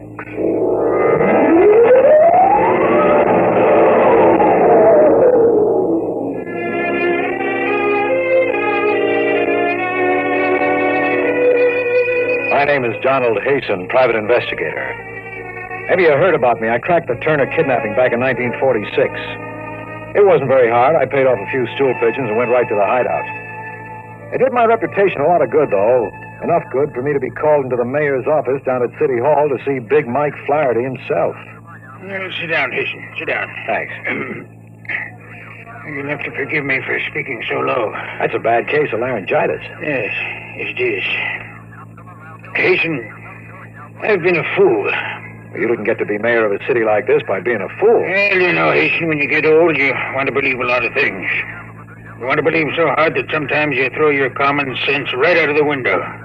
You get hardening of the cranial arteries to become stupid. What's the pitch, Mr. Mayor? You didn't call me in to discuss the philosophy of growing old gracefully. Hasten, I want you to do some investigating for me. Naturally, it must be confidential. This is a confidential business. All right. Yesterday, a man came into this office and sold me a vial of radioactive water that he called the elixir of life. It's supposed to cure you of any disease and keep you healthy enough so you live 100 years. It's none of my business, Mr. Mayor, but how much did you drop on this gold brick? It's about $50,000. You don't seem the type somehow. Come a little closer, Hasten. I'm going to tell you something my political opponents would give their right arms to know. This isn't laryngitis. It isn't? It's inaccessible for surgery. X-rays would be dangerous. How much time I have left, I don't know. But I live like a man who's going to the chair. Hasten, if I want a vacation, I pack up and go. If I want a drink, I take one. If somebody comes to me with a vial of liquid and says it'll keep me alive, I think twice before I throw him out as a crackpot. What do you want me to do? Get your money back? No, the money isn't important. You mean if the loyal opposition got hold of the story, they could use it against you? That's part of it, Hasten. However, you don't have the whole picture yet. Shortly after I bought the stuff, I received an anonymous phone call. I was warned not to take it. I was told it was poison and would kill me in a matter of seconds. Ah, the plot thickens. You can appreciate my position. I feel like a man who can either save his life or destroy himself by taking that stuff. Well, the phone call might be a hoax. Yes, and so might the elixir of life. Yeah, very likely. What do you want me to do about it? Investigate the man who sold it to me. Find out who's behind him, what he knows, where he goes. Nothing else, I want that 50 grand back. What's in it for me? $1 grand. If he's on the level. 10% if you get the dough back. Deal? Deal. Here's the vial. And here's his card. Arthur C. Lehman, longevity expert, 45 Billings course. Okay, Mr. Mayor, you got yourself a boy. Good. I'll leave your working name and phone number with my secretary. I'll have her send you a check. Right, I'll call you.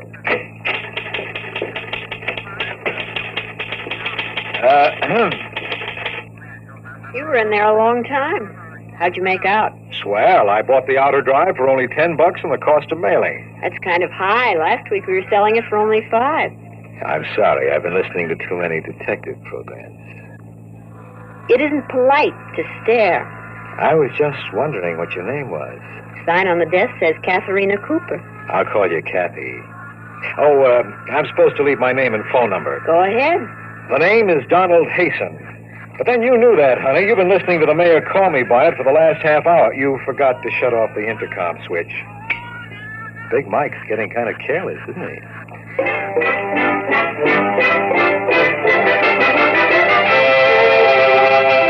The look on her face said she was feeding me to the vultures piece by piece. I left my card and walked out. By the time I got home, it was dusk. It was the time of early evening when every bachelor wishes he wasn't one, especially after meeting a girl like Kathy. The phone began to ring just as I put my key in the latch. I made it on the fourth ring. Hello? Is this Mr. Donald Hasten? I live alone and don't like it. Were you expecting someone else to answer? This is a warning, Mr. Hasten. Don't touch your bed. I'm sorry, but I don't like to sleep on the floor. The joys of being a private detective. Oh, hello, Jocko. How's my boy? That's a good boy. Oh, Jocko, be glad you're not a private detective with all kinds of crackpots calling you up and trying to get your goat. Nice boy. Sometimes I wish I had shaggy ears like you so I couldn't hear them. Come on, boy, come on. In the bedroom for a change into something comfortable. Atta boy, you want to go out? Well, you just wait until I sit down here and get these shoes. Hey there, don't jump on that bedspread. Now, you know better than that. Jocko! Oh, God.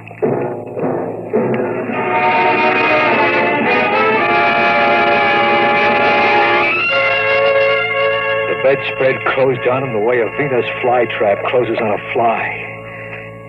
When I looked more closely, I saw that the bedspread had silvery threads of fine spring steel woven into it. It had been set like a bear trap to spring shut and strangle anything that touched it. Somebody wanted to get rid of me pretty badly, somebody to whom I had suddenly become very dangerous. Instead, they got Jocko. My poor little Jocko. I decided to take a fast drive over to Billings Court to see Arthur Lehman, longevity expert. Well, I'm looking for Mr. Lehman's office. I'm the janitor. You didn't need to explain. He isn't in. Mr. Lehman isn't in. I just said I was looking for his office. Oh, a detective. No, I'm really a vacuum cleaner salesman. I just had these credentials printed up for fun. Here, buy your wife a muskrat coat. I can't take any money. I'll just keep this till it's spent. What floor is it on? Up those steps, rear. Thanks.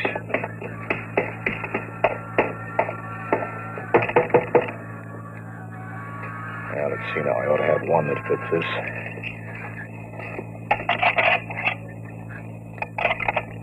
There we are. Now, there should be a light switch somewhere. Let's see if I can... Perhaps I can be of assistance. Looking for someone? Mr. Lehman? Yes. The janitor told me you weren't in, so I... You picked the lock. Yes, I hope you don't mind. Not at all. If you'd put down the gun. I like to hold it. It gives me a feeling of power. Now, Mr. Hasten. Mr. Hasten, if you will tell me just who you are and what you're doing here. I couldn't sleep. My bed had a dead dog in it. I thought I should consult a health expert. Who sent you? Nobody sent me. I'm like Topsy. I just growed. I'd like to keep on growing, Mr. Lehman. I don't like people trying to kill me. And I don't like people killing my dog. What makes you think I would try to kill you? Just a hunch. If I really wanted to kill you, I could do it right now, perfectly legally, since you broke in here. That'd be hard to prove. Fortunately for you, Mr. Hasten, I don't have the faintest interest in trying to kill you. On the contrary, it was I who telephoned and warned you about that bed. You know about that phone call? I ought to. I made it. What's the pitch, Mr. Lehman? I can't tell you what the pitch is, Mr. Hasten, but I will tell you this. Give that vial of liquid back to Flaherty and let him cure himself. Or poison himself. Sure. Look, Mr. Lehman, I wasn't born yesterday. Don't give me this elixir of life stuff. There ain't no such thing. And don't try to top me off this case by pretending you're on my side. Mr. Hasten, I warn you, you're playing around with something much too big for you to handle.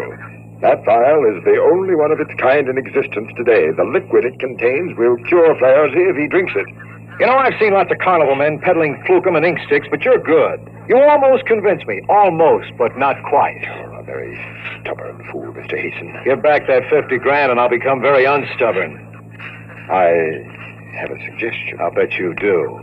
Why don't you siphon off the tiniest drop of that elixir and have it tested on, say, a rabbit? Then, if it's non-poisonous, you can go back to Flaherty and have him drink it. And while we're proving it's Carmel water, you're on a fast boat to outer Mongolia with 50 G's. Come with me. Where to? A reputable biological laboratory, any one you choose. Suppose I don't want to play. Then I'll kill you. You will feel my gun against your side, so don't try anything. Shall we go? Before we do, just one thing. Well?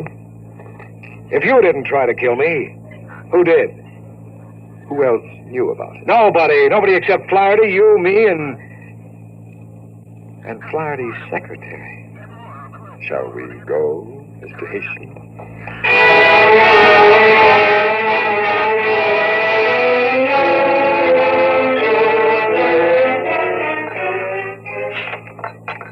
Oh, yes. I believe I could make such a test. Of course, it would mean injecting at least a cc into an infected guinea pig. Then we'd have to wait and do a biopsy. How long would it take? 24 hours at least. Okay, how much? $50. My friend will pay you. Your friend? Yeah, the gentleman who... Holy jumping sunfish. Sir? Look, you saw me come in with a guy just a minute ago, didn't you? Yes, sir, but he left when you started talking to me. Isn't that just dandy? Is something wrong? No, nothing much. You know what Barnum said about one being born every minute? Yes, sir. Well, he was talking about me. But I better get going. Yes, sir. Oh, sir. What about that test? Okay, I suppose you might as well do it just for laughs. Send the report on the bill to Donald Hasten, private investigator, Cater Building. Yes, sir.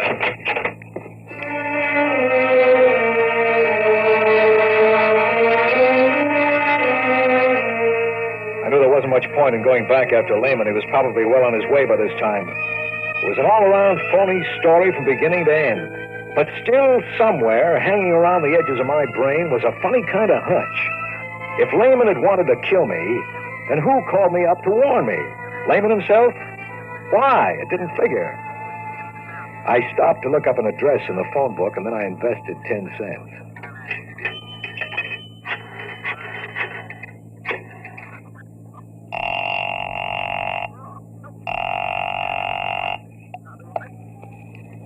Hello? Kathy? Yes? This is Sherlock. Oh, I'm glad Glad? that you called. I wanted to apologize to you for eavesdropping this afternoon. Why don't you do it over a cup of coffee? I have to talk to you. It's very late. We'll sleep late tomorrow, please. All right. Well, I need to. There's a coffee shop near your place. I'll be there in 15 minutes.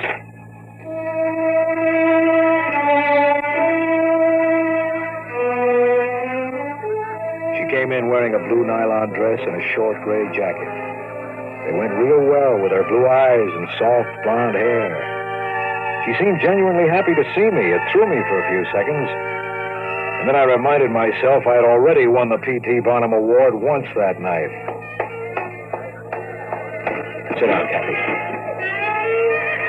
What is it? Do you know a man named Arthur C. Lehman? Am I supposed to? I'll refresh your memory. I had a talk with His Honor about him. I don't remember. Look, I used to have a little Scotch terrier named Jocko. We liked each other. He used to lick my hand. All I want to know is, are you mixed up in it? What goes on? I don't know anything about it. Listen, Kathy, maybe I'm getting sentimental in my old age, but for a moment there, when you walked in, I thought you seemed genuinely glad to see me. Was it because you were glad I was still alive? Come on, give. Don, I like you. You're a nice guy. Why don't you let it alone? Call Flaherty and turn down the assignment. Give him back his vial and tell him you're not interested in finding Lehman. Would you do it? Well, if you want to help me so much, why not tell me what it's all about? I can't. I'd like to, but I can't. I've told you too much already. Somebody's got you real scared, honey. Who is it? You're too nice a girl to be mixed up in this garbage with a guy like Lehman. Come on, tell me. I can't. Just believe that, please. Get out of it now before it's too late. Okay, honey, you can play it that way if you want, but to me it's as thin as a bowl of restaurant soup. Poor Jocko knew something and couldn't tell me. You know something and you won't tell me. Good night.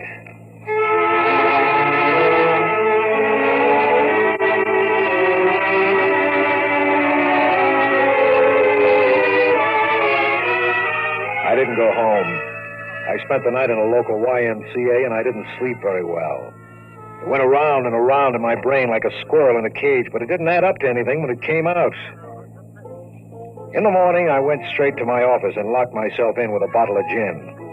By 10 o'clock, I had decided to quit the job, but before I could call Flaherty and tell him, the phone rang. Go ahead. Mr. Hasten? You got it. This is Dr. Gregory in the Bayside Biological Laboratory. If you want the money... It isn't about the money. What's up? Mr. Hasten, do you have the formula for that serum you gave me? No, I know a guy who might, but he's in outer Mongolia by now. Why? Well, I've never seen anything quite like it. I don't know if it was just a freak of fate or... What happened?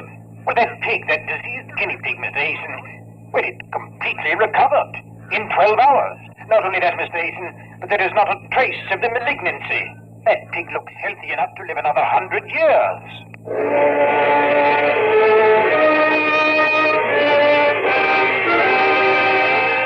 I could feel the sweat soaking into my undershirt as I put down the receiver. Where do we go from here? Was Lehman on the level after all? The next stop was Lehman's office. Maybe he wasn't in Outer Mongolia. It was noon before I got there. The same janitor was on duty in the same dirty lobby. Hello there. Hi. You want something? Lehman. Who? Lehman. Never heard of him. Now, wait a minute, Junior. You remember me. Last night, $5, rear office, first floor. I don't know what you're talking about, mister. Oh, you want another $5, huh, Junior? Well, this time I don't buy. Get out of my way. Now, listen, mister. I can't let you just walk into that office. I'll try to stop me if you want to work tomorrow. But there's nobody in there. That office has... We'll see about that, Junior, right now. Holy mackerel. I told you, mister.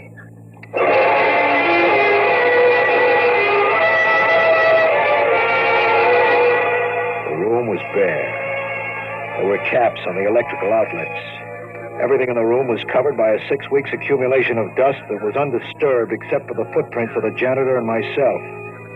Yet yesterday there had been a rug, telephones, desks, chairs, file cabinets.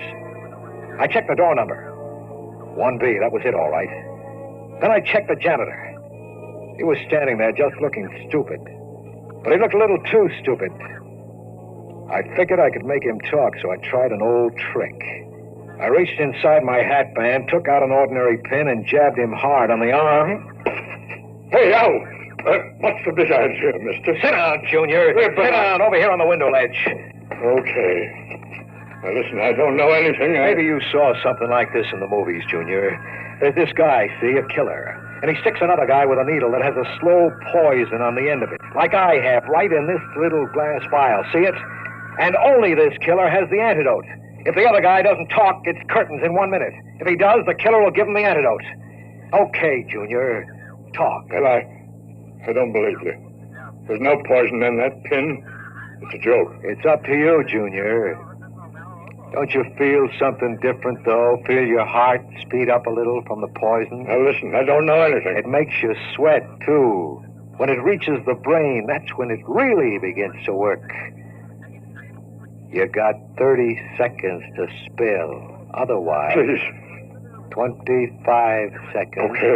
Okay. He was here. He gave me $100 to forget it. He rented the office only a couple of days ago, and then last night he said he was moving out. Said I shouldn't mention to anybody that he'd been here.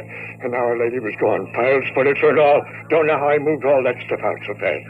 Now, that's all I know. Honest, that's all I know. Now, for God's sake, mister, give me that stuff. Don't let me just croak. I feel it in my blood. Relax, Junior. There was no poison. You're all right.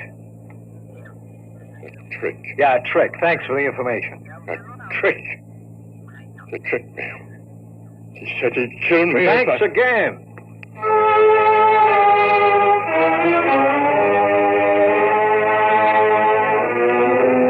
There was Mr. Hasten again, right back on the horns of ye old dilemma. The only thing I knew for sure at this point was that the serum was apparently not poisonous.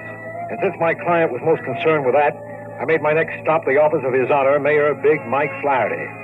I had the vial in my coat pocket. Hello, beautiful. Oh. I want to see His Honor. He isn't in. I'll go into his office and wait. You can't. But I can. Come on in. I want to talk to you anyway. Please. Come on. Shut the door, huh? No? Okay, I'll shut it. Now sit. Okay, baby. Let's have a heart-to-heart conversation. I see you didn't listen to my warning. No, I didn't. What's more, I found out that this Lehman character is on the level about the serum. It works. You found that out, too. That's right. It leads me to an interesting conclusion, Kathy. Namely, that you're the one who tried to booby-trap me. All right. Have it your way. What do you intend to do? Well, first, I'm going to give Flaherty that serum and let him cure himself. You mustn't do that. Why not? I can't tell you, but you mustn't. Down in a few minutes, Mike Flaherty will be here. Before he comes, I'll have to ask you to give me that serum. Try again. I don't hear so good. Maybe you'll hear this. It works, too, so don't try anything. Well, so now it comes out. Okay, Kathy, if you want to play that way, go ahead. Give me that serum. Why don't you shoot? I warn you, I may have no choice. Give it to me. Pull the trigger, baby. You're weakening. Don, please, don't make me kill you. Please. What is it, baby? True love or just weak in the knees? You better hand me that gun. Oh, Don, what can I do? I'm so mixed up. Yeah, that's better. Now, what is it, Kathy? You're no killer. Tell me what's going on here. Maybe I can help you. You gotta trust me. No, I can't, Don. Believe me. I want to, but it's against the prime injunction. The what? Oh, you wouldn't understand. There's no way I could make you understand. Only believe me, Don, because I love you. You mustn't let Lehman succeed in giving that serum to Mike Flaherty. The consequences would be unimaginable. You know, Kathy, if you had come to me and leveled right at the start, maybe we could have worked something out. Maybe I'd be listening to you now. But you're a little late because I just heard Big Mike come into the outer office. He'll be here in a second. Don't, please. Come in. How do you do? Lehman. I see she's been trying to get the vial from you, Mr. Hasten. I was afraid of that. I came over to make certain that Mr. Flaherty is permitted to drink the serum. Well, that's very noble of you, Lehman, but I don't quite understand it. You have your 50 grand. What do you care whether Mike Flaherty lives or dies? Mr. Hasten, if Mike Flaherty dies, the opposition candidate will win the next election. That means a new political party will come into dominance in this city. The next president will be a representative of that party. I am most anxious to see that that does not happen. The entire future of our country, indeed, the history of the world, would be affected by it. He's telling the truth, Don. But events must be allowed to take their normal course. Don't listen to her, Hastings. She's tried to kill you once. She'd do it again. You know I'm telling the truth about that serum. She wants to see Flaherty die. Go ahead, ask her. It's true, isn't it, Kathy? You want Mike Flaherty to die. You don't understand. Listen, I'm getting pretty fed up with being told I don't understand. Understand what? I understand that in the past 24 hours somebody tried to kill me. I understand that Lehman's serum will cure a guinea pig and probably a human. I understand that unless I'm completely insane, the entire contents of Lehman's office vanished in a few minutes. I understand that you two seem to be more concerned with some nonsense that's going to take place in the future than... Holy smokes. Oh, no, it's too fantastic. Just too fantastic to even think about. Something troubling you, Mr. Hasten? Perhaps I can help you. Perhaps you can, Lehman. I'm going to ask you just one question. Very well. When are you from? That does it, doesn't it, Mr. Lehman? I've guessed your game. I'm afraid you have, Mr. Hasten. I am, as you surmise, a traveler from the future. And since you stumbled upon it, perhaps Miss Cooper here would like to fill in her part of the story. But before she does, up your hands, both of you. Higher. Don't move. I'll take that gun, Mr. Hasten. Now, Miss Cooper, you may enlighten our backward friend. Go ahead, Kathy. Both Lehman and myself are from the future, Don. Why didn't you tell me? I couldn't. The prime injunction to time travelers is never to reveal their identity. The penalty is death. Since you've guessed it as we feared you might, there's no point in trying to conceal anything further. Go on. Mr. Lehman's a fugitive from the era in which we live. Using one of our time machines, he came back to your time. And he sought to change things so that he'd be in a position of great power in the future. How do you figure to do that? If Flaherty lived long enough, he could dominate the political picture in America. You're almost right, except in one detail, Miss Cooper. Flaherty will not survive. He will live only long enough to gain a position of political dominance. Then I will remove him, and my own ancestor will take over the reins of power, leaving them eventually to me. I get it now. But there's one thing that bothers me. Who was trying to kill me? I was. You see, I was sent here to track down Lehman. I set that spring before I met you, as soon as Flaherty hired you to help him. I did it on orders from the council. They were afraid you'd be successful in saving Flaherty's life. Then, unfortunately, I fell in love with you and couldn't go through with it. I called and warned you. You took credit for that, Lehman. I wanted to enlist you on my side, Mr. Heason. However, it makes little difference at this point since you know the entire story. I have little choice now. Do you think you can get away with this? I believe I can, Mr. Heason. There are two of us here who know your plans. By the time Mr. Flaherty returns to his office, there will be only one. Myself. Goodbye, Mr. Heason. It has been a pleasure. Not without a fight, you...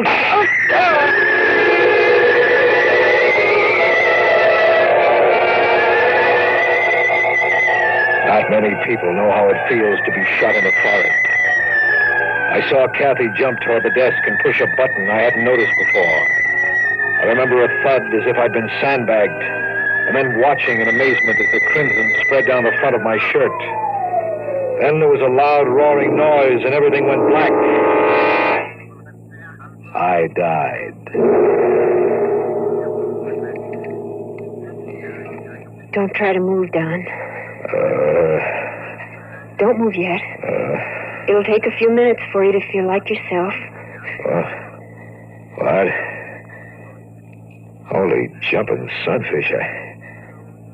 I'm sitting in Flaherty's office.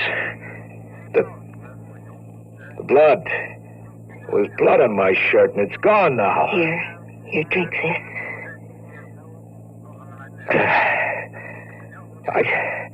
I don't understand it. Have I been dreaming? Is the whole thing nothing but a nightmare? Well, it seemed so real that there was a man named Lehman. He pointed a gun at my head and shot me. I felt it, I tell you, I felt it. Don, listen to me. Listen carefully. There isn't much time. And please, darling, please, this time, believe me. Listen. Go ahead. You were in this room. Lehman did shoot you. He killed you. You're insane. No. What he didn't know was that this office is a time machine. We rigged it that way, hoping to trap him here and take him back to future time. When I saw he was about to shoot you, I jumped to the switch that sets the machine into reverse. We went back into the past, before he killed you. That's where you are now. It's only a few minutes before Lehman is going to knock on that door and come into the office. It's too fantastic to believe, Kat. It's true. What can I do? Break the vial. Break it now before Lehman gets here. And then, when he comes, get the jump on him. Since you're the one who went back in time, you'll remember, but Lehman won't. What'll happen to us? We'll appeal to the council. Perhaps they'll let us stay together. I can't make my brain believe this, Kathy. You must, Don. Don, for our own sake, for the future's sake. Break the vial now. In a moment, it'll be too late. Well, I don't know, Kathy. Clarity, his life depends on this little glass bottle. Don, please. It's Lehman. Don, you've got to decide now. Now, quick. Thank God. Come in, Mr. Lehman. We're ready for you.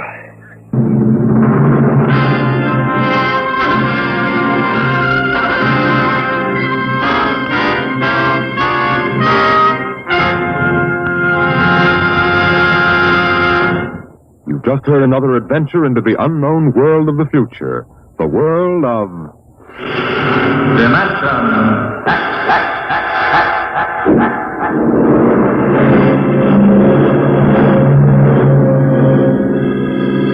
Dimension X is presented each week by the National Broadcasting Company in cooperation with Street and Smith, publishers of the magazine Astounding Science Fiction.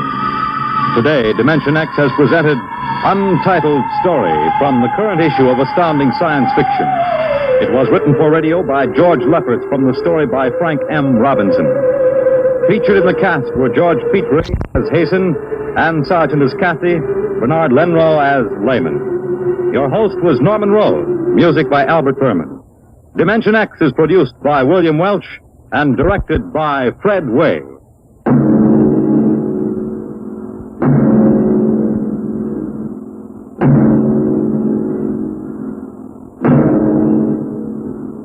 Dragnet, the story of your police force, is next on NBC.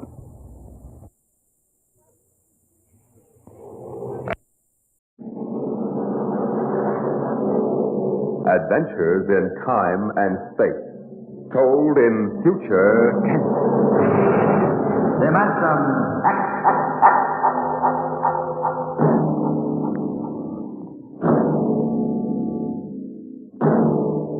The National Broadcasting Company, in cooperation with Street and Smith, publishers of astounding science fiction, bring you Dimension X.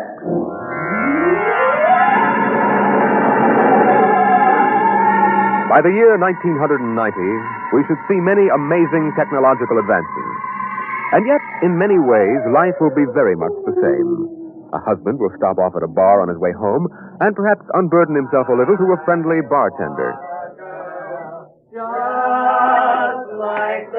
Another one, Mr. Smith? What time is it, Sam? Why, almost 10 o'clock, Mr. Smith. One more. Listen to them. The old songs are still the best, huh, Mr. Smith? Yes, Sam. I remember singing that one back in 1974, just before I met my wife. Golden days, Sam. Here's your beer, Mr. Smith. Thanks. That's good. Almost feels if I can go home and face Nettie now. Wife trouble, Mr. Smith? Wife trouble, Sam. Fight? Oh, never. Nettie and I never fight. Nettie's too mad about me ever to fight with me. She adores me. Worships the ground I walk on. Well, this is something new. I remember only last year you was complaining she was throwing things. Times have changed. Only wish she was still throwing things. At least in those days I could walk out and slam the door with a clear conscience. Now she's so sweet and loving, I feel like a murderer every time I stop in for a beer on my way home. Tough, Mr. Smith. Tough. Ever hear the expression, love will fly if held too lightly? Love will die if held too tightly? Can't say I ever did. If only she'd relax a little bit. See this bruise on my lip? She kisses me. For an hour every night when I come home. Can you do anything for her? I try. I remind her that she really wanted to marry Harvey Tubman.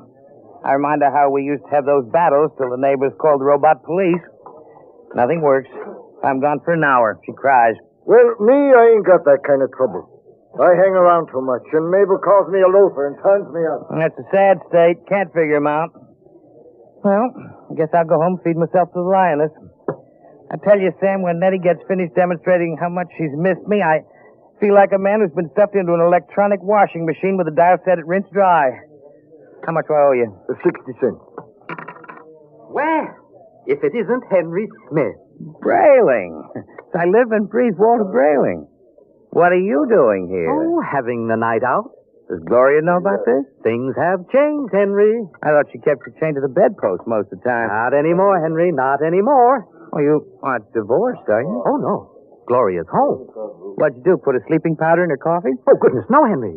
That would be highly unethical. I can't believe you just walked out on it. 10 years of marriage, Henry, and I never had a night to myself.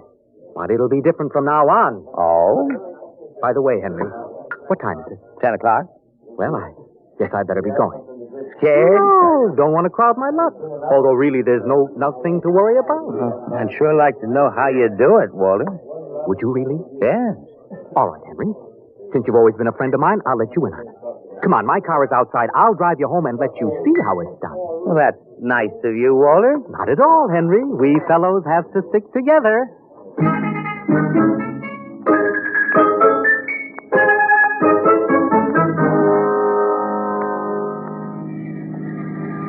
I don't suppose you know how Gloria and I came to be married in the first place, eh? No, I don't. Well, one evening, she threatened to tear off her clothing and call the police unless I married her. No. Oh, yes. Well, that's a bit extreme, isn't it? Well, Gloria was always a nervous girl. I bet you've had a pretty wretched time of it. Oh, yes, it didn't take long for me to become the laughing stock of the neighborhood. Hand-pecked Brayling, they used to call me. I know. But things are changing now. Here, you see this? What's that? A single ticket to Rio on the morning rocket. I have hotel reservations there for a month. A whole month, Henry, to have a fling. Won't Gloria make trouble over that? That's the amazing part of it, Henry. She won't even know I'm gone. I'll be back in a month, and no one the wiser. You don't believe me, do you? Frankly, no. Just how you going to swing it, Walter? That's the secret, Henry. I tell you, it's the most wonderful thing ever invented. Worth every cent I paid for it. What is it? I'm going to show you. Here's my house. Notice the lights are all out.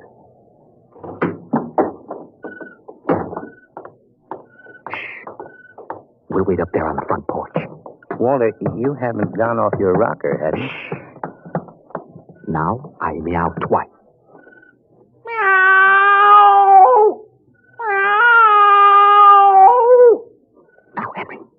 watch the window in my bedroom.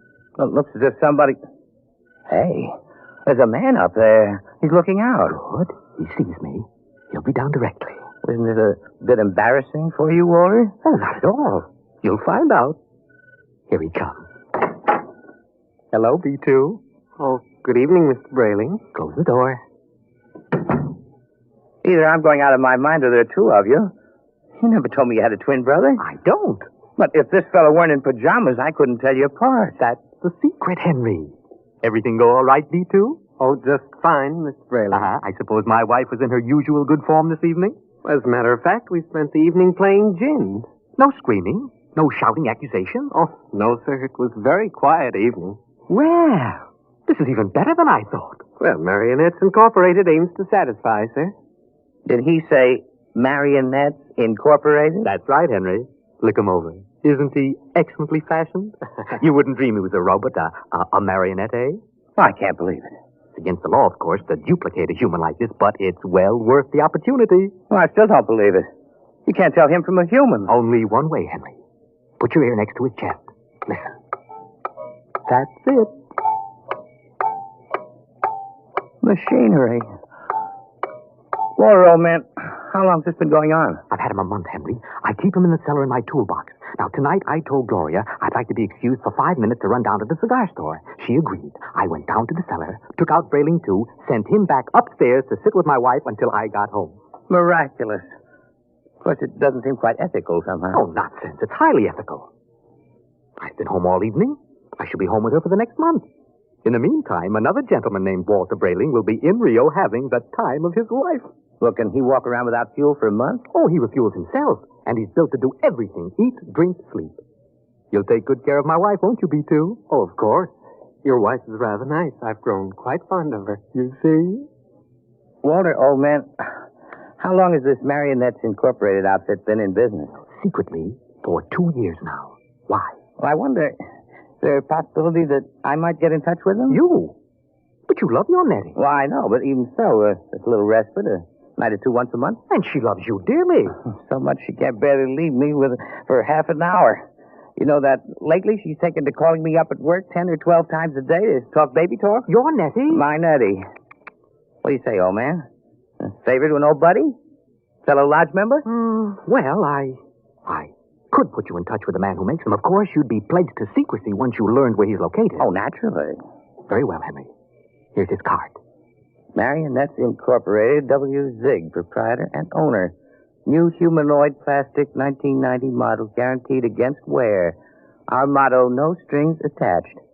Address the Jumble Shop, 43 South Wesley Drive. And Mr. Zig will take good care of you, Henry. He's a charming fellow, a real craftsman. Wonderful. I'll see him first thing tomorrow.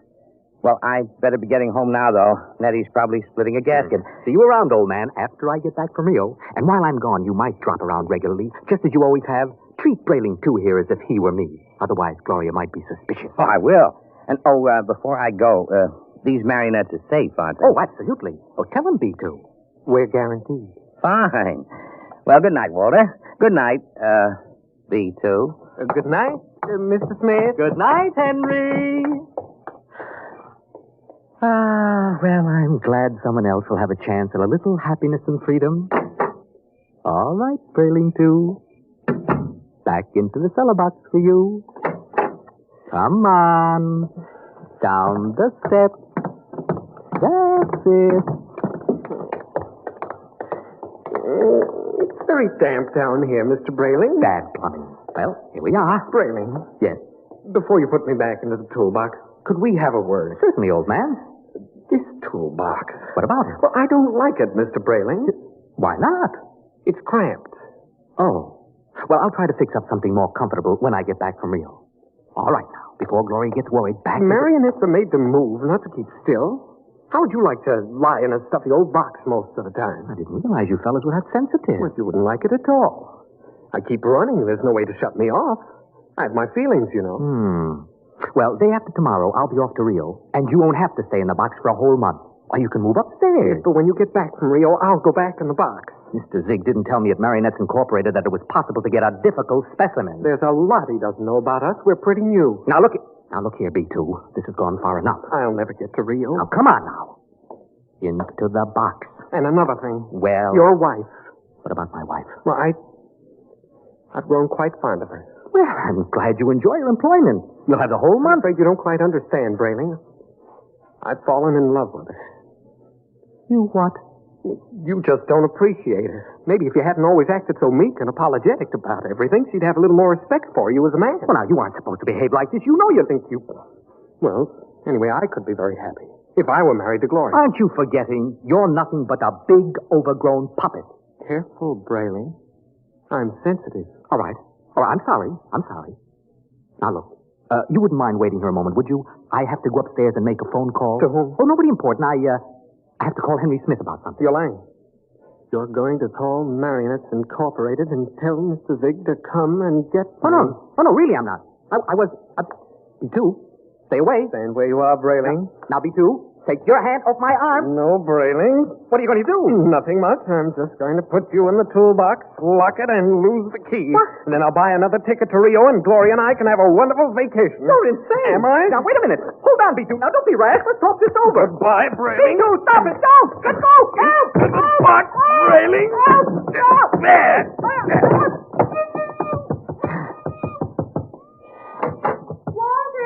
Walter! Yes, Gloria? What in the world are you doing down there at this time of night? Oh, nothing, lover. The pipes were knocking. I'm just making sure the boiler hasn't exploded. You go back to bed. I'll be up soon. Well, hurry, won't you? We had such a nice evening. I'm lonesome for you. Oh, you won't ever be lonesome again, darling. Never again.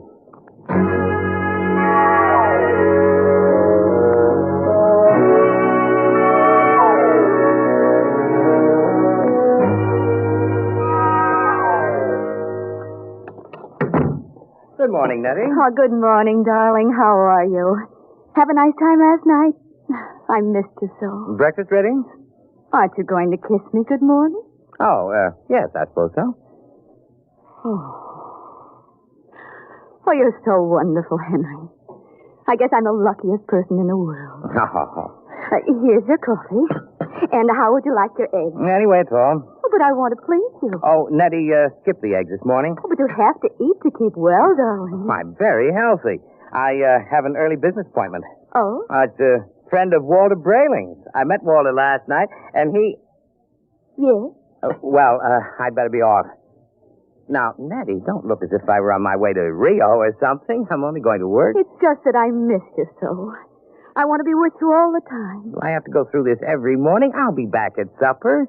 There's no need to cry now, is there? No, darling. You aren't displeased with me, are you?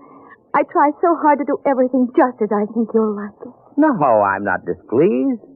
Well, goodbye, dear. Henry? Yes? You forgot to kiss me goodbye.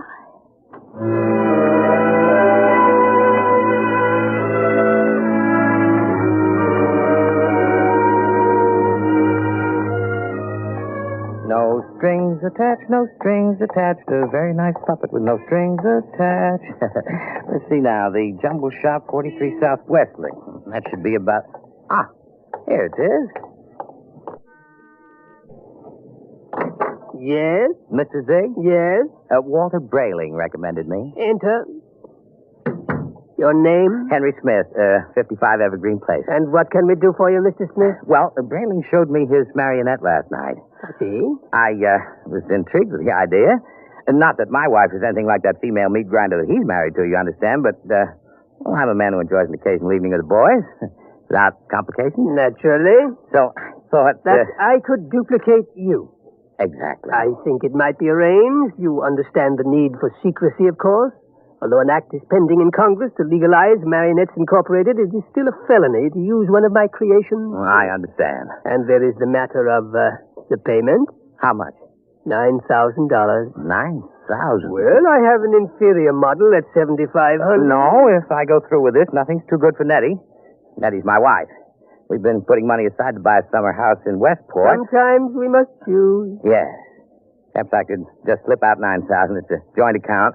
How soon can I have it? I could construct the mannequin in about 2 months' time. Good. Shall I consider the order placed? At once. Of course, you will have to report here for a body mold, color index of your hair, lips, skin, etc. And I'll have to do a complete electro-emotional calibration. You guarantee that these models are foolproof? As foolproof as I can make them, Mr. Smith, and I've had years of training. No chance of detection? None whatsoever. I've never had a complaint. Walter Brayling seems satisfied enough. I assure you, he's been taken care of in high style. There was some way to be sure. You have our guarantee? Very well, Mr. Zig. I'll get the money from the bank and send it to you. Fine. You'll be just as delighted with yours as Walter Brayling is with his.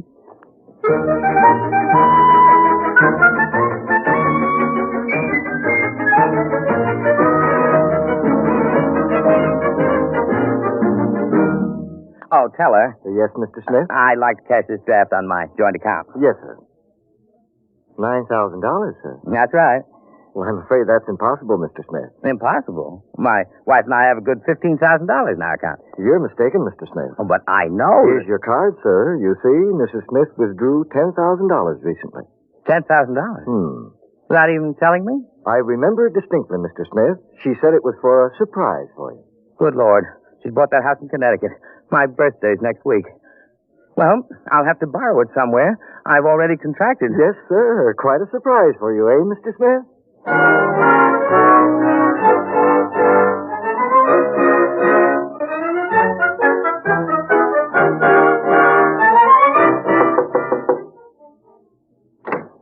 Yes?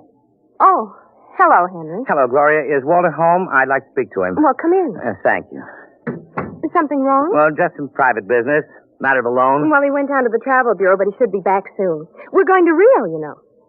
Both of you? Isn't it wonderful? I don't know what's come over Walter lately. He's been so romantic. Last night he came upstairs and said, darling, he hasn't called me darling in years. Darling, we're going to take a honeymoon to Rio. So we're leaving tomorrow. Anything wrong, Henry? No. No, I'm just a little surprised, that's all. Well, he should be back soon. Will you wait? Yes, I'd better. Say, as long as you're over here, maybe you can help me with something. What? Well, I went downstairs to get an old suitcase a little while ago, and I heard the strangest noises near that old tool chest of Walter's. He mentioned that the boiler was acting up, and I'm afraid to go down there again. I wonder if you'd take a look. What kind of noises? Like a thumping sound. Maybe I'd better go down, Gloria. You stay up here. Should I call a plumber, do you think? No, I'll take care of it. Right down a bed. I'll have a look. Good Lord. Hello in there. Well, just a minute. Keep quiet, for goodness sake. I'll have to smash the lock. Now what in the... Henry, thank God you've come. Be quiet. I've been in there all night. I thought I'd suffocate. He tried to kill me, Henry. He tried to murder me. Who? Which one are you? Don't be an idiot. I'm Walter. What happened? B2 the Marionette. He stuffed me in the toolbox and left me to suffocate. Well, fortunately, I found an old file in there and managed to get an air hole through the wood. Good Lord. He's taking Gloria with him to Rio. Have they left yet? No, he's gone downtown for the ticket. Oh, good. We may just have time. For what? To get down to Marrionettes Incorporated and tell Zig to stop him. Well, you're in no condition. Oh, don't worry about me. We can't waste any time. Come on. But Gloria... I'll sneak out. Tell her you fix the plumbing. Tell her anything. I'll meet you outside. All right. Oh, what a fool I've been. What a fool I almost was. I went down and ordered one of those things today.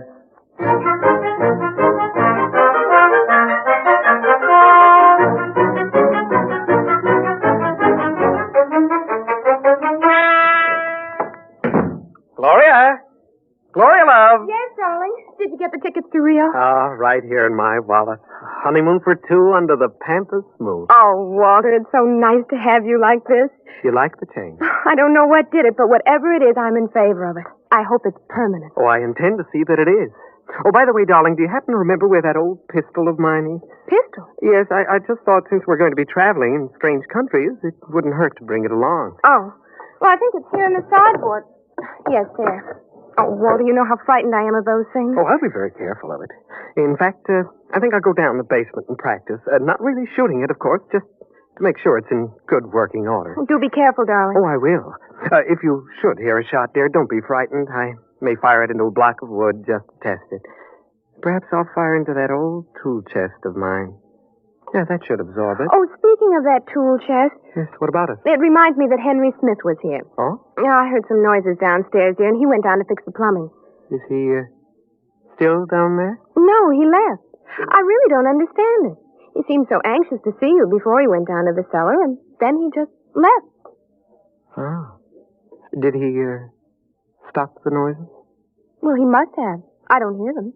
I see. So what is it, dear? I have to go out for a while, But darling. Walter, we'll have to pack if we're leaving. I'll be back soon. There's something very important I have to attend to. Well, what is it? Just some personal business with Henry Smith. Please excuse me, darling, and don't worry. When I get back, everything will be fixed once and for all. Yes, we can enjoy the rest of our lives just as though the old Walter Brayling never existed.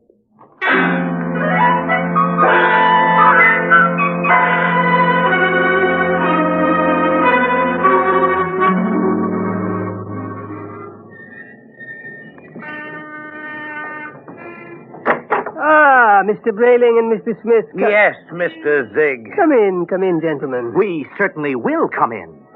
What brings you? A good deal, Mr. Zig. Yes, indeed, a good deal. If I might know exactly, you seem so upset. Tell him, Henry. You told me your marionettes were foolproof, Mr. Zig. They are. My personal guarantee goes with each one We of know them. all about your personal guarantee. Except that Mr. Brayling's dummy knocked him out, stuffed him in a toolbox to suffocate, and is making plans to run away with his wife. Oh, dear. Well, Mr. Zig? Oh, I really don't know what to say, gentlemen. You see, I work alone. I make these marionettes myself so that I can see to it personally that there are no errors. However, even the finest craftsman can make a mistake once in a while. What Mr. Brayling and I would like to know, Mr. Zig, is exactly what are you planning to do to stop this over-ambitious robot? Well, of course, we shall have to recover B2 first, and then I will simply dismantle him. He doesn't seem to want to be dismantled, Mr. Zig. In fact, I think you'll have trouble catching him. Maybe I can save you the trouble, gentlemen. B2, look out. He has a gun. I thought I'd find you here when I discovered the tool chest empty. Now, look, B2, whatever you're planning to do, you won't get away with it. I think I will. Mr. Zig, can't you do something? I'm afraid I can't think of anything. I'll save you the trouble, because I'm going to kill the three of you. Oh, you won't get away with it. No? You forget that Gloria and I will be on a plane to Rio in a few hours. All right, Mr. Z. You first. Oh, now see here. This isn't fair. I created you. You can't do... Grab him. I've got him. Quick. Quick, that hammer.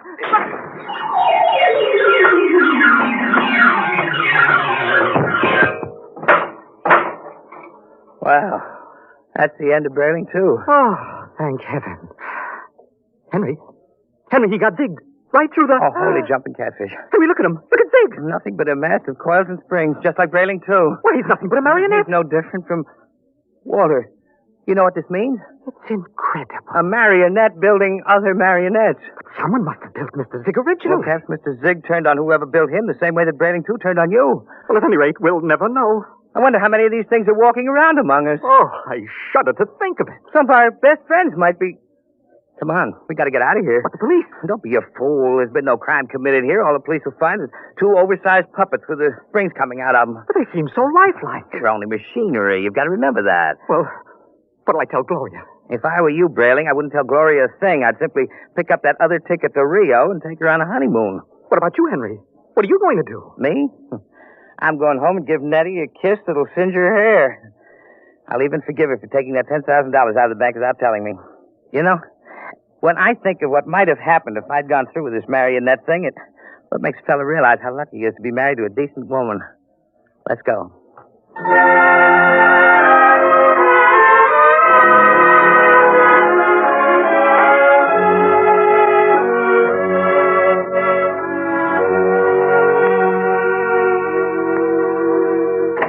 Nettie! Nettie! Where are you, sweetheart? In here, darling. I've missed you today. Come here. Oh, Henry. Oh. Oh, you look tired, darling. Can I do something for you? Just tell me. I'm yours to command. Ah, a man's a fool to jeopardize a nice home and a loving wife like you. You do love me, don't you, Nettie? You know I do. Here, let me get your slippers on. Ah, feels good to sit back on the sofa and relax. You don't know what a trying day I've had. I can see you're all upset. It isn't anything I've done, is it, dear? Well, in a way, something you've done is connected with it. What's that, darling? The money. Money? I know you want to surprise me with the house, darling, but really you shouldn't have taken that money out of the bank without consulting me. Henry, I don't even know what you're talking about. Now, Nettie. But I do. Nettie. Oh, you're so upset, darling. If it's anything important, let's talk about it later. Meanwhile, why don't you just put your head on my shoulder and rest? I must admit that sounds enticing. Here. Let me make you comfortable. There. Now you just close your eyes. That's it. Nettie. Yes, darling. You hear something? No, darling. You sure? Like what? Well, like the ticking of a clock. No. Well, strange, I don't hear it now, but when I had my ear against your chest. Oh, no. Oh, no. What are you talking about, No, I won't darling? believe it. You are my Nettie, aren't you? You're a real live flesh and blood. Oh, she couldn't have done that to me. Not Nettie. I hear it. And it's coming from you. It's coming from you.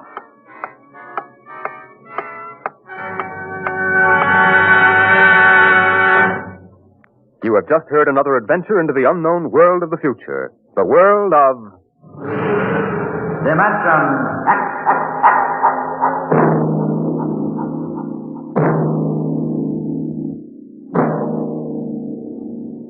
Next week, Dimension X moves to a new day and time.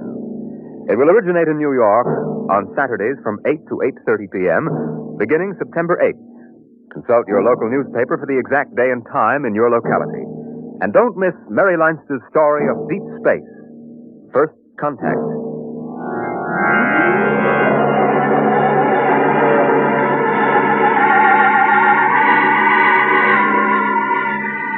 Dimension X is presented each week by the National Broadcasting Company in cooperation with Street and Smith, publishers of the magazine Astounding Science Fiction. Today, Dimension X has presented Marrionettes Incorporated, written for radio by George Lefferts, from the story by Ray Bradbury. Featured in the cast were Kermit Murdoch as Henry, Martin Rudy as Brayling, and Ross Martin as Brayling, too. Your host was Norman Rose. Music by Albert Berman. Fred Collins speaking. Dimension X is produced by William Welch and directed by Fred Way.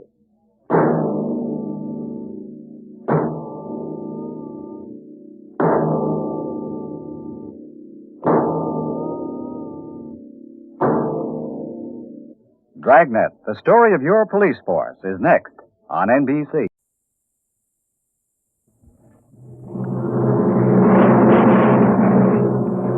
Adventures in time and space, transcribed in future tense.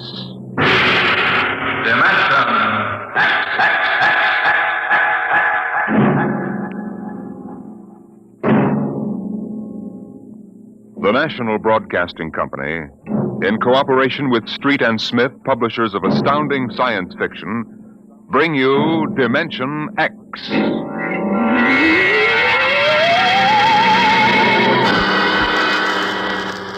Tonight's story, First Contact, by Murray Leinster.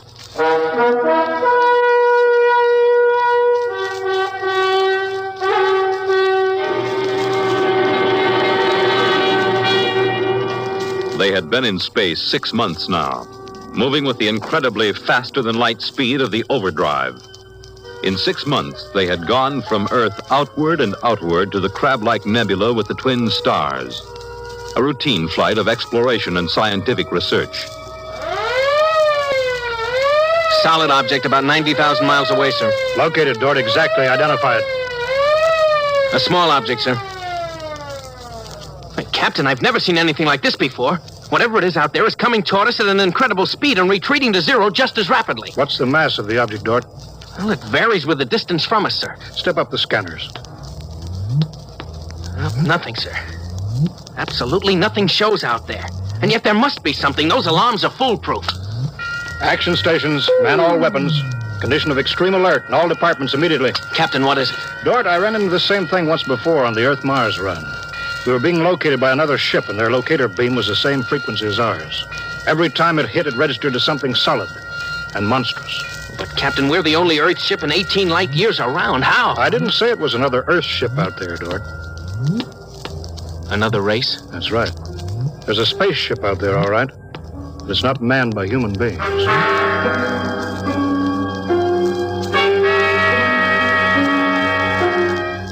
It had been contemplated and speculated upon. Mathematically, it was almost a certainty that such a race existed. But in 18,000 Earth years, no human spaceship had ever encountered them. Now the situation was precipitated, and somewhere outside the Earth vessel, there was an alien race. Of what shape? Of what quality? Of what psychology?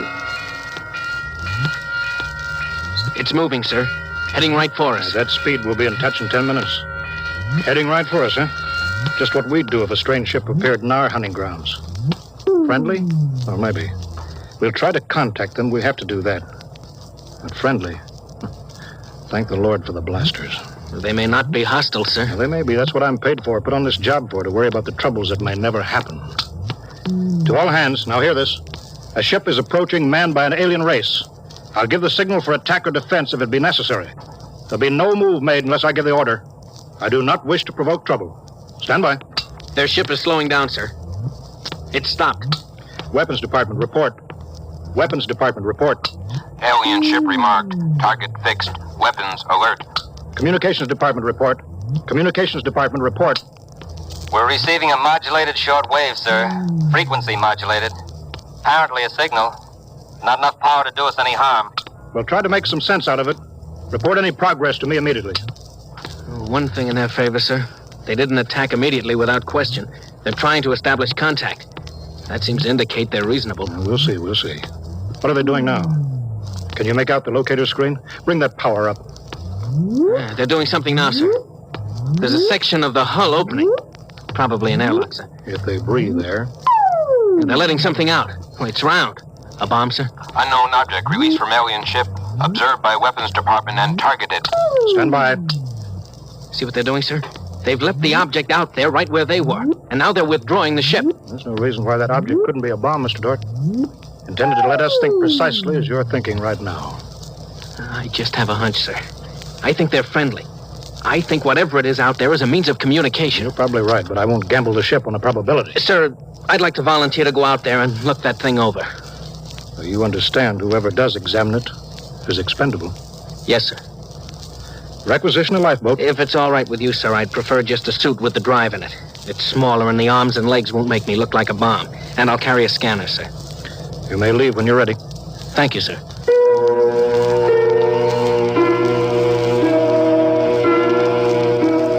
I'm all ready. Clear the lock and let me out.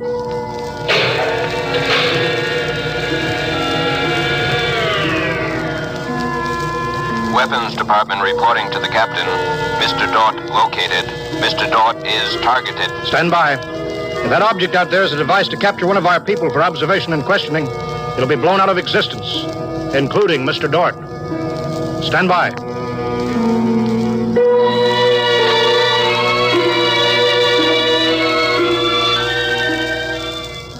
Mr. Dort. Mr. Dort. Report. Object, as you can see on the scanner, sir, is covered with many small horns, like the detonating horns of the obsolete mines formerly used in naval warfare. Is that their purpose, do you assume, Mr. Dort? I'm going to find out, sir. I'm going to grab one. Mr. Dort? I'm here, sir. I don't think this is a mine. Circle it so we can see it completely through your scanner.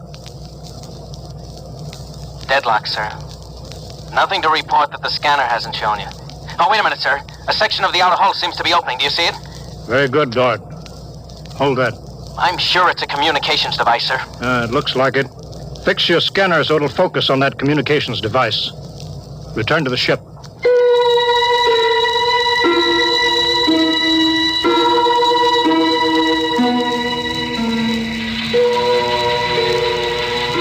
Communications Department. Communications Department. Progress report, please. We've established communication, sir. Is there a psychologist on the team down there with you? Yes, sir. Mr. Burns is working with us. Will both of you please report to the bridge at once?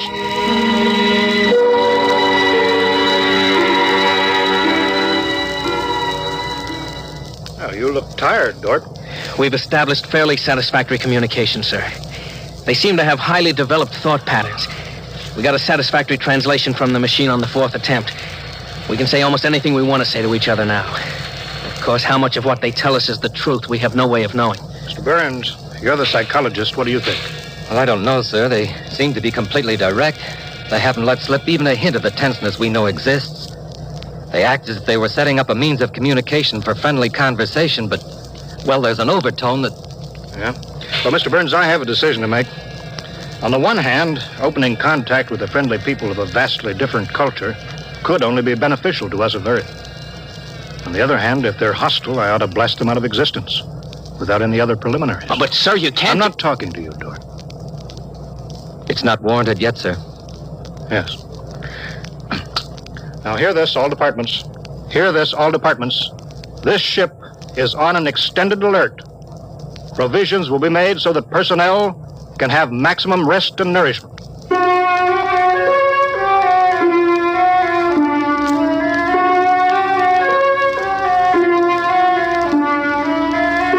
Communication continued by means of the artificial language set up arbitrarily between the Earthman and the aliens, decoded by the mechanical decoders. Dort disobeyed orders. He lived on powerful stimulants so that he could stay with the communications machine. Talking to the aliens. Other people. Are we being received? We are receiving your message. The chief of this ship wishes to speak with the chief of your ship. The message is heard by the chief of this ship. The chief of this ship communicates that he will hear the message of the chief of that ship. Go ahead, sir. People of the other ship, I'd like to say the appropriate things about this first contact of two dissimilar civilized races, and of my hopes that a friendly intercourse between the two peoples will result. People of that ship, what you say is all very well, but is there any way for us to let each other go home alive? That's all, sir. They've stopped sending. Very direct people. Very direct. But, sir, I don't follow. I didn't know what that meant. You know, is there any way for us to let each other go home alive? It means what it says, Dort. Sir, what's to stop us from just cutting communication and leaving, and they can do likewise? What's to stop us? Simply that whichever ship leaves first will be followed by the other. If they find Earth and get back to their own planet and we don't know where that planet is, Earth will be completely at their mercy. If they leave first, we'll follow them. We'll attempt to find their home planet. Dort, could you swear to any decision that the policymakers on Earth will come to? Sir, even if they do follow us, the closer we get to home, the more of our ships and weapons they'll face. They'd never get away. Well, how do you know that they can't communicate with their home planet without returning? We can't, sir. How do you know they can't? I don't, sir. So that's the situation. We'll sit out here, facing each other, trying to outguess each other, until time wears us out. And we'll have to face the fact. Either they destroy us or we destroy them. Navigation officer, attention. Navigation officer, attention. Every star map on this ship is to be prepared for instant destruction. The chief of this ship wishes to know whether the chief of that ship can suggest an answer to the problem concerning us both. Do you want me to answer that, sir? I'll answer it myself. Tell me when to talk. Now, sir. I am giving that matter personal attention. Every effort will be bent to the solution of this problem. Will you consider a temporary truce in the meantime? What would a truce gain? Could we trust you? Would you trust us? I suggest that we continue as we have up to this particle of time. I agree. Sign off, George.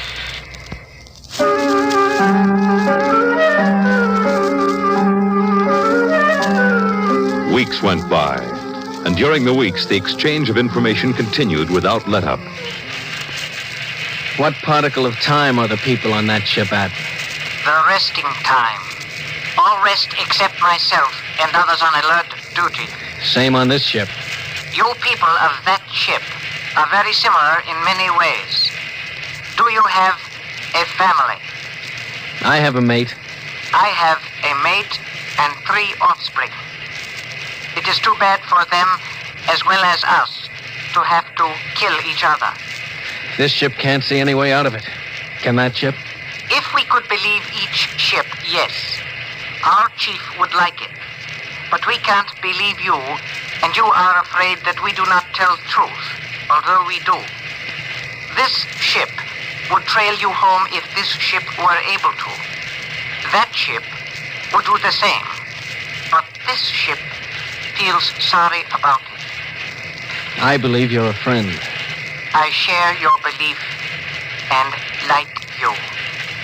But there is a possibility that you were put to make a trap for me. I will stop now and think it over.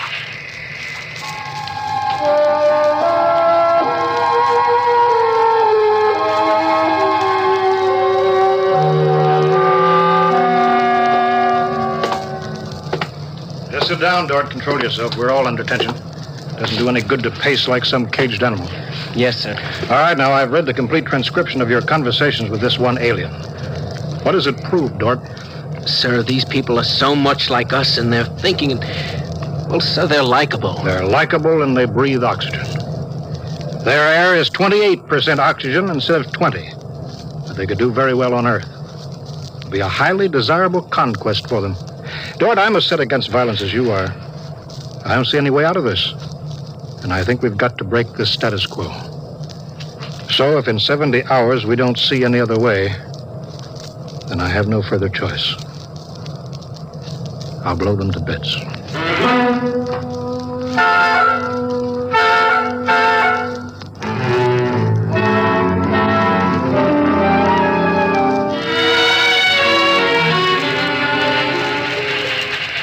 Will that ship receive communications? Will that ship receive communications? This ship is listening. It seems to me better to communicate than to sit by the machine silently. I would have called you, but you signed off before. The problem goes around and around. I find no answer. Perhaps we could turn our thoughts to other things. The psychologist of this ship tells us that you people on that ship have a threshold of tolerance to tension. He tells us that you will be forced to take one action or another in a period of less than 100 time particles. I have no communication on this matter. Well, this ship is not trying to extract unwilling information from that ship. A truth is mentioned in passing. A report of this conversation will be carried to the chief of this ship. It will be so. We are prepared. If only the people of this ship could meet in direct contact with the people of that ship, it might be better. We could not communicate then. The communications machine is too large to carry from place to place. In direct contact, the peoples of the two ships would be further apart than now. That's true. I am sad. Much that is pleasant has passed between us. I am sad, too. We are not yet ready for each other. We are not yet ready for each other. It's hard, isn't it, Dort? Well, Captain, I'm sorry. I didn't know you were here, sir. I've been here for quite a while. Eavesdropping, I'm afraid. It's all right, sir. Nothing can be personal in a situation like this. Yeah, that's right. How long is 100 time particles, Dort? Pardon, sir? That reference he made to us not being able to stand tension is interesting. Their psychologists seem to make more out of us than we do out of them, don't they? Yes, sir. They hit the nail right on the head. Yes, they did. I think, Dort, we'll just have to push our timetable up a bit. No further communication with the aliens under any circumstances. That's clear, isn't it? Yes, sir. Sir, if they know so much about our psychology, isn't it possible that remark was intended to make us act more quickly? Probable, Dort. Probable. Well, why would they do that, sir? Why? You tell me why, Dort. All of a sudden, I have an idea, sir. That's crazy. It doesn't matter how crazy. I'll listen to it. Sir, I think these people are playing some kind of a joke on us. Joke? A joke, Dort? Yes, sir. Over and over again, I've noticed what I think is a sense of humor. A highly developed sense of humor. Do you recall when we went to all the trouble to set up a fictitious star map and then they just sent us back a mirror image of the same one? I think somehow they're playing a joke on us. Well, maybe you're right. In which case, you've seen practical jokers, Dort. Their jokes aren't always funny. Sometimes they hurt people.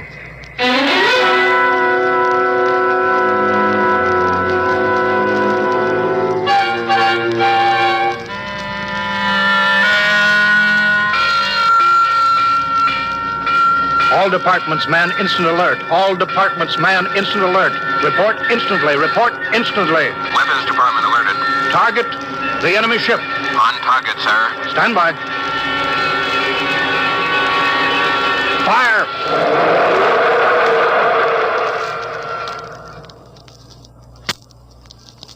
They're gone, sir.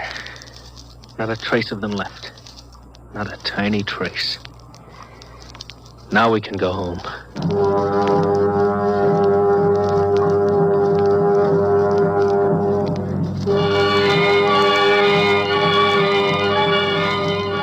Communications to Captain. Communications to Captain. Report. Sir, I'm picking up new signals. Same frequency as the original alien signals. That's impossible. That ship was destroyed. I'm receiving signals, sir. Set the machine up. We'll be down there in a minute. Mr. Dort, come with me, please.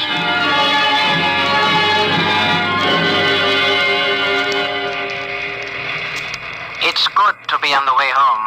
Yes, it is good. Do you suppose we'll ever figure out what happened to the other ship? Never. A blinding flash and they were gone. I suppose they couldn't figure a way out of the situation. An unstable people. They had no sense of humor to cope with the situation. They exploded themselves out of existence. It seems reasonable. They must have had powerful weapons to destroy themselves so completely. Yes, what a shame. In a way, I grew to like them. This isn't meant for us, sir. I don't know what's happening, but I think we're overhearing a private conversation. I understand, Dora. Be quiet, will you? Many things might have come out of a relationship with that people. They were describing a disease they call cancer. I think it is similar to the Frogren syndrome. We might have helped them. They might have helped us, too. Well, too bad. We'll never find them again, I think. The odds of such a chance meeting in the vast space of the whole universe. There are no figures for such odds, are there? Turn it up, Dort. Turn it up louder. That's all there is, sir. The signal stopped there. Sir, I don't know how, but somehow when we fired at them, we didn't destroy them, but we did set up a condition whereby they've become invisible to us and we've become invisible to them. Captain to Engineering Department. Halt forward motion. Captain, why are we stopping? Listen, Dort, you say they're invisible. All right, they are. But they're not destroyed because we just heard them. They're out there somewhere. Invisible. Well, you heard them, sir. They're heading for home. We're invisible to them, too, sir. How do you know, Dort? How do you know this whole thing isn't a setup? Well, suppose that's true, Captain. You heard their conversation. They weren't talking like any monstrous people. They seemed decent and warm, just as decent and warm as we are. How do you know this conversation wasn't planned, deliberately set up for us to hear? How do you know that, Dort? Yes, sir, you're right. They may be out there and they may not. They may be telling the truth or they may be trying to trick us. They may be friends or they may be the most deadly enemies. You said they had a sense of humor, Dort. What a joke to play. To deliberately set up a situation where we wouldn't know fact from fantasy, truth from lie. Wouldn't that be a joke, Dort? Yeah, but we don't know that they did that, sir. And we don't know that they didn't. We don't know anything. Sir, does that mean we never go home again? I don't know. I have to think about it. I have to think about it.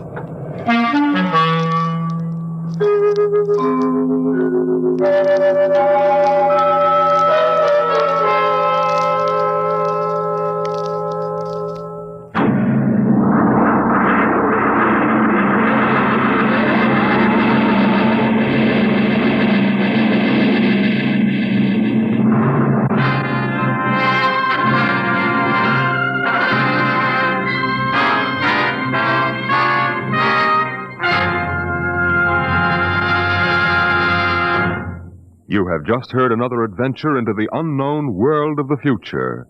The world of... Dimension X.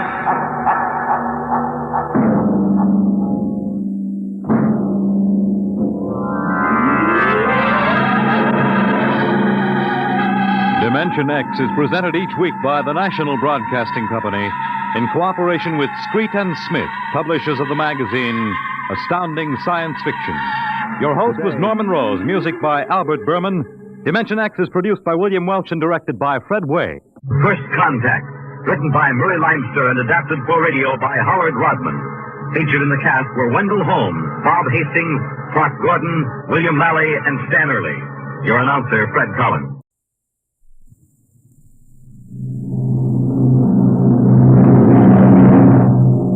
Adventures in Time and Space. Transcribed in future tense. Dimension X.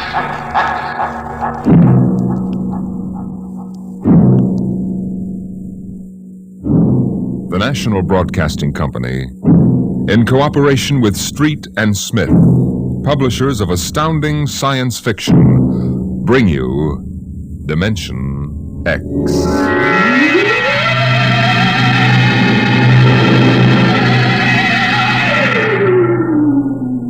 Ralph Waldo Emerson speculated, if the stars should appear one night in 1,000 years, how would man believe and adore and perceive for many generations the remembrance of the city of God? Now, this was philosophically interesting. But on the edge of the galaxy, there is a planet which swings on its orbit in a cluster of 6 suns. These suns hang in the sky above. Never less than 2 shine down through the entire 23.8 hours of the planet's day. The yellow light has burned down on the planet continuously into the past, till the mind of man runneth not to the contrary.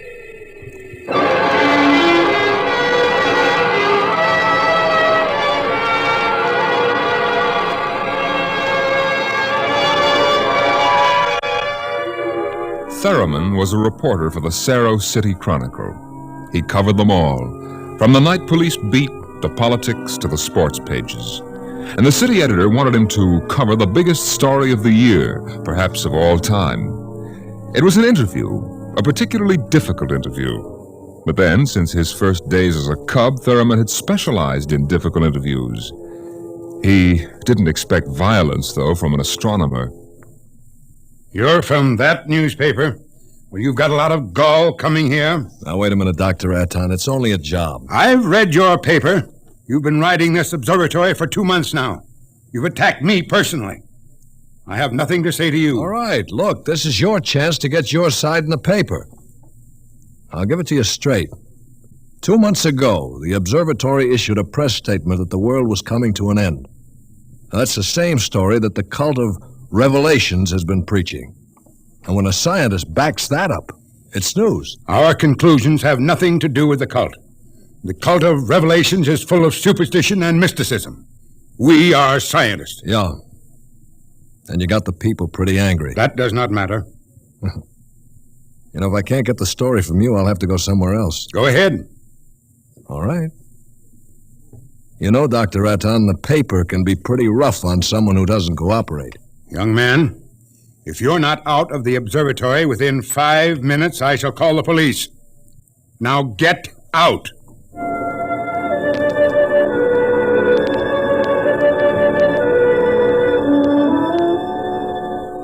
The reporter walks down the long hall from the observatory. The light filters through the high windows, the yellow light of Gamma, the brightest of the 6 suns in the planet's sky. Beta is almost at zenith. Its red light floods the landscape to an unusual orange. The planet's sun, Alpha, is at the antipodes. And now as Gamma sinks below the horizon, the red dwarf sun, Beta, is alone, grimly alone.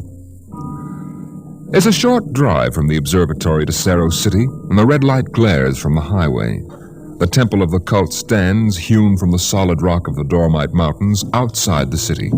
And in the inner courtyard stands Sor, the priest of the cult. Woe to the unbelievers! Their souls will rot with the absence of light. Sor, wait, Your Reverence, please. Please. Tell me, Your Reverence, what will happen? What are you waiting for here? The day of the coming, is written in our doctrine of Revelations. It came to pass that the sun, Beta, was alone in the sky. The world was shrunken and cold. Men assemble in the public squares and highways. Their minds were troubled and their speech confused, for the souls of men awaited the coming of the stars. The lip of the cave of darkness passed the edge of Beta, and loud were the cries of men. There was no light on the surface of the world. In this blackness there appeared the stars in countless numbers. In that moment the souls of men departed from them.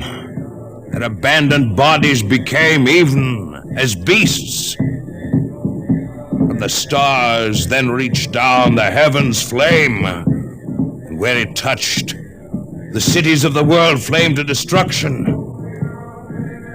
So that of man and all the works of man naught remained. So it is written.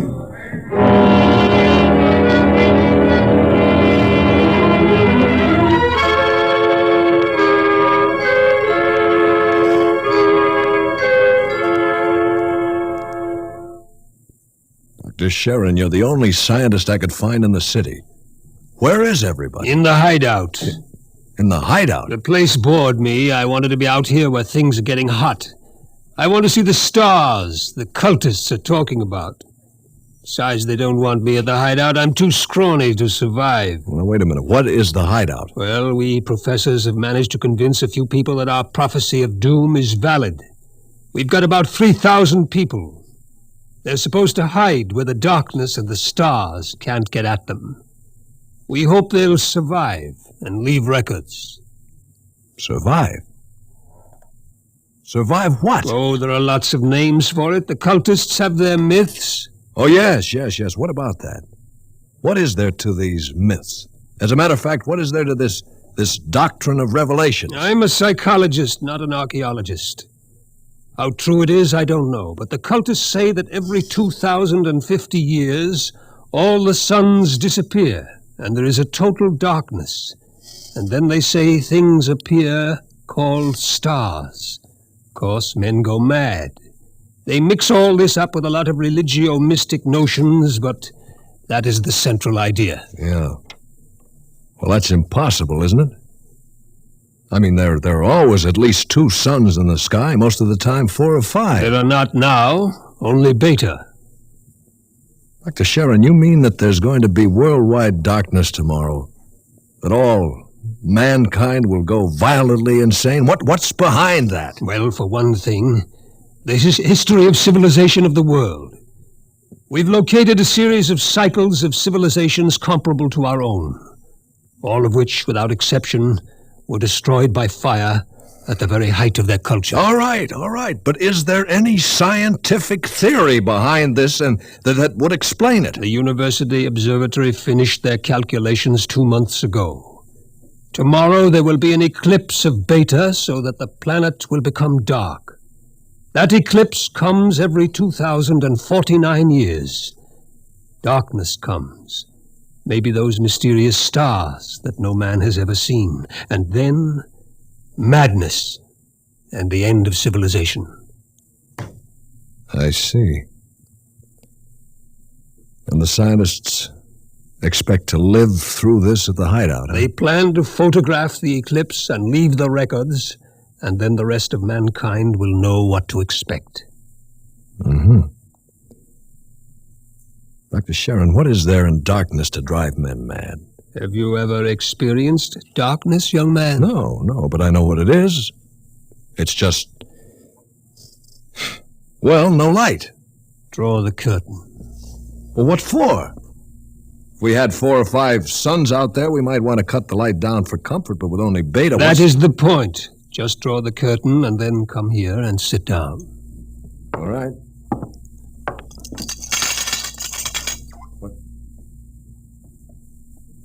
Dr. Sharon, I can't see you. Feel your way.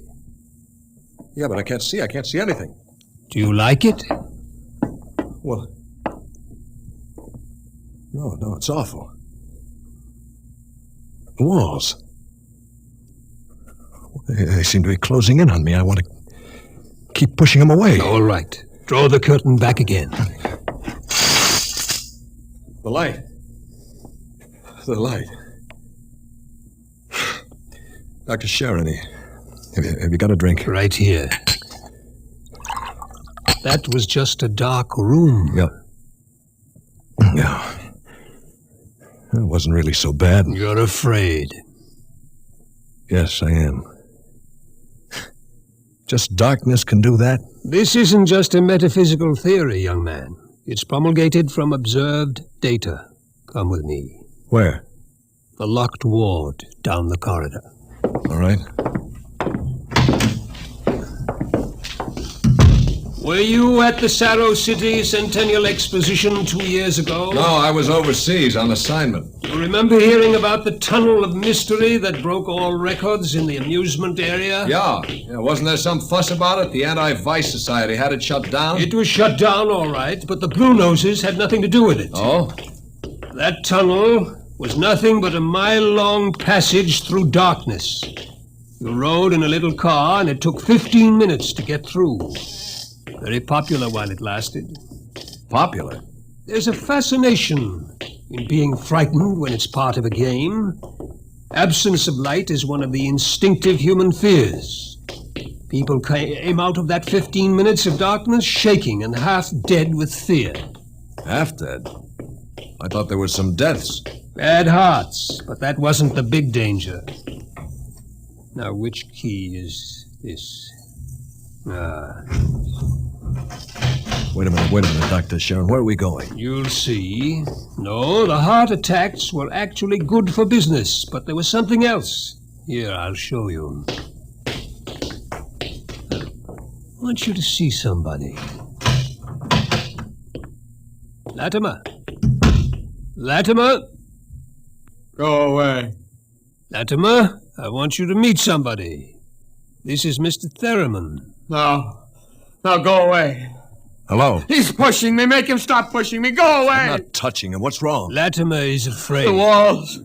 They're falling in on me, the walls. I've got to get out. Let me out. You can't go out, Latimer. It's all right. I've got to get out. Let me out. Let me out. At sleeping period, we have to give him a shot of morphine. Otherwise, he'd bat his brains out against the wall. Well, what's wrong with him? Nothing. Nothing but 15 minutes in the darkness of the tunnel of mystery. Oh, Doctor, that's impossible. 1 person out of 10 came out of the tunnel that way. That's why we had to shut it down.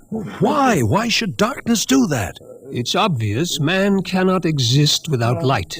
Longer periods of darkness would obviously be fatal. The scientific theory is that the consciousness of light is necessary for mental activity. Please, doctor, let me outside. Let me outside. Please, I can't breathe. They're pushing me. They're always pushing me. I can't stand it. I can't stand it. There you are, Theremin. That's what 15 minutes of darkness will do. Man just wasn't built to operate without light. There are always at least 2 suns in the sky, most of the time more. Yeah. Just 15 minutes of darkness. Now then, look out of that window. Imagine darkness everywhere. No light as far as you can see. Black. Everything black. And the stars, whatever they are, well, can you conceive it? Your mind wasn't built for that conception. When the real thing comes, you'll go mad completely and permanently. There's no question of it. Tomorrow there won't be a city left standing in the world. Well, why, Doctor? Why should the cities be destroyed? If you were in darkness, what would you want more than anything else? What would it be that every instinct would call for? Light. And how would you get light? I don't know. You'd burn something, and every city in the world will go up in flames. Shall we go back to my office, Mr. Theremin, and have another drink?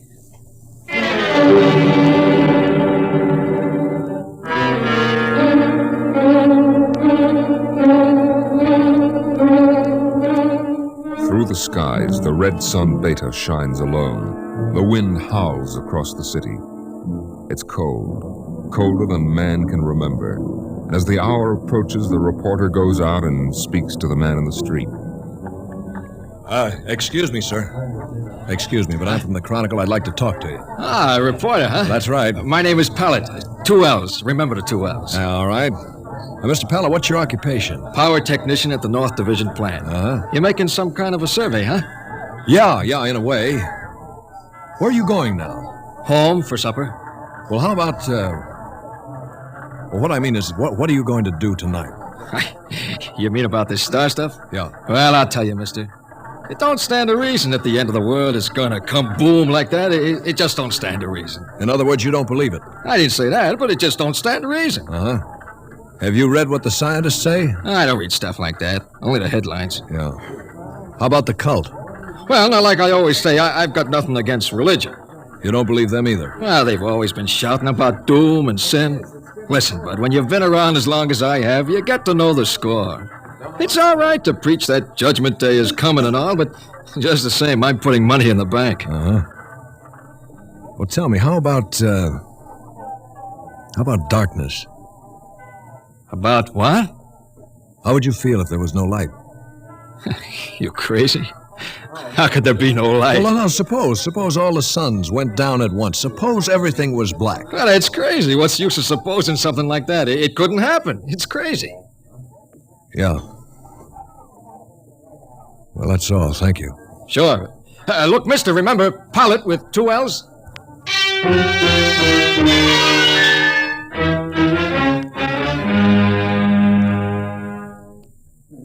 Excuse me, sir, but I represent the Chronicle, and we're conducting a poll to determine public opinion with regard to the predicted end of the world. How do you feel about it? All this talk of scientific explanation. It's sinful. That's what it is. Oh, I see. Well, then you're a member of the cult, sir. I sure am. Been a member since I was a boy. My daddy was a member, too. I've seen the books. It's all writ down in the books. Well, don't you believe the scientist's explanation? Don't need it. Going to save my immortal soul. Going to stay on the mountaintop in a white robe while the stars carry me away to glory. Blessed be the stars. Amen. Well, tell me, what are the stars? The glory. The breath of the heaven. The spirit of the ultimate. That's what they are. Uh-huh. Well, sir, the observatory has announced that it intends to take pictures of these stars. Blasphemy! I sold my house, gave all my money to the poor. Won't need it anymore. Going to heaven with stars. Glory, glory, going with the stars.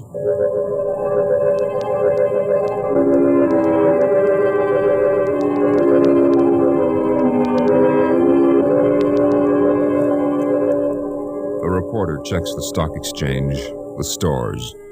Business at a standstill. Doesn't pay to buy anything today, not if the world's going to end tomorrow. There are predictions of economic collapse in the financial section, layoffs at the factories on the edge of the city. And through the streets, the people mill and turn, unsure, crying in fear or shouting with bravado. But the story isn't here in the city. And so as the hour approaches, the reporter goes again to the observatory high in the hills. Now look, Dr. Raton, if you are right, if the world is going to be destroyed, what's the difference if I stay here and observe and take notes? Oh, nothing, I suppose, but you'll be in the way. We have work to do. All right, if I stay out of the way. I can't be bothered with you. You'll have to leave, Mr. Thurman. Hello. Hello. Oh, hello, Dr. Sharon. This place is like a morgue. It's freezing outside. The wind is enough to hang icicles on your nose.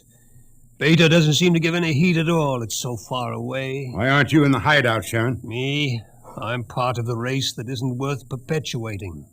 Who's got a bottle? There will be no alcohol today. It would be too easy to get my men drunk. I can't afford to tempt them. Well, all right, Thurman, you can stay, but keep out of the way. Well, thank you, Doctor. Well, gentlemen, I think it's time we took our positions. The observatory dome is up these stairs. Yes, sir. After you, Doctor. What's that? The dome, quick! What is it? The plates. The photographic plates, they're all smashed. There he is. A cultist. He's going for the telescope. After him. I've got him. They must be destroyed. It must be. It's all right. It's all right. He didn't harm anything. Let him up. Well, that's the high priest, Dr. Raton. Soar is his name. I was talking to him yesterday. What do you want, Soar? Nothing that you would give me of your own free will. I made a bargain with the cult to give me certain data you had. In return, I promised to prove the essential truth of the creed. There was no need to prove that. Stands proved by the doctrine of revelations. I offered scientific backing for you believers. You made of the darkness and the stars a natural phenomenon, removed all its real significance. That was blasphemy. The facts exist. Your facts are a fraud and a delusion. How do you know? I know. I suppose you think in trying to warn the world against the menace of madness, we are placing souls in jeopardy. Well, we have not succeeded, if that makes you feel better. Your devilish instruments must be destroyed. We obey the will of the stars. Someone call the police in Cerro City. There's no time for that. Let me handle this. The eclipse is only a few minutes away. Look, Saw. Will you give your word of honor to cause no trouble? I will not. Listen. Just as soon as the eclipse starts, we're going to take you and put you in a closet with the door closed, and you'll stay there. Then you won't see the darkness, and you won't see the stars. And that means the loss of your immortal soul according to the cult. All right now, will you give your word of honor? You have it. You will all be damned for your deeds of today. Look! Cameras! Yes, sir. Check the exposures carefully. We will, sir. You're shaking, Mr. Theron. Well, I don't feel very well, that's all. You're not losing your nerve? No, I'm just not used to this. You could probably make the Now, hideout. look, I've been assigned to cover a story and intend to cover it. Professional honor? Yeah. And I'd give my right arm for a bottle right now. I need a drink. What's that? The cultist. That's the doctrine of revelations. Well, I don't understand it. He's chanting some old cycle language. The doctrine of revelations was originally written in it. There are probably 2 million people in Cerro City who are trying to join the cult. One gigantic revival. Dr. Sharon, how do the cultists manage to keep the doctrine of revelations going from cycle to cycle? If everyone goes mad, who wrote this doctrine? There are some people who don't see the stars, the blind. They would have memories, and that, combined with the confused, incoherent babbling of the mad, form the basis for the doctrine of revelations. The cult will be riding high down there in the city. I hope they make the most of it. Dr. Sharon. Dr. Sharon. I've just heard from Hideout on private line. They're in trouble? They are safe. But the city is in shambles. You have no idea. It'll get worse. What are you shaking about, Doctor? How do you feel? I don't understand. The cultists are rousing the people to storm the observatory. Promising them salvation. Promising them anything. How long till the total eclipse? An hour. I'm going to check those cameras. It's a gamble. It'll take time to get a mob out here. If the darkness comes first, we're all right. Look at Beta. Yeah. It's cut in half. Getting darker. An interesting phenomenon. The collar's suddenly tight. Are you having any difficulty in breathing? No. Why? Difficulty in breathing is one of the first symptoms we've experimented.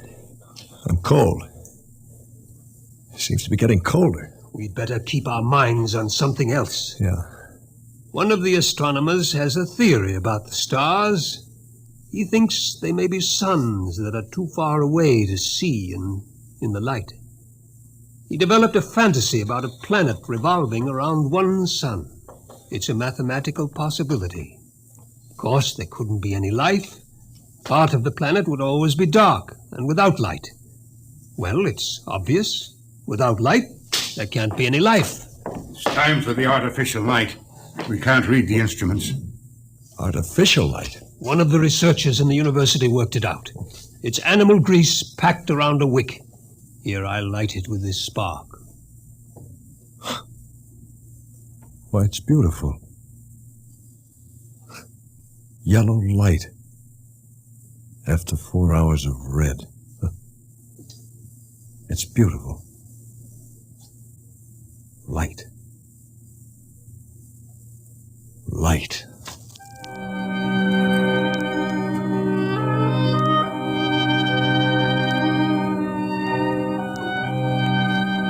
The dome is quiet. The priest in his yellow robe sways slowly as his lips move in the ancient tongue. Over and over he whispers the invocation to the stars. The technicians hunch over the instruments, and the sky gradually turns a horrible, deep purple red. The air grows denser. Dusk, like a palpable entity, enters the room. The dancing circle of yellow light about the torches etches itself into ever sharper distinction against the ever-gathering grayness beyond. Outside, Beta is a mere smoldering splendor, taking a last look at the world. The western horizon in the direction of the city is lost in darkness, and along the highway to the observatory surges a menacing, shadowy mass. The mob from the city. They're coming. How long till total eclipse? 15 minutes. But that mob will be here in 5. We'll hold them off. Come on, Thurman, downstairs. No, wait a minute. There's no light down there. We have to block the door. Come on. I can't breathe. I can't go down there. Take a torch. We'll take light with us. Come on.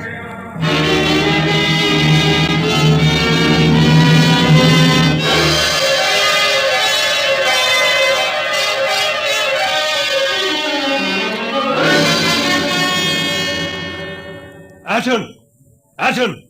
I'm here. Did you bar the door? They won't get in. All right now, everybody. 1 minute till totality. 1 minute. Just before totality, I'm changing the plate. That will leave one of you for each camera. Now remember, if you feel yourself going, get away from the camera. It's dark. It's getting dark. Sharon, where are you? I can't see you. I'm Sharon! right here. 30 seconds. Ah! Look out, the priest. I can't see him. And the wicked shall perish, and the souls of the true believers shall be transported in glory to the stars. You can see him against the torch. Don't let him get to the telescope. From the stars there reached down a heavenly flame, and where it touched, the cities of the world flamed to utter destruction. Grab him!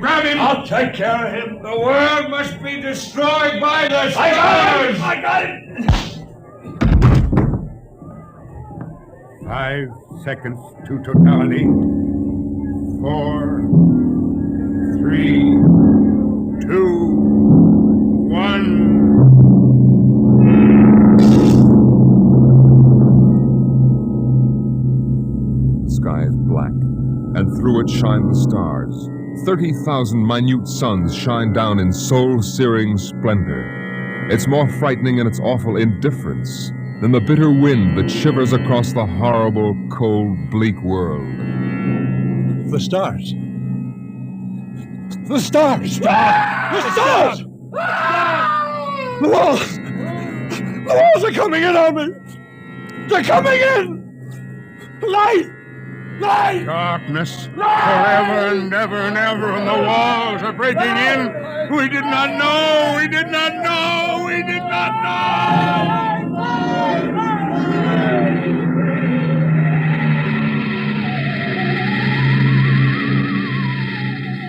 On the horizon in the direction of the city, a crimson glow begins growing.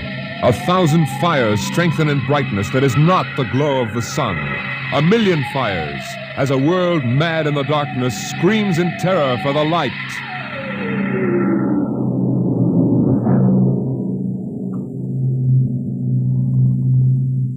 The night has come again.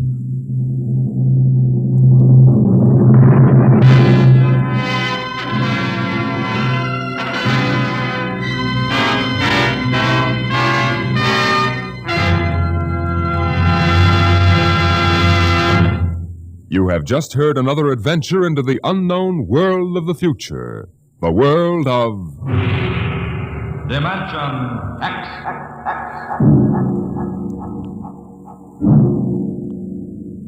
With this program, Dimension X concludes the present series. We hope to return to the air in the near future. Watch your local newspaper and listen to your local station for the resumption of the series.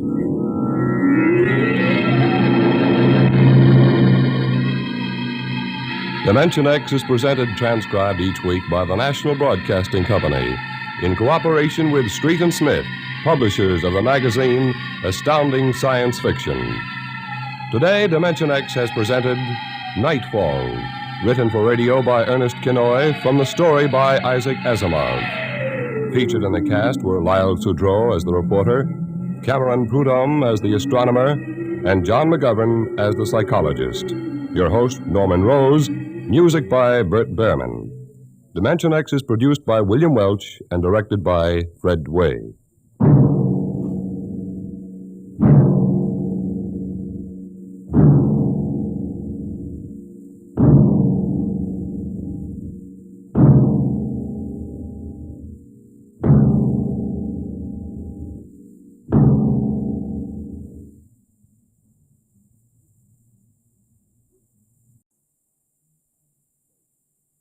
Adventures in time and space, told in future tense. Dimension X.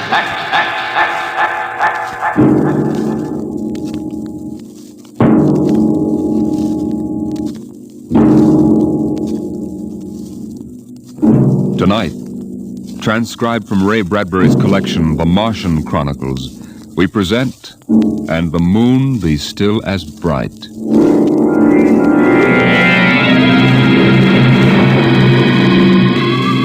The first 3 expeditions to Mars left Earth in a mushroom of flame, arced through the atmosphere and finally dwindled to tiny specks in the big eye of Mount Palomar telescope, and then were lost to sight forever. The prearranged landing signals flashed back to Earth, and then the radios went dead. One after the other, ships had disappeared and were never heard from again. But still the rockets came.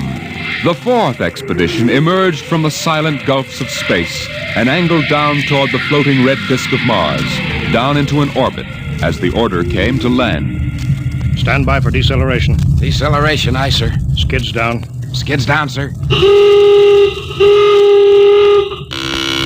Engine room. Engine room, aye. Landing procedure. Fire 1, 3, and 5. Aye, sir.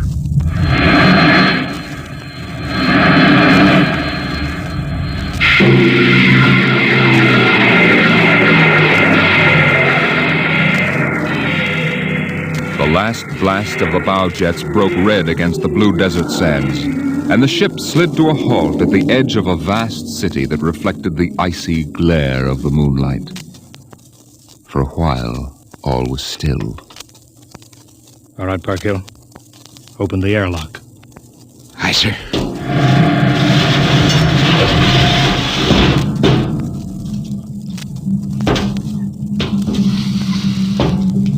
Fresh air.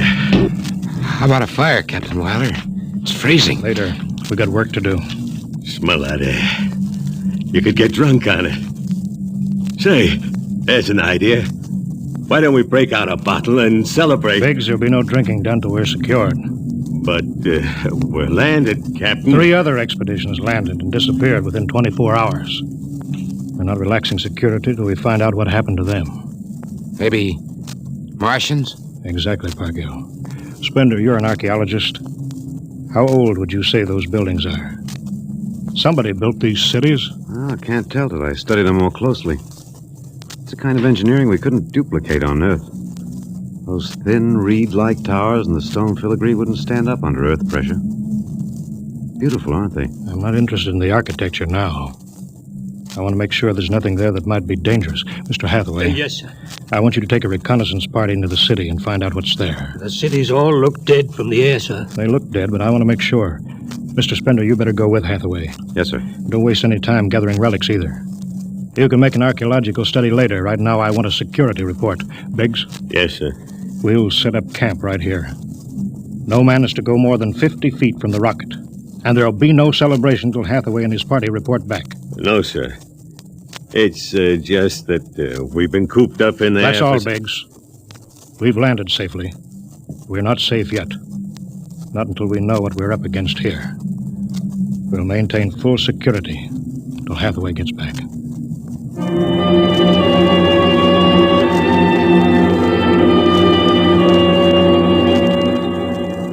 In the sea bottoms, the wind stirred along faint vapors, and from the mountains great stone visages looked upon the silvery rocket and the small fire. The sky was black overhead as the two racing moons threw knife-edged double shadows on the desert.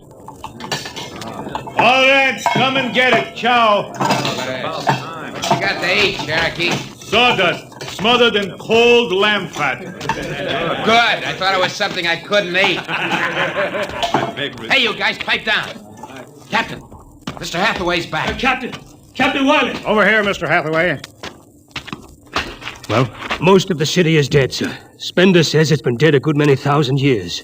But we found one part about a mile over. What about it? People were living in it last week, sir. People? Martians. I see. Where are they now?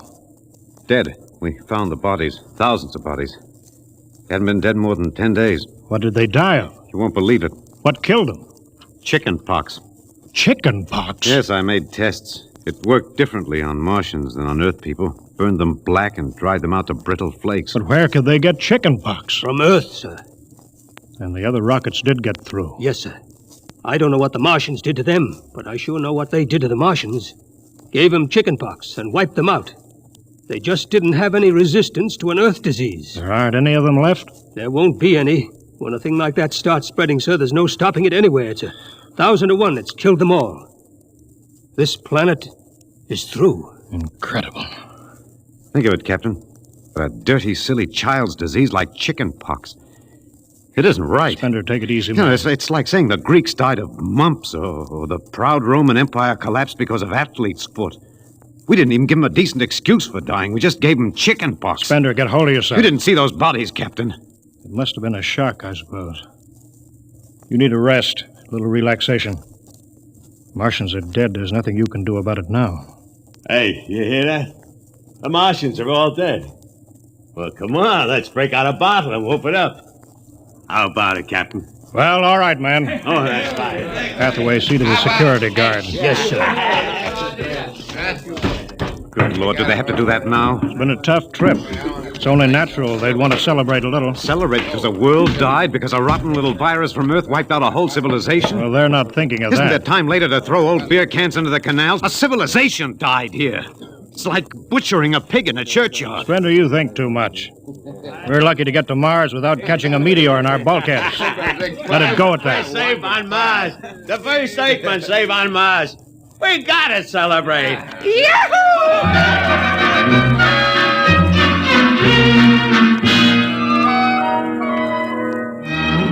Many bottles were opened and drunk. The voices got louder. The earth laughs and shouts echoing across the empty Martian sands. There was that time in New York when I ran into that blonde. Boy, what a blonde. Listen, the first thing she said. Spender listened to the wind over his ears, cool and whispering. He felt the land getting cooler. The stars drew closer, very clear. The air smelled clean and new. He looked at the cool ice of the white Martian buildings over there on the empty sea lands. What a woman. Hey, what do we do with these empty bottles? Save them. There's a 2-cent deposit. Throw them away. Hey, wait. How about that building? Do the one for $1, I can heave one right through that window. You're on. Here goes. Bullseye! I owe him $1. Double or nothing on the next shot? Put that bottle down, Figs. Who's that? Mr. Spender? Stop smashing those windows. What's the difference? The planet's ours now. I guess I can do anything with it that I want. Drop that bottle, I'll knock your teeth out. Yeah?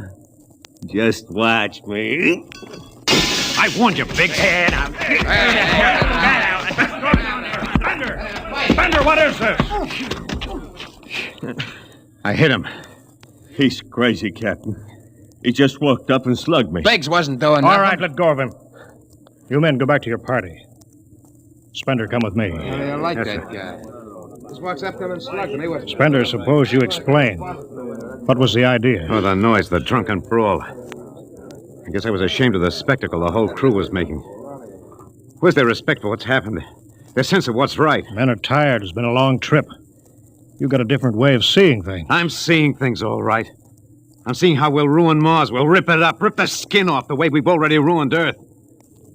We Earthmen have a talent for ruining big, beautiful things. Is that why you hit Biggs? Yes, I couldn't stand the idea of them watching us make fools of ourselves. Them? The Martians. The Martians? They're dead. All dead. But they know we're here. Doesn't an old thing always know when a new thing comes? We've come a long way to smash their windows and spit in their wine. Well, maybe you're right. I'm fining you $50 for that fight. Now suck in your shin. We'll go back there and play happy.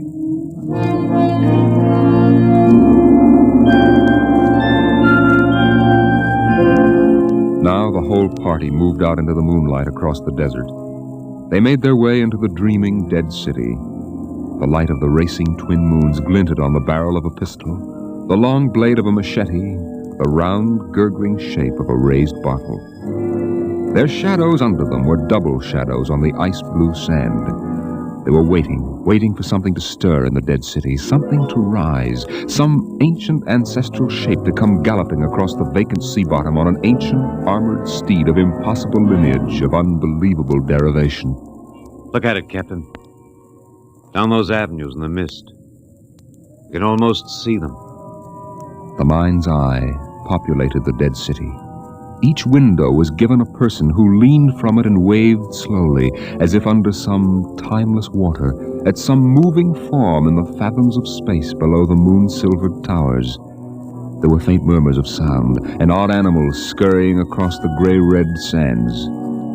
The wind blew in from the dead sea bottom and brushed through the silvery wire filigree of the towers.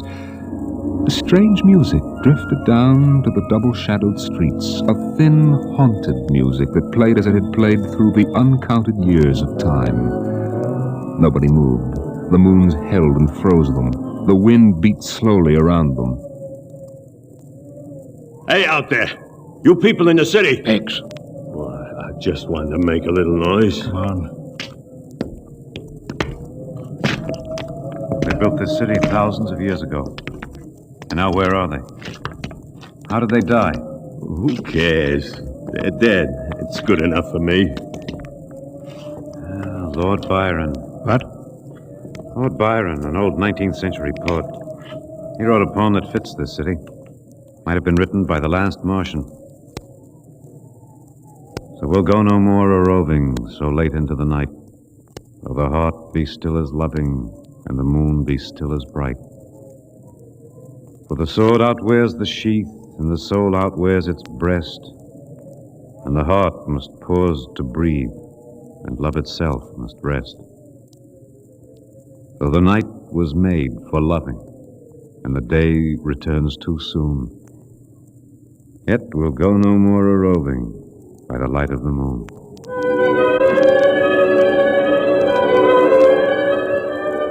Without a word, the Earthmen stood in the center of the city.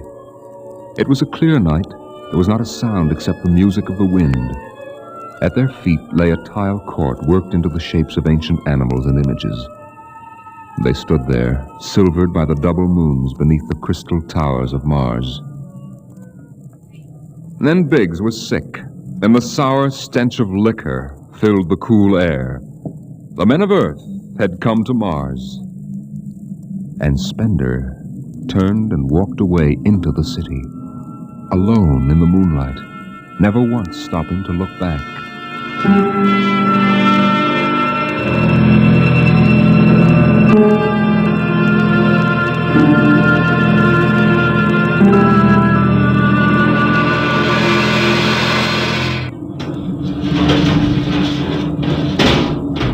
That you, Hathaway? Yes, sir.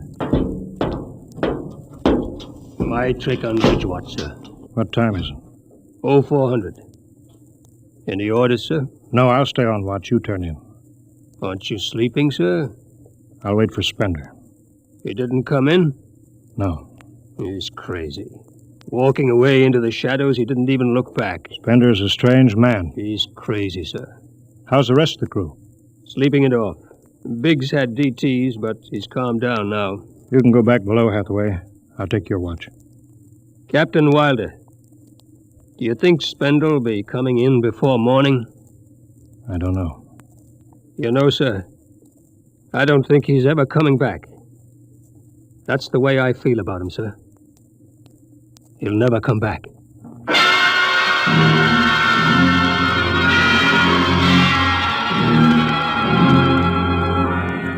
It was a morning that might have been a Monday, or a Tuesday, or any day on Mars.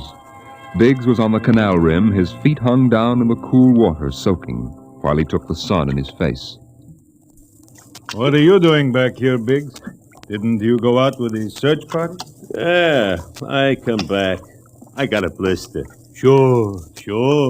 What do you mean? Look, Cherokee, you see that? Anyway, I had enough searching. 4 days hunting for that screwball Spender. Didn't find him yet, huh? Nah, good riddance. Oh, my feet, I'm gonna soak them good. If I was wild, I wouldn't worry about that nut Spender. Let him go. He's a crackpot anyway. A little foggy upstairs, I guess. Why don't you take your feet out of that canal, Biggs? I gotta make coffee out of that water. Coffee? You call that stuff coffee? I had a motorcycle once that dripped grease that tasted better than that.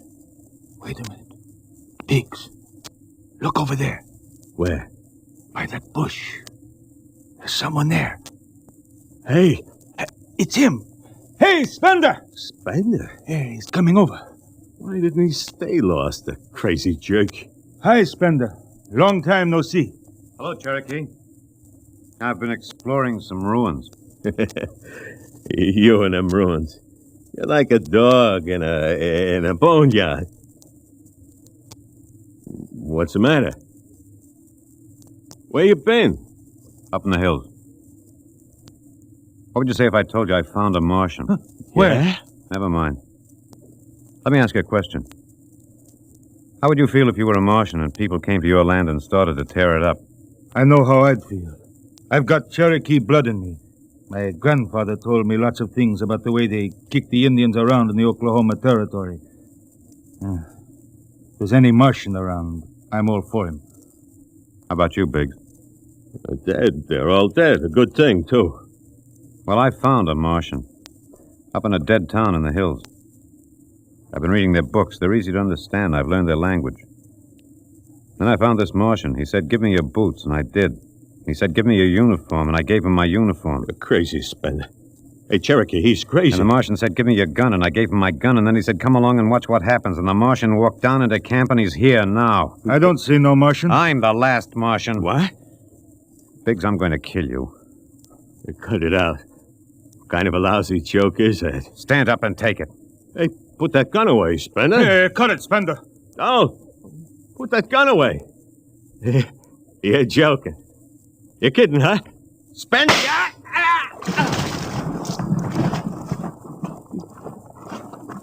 He's dead. You killed him. You can come with me, Cherokee. You know how the Martians would feel. You can be in this with me. You killed him. You just killed him. He deserved it. You're crazy. Well, maybe I am. But you can come with me. Come with you? For what? Go on. Get out of here, you crazy murderer. All of them. I thought you'd understand. I thought you'd remember what happened to your own people. You get out of here, you crazy Don't murderer. reach for that gun.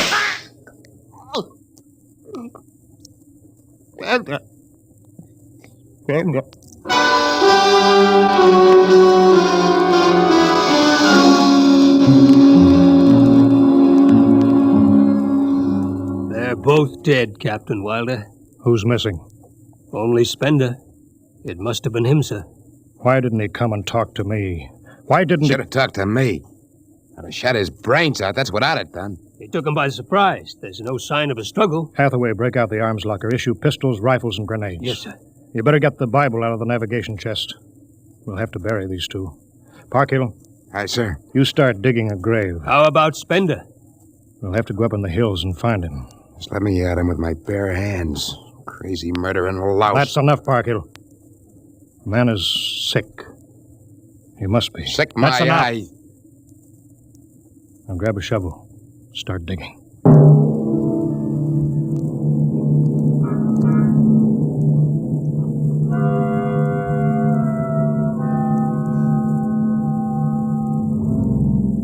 Spender saw the thin dust rising in the valley and he knew the pursuit was beginning. The sun burned farther up the sky, and the blue sand drifted lazily across the sea bottom below. He sat beside a quiet pool 10,000 years old and held a silver book. Through the house played the strange wind music of ancient Mars, and he heard voices whisper in his mind. I hear you. I've always heard you, even down there on Earth. No, I won't run. What's the use? Live? What for? To see them tear down your temples and put up hot dog stands? They've seen me. They know I'm up here. There's Wilder now. Got him right in my sights. Funny he hasn't ordered him to use grenades. He could lob one right up here and blow me to bits. Yeah, maybe the captain thinks I'm too nice to be blown to bits. He wants my death to be clean. Yeah, just one bullet hole in me, nothing messy. And why? Because he understands me. He's the only one in the crew who ever did. Well, at least I can do the same for him. Just one bullet in his heart, a nice clean death. All I have to do is pull the trigger and then...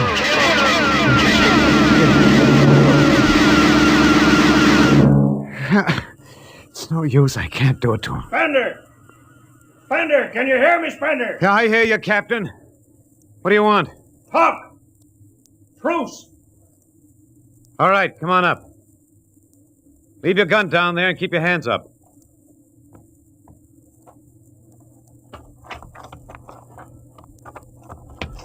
Spender, are you there? Over here. It's quite a climb. Mind if I sit down? Cigarette? Thanks. Light? Yeah, got my own. It's warm. It is. You comfortable up here in the hills? Quite. How long do you think you can hold out? About 12 men's worth. Why didn't you kill all of us this morning when you had the chance? You could have. I know. I got sick. After I started killing people, I realized they were just fools and I shouldn't be killing them. But it was too late, so I came up here where I could get angry again. Why did you do it? Because I've seen that what these Martians had was just as good as anything we'll ever hope to have. They stopped where we should have stopped 100 years ago. They knew how to combine science and art and religion. They knew how to live with dignity and peace. And for that reason, you started shooting people? Well, when I was a kid, my folks took me to visit Mexico City. I'll always remember the way my father acted, loud and big. My mother didn't like the people because they were dark and didn't wash enough. I didn't see my mother and my father coming to Mars and acting the same way. Anything that's strange is no good to us. We aren't fit to take over this planet. But kill 2 men? What could I do? It's me against the whole Earth. Isn't it enough they've ruined one planet? Now they want to ruin this one. I'll kill you all off, Wilder. That'll delay the next rocket 5 years. And I'll kill them, too. If I'm lucky, I'll live to be 60. And I'll meet every expedition that lands on Mars. I'll be very friendly. I'll explain that our rocket blew up one day. And I'll kill them off. I'll save Mars for half a century. And by then, maybe the Earth people will give up. You got it all planned. Yes. Yet you're outnumbered. We already have you surrounded. In an hour, you'll be dead. I found an underground passage that'll take me back into the hills, Wilder. I'll go back there, and then I'll pick you off one by one. We'll see.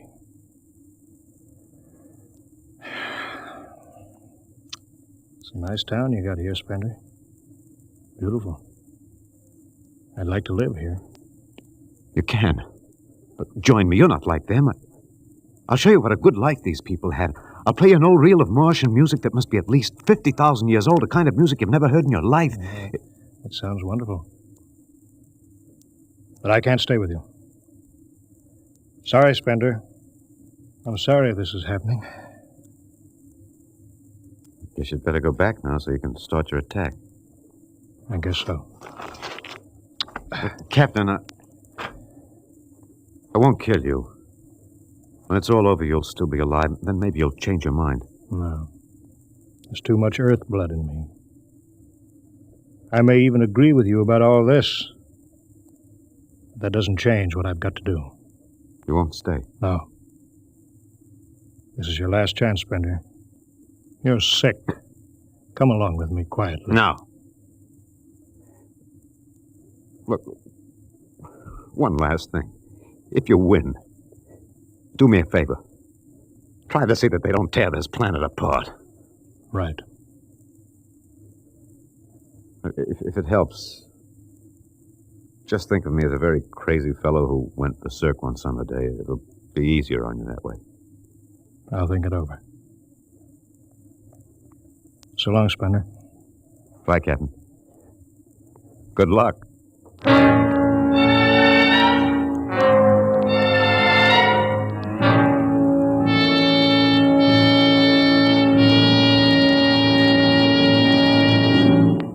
All right, we'll go after him now. Hathaway, you take the right, I'll lead on the left. You have to kill him, he won't come down. Make it a clean shot if you can. Get it over with. I'll blow his bloody brains out. No, Parkhill. Through bloody the heart. brains. You heard what I said. Through the heart. Now let's go get him. They spread out again, walking and then running on the hot hillside places, where there would be sudden cool grottos that smelled of moss, and sudden open blasting places that smelled of sun on stone. The men ran and ducked, and ran and squatted in the shadows. Blow his brains out! Just one slug, that's all he needs. Captain Wilder hugged the rock warmed by the sun. He gasped, for the air was thin and not meant for running.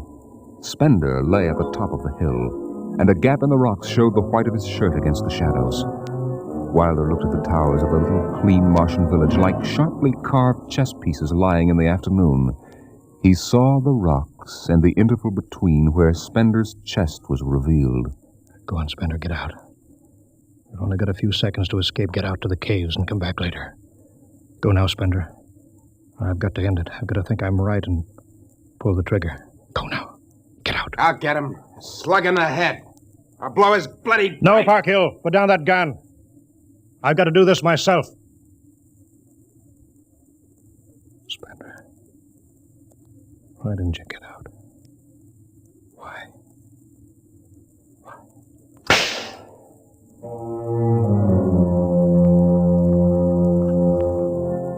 They buried him in that ancient valley town, where the music of the wind played on through the days and the nights. They laid him in an ancient silver sarcophagus with waxes and wines which were 10,000 years old, his hands folded on his chest. The last they saw of him was his peaceful face in the cold silver light of the racing twin moons. The captain found the poem in Spender's pocket, and he read it before he shut the marble door. So we'll go no more a-roving so late into the night, though the heart be still as loving, and the moon be still as bright. Though the night was made for loving, and the day returns too soon, yet we'll go no more a-roving by the light of the moon.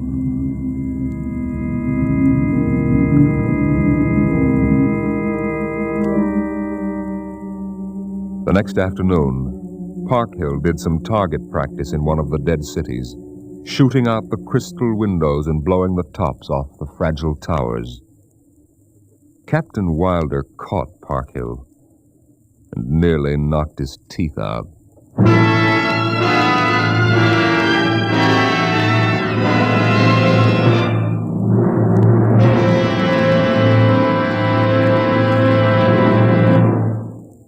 All of you regular listeners to Dimension X will be interested to know that our show is changing its day and time of broadcast over this station. Starting early in November, we'll be back at the new time. We suggest you watch your local newspaper and be sure to join us in about 4 weeks for a new series of adventures into the unknown world of tomorrow. The world of... Dimension X.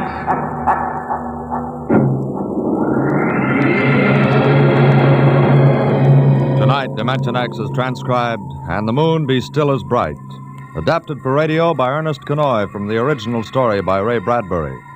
Featured in the cast were Alexander Scorby as Spender, Wendell Holmes as Captain Wilder, and your host and narrator for the story, Norman Rose. Music by Albert Berman, engineer Bill Chambers. Dimension X is directed by Edward King.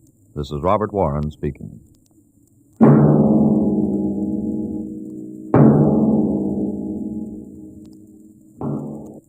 Enjoy the Life of Riley with William Bendix next Friday on NBC.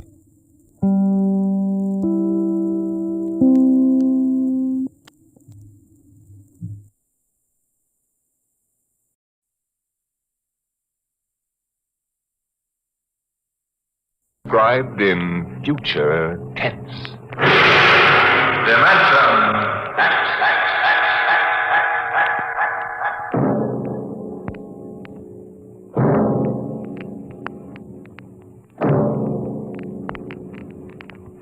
Can you predict what will come in 100 years? Or in 10? Or in the next minute? Some people think they can.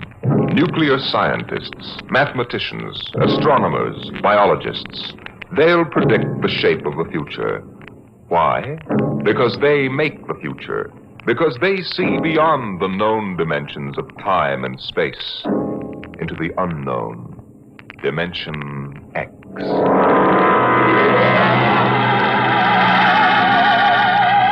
It was in the year of 1982 that spacemen first discovered the Great Galactic Barrier. In the past 10 years, rocket travel to the moon and the nearer planets had become commonplace. And then men fixed their sights on a more distant star, the remote planet known as Volta. 5 exploratory ships went out, and none came back, each in turn disappearing mysteriously at the same vanishing point, at an invisible wall somewhere in the vast outer reaches that became known as the wrecker of spaceships, the Galactic Reef. And yet the explorers refused to admit defeat. It was on June the 2nd, 1987, that the rocket Star Cloud made ready for takeoff, the 6th to attempt to crack the barrier and win through to Volta.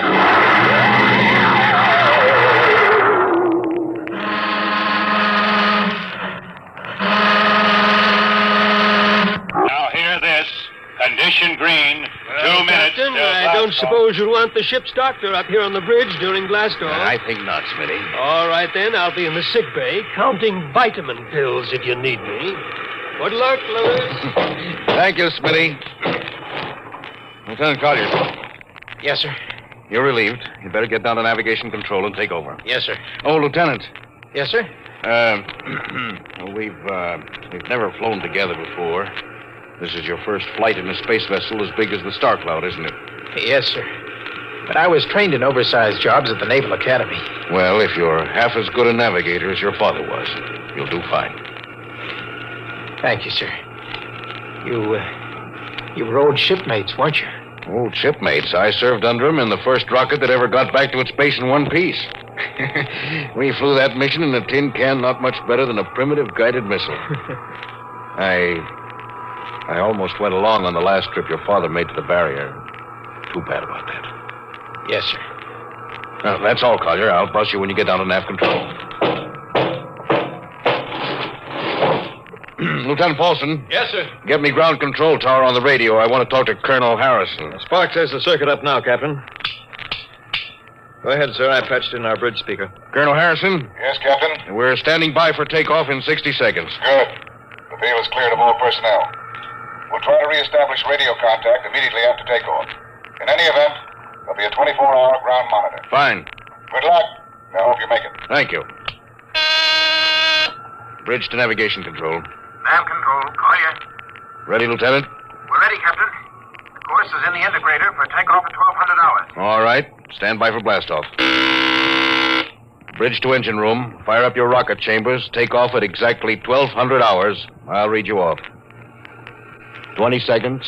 19, 18, 17, 16. Condition red. Hold it. Condition Revoke all red. orders. Who turned in that Condition red. alarm? We uncovered a stowaway, sir. Stowaway? Where, Masters? Hiding in 6 Bay. Dr. Smithson found him. Have him brought up to the bridge. Engine room, kill your rockets and stand by.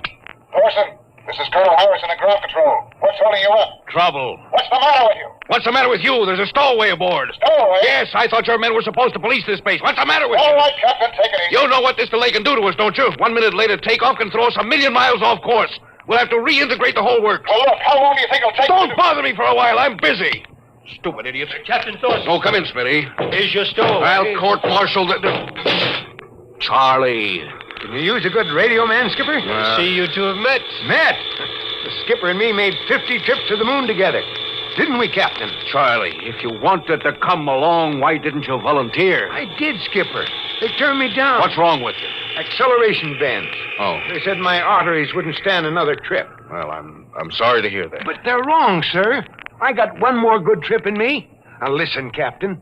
You know these green kids don't know the first thing about space radio operations. You put a man like me on, I'll be getting you a bedtime story from Mars. Now listen, Charlie, you know the regulations as well as I do. I can't take you much as I'd like to. Colonel Harrison will murder me for this. Oh, I'm sorry, Charlie. I'll have to put you aground. I'll tell you what. I'll ask Harrison to put you on as ground radio contact. It'll seem as if you were right here with us. He won't do it, sir. He'd better, or I'll have him busted to corporal for letting you sneak aboard. Now, you'd better be off, Charlie. Masters. Yes, sir. I'm sending this man aground. Give him time to clear the launching platform. Yes, sir. So long, Charlie. I'm really sorry. Good luck, Skipper. I thought you were going to have him drawn and quartered. If been anybody else, I would have, Smitty. But Charlie, well, he's kind of special. Been with me since my first command, when Giller run to the moon. If he wanted to come along this time, well, it's only through loyalty to me. You know, Lewis, I didn't realize it before, but you're almost human. Bilge. Navigation, Lieutenant Collier, you there? Nav control, Collier. Lieutenant, how badly are we fouled up? Can you recalculate the course, or shall I cancel the takeoff? I've already plotted a new course on the integrator, sir. Good. Can we take off in exactly 2 minutes? 2 minutes? Yes, sir. If we can, all we need to correct is for only a 1 degree deflection. I can do that before we breach the stratosphere. That's quick work. Are you sure? Positive, sir. Well, all right, Collier. I'm putting it in your hands. We'll blast off on your signal. Lewis, isn't that a lot of responsibility for a young green officer? Yes, but if he can't do his job, I'd rather find out now than at the galactic barrier. Bridge to engine room. Prepare to blast off on navigator signal.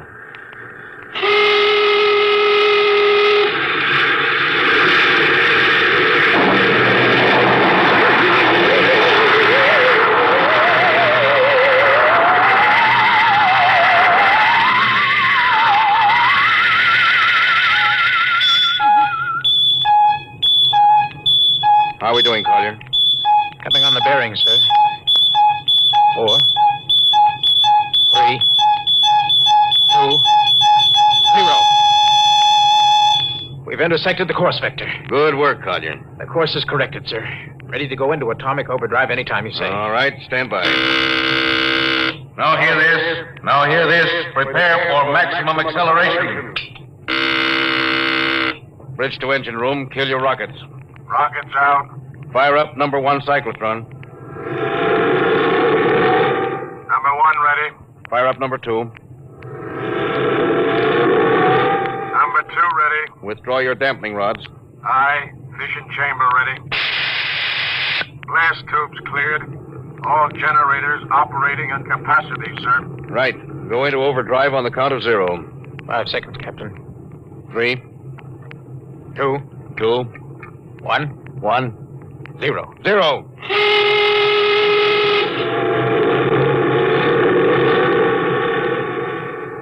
How are we doing, Collier? On course, sir. She's running hot and true. Well, my compliments, Lieutenant. Thank you, sir. This job would have done your father credit.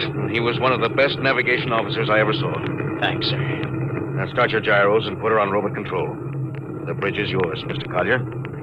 If you need me, I'll be in Dr. Smithson's office. Yes, sir.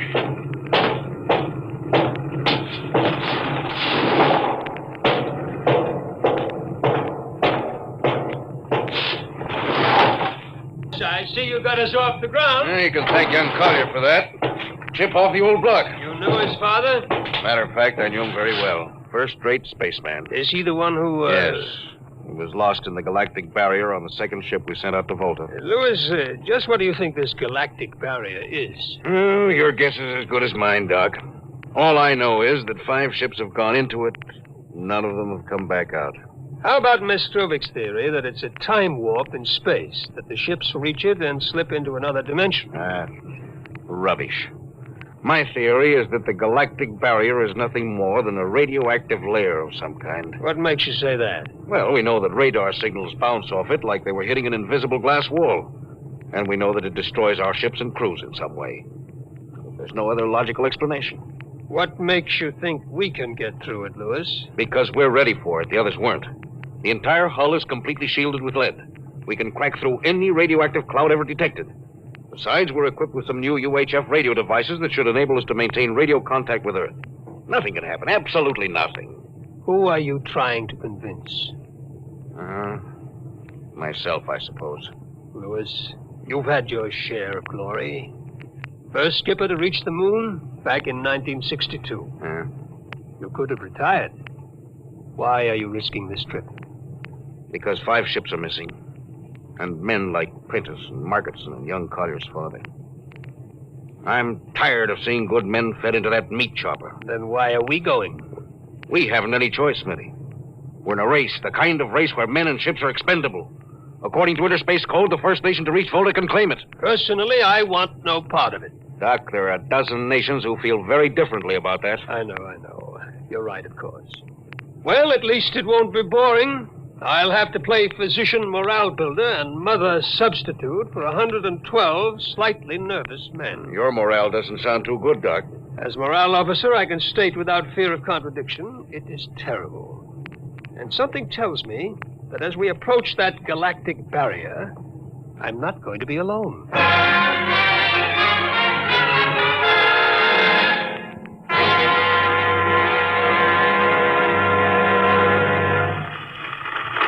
Hello, Earth. Hello, Earth. Captain Thorson of the Star Cloud calling Earth. Star Cloud to Earth. Can you read me? Hello, Star Cloud. Hi, Captain. Charlie. Well, I see they haven't court-martialed you yet. No, sir. Thanks to you. That's good to hear you. You can read us the funny papers on Sunday morning. Right. How's our signal? Strong. Clears the bell. Well, here's our log report for Colonel Harrison. Ready? Shoot. June 2nd, 1987.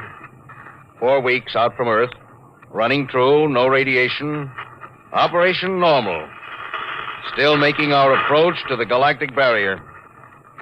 That's all, Charlie. See you later. Good luck, Captain. I sure wish I was with you.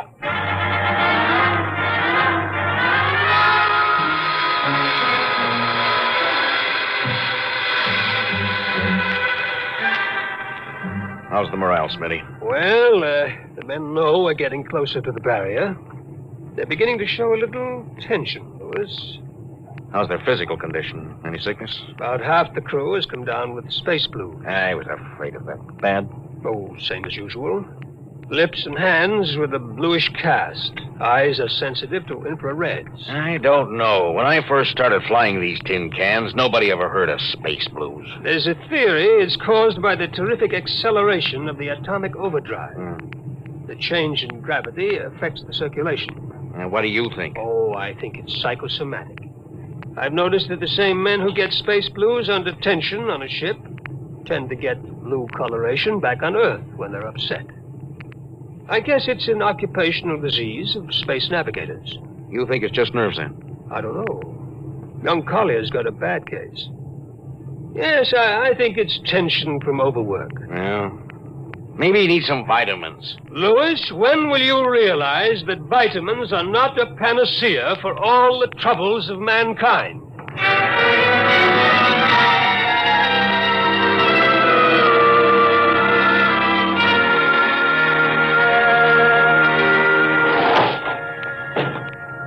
Sir, I understand you've relieved me from duty. Dr. Smithson says you aren't looking very well, Collier. I'm just giving you a rest. But, sir, I feel perfectly able to continue. Your lips are as blue as Minnetonka. Captain, I'd like to remain at my post. Now, don't be so foolhardy, Lieutenant. I'm not being foolhardy, sir. You see, I have a special personal reason for wanting this expedition to reach Veldt. Your father? Yes, sir, my father. You think he might still be alive? Sir, I have to find out what happened. I think I understand.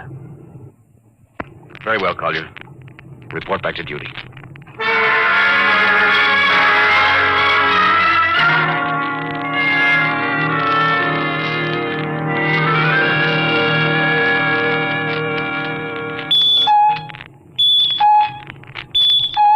What's the reading, Paulson? We're getting a +5 radar bounce now, sir. Coming off the barrier almost as fast as we send it out. What's the interval? 0.3 of a second. Shortening steadily. This rate will hit the wall in the next few minutes. All right. Alert the crew. Sound general quarters. Now hear this. Condition red. We are now approaching the galactic barrier. All hands to stations. All radiation detectors to be fully manned. Full security will prevail until further notice. That is all. Paulson. Aye, sir. Radar bounce is up to +6. We better try to make final contact with Earth. Is Spark still trying to raise the base? Yes, sir, but he's not having much luck. Seems to be some interference. Oh, that's the radio room now. Yes? You've got him? Well, cut in on the bridge speaker. The captain will take it from here. Hello, Star Cloud to Earth. Can you hear me, Earth? Hello, Skipper. I can barely read you. We're getting heavy static from sunspots. That's not sunspots. We're right on the galactic barrier. Getting a +7 radar bounce. Expect to hit the barrier almost any second now. Good luck, Skipper. Look, Charlie, stick with us, will you? We're switching to the automatic center now so you can track us in. Okay. If we crack the barrier and come through still in one piece, I'll try to get back to you on the high-frequency band. Gotcha, Skipper. Don't worry. I'll be waiting. So long, Charlie. So long, Star Cloud. We must be getting awfully close now, Captain. Echo's bouncing back so fast, it's almost beating the signal. Well, when they coincide, hold on to your hat. That's when we run into the wall. Any second. Hold on. Here goes nothing. Here it comes.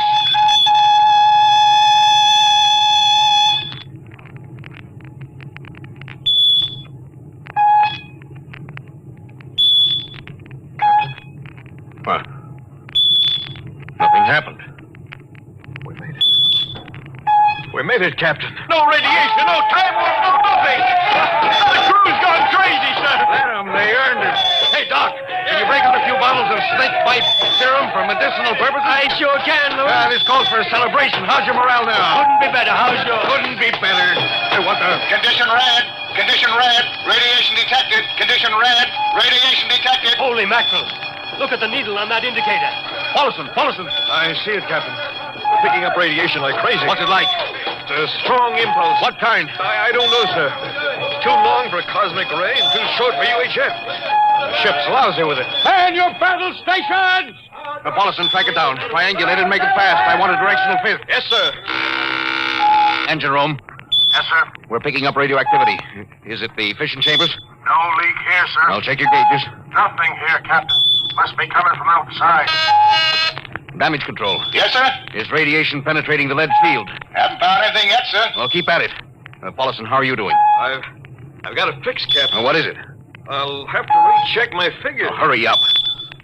The angle is correct. Come on, man, for Pete's sake, what's the radiation from? It's coming from inside the ship. But that's impossible. Oh, sir, I've checked it twice. Well, it's got to be the engines. If it is, we're finished. Engine room. Yes, sir. That radiation must be in the overdrive pile. No, sir. It isn't here, sir. Are you certain? Yes, sir. All right, keep checking. Well, only one thing left to do. Paulson, get a Geiger counter. We're going to start combing this ship inch by inch. Yes, sir. Turn it on. Yes, sir. Ready, Captain. We'll check the atomic guns first. Come on. We'll cut through the officers' quarters to ordnance. Yes, sir.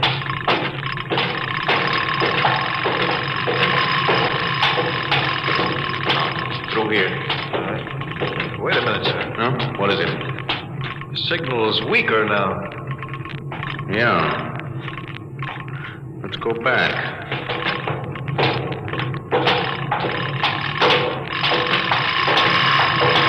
Hold it. Seems strongest right about here. Doesn't make sense. Whose cabin is this? Lieutenant Collier's. Collier! Oh, he's down in nav control, sir. Well, try the door. It's not locked, sir. Yes, it's in here, all right. Listen to that counter. It's strongest over here. Open that wall cabinet. It's locked, sir. I'll smash it. Shut off the Geiger counter. Well, what do you make of this, Paulson? Well, it looks like some sort of portable transmitter, sir. Must be foreign manufacture. I don't recognize the calibration symbols at all. I've never seen anything like it. Which raises a small question. What is Lieutenant Collier doing with a transmitter in his cabin? I don't know, sir. Well, I intend to find out, Paulson. Get down to nav control and bring Collier up to the bridge on the double. Hadn't we better find some way to shut this thing off first? I know a way.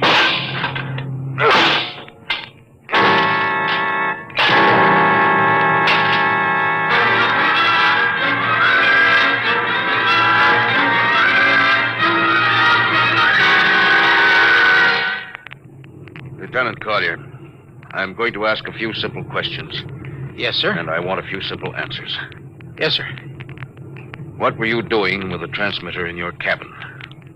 Transmitter, Captain. You know nothing about it? No, sir, I don't. Do you recognize these calibration symbols? No, sir. Can you think of how it might have been placed in your cabin without your knowing it? No, sir, unless someone came in while I was on duty. Oh, would that have been possible? Well, I suppose so. Well, if someone had a key. I found your cabin door unlocked. I meant a key to the wall cabinet. I didn't say the wall cabinet. Oh, what? Well, sir, I... You what, Lieutenant? How could you have known it was in the wall cabinet? Well, I just assumed. Lieutenant Collier, I find it hard to believe you would lie. Having known and respected your father and having observed the way you handled your job. However, I intend to get to the root of this thing. May I have your wristwatch, Lieutenant? Sir? Your wristwatch. Here you are, sir. Paulson, turn on that Geiger counter. Yes, sir. Now hold this watch next to it. Yes, sir. That's all. Lieutenant, if you hadn't any close contact with that transmitter, how do you explain the radioactivity of this watch? Well, I don't, sir. I think you'd better. To whom were you sending those signals? Condition red. Condition red. There's your answer, Captain. What is this, Collier? Alien spaceship approaching. Alien spaceship approaching. Collier, who's aboard that ship? All right, now talk. Very well, Captain. My mission seems completed. Your mission? Are you admitting that you're an agent of a foreign power? I am stating it. What nation? No nation, Captain. What? I am an agent of the Voltan government. The what? The government of the planet of Voltan. Are you crazy? Are you so stupid that you think your people are the only ones who can invade another planet? Lieutenant, what do you mean? We've had agents operating on Earth since 1945.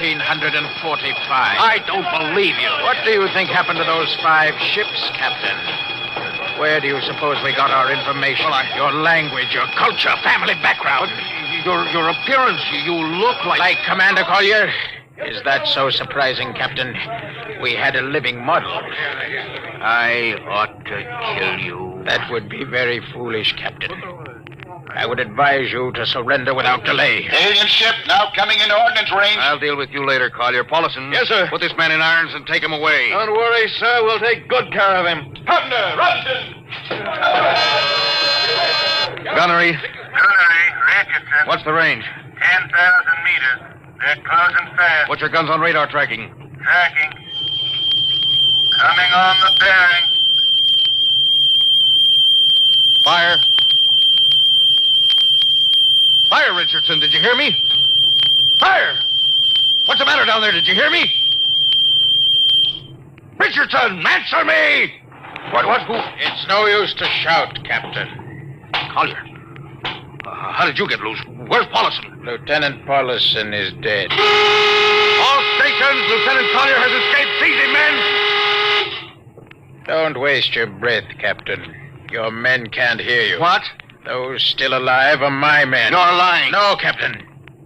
Every ship that has ever left Earth was controlled by a Voltan crew. That's impossible. Those were hand-picked men. Hand-picked by us. I don't believe you. Then why not call for help? Carpenter, Robinson, Haley, report. Carpenter! Robinson! Haley! Report. You see, Captain, it is quite useless.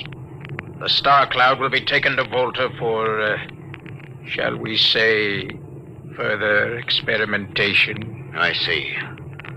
Of course, there's one thing you hadn't counted on. And just what is that, Captain? This...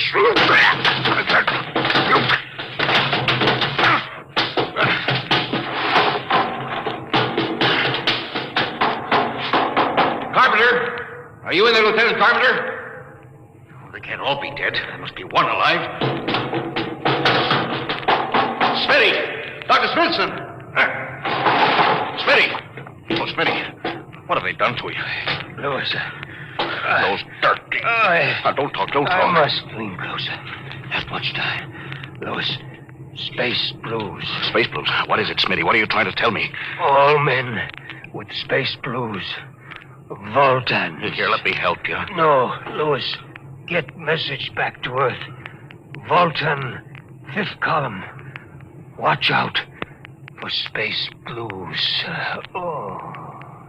Smitty.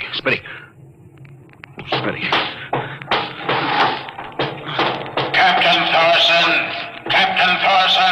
you can't hide from us now. Come back to the bridge and surrender, or my men will come and get you. Oh, yeah? Captain Thorson, you can't come... Hello. Star Cloud calling Earth. Please, God, let me through before it's too late. Hello, Star Cloud to Earth. Come in, please. Come in, please.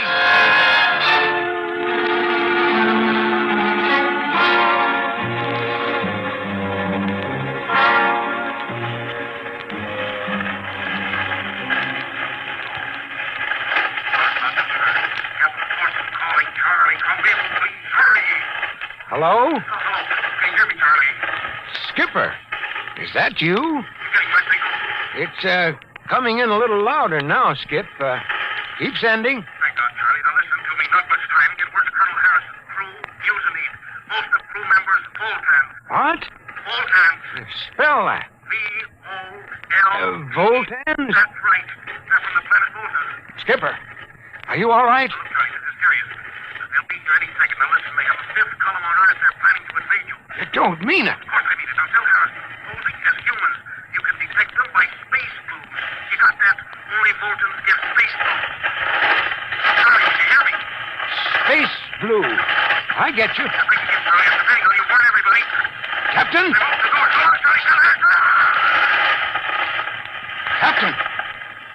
Captain Thorson. Hello. Hello, Star Cloud.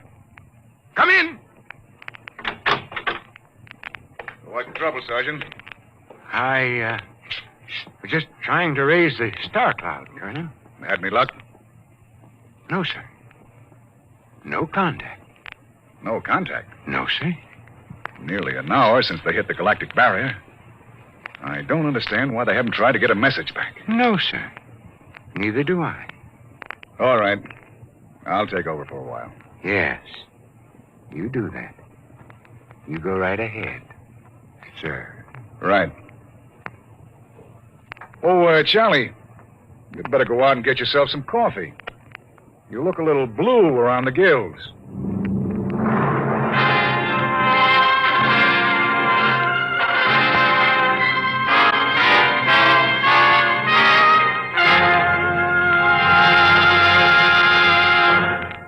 You have just heard No Contact, an adventure in time, space, and the unknown. The world of...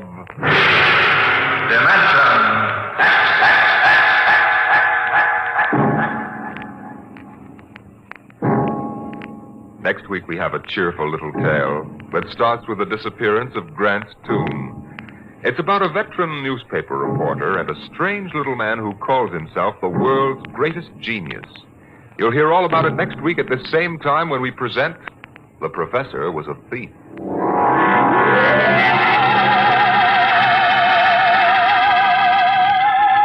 Dimension X has presented No Contact, an original story written by George Lefferts from a storyline by Lefferts and Ernest Kinoy. Featured in the cast were Louis Van Ruten as Captain Thorson, Donald Buca as Lieutenant Collier, and Cameron Prudhomme as Charlie. Your host was Norman Rose. Music by Albert Berman, engineer Bill Chambers. Dimension X is produced by William Welch and directed by Edward King.